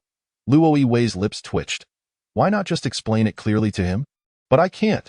This was the most troubling part for Su Huanshuang. She couldn't very well tell Su Mu that they had quarreled because of him. So what exactly was the conflict? You could say that my sister took something very important from me. Something very important? Luo Yiwei tilted her head. Suddenly, a realization struck her. Could this be a hint directed at me? But I haven't taken anything significant from her recently. Oh no! Could she truly be referring to me? She hurriedly got out of bed and opened the door, only to find Su Mu standing at the entrance with a small bag in hand. Sister, are you hungry? I brought you some little cakes from my room. I'm actually fine. Just as Su Huanshuang finished speaking, her stomach audibly protested with a grumble. Open your mouth. Su Huanshuang slightly parted her red lips, and Su Mu seized the opportunity to feed her a small cake. Whether it was due to her hunger, or because it was Su Mu who was feeding her, the cake tasted extraordinarily delicious. Would you like another? Thus, Su Mu continued to feed her for several more rounds. As she savored the delightful treat, Su Huanshuang seemed to completely forget the reason for Su Mu's visit. Until it's all gone, Su Mu shook the empty bag in his hand, smiling at her. No, it's fine. I wasn't really that hungry anyway, Su Huanshuang replied, her face displaying a hint of reluctance as she feigned nonchalance. So, sister, shouldn't we discuss what happened today? Su Huanshuang immediately became alert. Don't ask me, I know nothing. But I already know everything, Su Mu chuckled, including the fact that your friends discovered that you were pretending to be my girlfriend at the hospital. Oh no! Su Huanshuang's face turned beet red as she lowered her head in silence. This was the first time Su Mu had seen his lively third sister display such an adorable side. He couldn't help but pat her head. It's all right. I didn't mean to blame you, Su Huanshuang whispered. But they all know now. Well, don't you also know their secrets? That balances things out. Doesn't he? That's different. Su Huanshuang shook her head. The secrets of the other sisters were nothing compared to her own embarrassment. Su Mu laughed. But that was only because you foolishly insisted on impersonating my girlfriend. It's fine. They are all your dear sisters. They won't speak of it outside. But you also hurt them, didn't you? Don't worry. They don't blame you. All the sisters are equally foolish. And when trouble arises, they only blame themselves. You're the foolish one. Su Huanshuang couldn't help but retort. Su Mu smiled gently. What you say is not entirely wrong. I was foolish too. Had I known you were perfectly fine, I wouldn't have come to comfort you. Don't say that about yourself. Su Huanshuang reached out and pinched his cheek, My brother is the smartest person in the world. All right, if you say so. After sitting for a while and confirming that she was mostly uninjured, Sumu finally stood to leave. Su Huan Shuang lay on her bed in a relaxed position, comfortably closing her eyes, feeling warm inside. Only one person remained restless, and that was Luo Wei. She stared intently at her phone screen, wishing she could rush to Su Huan Shuang at that very moment to clarify things. Are you really hinting at me? In the following days, Sumu's life continued as usual. Every day, he went to school on time with Su Qingwan, occasionally accompanying Su Mou at the company to handle business. Sometimes being pestered by Su Huan Shuang for a chat, and occasionally being dragged by Su Mingyu to check out the latest manga, not forgetting to discuss things with Su Qiuyu. Today marked the day of the midterm exams, and Su Mu went to school with Su Qingwan as usual. Despite their relationship being revealed, the other girl seemed uninterested in interfering, much to Su Qingwan's satisfaction. I've highlighted all the key points. The rest is up to you. Su.mu.at the classroom door. Su Qingwan offered her final encouragement. Rest assured. Sumu nodded firmly. Regardless of the outcome, maintaining a strong presence was a must. At noon, a throng of students burdened with backpacks exited the examination hall, their faces marred by frowns. It's over. After half a semester without touching a pen, I can hardly write. Heaven help me. I must pass this time. Is it too late to study now? As they chatted, one person suddenly exclaimed, Look, why are you shouting? You all should see that. The person pointed into the distance. Everyone turned to look and saw four stunning young women standing at the entrance of the teaching building, seemingly waiting for someone. Chapter 87. Damn it. Why are they here? How did the exam go? After the test concluded, Su Qingwan joined Su Mu in the classroom. Su Mu scratched his head. It wouldn't be accurate to say he was fully prepared, but he could at least claim he understood a bit. Clearly, Su Qingwan's teachings had vanished from his memory by the next day. Seeing this, Su Qingwan let out a helpless sigh. Forget it. As long as you don't have to retake the exam, it'll all be fine. If worst comes to worst, I'll speak to the teacher. Sister, you can even manage things with the teacher? Upon receiving Su Mu's admiring gaze, Su Qingwan straightened her back. Of course, I still have some influence at school. Let us go. It's time for lunch. Don't overthink the afternoon exam. Just perform normally. Holding Su Mu's slender hand, Su Qingwan couldn't help but smile. Not to mention, being able to hold hands with her brother openly at school every day was already a significant victory over her other sisters. As they followed the crowd down the stairs, they had yet to reach the school's entrance when they heard a series of excited gasps ahead. Meanwhile, outside the teaching building, Sister, there are so many people here. Feeling the gazes of admiration and astonishment from all directions, Su Mingyu hid behind the three, tugging at their clothes and speaking softly. This is school. Of course, there are many people. Su Huan Shuang shot her a glance. Upon hearing this, Su Mingyu quickly waved her hands and stood up straight. No, for the sake of Su Mu, I can endure it. In the past, she wouldn't even step out of her room. Now she was willing to be in such a crowded place for him.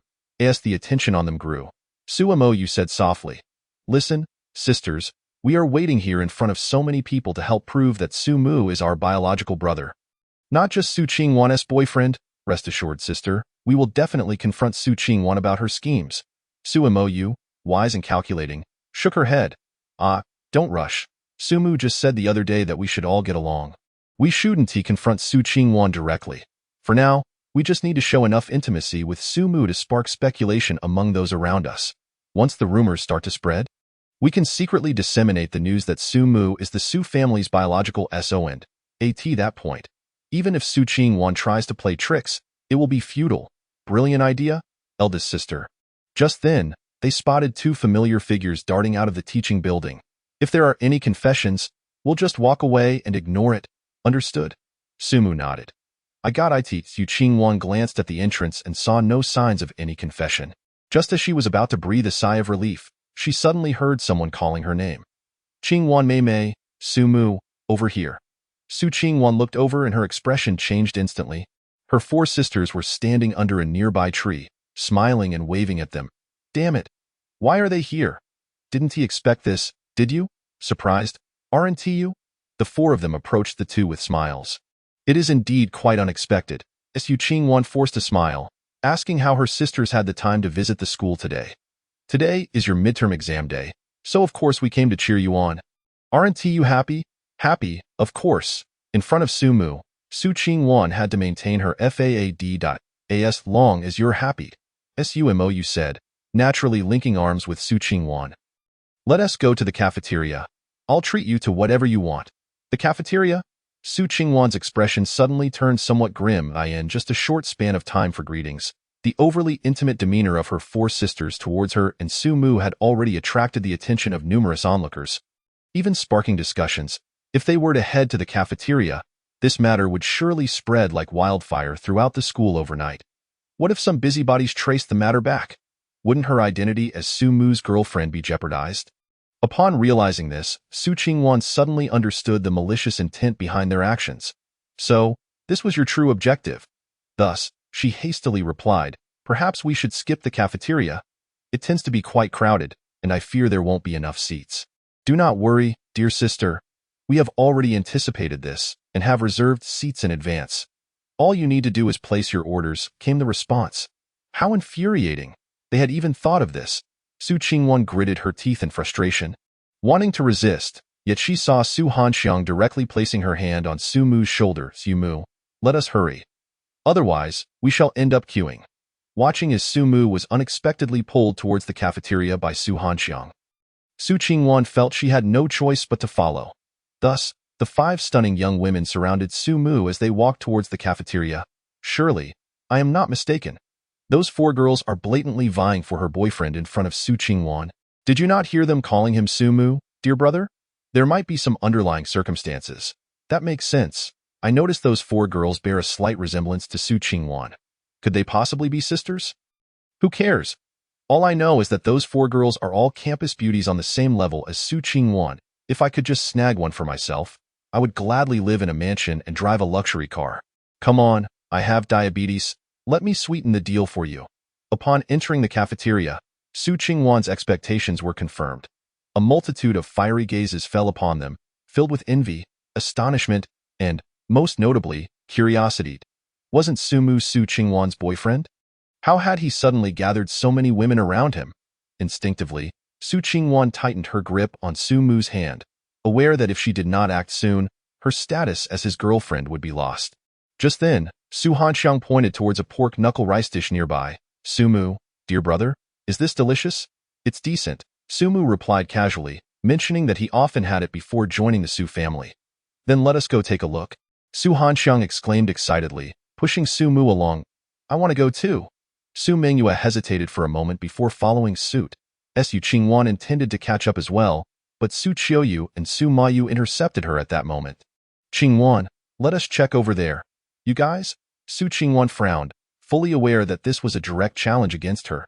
Yet, she could not lash out. What are you waiting for? Let us all go.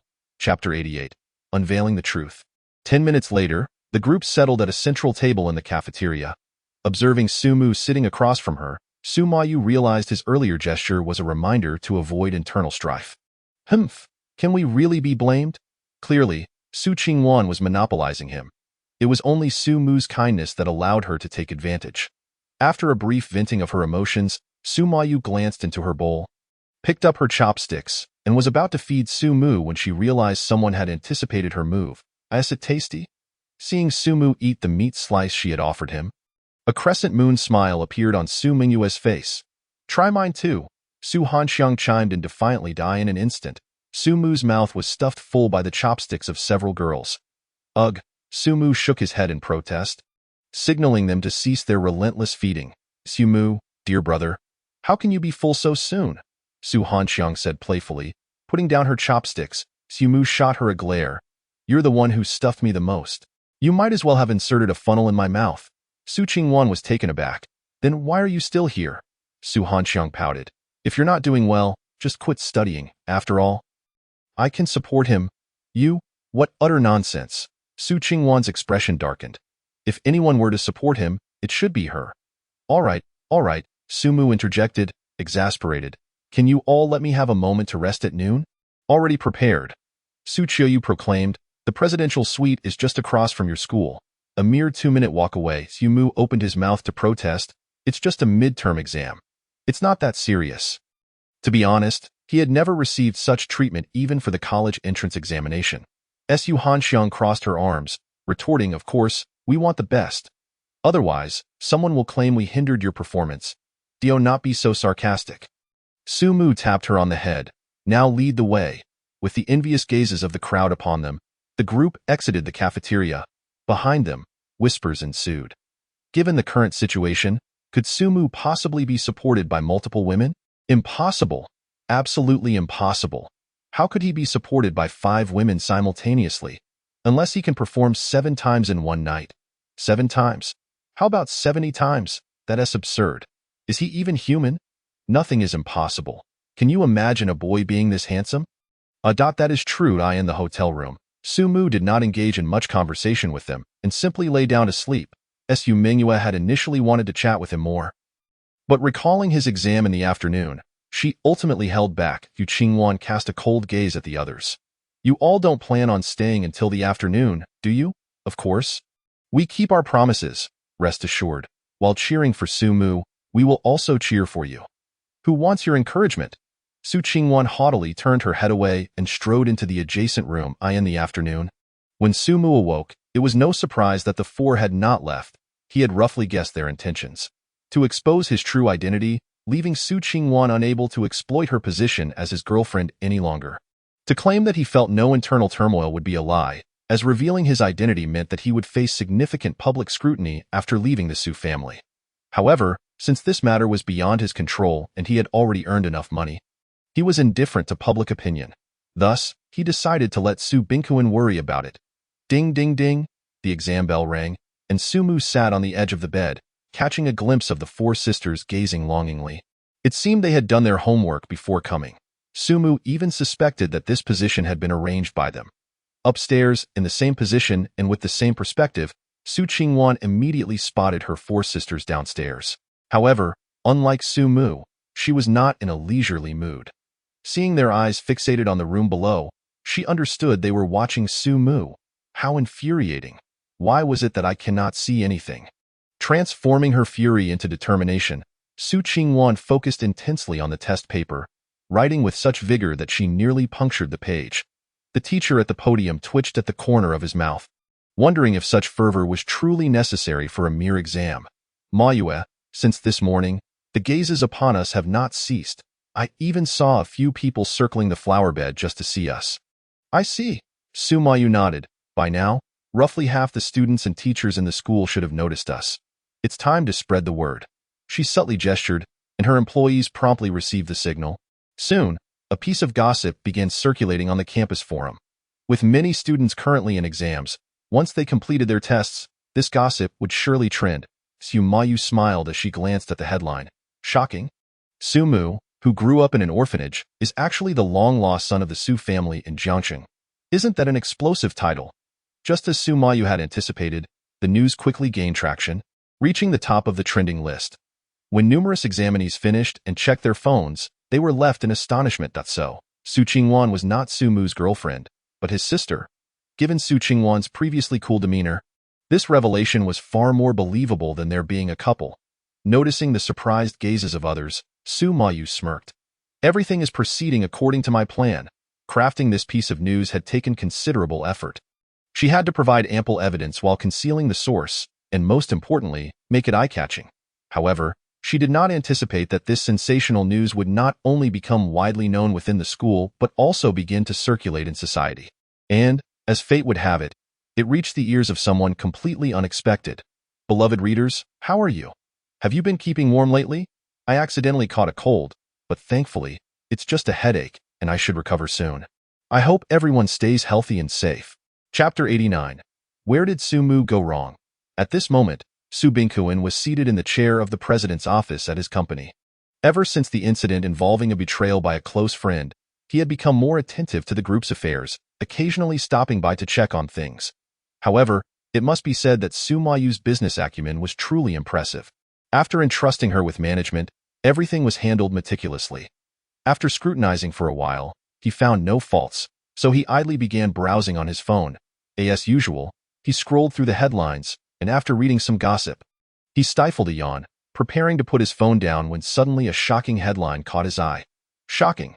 Su-mu, who grew up in an orphanage, is actually the long-lost son of the Su family in Jiangcheng. Firstly, Su-mu's identity has been exposed, which will undoubtedly cause significant trouble for him when he eventually leaves the Su family.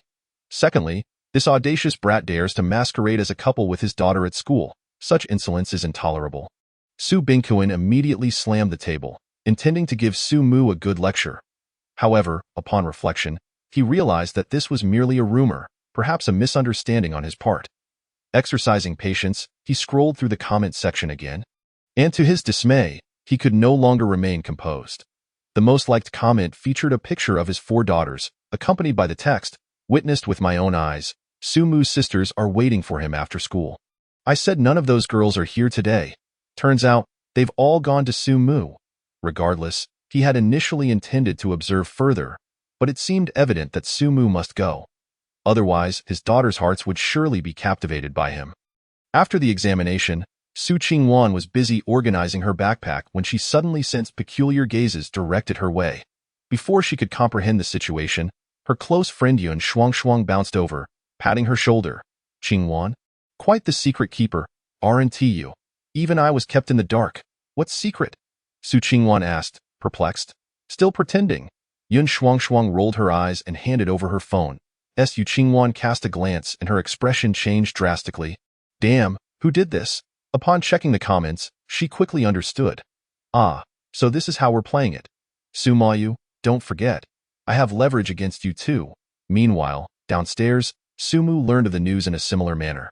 "Young master, how did you perform in the exams? Young master, would you like some water? Young master, do you need help with your homework?" Hearing the playful jabs from familiar classmates, Su-mu felt a twitch at the corner of his mouth. He glanced outside at the 4 girls. They were truly swift. Although he didn't care much, it would be best if this didn't reach Su Bingkuin's ears. Otherwise, given his indulgence towards his daughters, he might just lose his composure. Upon reuniting with Su Qingwan, Su-mu noticed her pallor and instinctively took her hand, but unexpectedly, she spoke first. "I'm sorry, Su-mu. I couldn't keep your secret." "What are you talking about?" Su-mu smiled gently. "This was my unilateral request. I am already quite content that my sister could accompany me in this charade for so long." Content. More like satisfying your own selfish desires. Su-mu had actually seen through her intentions long ago. But he chose to remain silent. This thought stirred a pang of guilt within Su Qingwan. She solemnly declared, "Rest assured, I will ensure that the instigator pays the price." Su-mu was taken aback. "Sister, you're not planning to instigate infighting, are you?" Before he could voice another word, the 4 sisters surrounded him. Su-mu gravely inquired, "Have you all seen the school forum? Su-mu's identity might be exposed." "Indeed. I wonder who is stirring the pot behind the scenes," Su Qingwan scoffed. Su Hanzhuang shrugged indifferently. "Isn't that a good thing?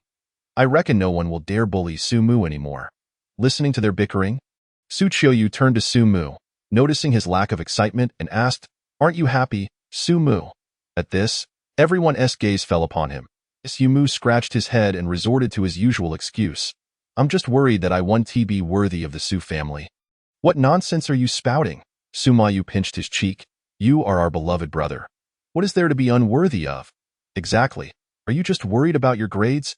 Even if you drop out, we can support you. Indeed, our family may lack in some areas, but we are certainly not short of wealth. As long as you don't stray from the right path, you can pursue anything you desire." Half an hour later, in the living room of the Su family villa, Su Hanzhuang could no longer contain herself. "Dad, what's going on with you? Where have you all been today?" "So, you all knew about those 2 pretending to be a couple?" Everyone was taken aback. "Dad, you know too?" "Humph. This matter is now common knowledge online. How could I not know?" "No way," Su-mu exclaimed, astonished that the news had spread so widely in such a short time. "I ask you all, how could you not inform me of such a significant matter?" "Apologies, it's all my fault," Su-mu sighed, stepping forward. Though this incident could not be entirely blamed on him, he could not scold his own daughters, could he? "Humph. So you do realize your mistake." Su Bingkuin was quite pleased with Su-mu's admission of fault. This provided him with an opportunity to lecture his wayward daughters. However, before he could say much, the daughters immediately protested. "Dad, it's all my fault. Blame me, Dad. You're being unreasonable. It's not that big of a deal." What did Sumu do wrong? Did he do anything at all? I don't agree with what you're saying. Observing his daughter's fervent defense, Su Bingkuin opened his mouth. Wait, I haven't even begun yet. Chapter 90. I will make you disappear completely. I was talking about Sumu. You don't need to react so strongly, Su Bingkuin said helplessly. Unexpectedly, his words only intensified their outrage. We are his sisters. If we don't react, who will? Shouldn't we have a reaction? What? We are your biological daughters. While Sumu is not. I've said it's my responsibility. This matter has nothing to do with Sumu. No, you are not allowed to say Sumu, faced with the resolute stance of his 5 daughters. Su Bingkuin felt a pang of frustration. How come you weren't this united when you were fighting just a few days ago? Is Sumu some kind of demon? Did he cast a spell on you all? You don't need to protect him this way. I didn't mean to criticize him. I just meant he was wrong in this matter. Isn't that the same? Originally filled with righteous indignation, Su Bingkuin now felt his temper dissipating. He shot Sumu a glance, and Sumu immediately understood. Sister, let it be. Let Dad scold me a few times. It'll make me feel better. Hu Qingwan then stepped forward. The idea was mine, Dad. If you're going to scold anyone, it should be me. If I had the heart, I would have scolded you long ago. Su Bingkuin rolled his eyes, gazing at Sumu, who was protected by his sisters. He sighed. I won't say anything. That should suffice. Su Qingwan nodded and added, That's fine. But someone must take responsibility for this mistake. This matter arose because of me. Dad, I accept any punishment you deem fit. Hmph. Don't think you're the only one who can play this card. With that, Su Mayu took a large step forward, positioning herself slightly ahead of Su Qingwan, addressing their father. I also bear some responsibility. If I hadn't posted, this matter wouldn't have escalated. I share the responsibility too.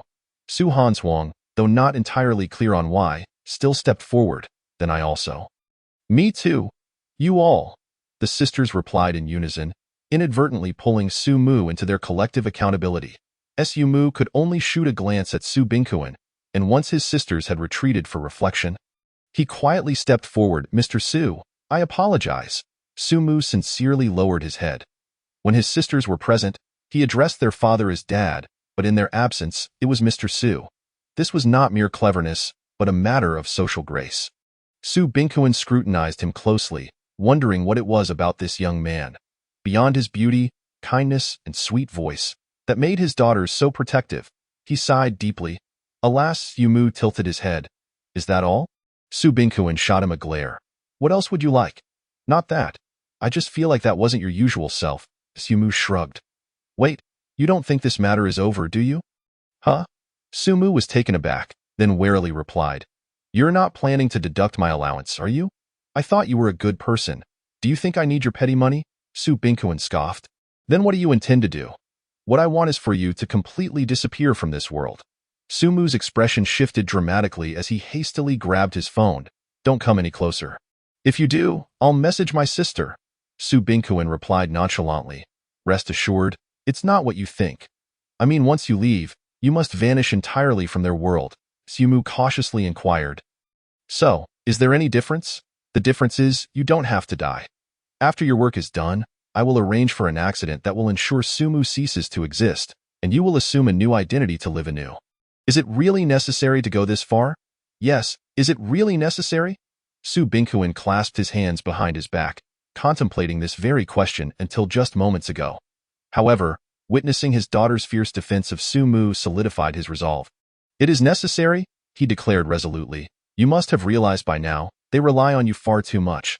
Simply making our transaction public won't sever the bonds between you. Thus, this approach is your only option.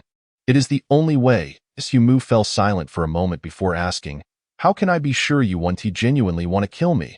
You just said you wanted to sever our ties completely. Why not act on that? Why? Perhaps it's because I fear they would hate me. Su Bingkuin gazed out at the setting sun, recalling a feeling he never wanted to experience again. Sumu blinked, remaining silent as he stood beside him, quietly gazing at the distant sunset. The orange sphere sank slowly into the river, casting a shimmering orange hue upon the water's surface, truly a sight to behold. No wonder so many people were enamored by it. Hey, kid. Don't think my kindness is genuine just because you see me doing this. What do you mean? If you dare to pursue my daughter, I want to let you off the hook. What if she is the one interested in me? Su Bingkuin turned his gaze coldly towards him. Impossible. With that, he turned to ascend the stairs. Sumu chuckled softly as he watched his retreating figure, contemplating whether to inform their grandfather about this matter. Just then, he spotted Su Qingwan peeking her head out from her room. In that instant, Sumu felt his heart skip a beat. Oh no, she couldn't have overheard, could she? But soon, Su Qingwan's reaction eased his anxiety. Father, didn't he scold you, did he? No, he just told me to be more cautious next time. That's good. As Su Qingwan patted her chest. By the way, would you like to come in and sit for a while? Chapter 91. This green tea, both bitter and sweet. The overall hue of Su Qingwan's room leaned towards blue, embodying a standard cool tone, much like her serene demeanor. However, at this moment, as Sumu held a porcelain cup, he felt no trace of coldness while watching her prepare tea nearby. Reflecting on their first meeting, he had once thought this woman was unattainable. Little did he expect that in just 6 months, so much would transpire between them. Even his first kiss had been stolen by her. What a twist of fate. Sumu sighed. Try my newly learned skill. Yu Qingwan poured him a cup of green tea. Sumu took a sip, and as someone not well versed in tea, he could only conclude it was slightly bitter. Setting down the cup, he inquired, Sister, you didn't call me here just for tea, did you? Is there something on your mind? Of course, if it's an apology, there's no need. I told you, it's not your fault. An apology? Su Qingwan chuckled lightly. I'm not so indecisive as Su Mingyue. Then what about you? Su Qingwan met his gaze, speaking deliberately, to express gratitude or perhaps to atone. You have borne all the pressure before our father. At the very least, allow me to do something for you. That distinction doesn't seem very significant. Sumu scratched his head, but I don't really need you to do anything. Su Qingwan let out a bitter laugh. So it seems I don't even have the right to ask you for favors? That's not what I meant. Sumu quickly waved his hands. I just no need to explain, I understand. Su Qingwan lowered her head, her expression forlorn. If that's the case, you should leave. I need some time to myself. This was the first time Sumu had seen her so heartbroken. She slumped like a small dog abandoned by its owner, her eyes shimmering with unshed tears that seemed poised to spill forth at any moment. Sumu hesitated several times, until Su Qingwan urged him to depart. Sister, please don't be like this. Finally, he could no longer hold back. I really didn't mean to impose on you.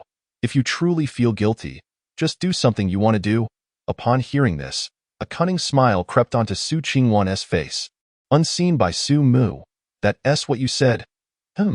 Sumu nodded earnestly. The plan was set. Ecstatic, Su Qingwan accidentally tapped the table with her fingers, causing the green tea to ripple gently in the cup. A few minutes later, Sumu, are you comfortable? He hadn't expected his sister to possess such skills. Reclining on Su Qingwan's lap, Sumu exhaled a long breath, marveling. I picked up a bit when my roommate dragged me to learn some during boring times at school. Then this round belongs to Yun Shuang, who deserves great credit. Yumu squinted his eyes, feeling the delightful tingling in his ears. He truly understood what it meant to be comfortably vocal. No wonder so many people enjoyed ear cleaning. It was indeed a pleasure. If my dear brother likes it, I can do this for you every day. Every day? Wouldn't that cause issues with my ears? Just a figure of speech. As long as you wish. You can find me anytime. Yumu smiled, but he feared there might not be another opportunity. He changed the subject. Sister, are you feeling any better now? Seeing you so comfortable makes me feel much better. Then let this be your compensation to me. Don't be sad over trivial matters again. All right? I also feel for you. All right? I'll listen to you. Su Qingwan chuckled lightly. Time flew by, and amidst their ordinary conversation, a complete cycle came to an end. Sumu prepared to rise. It must be said, Su Qingwan's legs were exceptionally fair, tender, and soft. Resting on such a captivating sight indeed felt indescribably wonderful. Yet, Sumu felt no lingering attachment. For what she had, he too possessed. Qingwanjia, I must take my leave. A flicker of reluctance flashed in Su Qingwan's eyes as she silently tidied up, then softly said to Sumu, I'm sorry. Dear brother, sister, it was I who insisted you pretend to be my boyfriend. It was I who had the chance to prevent Shuang from revealing her identity but failed. It was I who concealed our relationship from the family. If it weren't for me, she paused. I'm sorry. I promised not to make you sad. I'm your brother. After all, Su Mu patted her shoulder, realizing that no words could convey more than a heartfelt gaze.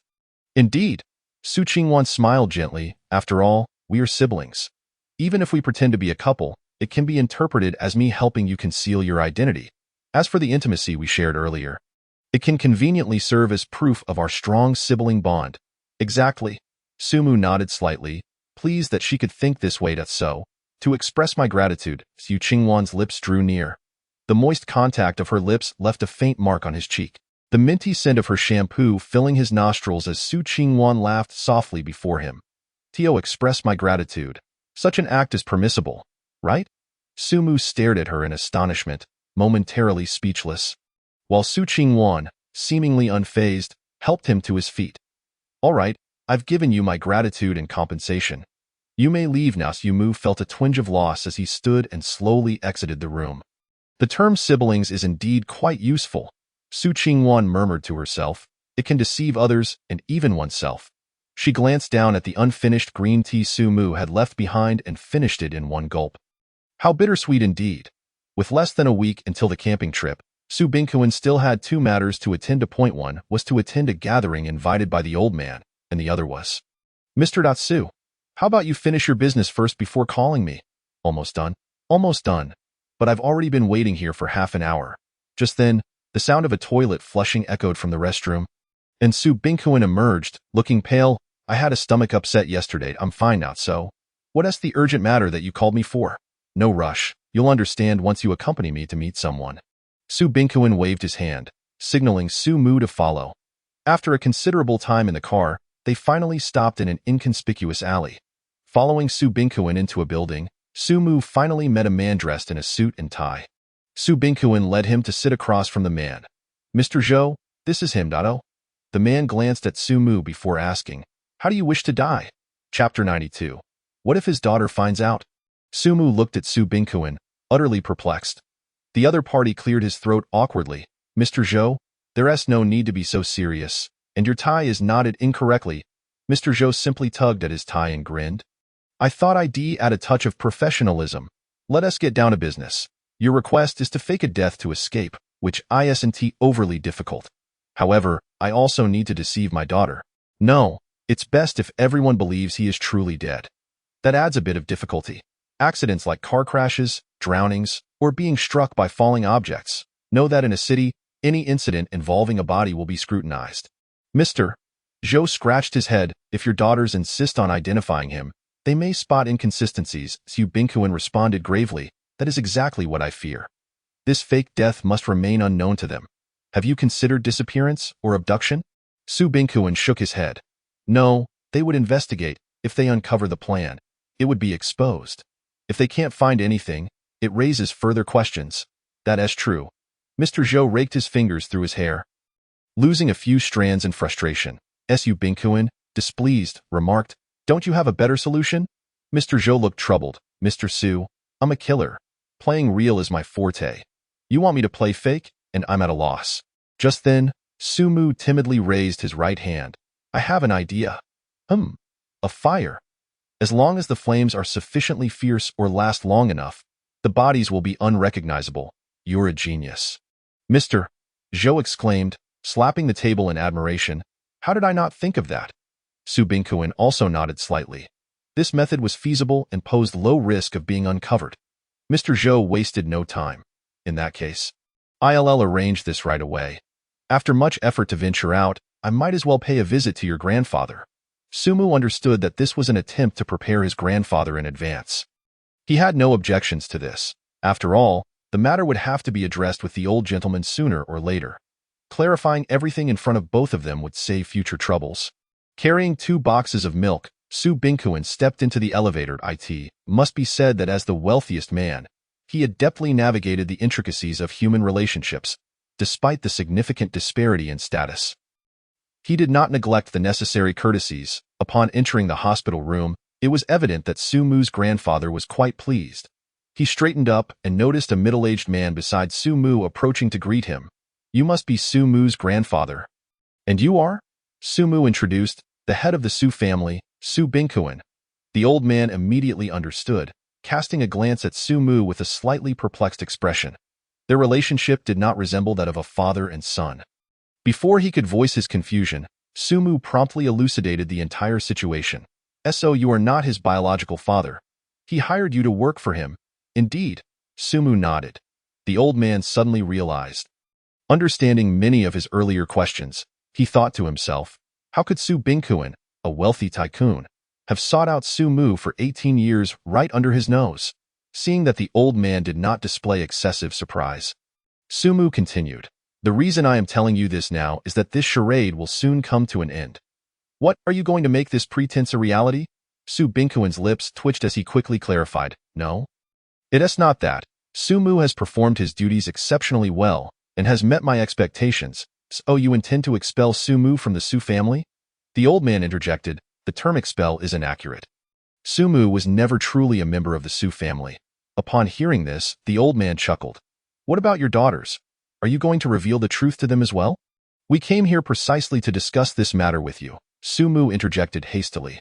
After the mission, Su Zong arranged for me to stage a fake death, after which I will vanish from their lives. Adopting a new identity? Nonsense. The old man was immediately incensed, ignoring Su Bingkuin's presence as he shouted at Sumu. A fake death? Who knows if he might turn this charade into reality? Elder, Su Bingkuin cleared his throat, asserting, I, Su, may have my faults, but I possess some integrity. With no other recourse, Su Bingkuin turned his gaze towards Sumu, and Sumu understood. Allow me, that works perfectly. I shall take a quick trip to the restroom. Su Bingkuin felt as if a weight had been lifted off his shoulders, and before leaving, he discreetly pocketed a roll of toilet paper. With only the two of them left in the room, Sumu did not hesitate. Grandpa, I have already agreed. The old man huffed. Foolish. Sumu smiled helplessly. I am aware that this course of action carries risks, but what alternative do I have? Su Zong mentioned that he would provide me with a substantial sum before departing. Truthfully, I do not care much for the money. I would be satisfied simply to see you recover from your illness. The old man, frustrated, replied, You fool, I am an old man. Even if I recover, how many more years can I live? It is you, so young, who should not be sacrificed. I believe it is worth it. Sumu asserted resolutely. Moreover, having come this far, there is no turning back. We can only trust him once. Absolutely not. I still feel uneasy. The old man shook his head, revealing that he had harbored suspicions from the outset. Initially, he thought he was merely trying to find a partner for his daughter. Wait a moment. His daughter. The old man suddenly had a flash of insight. The reason he wants you to fake your death must be because of his daughter. Indeed, he does not wish for me to truly perish for fear that his daughters would be heartbroken. What if his daughters were to find out? Grandpa, we cannot speak so recklessly, Sumu quickly interjected. This is the Su family's hospital room. One can never know who might be eavesdropping. Furthermore, he had considered this method, but ultimately chose to abandon it, for he feared that human hearts could change in an instant. He dreaded that those gentle and kind sisters would regard him with cold eyes upon discovering his true identity. Let it be. Is it not quite satisfactory? From now on, they shall each walk their own path. Just like birds and fish, they were never meant to intersect. Foolish boy, where do you think I was going with this? The old man glared at him, asserting, I adhere to the rules. If others do not permit it, I certainly will not disclose anything. Then what do you mean? I need to gauge the attitudes of those young ladies before making a decision. You just claim to abide by the rules? Did you not? If my life is at stake, what good are the rules? Sumu scoffed, wishing to express that if their attitudes were poor, it would make no difference whether or not he spoke. At that moment, Sumu's phone suddenly buzzed with a message from Su Bingkuin. Do you have any paper? Urgently needed. Chapter 93. Nonsense. Let go of that girl Su Zong. I have arrived at the entrance. Standing at the men's restroom door, Sumu called out. Soon, movement was heard from the innermost stall. Sumu quickly handed over the paper and inquired, Su Zong, did you not just take a roll? How dare you say that? The voice from within carried a hint of grievance and discomfort. Glancing at the roll of paper he had carelessly tossed into the trash, Su Bingkuin was furious. Just moments ago, he had been comfortably squatting, idly scrolling through a social media app, and it was precisely this distraction that nearly caused him to drop the roll of paper. Astonishment. The eldest princess of the Su family disguised as the beloved girlfriend of the young master of the Su family visiting in the hospital. Is this a case of twisted humanity or moral decay? Su Bingquin's expression darkened. He was unwilling to accept this, yet the recording was unequivocal, even implicating Su Huanxiang. Even if he remained skeptical, doubts began to arise. Ultimately, he decided to call the hospital director to review the surveillance footage. To protect patient privacy, there were no cameras in the ward. However, the confrontation between the two individuals in the corridor was sufficiently revealing. In an instant, Su Bingquin resembled Tom from Tom and Jerry, his face flushed with indignation as he forcefully tossed the roll of paper, that moment, as he prepared to pull up his trousers. Su Bingquin realized he had not dropped his phone after all. In utter frustration, he ultimately sent a message to the last person he wished to see. The entrance. Sumu felt a jolt of surprise. Could it be that he had just spoken with his grandfather in the hospital room, and Su Bingquin learned of it so quickly? Was his trip to the restroom merely a cover for eavesdropping? Yet that seemed unlikely. Given his temperament, he would not erupt in anger over those words. Upon opening the door, Su Bingquin's expression was far from pleasant, a mix of anger and gastrointestinal distress. Sumu asked again, "What has you so upset? Take a look for yourself." Su Bingquin tossed over his phone. After reading, Sumu was left dumbfounded. Who was trying to frame me? Although the contents were factual, could the truth be so carelessly disseminated? Why did you not inform me of such a significant matter? Sumu timidly lifted his gaze, only to see Su Bingquin slap his right hand against the wall, glaring at him with palpable intensity. Su Bingquin was about to say something when a furious voice erupted from behind. "Nonsense! Let go of that girl!" In broad daylight, under the clear sky, "You dare to!" A burly man was admonishing him with great indignation, while another, upon recognizing the face, quickly covered the first man's mouth. "Xuzong, our apologies. We did not realize it was you.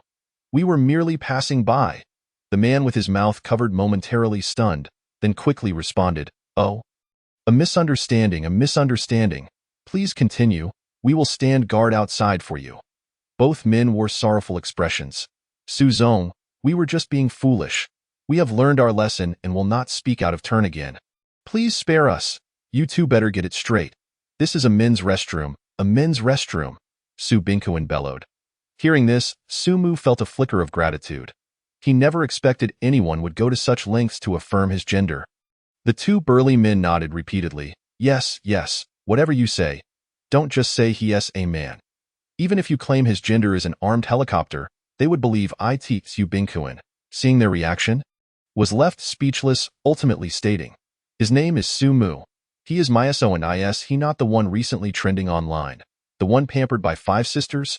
Su Bingquin shot them a glare, knowing this. "So why are you still here?"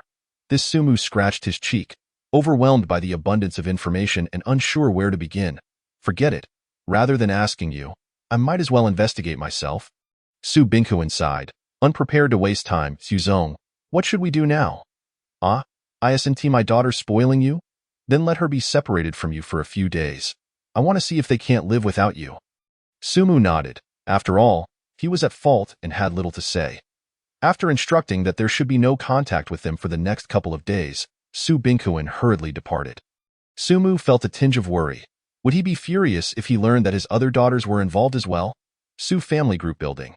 Today marked Su Mayu's routine inspection day. Generally, this would be unremarkable. She merely needed to visit various departments to ascertain the basic situation. However, today, as she made her rounds, she noticed the employees' gazes toward her were rather peculiar. The source of this peculiarity stemmed from an employee who was idly watching a video on their phone with the volume turned up. Su Qingwan. After watching the video, Su Mayu's expression turned ashen. She immediately surmised the mastermind behind this incident at Xuzong. I did not mean to. Playing on your phone while at work.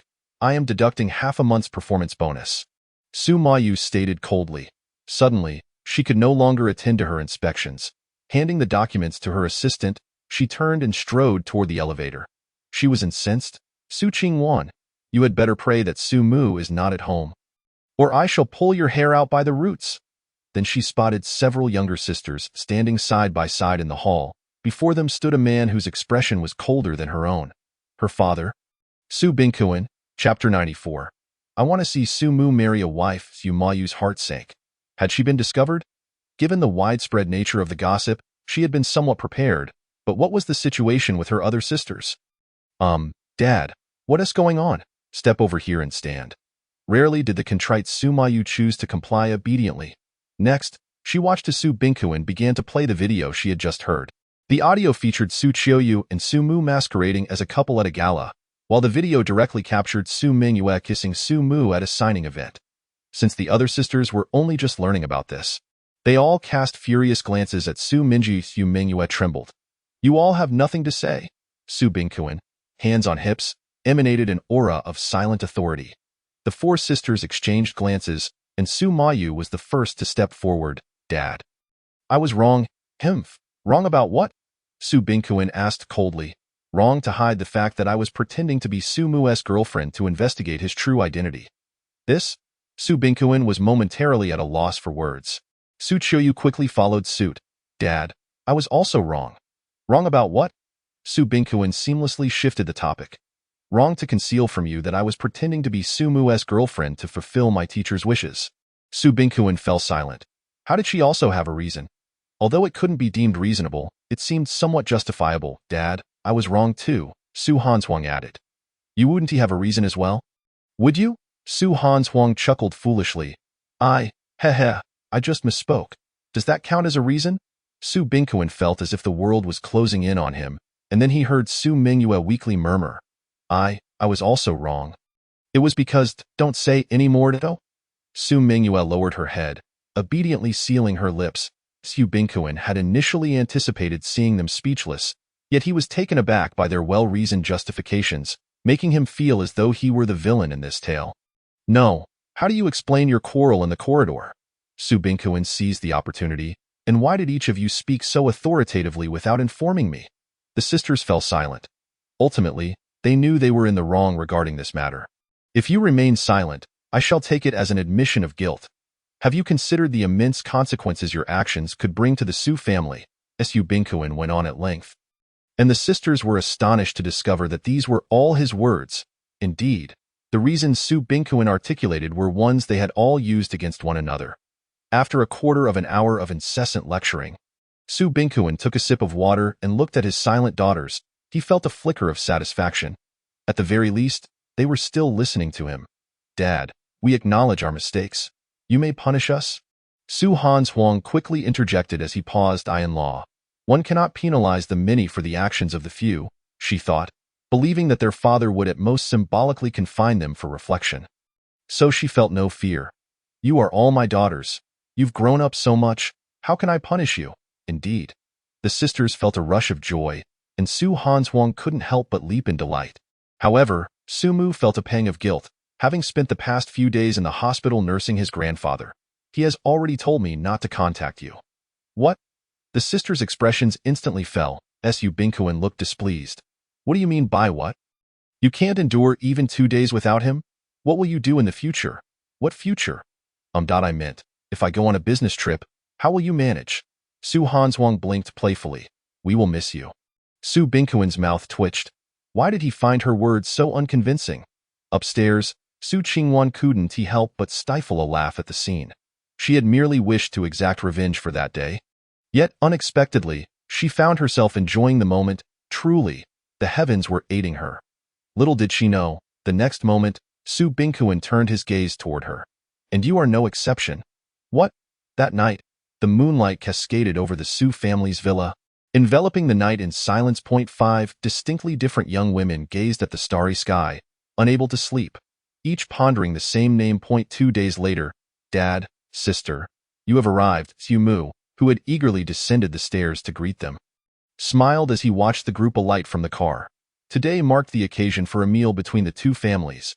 To convey his seriousness, Su Bingkuan had donned a crisp suit, complemented by his freshly styled slicked-back hair, exuding the aura of a corporate executive. After all, Su Mu was now universally acknowledged as the young master of the Su family. The proper etiquette had to be observed. Yet, this polished appearance, which would draw admiration on the streets, now seemed rather unremarkable, for behind him stood his daughters, each radiating brilliance, uniquely poised and impeccably dressed, evidently having prepared specifically for this day. For instance, Su Mayu had chosen a combination of a white shirt and a black long coat to highlight her strong, feminine essence, exuding the vigor of a heroine from a chivalric tale. Little brother Su Mu, long time no see. She greeted him with a smiled eye. In truth, she longed to take his hand, but recalling their father's recent anger, she restrained herself. The younger sisters shared similar sentiments, thus they merely greeted him without further advances. Su Bingkuin was quite pleased with this. He nodded to himself, realizing that perhaps his daughters were not entirely fixated on Su Mu. Instead of leading them upstairs, Su Mu guided them to a restaurant within the hospital. "Grandfather, we have arrived." The elderly gentleman greeted them with a beaming smile, displaying no signs of intimidation, even though he was well aware that Su Bingkuin was Su Mu's employer. Conversely, Su Mu's 5 sisters appeared increasingly anxious, as if standing before a figure of great significance. "Mayu, you have become even more beautiful in just a few days, Mingyue, right? Little Mu has frequently mentioned you in my presence these past days." It must be said, the elderly gentleman's conversational skills were still sharp after all these years. Within mere moments of interaction, he had the sisters smiling broadly. Su Bingkuin watched with envy. He possessed the knack for social pleasantries, yet his verbal finesse paled in comparison, which explained why he had remained at odds with his daughters for so long. Before long, dishes began to arrive at the restaurant. Once the elderly gentleman and Su Bingkuin announced the commencement of the meal, everyone began to eat. Observing this, Su Mayu quickly rose with a water glass in hand. "Grandfather, I toast to your health and longevity." Though merely polite words, the elderly gentleman felt particularly gratified, casting a sidelong glance at the other sister's sour expressions. And he understood. Just when one might have thought Su Mayu had finished, she unexpectedly added, "Grandfather, since our family is gathered today, if you have any wishes, please feel free to express them. We shall do our utmost to fulfill them." Su Bingkuin and Su Mu had no objections, but the other sisters rolled their eyes at her. "How despicable! You monopolized the conversation. What can we say now?" The elderly gentleman smiled slightly, recognizing the opportunity presented to him. He waved his hand. "I am already in my 80s. I have no particular desires, except that I wish to see Su Mu marry a wife." Chapter 95. You will return, for your sister cannot bear to part with you. Upon hearing this, the first to react was Su Bingkuin, who, while sipping tea, executed a perfect portrayal of a Garrido's spouting water, followed by a fit of violent coughing. Then there was Su Mu, who awkwardly tugged at his grandfather's sleeve. "Why did you suddenly bring this up?" Finally, the 5 sisters, initially taken aback, soon expressed understanding. Though the elderly gentleman's words were unexpected, they were also somewhat anticipated. "Rest assured, grandfather, with Su Mu's good looks and being a member of the Su family, who would not be fond of him?" Su Mayu smiled, though a hint of melancholy flickered in her eyes. Indeed, Su Mu would eventually marry and start a family, no matter how close their relationship. They were ultimately just siblings. Su Mayu was aware of this, yet she did not care. The pressing concern was not to let Su Mayu steal all the limelight. With someone taking the lead, the other sisters also voiced their support for this wish. Even the typically reserved Su Mingyue stood up timidly, offering to help Su Mu find a partner in her comic books. Observing this scene, Su Bingkuin felt relieved. It was good to remind them not to grow too close to Su Mu. The elderly gentleman smiled contentedly at them. "In truth, I am not particularly anxious. I still have a few years left to live. I only hope that Su Mu can find someone as wonderful as you all." Hearing this, the sisters' faces flushed with a rosy hue. This must surely be a compliment, right? As the topic concluded, the younger sisters continued to offer blessings to their elders, and Su Mu took the opportunity to express his gratitude to Su Bingkuin. While this arrangement was mutually beneficial, it was evident that he was the one gaining the upper hand. At least, that was his belief. Listening to such heartfelt gratitude, Su Bingkuin felt somewhat moved. This was enough to make Su Mu feel deeply appreciative. In that instant, he saw in Su Mu a reflection of the determination he had once possessed when he embarked on his entrepreneurial journey. Perhaps it is precisely for this reason that he is able to forgive Su Mu time and time again these days. Indeed, it is not merely due to his handsome appearance. Alas, it is a pity that you are ultimately not my flesh and blood. Su Mu, dear brother, why do you speak so sentimentally on such a joyous occasion? Su Han Shuang suddenly expressed her discontent. Yes, Su Qingwan interjected, you are a member of the Su family. It is only right for our father to do this. Several older sisters were filled with righteous indignation, for in their eyes, Their father had done far less for Sumu than for them. Sumu merely smiled faintly, not wishing to argue or feel envious. Some people are destined to live in luxury from birth, but he certainly does not fall into that category.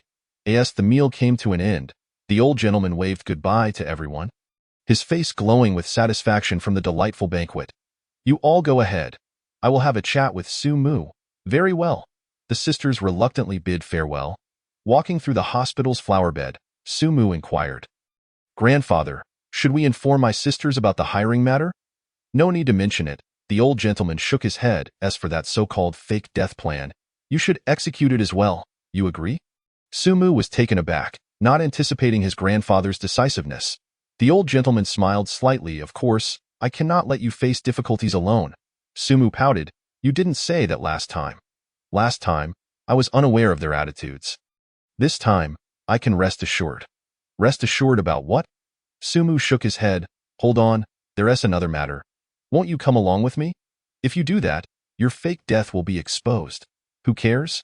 Su Bingkuin will assist us with the aftermath. I won't go. The old gentleman waved his hand. I shall remain in Jiangxing and go nowhere. You want to leave me alone? That won't do. Seeing that he had issued an eviction order, Sumu had no choice but to depart. As he gazed at Sumu's retreating figure, the old gentleman remained unfazed. Oh dear, where has my sunshade gone? How unfortunate, my sunscreen is still in the room. It seems I also forgot my insect repellent. Observing the flustered demeanor of the others, Sumu sighed helplessly. Today marked the beginning of a 2-day family camping trip. He had thought that, after such extensive preparation, they would be thoroughly ready. Yet even Su Bingkuin was forgetful. After much ado, they finally set off at 10 in the morning, and fortunately, the group was still in high spirits as they drove towards their destination. At the foot of the mountain, wow, this is my first time in a forest, Su Han Shuang exclaimed, gazing at the towering trees with immense excitement. As a city dweller with a busy schedule, she seldom had the opportunity to visit such places. From now on, as long as you all wish, we can come here every month. Su Bingkuin strutted ahead proudly. Seeing the smiles on his daughters' faces, he knew he had made the right choice. Come on, Sumu, let us take a photo. Su Qingwan disregarded his words and walked directly to Sumu's side. After their previous ear-cleaning session, she had clearly become more relaxed around him. Sumu nodded and cautioned, just don't wander too deep into the woods. Compared to these city folks, he still harbored a heightened sense of caution. The more remote the area, the more likely it was to encounter peculiar creatures, such as snakes. As his words fell, Su Mingyu let out a startled cry. Don't be afraid, Mingyu. I will protect you. Su Bingkuin trembled as he rushed forward. The moment he moved, however, the snake was startled and slithered towards him. With arms outstretched, he stood before it, eyes shut, bracing himself for a potential bite. Unexpectedly, a sudden rush of wind broke the silence. He opened his eyes to find Sumu, having inexplicably picked up a stick, striking the snake precisely at its midsection. All right, everyone step back behind me, Sumu said calmly. The others nodded in a daze. As they retreated, Sumu struck the snake's midsection a few more times. When it finally ceased to move, he flicked it aside, sending it flying into the grass several meters away. Turning back, Sumu discarded the stick and remarked nonchalantly, It's fine, it was merely a harmless grass snake. Sumu, you are so impressive.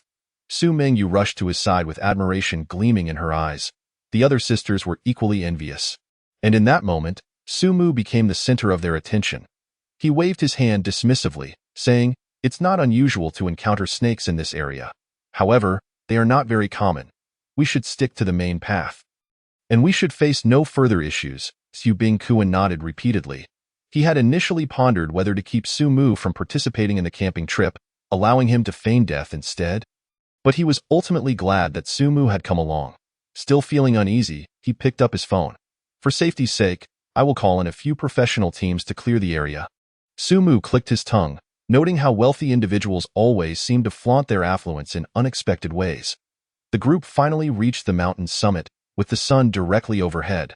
Glancing at the time, Sumu noted it was 12:30, the perfect hour for lunch. Indeed, they planned to cook at the mountaintop.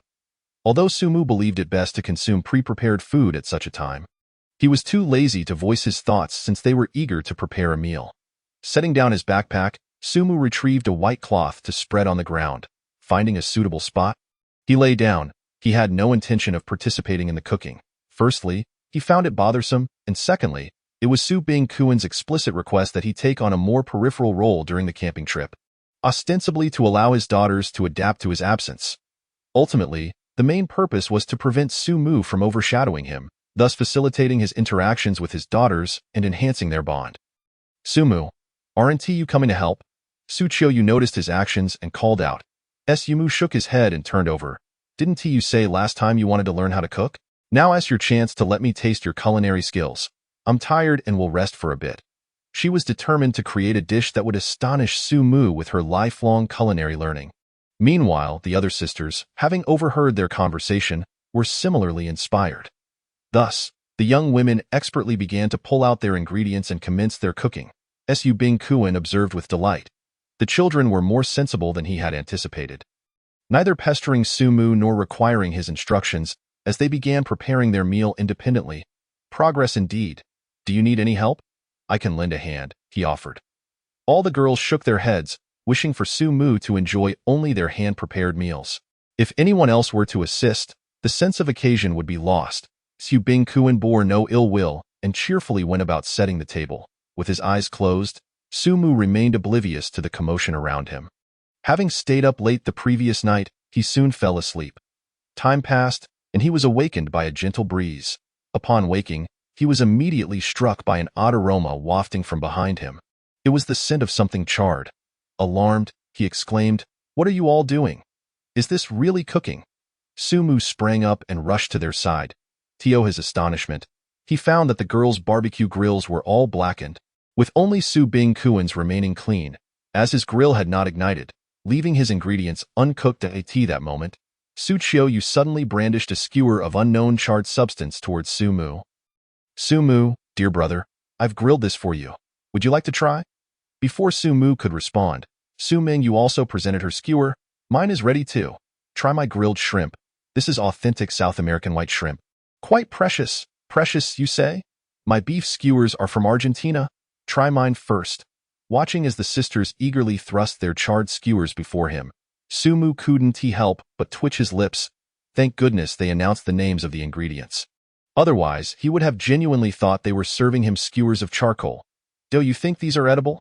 Su Qingwan examined one closely and remarked, "It does look somewhat different from what I've seen before. But it should taste all right, right?" Sumu hesitated, wanting to say more, but at that moment, Su Bing-kuen approached. "Wow, you've finished grilling so quickly? Let me have a taste," he said, casually grabbing one and popping it into his mouth before Sumu could stop him. Chewing vigorously. "You really can eat that?" Sumu regarded him with admiration. "How is it?" Su Han Shuang asked with eager anticipation. Only after chewing a mouthful did Su Bing-kuen realize that something was amiss. Bitter, so bitter. He finally understood why Sumu had not touched the food. At that moment, he desperately wished to spit it out. Yet, facing Su Han Shuang's expectant gaze, he paused momentarily, forcing a smile. After swallowing the food, he gave a thumbs up. Delicious. Su Han Shuang's face lit up with joy. If Dad says it's delicious, Sumu, you must try some. Sumu smiled at her. How about you try it first? I'll try it. Su Han Shuang took a bite of the meat skewer, and her expression instantly shifted. EW, EW, EW. She hurriedly spat out the charcoal from her mouth, even coughing a few times. Teske, Teske, Teske. How dare you serve this to Sumu? Su Qingwan shook her head in schadenfreude. Watch me. She seized her own skewer, took a bite, and her expression mirrored Su Han Shuang's. The other sisters, undeterred, followed suit, only to find themselves, I merely wanted you to take a small bite.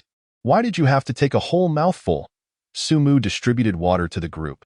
Su Mayu gargled, her expression one of discomfort. In truth, she had noticed that her skewers were not quite right. But considering they had been crafted by her own hands, she believed that even if they were difficult to eat, they couldn't be too bad. Yet, the outcome proved otherwise. Sumu sighed. Have none of you ever cooked before? The others nodded. Indeed, at home, they had dedicated chefs, and thus had never had the chance to cook for themselves. Sumu felt rather foolish. After all, unless out of passion, who among the wealthy would bother to cook? He tossed the charcoal into the trash bag and tied on an apron. You all go about your business. I'll handle this. Can you manage alone? Su Mayu asked, a hint of concern in her voice. The gazes of the other women fell upon her. Brimming with envy and jealousy, Yu Qiuyu smiled lightly, reflecting on how she once found those who flaunted their boyfriends in front of others to be dull. Yet now she only wished to exclaim, "How delightful, Su Mu! I want to taste the meals you prepare." Su Hanzhuang pouted as she addressed him. Su Mu shot her a glance. "Am I not already cooking?" "No, I mean just for me. We'll discuss that later. It's getting late. So please don't disturb me while I cook." "Oh." The women, understanding the hint, stepped aside. Su Bingkuan approached and patted his shoulder. "Good lad. I appreciate your effort. Make sure to cook extra. I want to be the first to taste." Su Bingkuan was eager to sample the skewers, partly to please his daughters and partly because he had skipped breakfast and was now quite famished. Su Mu nodded, gathering the ingredients for the group. Thankfully, he had brought enough to satisfy everyone's appetites in less than 15 minutes. The grill in front of Su Mu was wafting with tantalizing aromas. The first to be lured by the scent was Su Bingkuan, whose eyes gleamed at the sight of the sizzling beef skewers. Without a word, he seized one and devoured it. "Delicious!" Su Bingkuan exclaimed as he wolfed down the meat skewer, promptly reaching for another. Seeing this, Su Mu couldn't help but caution, "Take it slow. Be careful, it's hot." "Is it really that good?" The other women approached, drawn in by the skewer's color and fragrance. Su Mingyue swallowed hard. "Can I take one?" "Of course. The ones on the right are all cooked." Just as the words left his mouth, Su Mingyue grabbed a lamb skewer, one of her own ingredients. With one bite, her eyes squinted in delight. It was utterly delicious. It was as though it belonged to an entirely different realm than what she usually prepared. The other women, intrigued, also took a skewer to try, and soon "That's mine." "Nonsense, you've already had 3. This one should be mine, I got to it first. Don't you understand the principle of sharing?" As the women bickered over a single skewer, Su Mu couldn't help but chuckle. "No need to rush. I've prepared enough for everyone." This quelled their disputes. Su Mu grilled several batches, all of which were devoured with gusto. Half an hour later, seated on a chair while gazing at the scenery below, Su Mu took a bite of his own creation, satisfied with his culinary skills. In the afternoon, the group's task was to set up tents. They had brought double tents, yet with 7 people, it meant they needed to erect at least 4. "Su Mu, sleep with me tonight." "No, sleep with me instead. I'm afraid of the dark. I'm scared of ghosts. I should be the one to sleep with you." Listening to his daughters bicker, Su Bingkuan's expression darkened. Enough of the noise. "Of course, he should sleep with me." "Ah?" The others, including Su Mu, were taken aback. "Dad, are you joking?" Su Bingkuan rolled his eyes in annoyance. "It's perfectly normal for a man to sleep with another man." "Dad, think it through. He's your own son." Su Bingkuan was incensed. "Do you truly see me as that sort of person?" "I tell you, Su Mu. As he spoke, his gaze landed on Su Mu, who was clad in a white t-shirt and casual shorts. His delicate collarbone and hairless, fair calves were exposed to the air, complemented by Su Mu's porcelain-like features. Su Bingkuan gulped. Perhaps Su Mu should sleep in a separate tent after all. Su Mu sighed in relief. Otherwise, if his father were to make a mistake typical of men, would he resist? That would be quite embarrassing. The women felt a twinge of disappointment upon learning Su Mu would be in a separate tent. But they quickly rationalized that at least he wouldn't be sharing with another woman or man, so perhaps it wasn't such a loss after all, and they consented. Having already prepared lunch, and with Su Bingkuan not wishing for him to interfere, the task of setting up the tents naturally fell to them. As Su Mu took in the lush greenery of the mountains, listening to the various birds chirping while sipping green tea, he couldn't help but reflect, "It's quite cold up here." Turning to check on their progress with the tents, Su Mu felt a chill run through him. Participants: 6, tent goal, 5, progress. 0.6 people were struggling to erect a single tent, and within less than 2.5 minutes, a gust of wind knocked it down. All their efforts had been in vain. Su Mu sighed, contemplating whether to assist, but remembering Su Bingkuan's words, he quietly sat back down. 2 hours later, I can't do this anymore. This tent simply won't stay up." Su Bingkuan fumed. "I won't let them get away with this. I should buy their company and make the tent designer clean toilets." Su Mu was left speechless. He reluctantly approached, circling the tent and stating, "I need 2 people to help me." 5 minutes later, watching the tent standing firm against the wind, Su Hanzhuang grinned. It seems setting up a tent isn't that hard after all. Sumu rolled his eyes. Indeed, it wasn't hard, but a certain family had struggled for 2 hours without success. Well, I've shown you how, so you continue from here. At dusk, they finally managed to set up the tents before nightfall. Enjoying barbecues, sipping cola, and watching the sunset, happiness radiated from their faces. Sumu, if it weren't for you, our family might never have gathered to witness such beauty, Sumayu remarked as she sat beside him. Sumu remained silent, merely eating, while inwardly he thought, I hope that even without me in the future, you all can still enjoy such moments together. Chapter 98. Sumu has disappeared. That night, the starry sky atop the mountain was a spectacle. Perhaps due to the elevation, the stars appeared larger than ever. Sitting by the campfire, Su Mingyue removed her shoes, revealing her well-worn little white socks. Given the limited conditions at the mountaintop, bathing was out of the question, but soaking her feet and changing into clean socks was manageable. However, this was not something just anyone could do. To obtain enough pure water, Su Bingkuin had ultimately called in 2 helicopters for assistance. As she dipped her feet into the wooden tub, a content smile graced Su Mingyue's face. So comfortable, casually tossing her stinky socks into the fire. She glanced at Su Mu, who, having exerted the most effort today, was the first to enjoy soaking his feet. He stared into the flickering flames, lost in thought. Su Mingyue hesitated to speak, but was interrupted by Su Han Huang. Su Mu. He turned his head, leaving Su Mingyue only with his back. Hey, where are your socks? I didn't see you throw them in. Sumu shot her a glance. You were looking for me just to ask that? He pointed to the ground beside his stool. It wasn't lit before, so I left them there.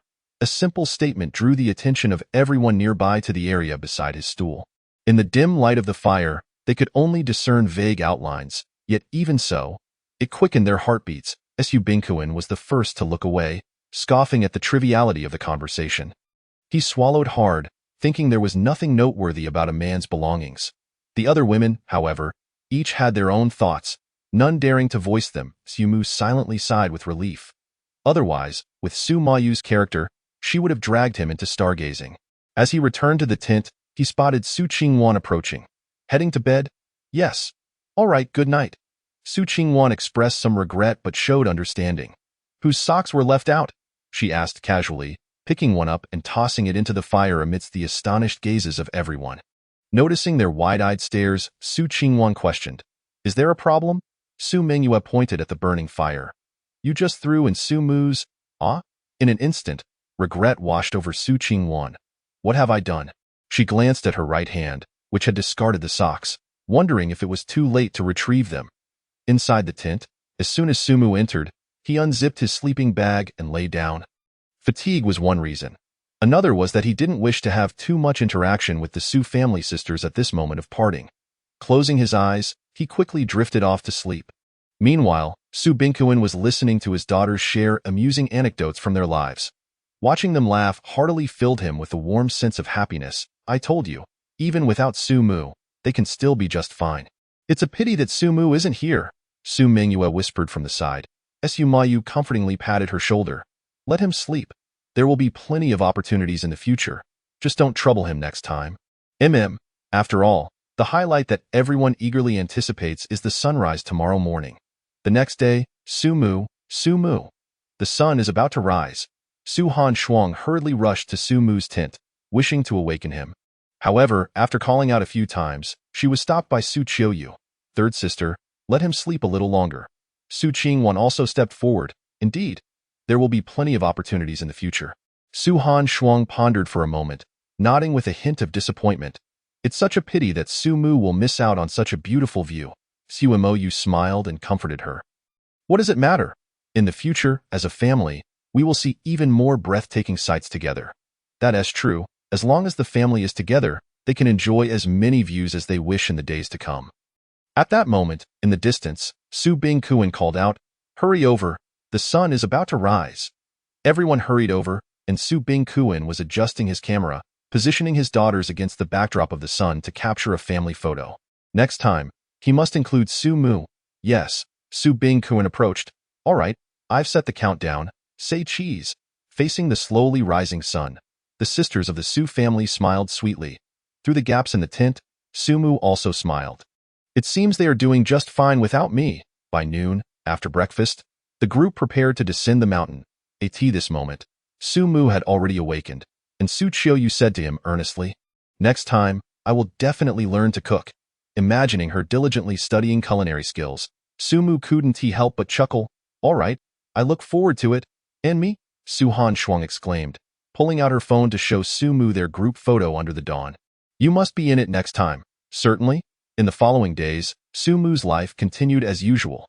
He accompanied Su Mou to the company, listened to Su Qiuyu practice the piano, chatted with Su Han Shuang, painted with Su Mingyu, and attended school with Su Qingwan.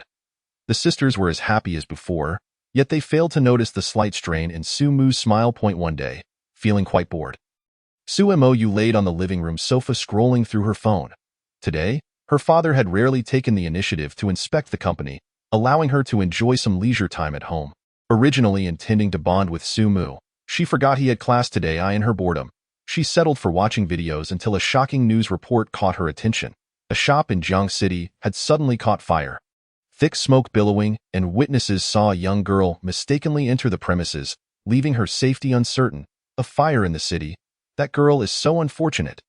Su Mou shook her head, preparing to continue scrolling. Suddenly, an angry figure stormed in at the door. Upon seeing Su Mou lounging on the sofa, she inquired, "Where is Su Mu?" Chapter 99. Farewell, Su family. Su Mou, perplexed, responded, "Didn't Su Mu go to school with you?"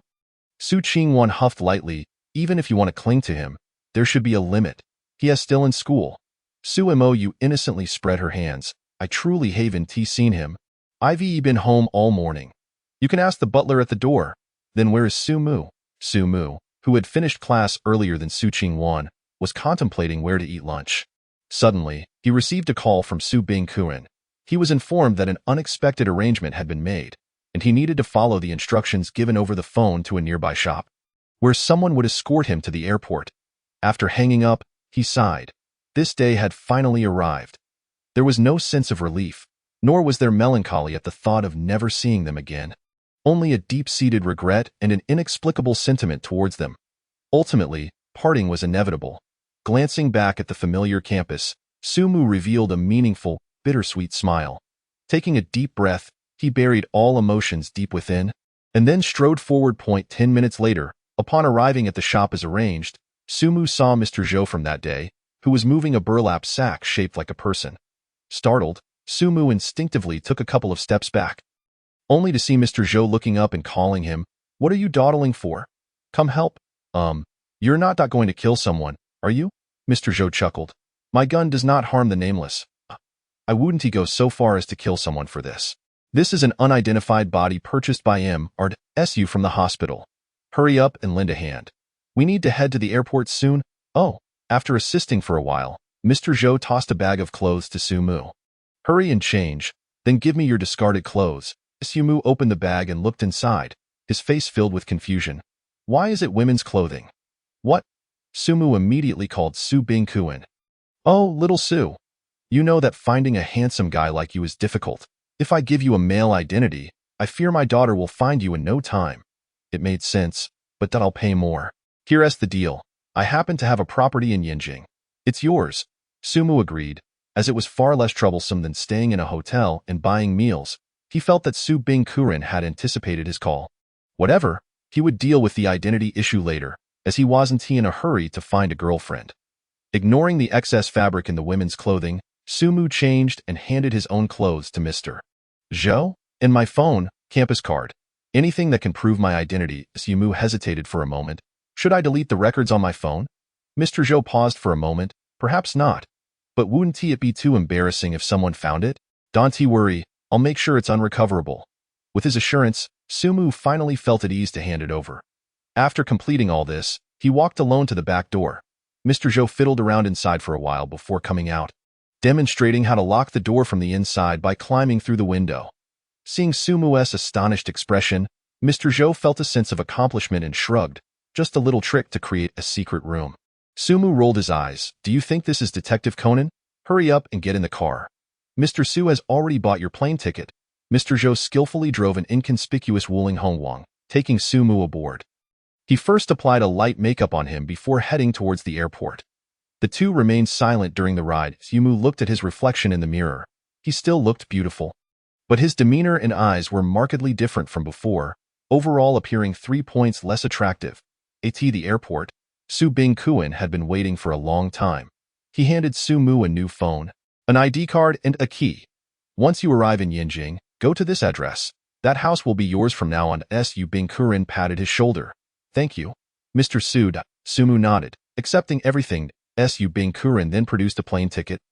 Here, this is for the 1 o'clock flight. I've already booked it under your new identity. After outlining everything, Su Bingkuan suddenly felt a pang of reluctance. Perhaps due to their time together, he felt a bittersweet sensation at the thought of Su Mu leaving. You, rest assured, Mr. Su, I will not engage in any unnecessary actions or reveal my whereabouts. Su Mu's understanding made Su Bingkuan's words stick in his throat. The billionaire CEO found himself somewhat flustered in front of a young boy. Have you ever flown before? No. Can you manage on your own? I need to wait for you to board. As he spoke, Su Bingkuan sat beside Su Mu, leaving him dumbfounded. Wait, you're not going to miss me, are you? Su Mu opened his mouth. Aren't you worried your daughter will notice something's off? It's fine. I'm at the company today. There are people helping to cover for me. Besides, it's almost time. It won't take long. Su Mu remained silent, and the two sat together quietly. Half an hour later, Su Bingkuan personally escorted Su Mu to the boarding gate. He hesitated for a long time, finally just waving goodbye, turning away only when he could no longer see Su Mu's figure. I'm truly ridiculous. This should be a joyous occasion, yet it feels so melancholic, Su Bingkuan sighed. Leaving behind his regrets and reluctance, he knew that, barring any unforeseen circumstances, he would never see the boy again in this lifetime. Returning to the Su Group building and sitting in his chair, Su Bingkuan glanced at the news. The buzz wasn't particularly high, but considering that Su Qingwan usually spent time with him, she must have noticed something was off by now. Just as he pondered this, his phone rang with an incoming call from Su Mou. Upon answering, her anxious voice came through. Dad, Su Mu is missing. Chapter 100. The whole family mobilizes. The rapid response caught Su Bingkuan off guard. It had hardly been an hour since Su Mu's disappearance. They were being overly anxious, weren't they? After grumbling inwardly, he composed himself. After years of navigating the business world, Su Bingkuan had honed his acting skills to perfection. He furrowed his brow and said, What's the rush? Didn't he go to school? Su Mou hurriedly replied. But Su Qingwan said he isn't at school. Not at school. Su Bingkuan was taken aback. What about Xiao Yu and Han Shuang? Have you asked them? Su Mou shook her head, genuinely flustered. Her mind was a blank after the drive over. Let me make a call to inquire. She said, by the way, have you reached Su Mu's phone? Don't rush. First, tell me when he went missing. Is it possible his phone died? After a round of comforting words, Su Mou felt considerably more composed. Indeed, Su Mu had only been missing for a brief time, and such a short duration did not yet confirm that an accident had occurred. Immediately, Su Bingkuan dialed both of his daughter's numbers. In Jiangcheng, at the venue of the international piano competition, the autumn rain fell softly. I can't believe it. Your rendition of Fr. Elise is no less impressive than the teacher's. How did you suddenly improve so much? Could it be because of your brother? Shangguan Yu teased the freshly exited Su Qiu Yu. No, besides, you played quite well today too. Shangguan Yu waved her hand dismissively. How could I compare to you? Even when you perform normally, I can't match you. And this time you exceeded expectations. I reckon the championship will once again be yours this year. I'm not interested. Oh? Really? If your brother knew that his sister has been the champion of the international piano competition for 3 consecutive years, he would surely be very proud. Shangguan Yu coaxed. He might joyfully embrace the champion, exclaiming, I love my sister the most. Just then, her phone rang, and after a few seconds of connection, her expression changed dramatically. What? Su Mu is missing. It's still too early to say he's missing. However, we truly cannot locate him. I'll come immediately. Su Qiu Yu exclaimed, hastily preparing to leave. Shangguan Yu quickly stopped her. What are you doing? The finals are about to start. Don't stop me. My brother is missing. Su Qiu Yu shrugged off her arm, lifting her skirt as she rushed toward the door, leaving Shangguan Yu astonished in place. That was rather swift. At the Su Corporation, is there any news? Su Mou inquired anxiously. Su Bingkuan shook his head and called Su Han Shuang. Unsurprisingly, Su Han Shuang appeared equally bewildered upon hearing about Su Mu's disappearance. She abandoned her filming without changing her clothes and hurried to Su Bingkuin's side. Sighing, Su Bingkuin observed his typically calm daughter now flustered like an ant on a hot pan. What kind of charm does Su Mu possess that he could make his sister lose her composure merely by going missing? I will make arrangements. Let's first check the school. Perhaps he is just borrowing a power bank. All right. Su Mo pressed her lips together, unwilling to believe that Su Mu could have simply vanished in broad daylight. Regarding the young master of the Su family, the school did not dare to delay and quickly reviewed the surveillance footage. However, Su Qingwan could only see him leaving the school gate. As for what happened outside, she had no way of knowing. At the very least, it was confirmed that Su Mu had gone missing after leaving school. Su Qingwan promptly called Su Mo to inform her. At the school gate, the hurried sisters gasped for breath as they inquired about the latest updates. Su Bingkuin noticed that apart from Su Qingwan wearing sneakers, the other three had somehow managed to ruin their high heels in their haste. Once they finished exchanging information, he spoke in a serious tone. I have already reported to the police, and additionally, I have mobilized personnel from the company. Since Su Mu went missing outside the school, we should search these streets thoroughly. Su Mo nodded, suddenly recalling a news report she had seen that morning. The location of a recent fire seemed quite close to the school. Could it be? No. What am I thinking? My brother must have simply gotten lost. At that moment, an unexpected figure appeared before everyone. Mingyu, why are you out here? Su Bingkuin was genuinely taken aback. It was the first time he had seen his socially anxious daughter venture out alone into the streets. I heard the housekeeper say that Su Mu seems to be missing. So I came over. She had been in her room drawing but accidentally overheard the discussions of the staff while heading to the refrigerator. Initially indifferent, she panicked upon seeing her family discussing it in the group chat. In an instant, she cast aside her social anxiety and insisted that the housekeeper drive her here. This foolish child, Su Bingkuin said, pulling her close. Stay behind me. Wherever I go, you follow. To his surprise, Su Mingyu shook her head. No, we have a better chance of finding him if we search separately. Nonsense. Su Mu just went missing here. How can I allow you to go alone? Su Mingyu argued. Wouldn't that better draw out the culprit? Su Bingkuin was momentarily at a loss for words, but thankfully, the rational Su Mo stepped in to mediate. Mingyu, listen. We still don't know the reason for Su Mu's disappearance. Perhaps he simply ran out of battery on his phone. Try not to panic too much, all right? I won't. Su Mingyu's eyes glistened with determination. I will not change my mind until we find Su Mu. Su Bingkuin rubbed his temples, perplexed by her stubbornness. Glancing at the time on his phone, he realized it was nearly time for a call from Hat. Just then, that familiar number appeared on his screen, and he hurriedly answered. Yes, it's me. All right, good. Even though he had already anticipated the outcome, he endeavored to maintain a stern demeanor in front of his daughters. Dad, whose call was that? The sisters asked eagerly. Su Bingkuin, his expression grave, looked at them. It was the police department. They said they have news about Su Mu. Chapter 101. My brother is definitely still alive. Meanwhile, Su Mu had just disembarked from the plane. After purchasing a sun hat, he quietly exited the bustling airport, marking his first visit to Yinjing. He had long admired the historical sites here and was eager to explore. However, before that, he needed to sort out the housing situation. Glancing at the address provided by Su Bingkuin, Su Mu hailed a taxi and headed straight there. Standing before the imposing iron gate, Su Mu murmured, "This must be the place." It must be said that the community appeared quite luxurious, as evidenced by the decor inside and the caliber of vehicles coming and going. After all, it was a property bought by the richest man. How could it be subpar?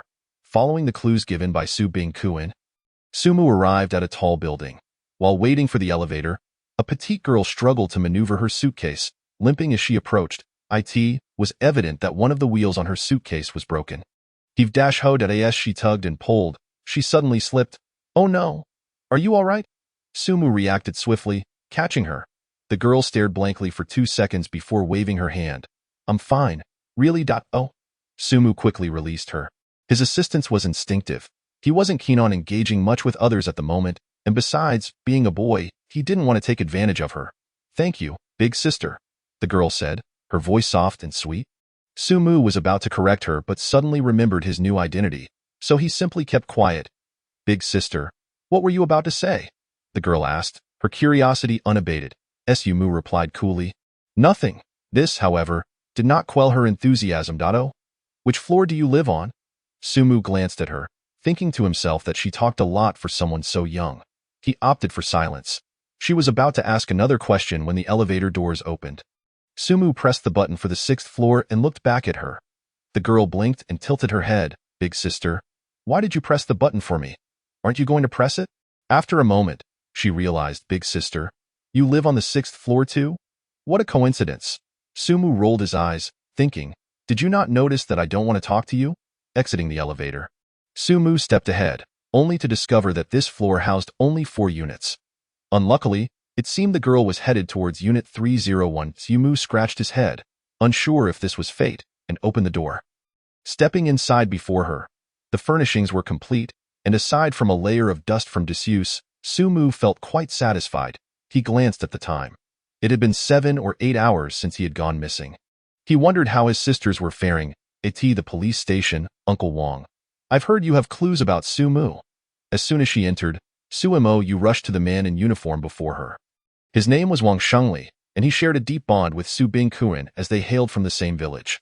Wang Shengli first glanced at Su Bingkuan, receiving a confirming look before turning his heavy expression toward the girls.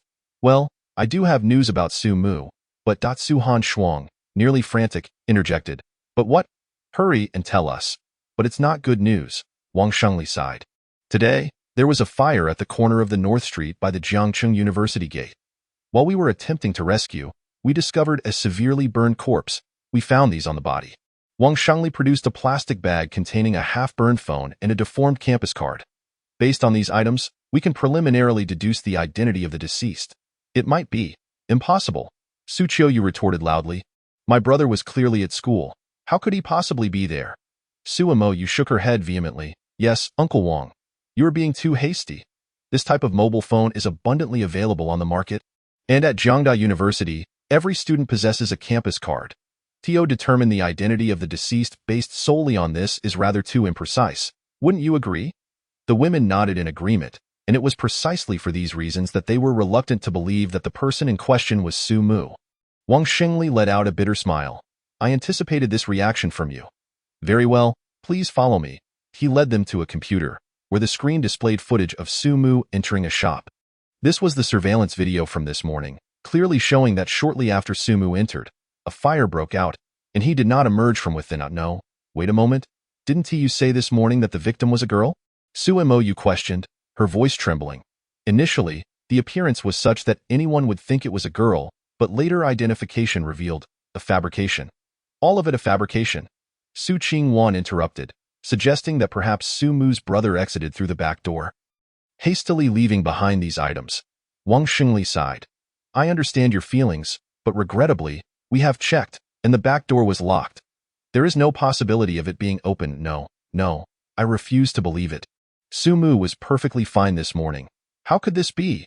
You must have made a mistake. Yes, you must have made a mistake. Su Imoyu instinctively took a step back, shaking her head vigorously, attempting to convince herself that this was merely an illusion. Su Mingyu was so overwhelmed by the dreadful news that she collapsed to the ground, staring blankly at the screen, oblivious to the 2 lines of tears streaming down her cheeks. I sincerely apologize for bringing you such news, but the evidence is before us, and have you conducted a DNA test? Su Bingkuan asked in a low voice. Wang Shengli paused momentarily, realizing he was being reminded, and shook his head. We haven't had the chance yet, but the results will surely be available by tomorrow. Suimo, you seem to grasp a lifeline in that moment. If you haven't even conducted a DNA test, how can you assert that this person is Su Mu? I see you are simply incompetent. Unable to find anyone, you are merely resorting to superficial measures. Su Mu is undoubtedly still alive. He must be waiting for me somewhere to rescue him. We cannot remain here. Sisters, we must leave. If they are not searching, we will search ourselves. Fueled by determination, Suimo, you turned to leave, with several younger sisters hastily following suit. Su Mengyu stood up, wiped her eyes, shot a fierce glare at Wang Shengli, and then joined them. Su Bingkuan watched his daughter's resolute figures depart with a heavy sigh. He nudged Wang Shengli and patted him on the shoulder. I entrust this to you. He then followed after them, leaving Wang Shengli to sigh. What is the point of this? Chapter 102. Sumu is waiting for me. I cannot rest. Have you seen this young man?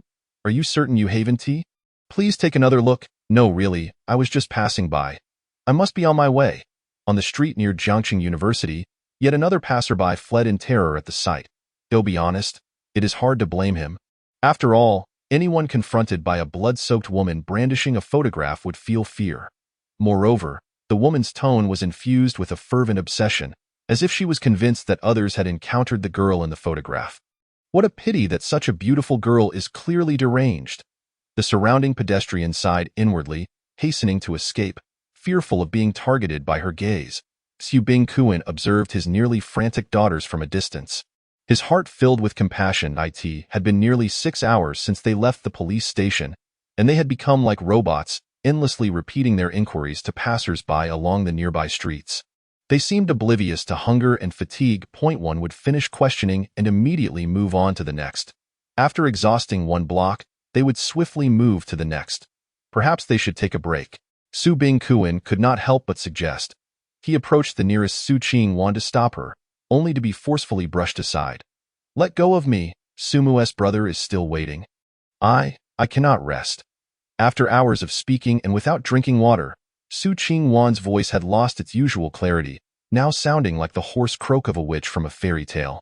It is no wonder that passers-by wished to flee immediately. I have already dispatched people to search. I have utilized all personnel available from the group, and we do not require you few. Su Bingkuan urged repeatedly. Moreover, you have already scoured this area 3 times this afternoon. If there were anything to find, you would have found it by now. Then we shall search in even more distant places. Sumu's brother is definitely somewhere, and I will certainly find him. Xu Bingkuan grew furious. If you continue searching like this, you will exhaust yourselves, not just you, but all of you. Have you looked in the mirror? Do you see any semblance of normalcy in yourselves? So what? Suemo, you replied nonchalantly. As long as we can find Sumu's brother, everything is worth it. But you will not find him. For he is not here. Su Bingkuan was both angry and distressed. He had thought that with the evidence laid before them, they would merely retreat to their rooms to mourn Sumu's death. Yet he never expected that they would refuse to accept it, even taking it upon themselves to search. Do they truly not believe it? Or do they simply refuse to believe it? Su Bingkuan shook his head, realizing that Sumu's impact on his daughters was greater than he had imagined. How can I make them stop? Su Bingkuan found himself in a quandary. If this continued, their bodies would surely suffer. Yet he could not outright tell them they would not find Sumu. Just as he was at a loss, he suddenly noticed a swaying figure before him. Mengyu, what is the matter? Su Bingkuan rushed over, only to see the girl's exhausted face as she struggled to remain upright. I am fine. Nonsense. You are about to faint. Perhaps I simply did not sleep well last night.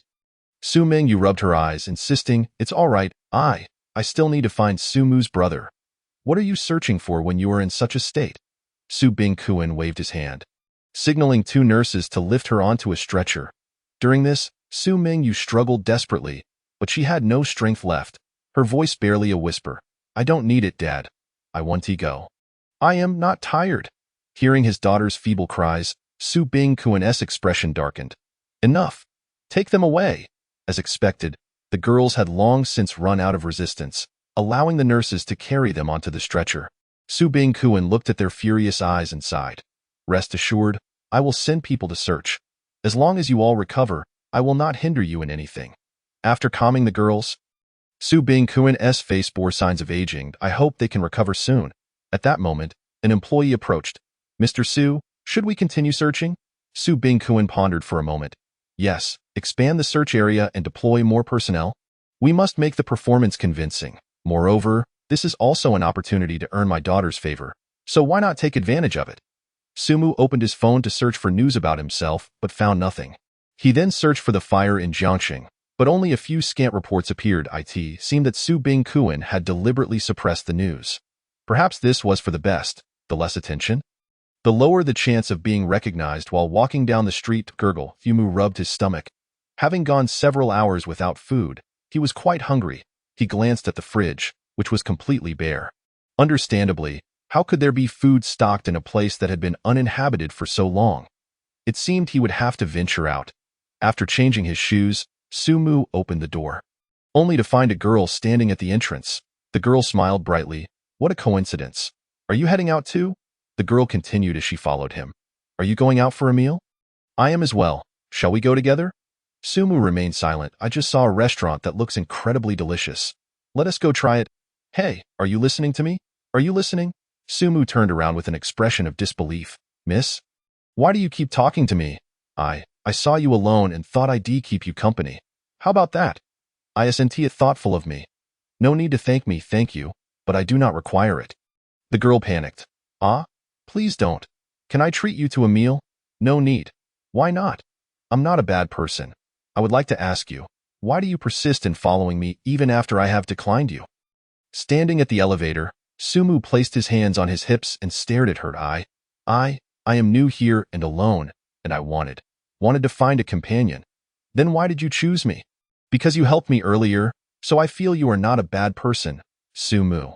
The two stared at each other, when suddenly a gurgling sound interrupted them. It was Sumu's stomach.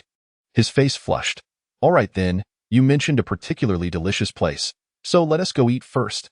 Yay, a few minutes later, following the girl, Sumu arrived at a KFC. Sumu twitched his mouth. Is this the place you consider especially delicious? Indeed. I saw that it has a high rating. Everyone who has eaten there says it's good. But this is a fast food restaurant. Sumu was exasperated.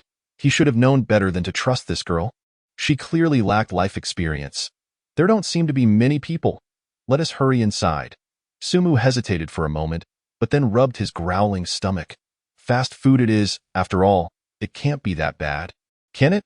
On the other side, in Jiangqing, Su's family, Sumu's younger brother. No. Sumu shouted, suddenly sitting up in bed. Chapter 103. The sisters whose defenses were breached. Where am I? Sumu glanced around and realized that she was in her own room, which brought her a sigh of relief. Just a moment ago, she had a nightmare in which her younger brother Sumu fell into a fire pit. Phew.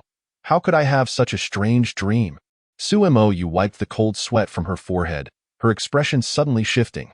She remembered that her younger brother Sumu was still missing. Hastily putting on her clothes, without even taking the time to wash up, she flung open the door and rushed downstairs, only to find several younger sisters sitting in the living room, looking anxious. What happened? Has Sumu been found? Sumu asked in a panic. Everyone shook their heads, and Suchiyu spoke up. Father said the DNA test results have come in. Sumu's heart sank, and she quickly inquired, what are the results? I don't know. He's still on the phone. Just as Sumu was about to check, Su Bingkuan stepped forward ahead of her. Dad, what did the test say? That person isn't Sumu, right? Meeting the hopeful gazes of the others, Su Bingkuan's expression turned grave, and he slowly replied. The test results match. That person is Sumu. At these words, he could distinctly feel the color drain from his daughter's eyes, and even the air in the living room grew heavy with despair. I didn't expect it to be like this. Su Bingkuan struggled to maintain an appearance of sorrow. However, before he could finish, Sumu shoved him aside. Liars! You are all liars. Sumu must still be alive. I will go find him. Imo. Su Bingkuan caught her arm. I understand how you feel, but where can you possibly go now? Yes, where to? Sumu didn't even know herself, but she was acutely aware that she had to do something. Otherwise Sumu would truly let go of me. Sumu violently shook off Su Bingkuan, her eyes reddened. I refuse to believe it until I see Sumu with my own eyes. Su Bingkuan let out a bitter smile. He is in the hospital. Do you want to go see him? Sumu froze for a moment, her astonished gaze flickering with fear. Instinctively, she took 2 steps back, accidentally bumping into a chair and falling to the ground. Don't come any closer. Sumu shouted, blocking Su Bingkuan from approaching. I'm fine. I just need to go outside for a bit. With that, she scrambled to her feet, hastily putting on her shoes, and staggered out the front door. Su Bingkuan's expression was complex. He recalled how calm his wife had been when she passed. Yet now, his daughters were in such a state.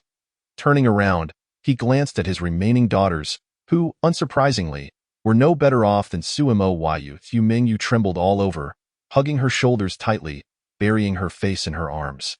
Su Qiuyu and Su Qingwan stared blankly ahead, devoid of life. Even the usually optimistic and cheerful Su Han Shuang wore no smile, covering her face as she dashed after Su Mou. Su Bingkuan initially felt little, but witnessing his daughters in such distress made his heart ache in sympathy. That wretched Su Mu, hiding in Yinjing enjoying himself, while my daughters suffer so. If it weren't for his actions, he would have slapped him across the face. Smack. Thinking this, Su Bingkuan slapped himself twice. The butler hurried over alarmed. Sir, what's wrong? You mustn't collapse again. I'm fine. I'm just feeling unwell. Su Bingkuan slapped himself again, and indeed, as he did so, he felt a bit better. Gathering his thoughts, he looked at the three daughters still at home, steeling himself against the feelings of loss, and softly said, I am going to retrieve Su Mu. Is anyone willing to accompany me? The only response was silence. Su Bingkuan sighed. If that is the case, I will go alone. Just as he finished speaking, a small hand tugged at his shirt. I'll go. It was Su Qiuyu. Su Bingkuan nodded and headed for the door. Fu Qingwan hesitated for a moment, then followed suit. Fu Mengyu silently lowered her head, curling up slightly. Su Mu, I feel so cold. Su Bingkuan personally drove the two to the hospital. Throughout the journey, he yearned to say something to lighten the mood, but upon catching a glimpse of their expressions in the rearview mirror, he chose to remain silent. This was it. A doctor in a white coat led the three to a window. Let us take a look, Su Bingkuan said slowly. The doctor nodded and pulled back the curtain, revealing a charred body that was barely recognizable. This was a deliberate act by Su Bingkuan. To prevent his daughters from discerning the truth, he specifically instructed the doctor to keep them at a distance, forbidding them to get too close. Su Bingkuan cast a glance and quickly turned away. He had no interest in wasting emotions on someone inconsequential. But Su Qiuyu and Su Qingwan were desperate to press against the window. That my brother Su Mu. Su Qiuyu was on the verge of losing control. I don't believe it. I don't believe it. Su Qingwan was equally distraught. She seized the doctor, demanding, Open the door. I want to go in. I want to see clearly. The doctor was taken aback and quickly glanced at Su Bingkuan, who shook his head in response. I'm sorry.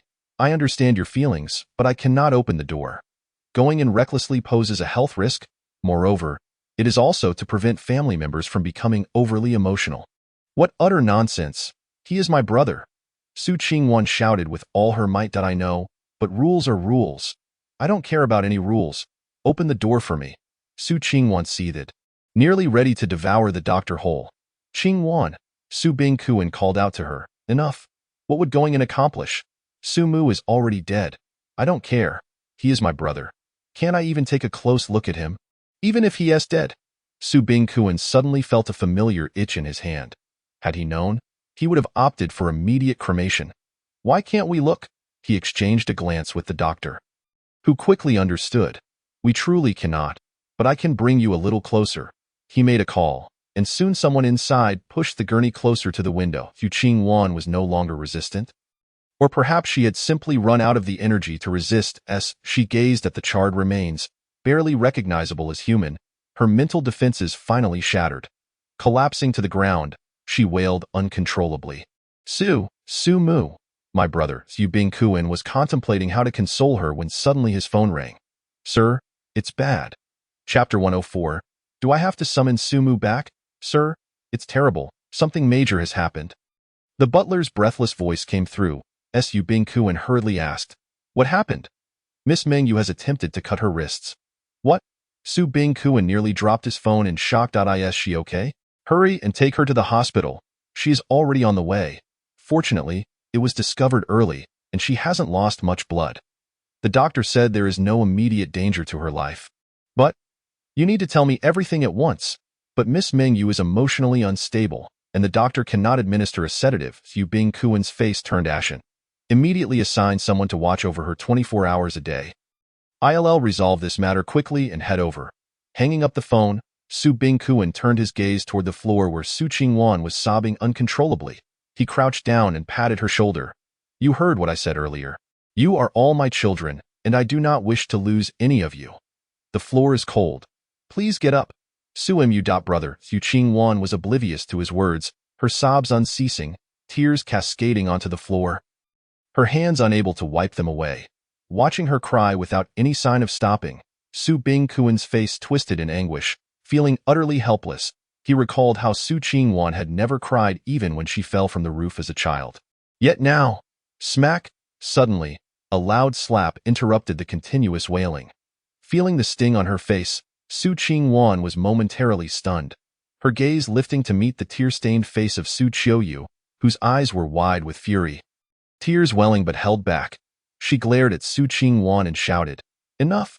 Stop crying! Su Mu is already dead. He is gone. What good will your tears do?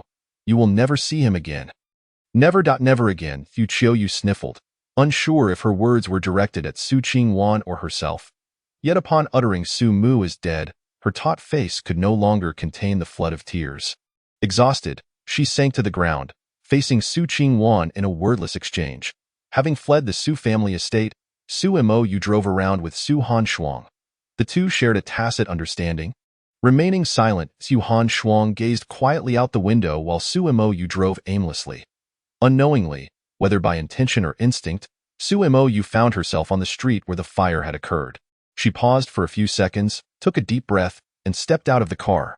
The flames had long been extinguished, leaving only the charred walls behind. At that moment, she noticed an elderly woman selling candied hawthorn nearby. Suddenly, she remembered. The woman was the eyewitness reported by the police yesterday. "Granny, do you remember the fire from yesterday?" "Of course, I remember." Su Mayu's heart raced with excitement as she produced a photograph. "Please take a good look. Is this the person who was burned yesterday?" The elderly woman merely glanced at it before asserting confidently, "It is her. Indeed, it is. What a beautiful child. Such a pity." The smile on Su Mayu's face instantly stiffened, and she forced a smile. "Would you mind taking another look to confirm?" "It is her. I cannot possibly be mistaken." "You must be mistaken," Su Mayu shouted vehemently. "How could it be him? You must have seen wrong. Quickly, say it's not him. It's not him, right?" The old woman was taken aback, shrinking back. But it really is." Initially resolute, she faltered under Su Mayu's piercing gaze and finally relented. "I must have seen wrong. It is not him, not him. That S more like it, that S more like it." Su Mayu released her grip, murmuring to herself. She was aware that this was self-deception, but what did it matter? As long as she believed that her brother Su Mu was not dead, that was enough. The elderly woman tugged at her clothing, fleeing the scene as if escaping a predator. At over 50 years of age, she felt like an athlete, desperate to escape quickly. Goodness, this money is so hard to earn. Is it just a matter of saying a few words? Why did it escalate to this? Coldly observing the scene, Su Hanshuang remained silent, passing by the two as she walked straight into the room. She had no time to regard the blackened walls. Her gaze was fixated on the charred imprint on the ground. It was evident that it was the mark left by a body after being burned. Su Mu had burned in such a fierce fire. It must have been excruciating. Su Hanshuang bent down, one hand touching the ground while the other pressed against her chest. The cold concrete offered no warmth. Just like her heart. Finally, darkness engulfed her vision, and her body fell heavily to the ground like a marionette with severed strings. "Find a place to bury this body's ashes, and for my part, put some ashes that resemble the original into the box." Holding the phone, Su Bingkuan instructed the crematorium. According to his daughter's sentiments, the faux Su Mu's urn was to be interred in the ancestral mountain of the Su family. To avoid any discomfort in his heart, Su Bingkuan opted for a switcheroo, knowing that as long as everything was in a small box of similar weight, it should go unnoticed. After arranging everything, he pushed open the hospital room door, only to find all 5 of his daughters sitting listlessly by the bedside, their eyes vacant. As if they were on the brink of death, Su Bingkuan's heart ached deeply. Ever since Su Mingyue's incident yesterday, a cascade of misfortunes had followed. First, Su Qingwan's voice had been strained from an entire day of crying. Now, it was hoarse. Then there was Su Hanshuang. Had it not been for Su Mayu following closely behind, she might have fainted without anyone noticing. Seeing the remaining 2 also looking sickly, Su Bingkuan decided to take them all to the hospital. "Doctor, how are they?" "There is no significant danger, but they need to rest. They are also showing signs of depression. I recommend some counseling. Aren't you the expert in this area?" Su Bingkuan shot a cold glance at him. The doctor awkwardly chuckled. "That is true, but I am powerless. I see they haven't yet emerged from the shadow of their mother's passing. I suggest you try that method again." No. He shook his head, refusing to believe that without Su Mu, They could not go on living. After sending the doctor away, Su Bingkuan coughed a couple of times in hopes of attracting their attention, but no one acknowledged him. In desperation, he finally blurted out, "Su Mu has already been cremated. Tomorrow marks the third day, so I plan to bury him then. You all should come along." Upon hearing this, the sisters finally reacted, their eyes shimmering with a different light. Chapter 105. The 5 portions of ashes in the dead of night. In the dimly lit corridor of the hospital, a young nurse at the nurse's station was stifling yawns. It was her first night shift. And with the eerie silence of the hallway, she could only think of finishing her shift and getting some sleep. As she lowered her head and closed her eyes, she suddenly heard the faint sound of footsteps. "Who?" The young nurse looked up to see a cold, expressionless face. "What are you shouting about?" Su Mayu retorted, "I'm sorry, Miss Su. I didn't realize it was you." The nurse apologized repeatedly. "Stay alert, I'm stepping out for a moment." As she watched Su Mayu walk away toward the elevator, the young nurse wondered, where could she possibly be going at this hour? "Oh well, not my business." She shook her head and resumed her drowsiness, unaware that another shadow had passed right in front of her. Meanwhile, stepping into the elevator, Su Mayu fixed her gaze on the floor buttons. She glanced briefly before decisively pressing the button for the basement level 3. Typically, no one would venture to that floor, which was the hospital's lowest level, and also the morgue. Su Mayu was headed there because Su Bingkuan had placed Su Mu's ashes there for the convenience of tomorrow's funeral. As the elevator descended, the temperature around her dropped. A wave of instinctive fear washed over Su Mayu. After all, such a place would unnerve anyone, especially at night. Ding! With the elevator's chime, the iron door slowly opened before her. The dark corridor greeted her gaze, and Su Mayu swallowed hard as she stepped out. It was impossible not to feel fear, but for the sake of her brother Su Mu, she could not retreat. Moreover, tomorrow was the day he would be buried, and this was her only chance. Turning on her phone's flashlight, Su Mayu began to navigate through the darkness. Initially, it was bearable, but as she progressed, the air grew colder, and the number of beds around her increased. The white sheets covering the beds were too daunting to look at. She feared that even a casual glance would send her fleeing in terror. "Dad, of all places, why put Su Mu here?" she cursed under her breath, suddenly noticing a medium-sized stone box resting atop a metal rack. "Finally found it." Her eyes brightened as she hurried over. As she began to unwrap the yellow cloth covering it, a sudden sound of footsteps behind her made her freeze. Is it just my imagination? Before she could act, the familiar footsteps sounded again. "Come out. I see you," Su Mayu called, her voice trembling as she stepped forward. In truth, she was terrified, but it was too late to feign calmness. "Fortunately, ITSU." Seeing the person's face, Su Mayu gasped, "Su Mengyue, what are you doing here?" Hiding behind a metal bed, Su Mengyue blinked, unable to admit that she was here to steal Su Mu's ashes. Just as Su Mayu was about to say something, they heard more commotion at the elevator. Quickly, she crouched beside Su Mengyue and gestured for silence. "Is this the morgue?" a voice inquired. Both crouching girls were startled. It was Su Hanshuang. They peeked out and saw Su Hanshuang cautiously approaching. Su Mayu pondered for a moment before deciding to stand and clarify. "Su Hanshuang, what brings you here?" "Ah, a ghost." Su Hanshuang shrieked, her phone dropping to the floor. She quickly stumbled backward but soon realized something was amiss. After turning to see clearly, Su Hanshuang patted her chest. "Sister Mayu, you scared me to death." Su Mayu crossed her arms. "What are you doing here?" "Well," Su Hanshuang scratched her head. "I accidentally ended up here while looking for the restroom." Su Mayu was nearly amused by this excuse, a cold laugh escaping her lips as she was about to expose her lie when suddenly, light appeared at the elevator entrance. "Come out. I know you're in there." The 3 hidden girls jumped at the sound. Not only had she discovered them quickly, but they also recognized the voice belonged to Su Qingwan. "How did you know I was here?" Before the 3 could rise, another voice chimed in from behind them. "Su Qiuyu, how did you know I was here?" "I saw you while I was looking for the restroom," Su Qingwan replied, fumbling against the wall. Suddenly, with a crackle, the dim room was illuminated. "And you all? Rise. What brings you all here?" Su Mayu asked. "Is that even a question? We're all here for the same purpose, aren't we?" Su Mayu chuckled wryly. "It seems we all wish to keep Su Mu from being alone in the ground. He only enjoyed a few days of happiness. Had I known it would turn out this way," Su Mengyue lamented, tears streaming down her face uncontrollably. The somber expressions on the faces of the sisters deepened. And seeing this, Su Mayu quickly clapped her hands. Enough, this is not the time for mourning. She understood Su Mingyue's feelings all too well, but now was not the moment for tears, since we are all in agreement. Let us open the box. The sisters nodded in unison, and under their watchful eyes, Su Mayu opened the urn. Instantly, the fragrance of herbs wafted from within the box, filling the air around them. The few who had never encountered ashes exchanged puzzled glances. Unable to comprehend why there would be a scent emanating from it. Is this normal? Sumu's ashes smell fragrant. Can ashes even have a scent? If it's Sumu, it wouldn't be impossible. Given his looks, I wouldn't be surprised if he were a celestial being reincarnated. The bewildered group nodded in agreement. Although this phenomenon exceeded their understanding, this explanation perfectly aligned with their expectations. Sumu deserved to be associated with such a fragrance. Their collective thought was simple.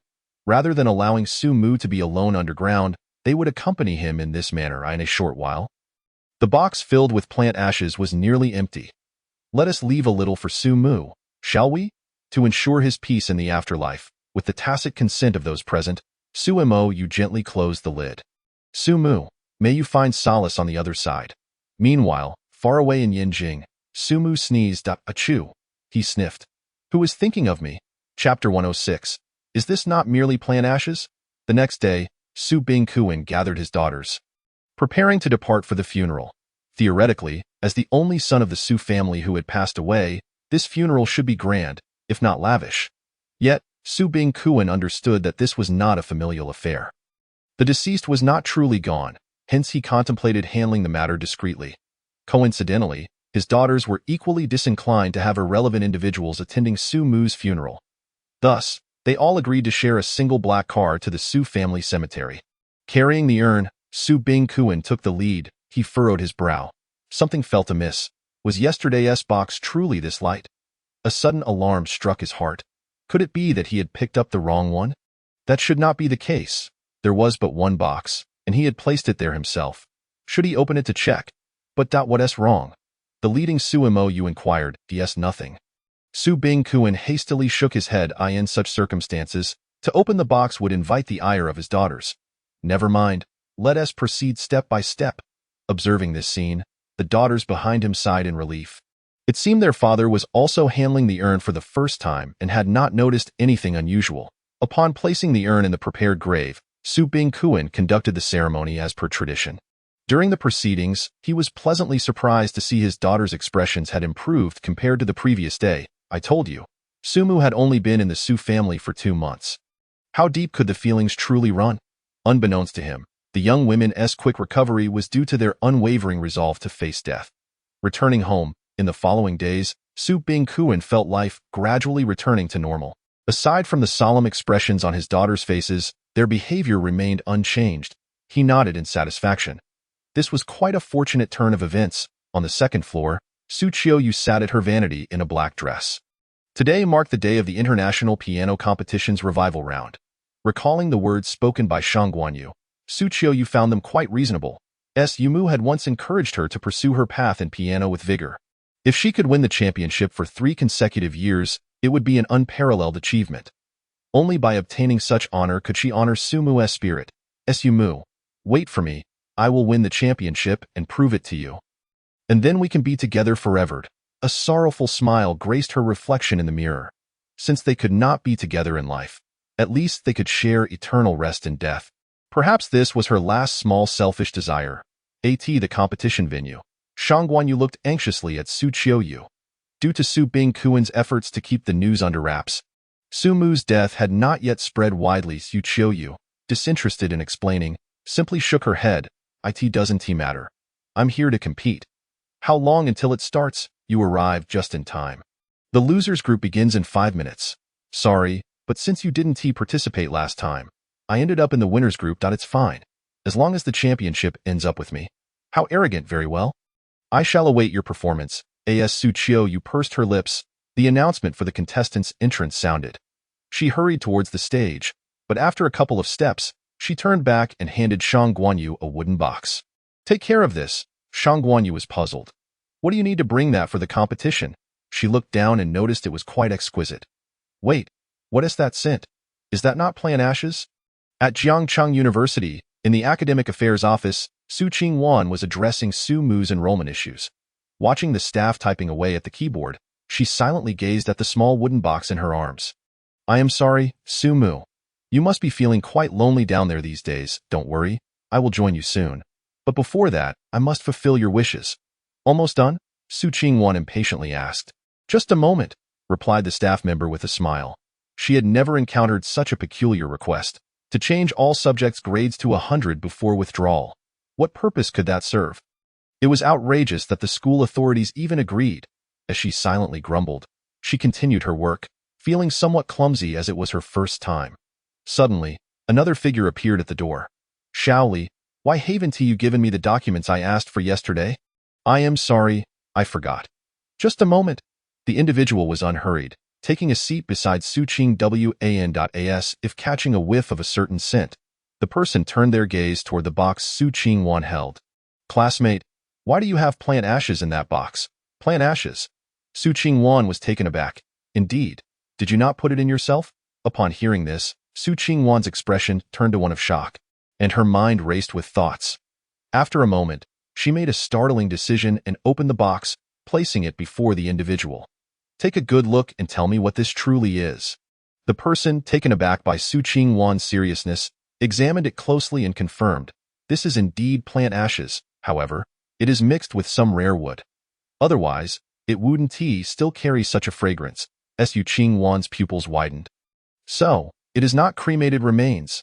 The individual chuckled. Classmate, are you joking? I'm a doctoral student in botany. How could this be ashes? Su Qingwan sat in a daze, her mind flooded with questions. Why would it be plant ashes? How could this be? Did her father make a mistake? No, he could not have made such an error. Chapter 107. Luo Yiwei's Doubt Sushi Group. What is the nature of human ashes after death? Is it normal for them to possess a fragrance? Initially, she had been enveloped in sorrow, but now she was beginning to realize something was amiss. Su Mu was not an extraterrestrial. How could his ashes have a scent? Unless, today we are to perform a historical drama, Han Shuang. You will portray an apprentice accompanying the master to gather herbs. Oh, did you prepare your own props? This is, just in time, the technical advisor has arrived. You can show it to him. Apologies, Miss Han Shuang, but we won't be needing plant ashes for today's shoot. Plant ashes? Teacher Su Mingyu, have you been reading too many fantasy novels? This plotline is absurd. I fear the audience won't buy it.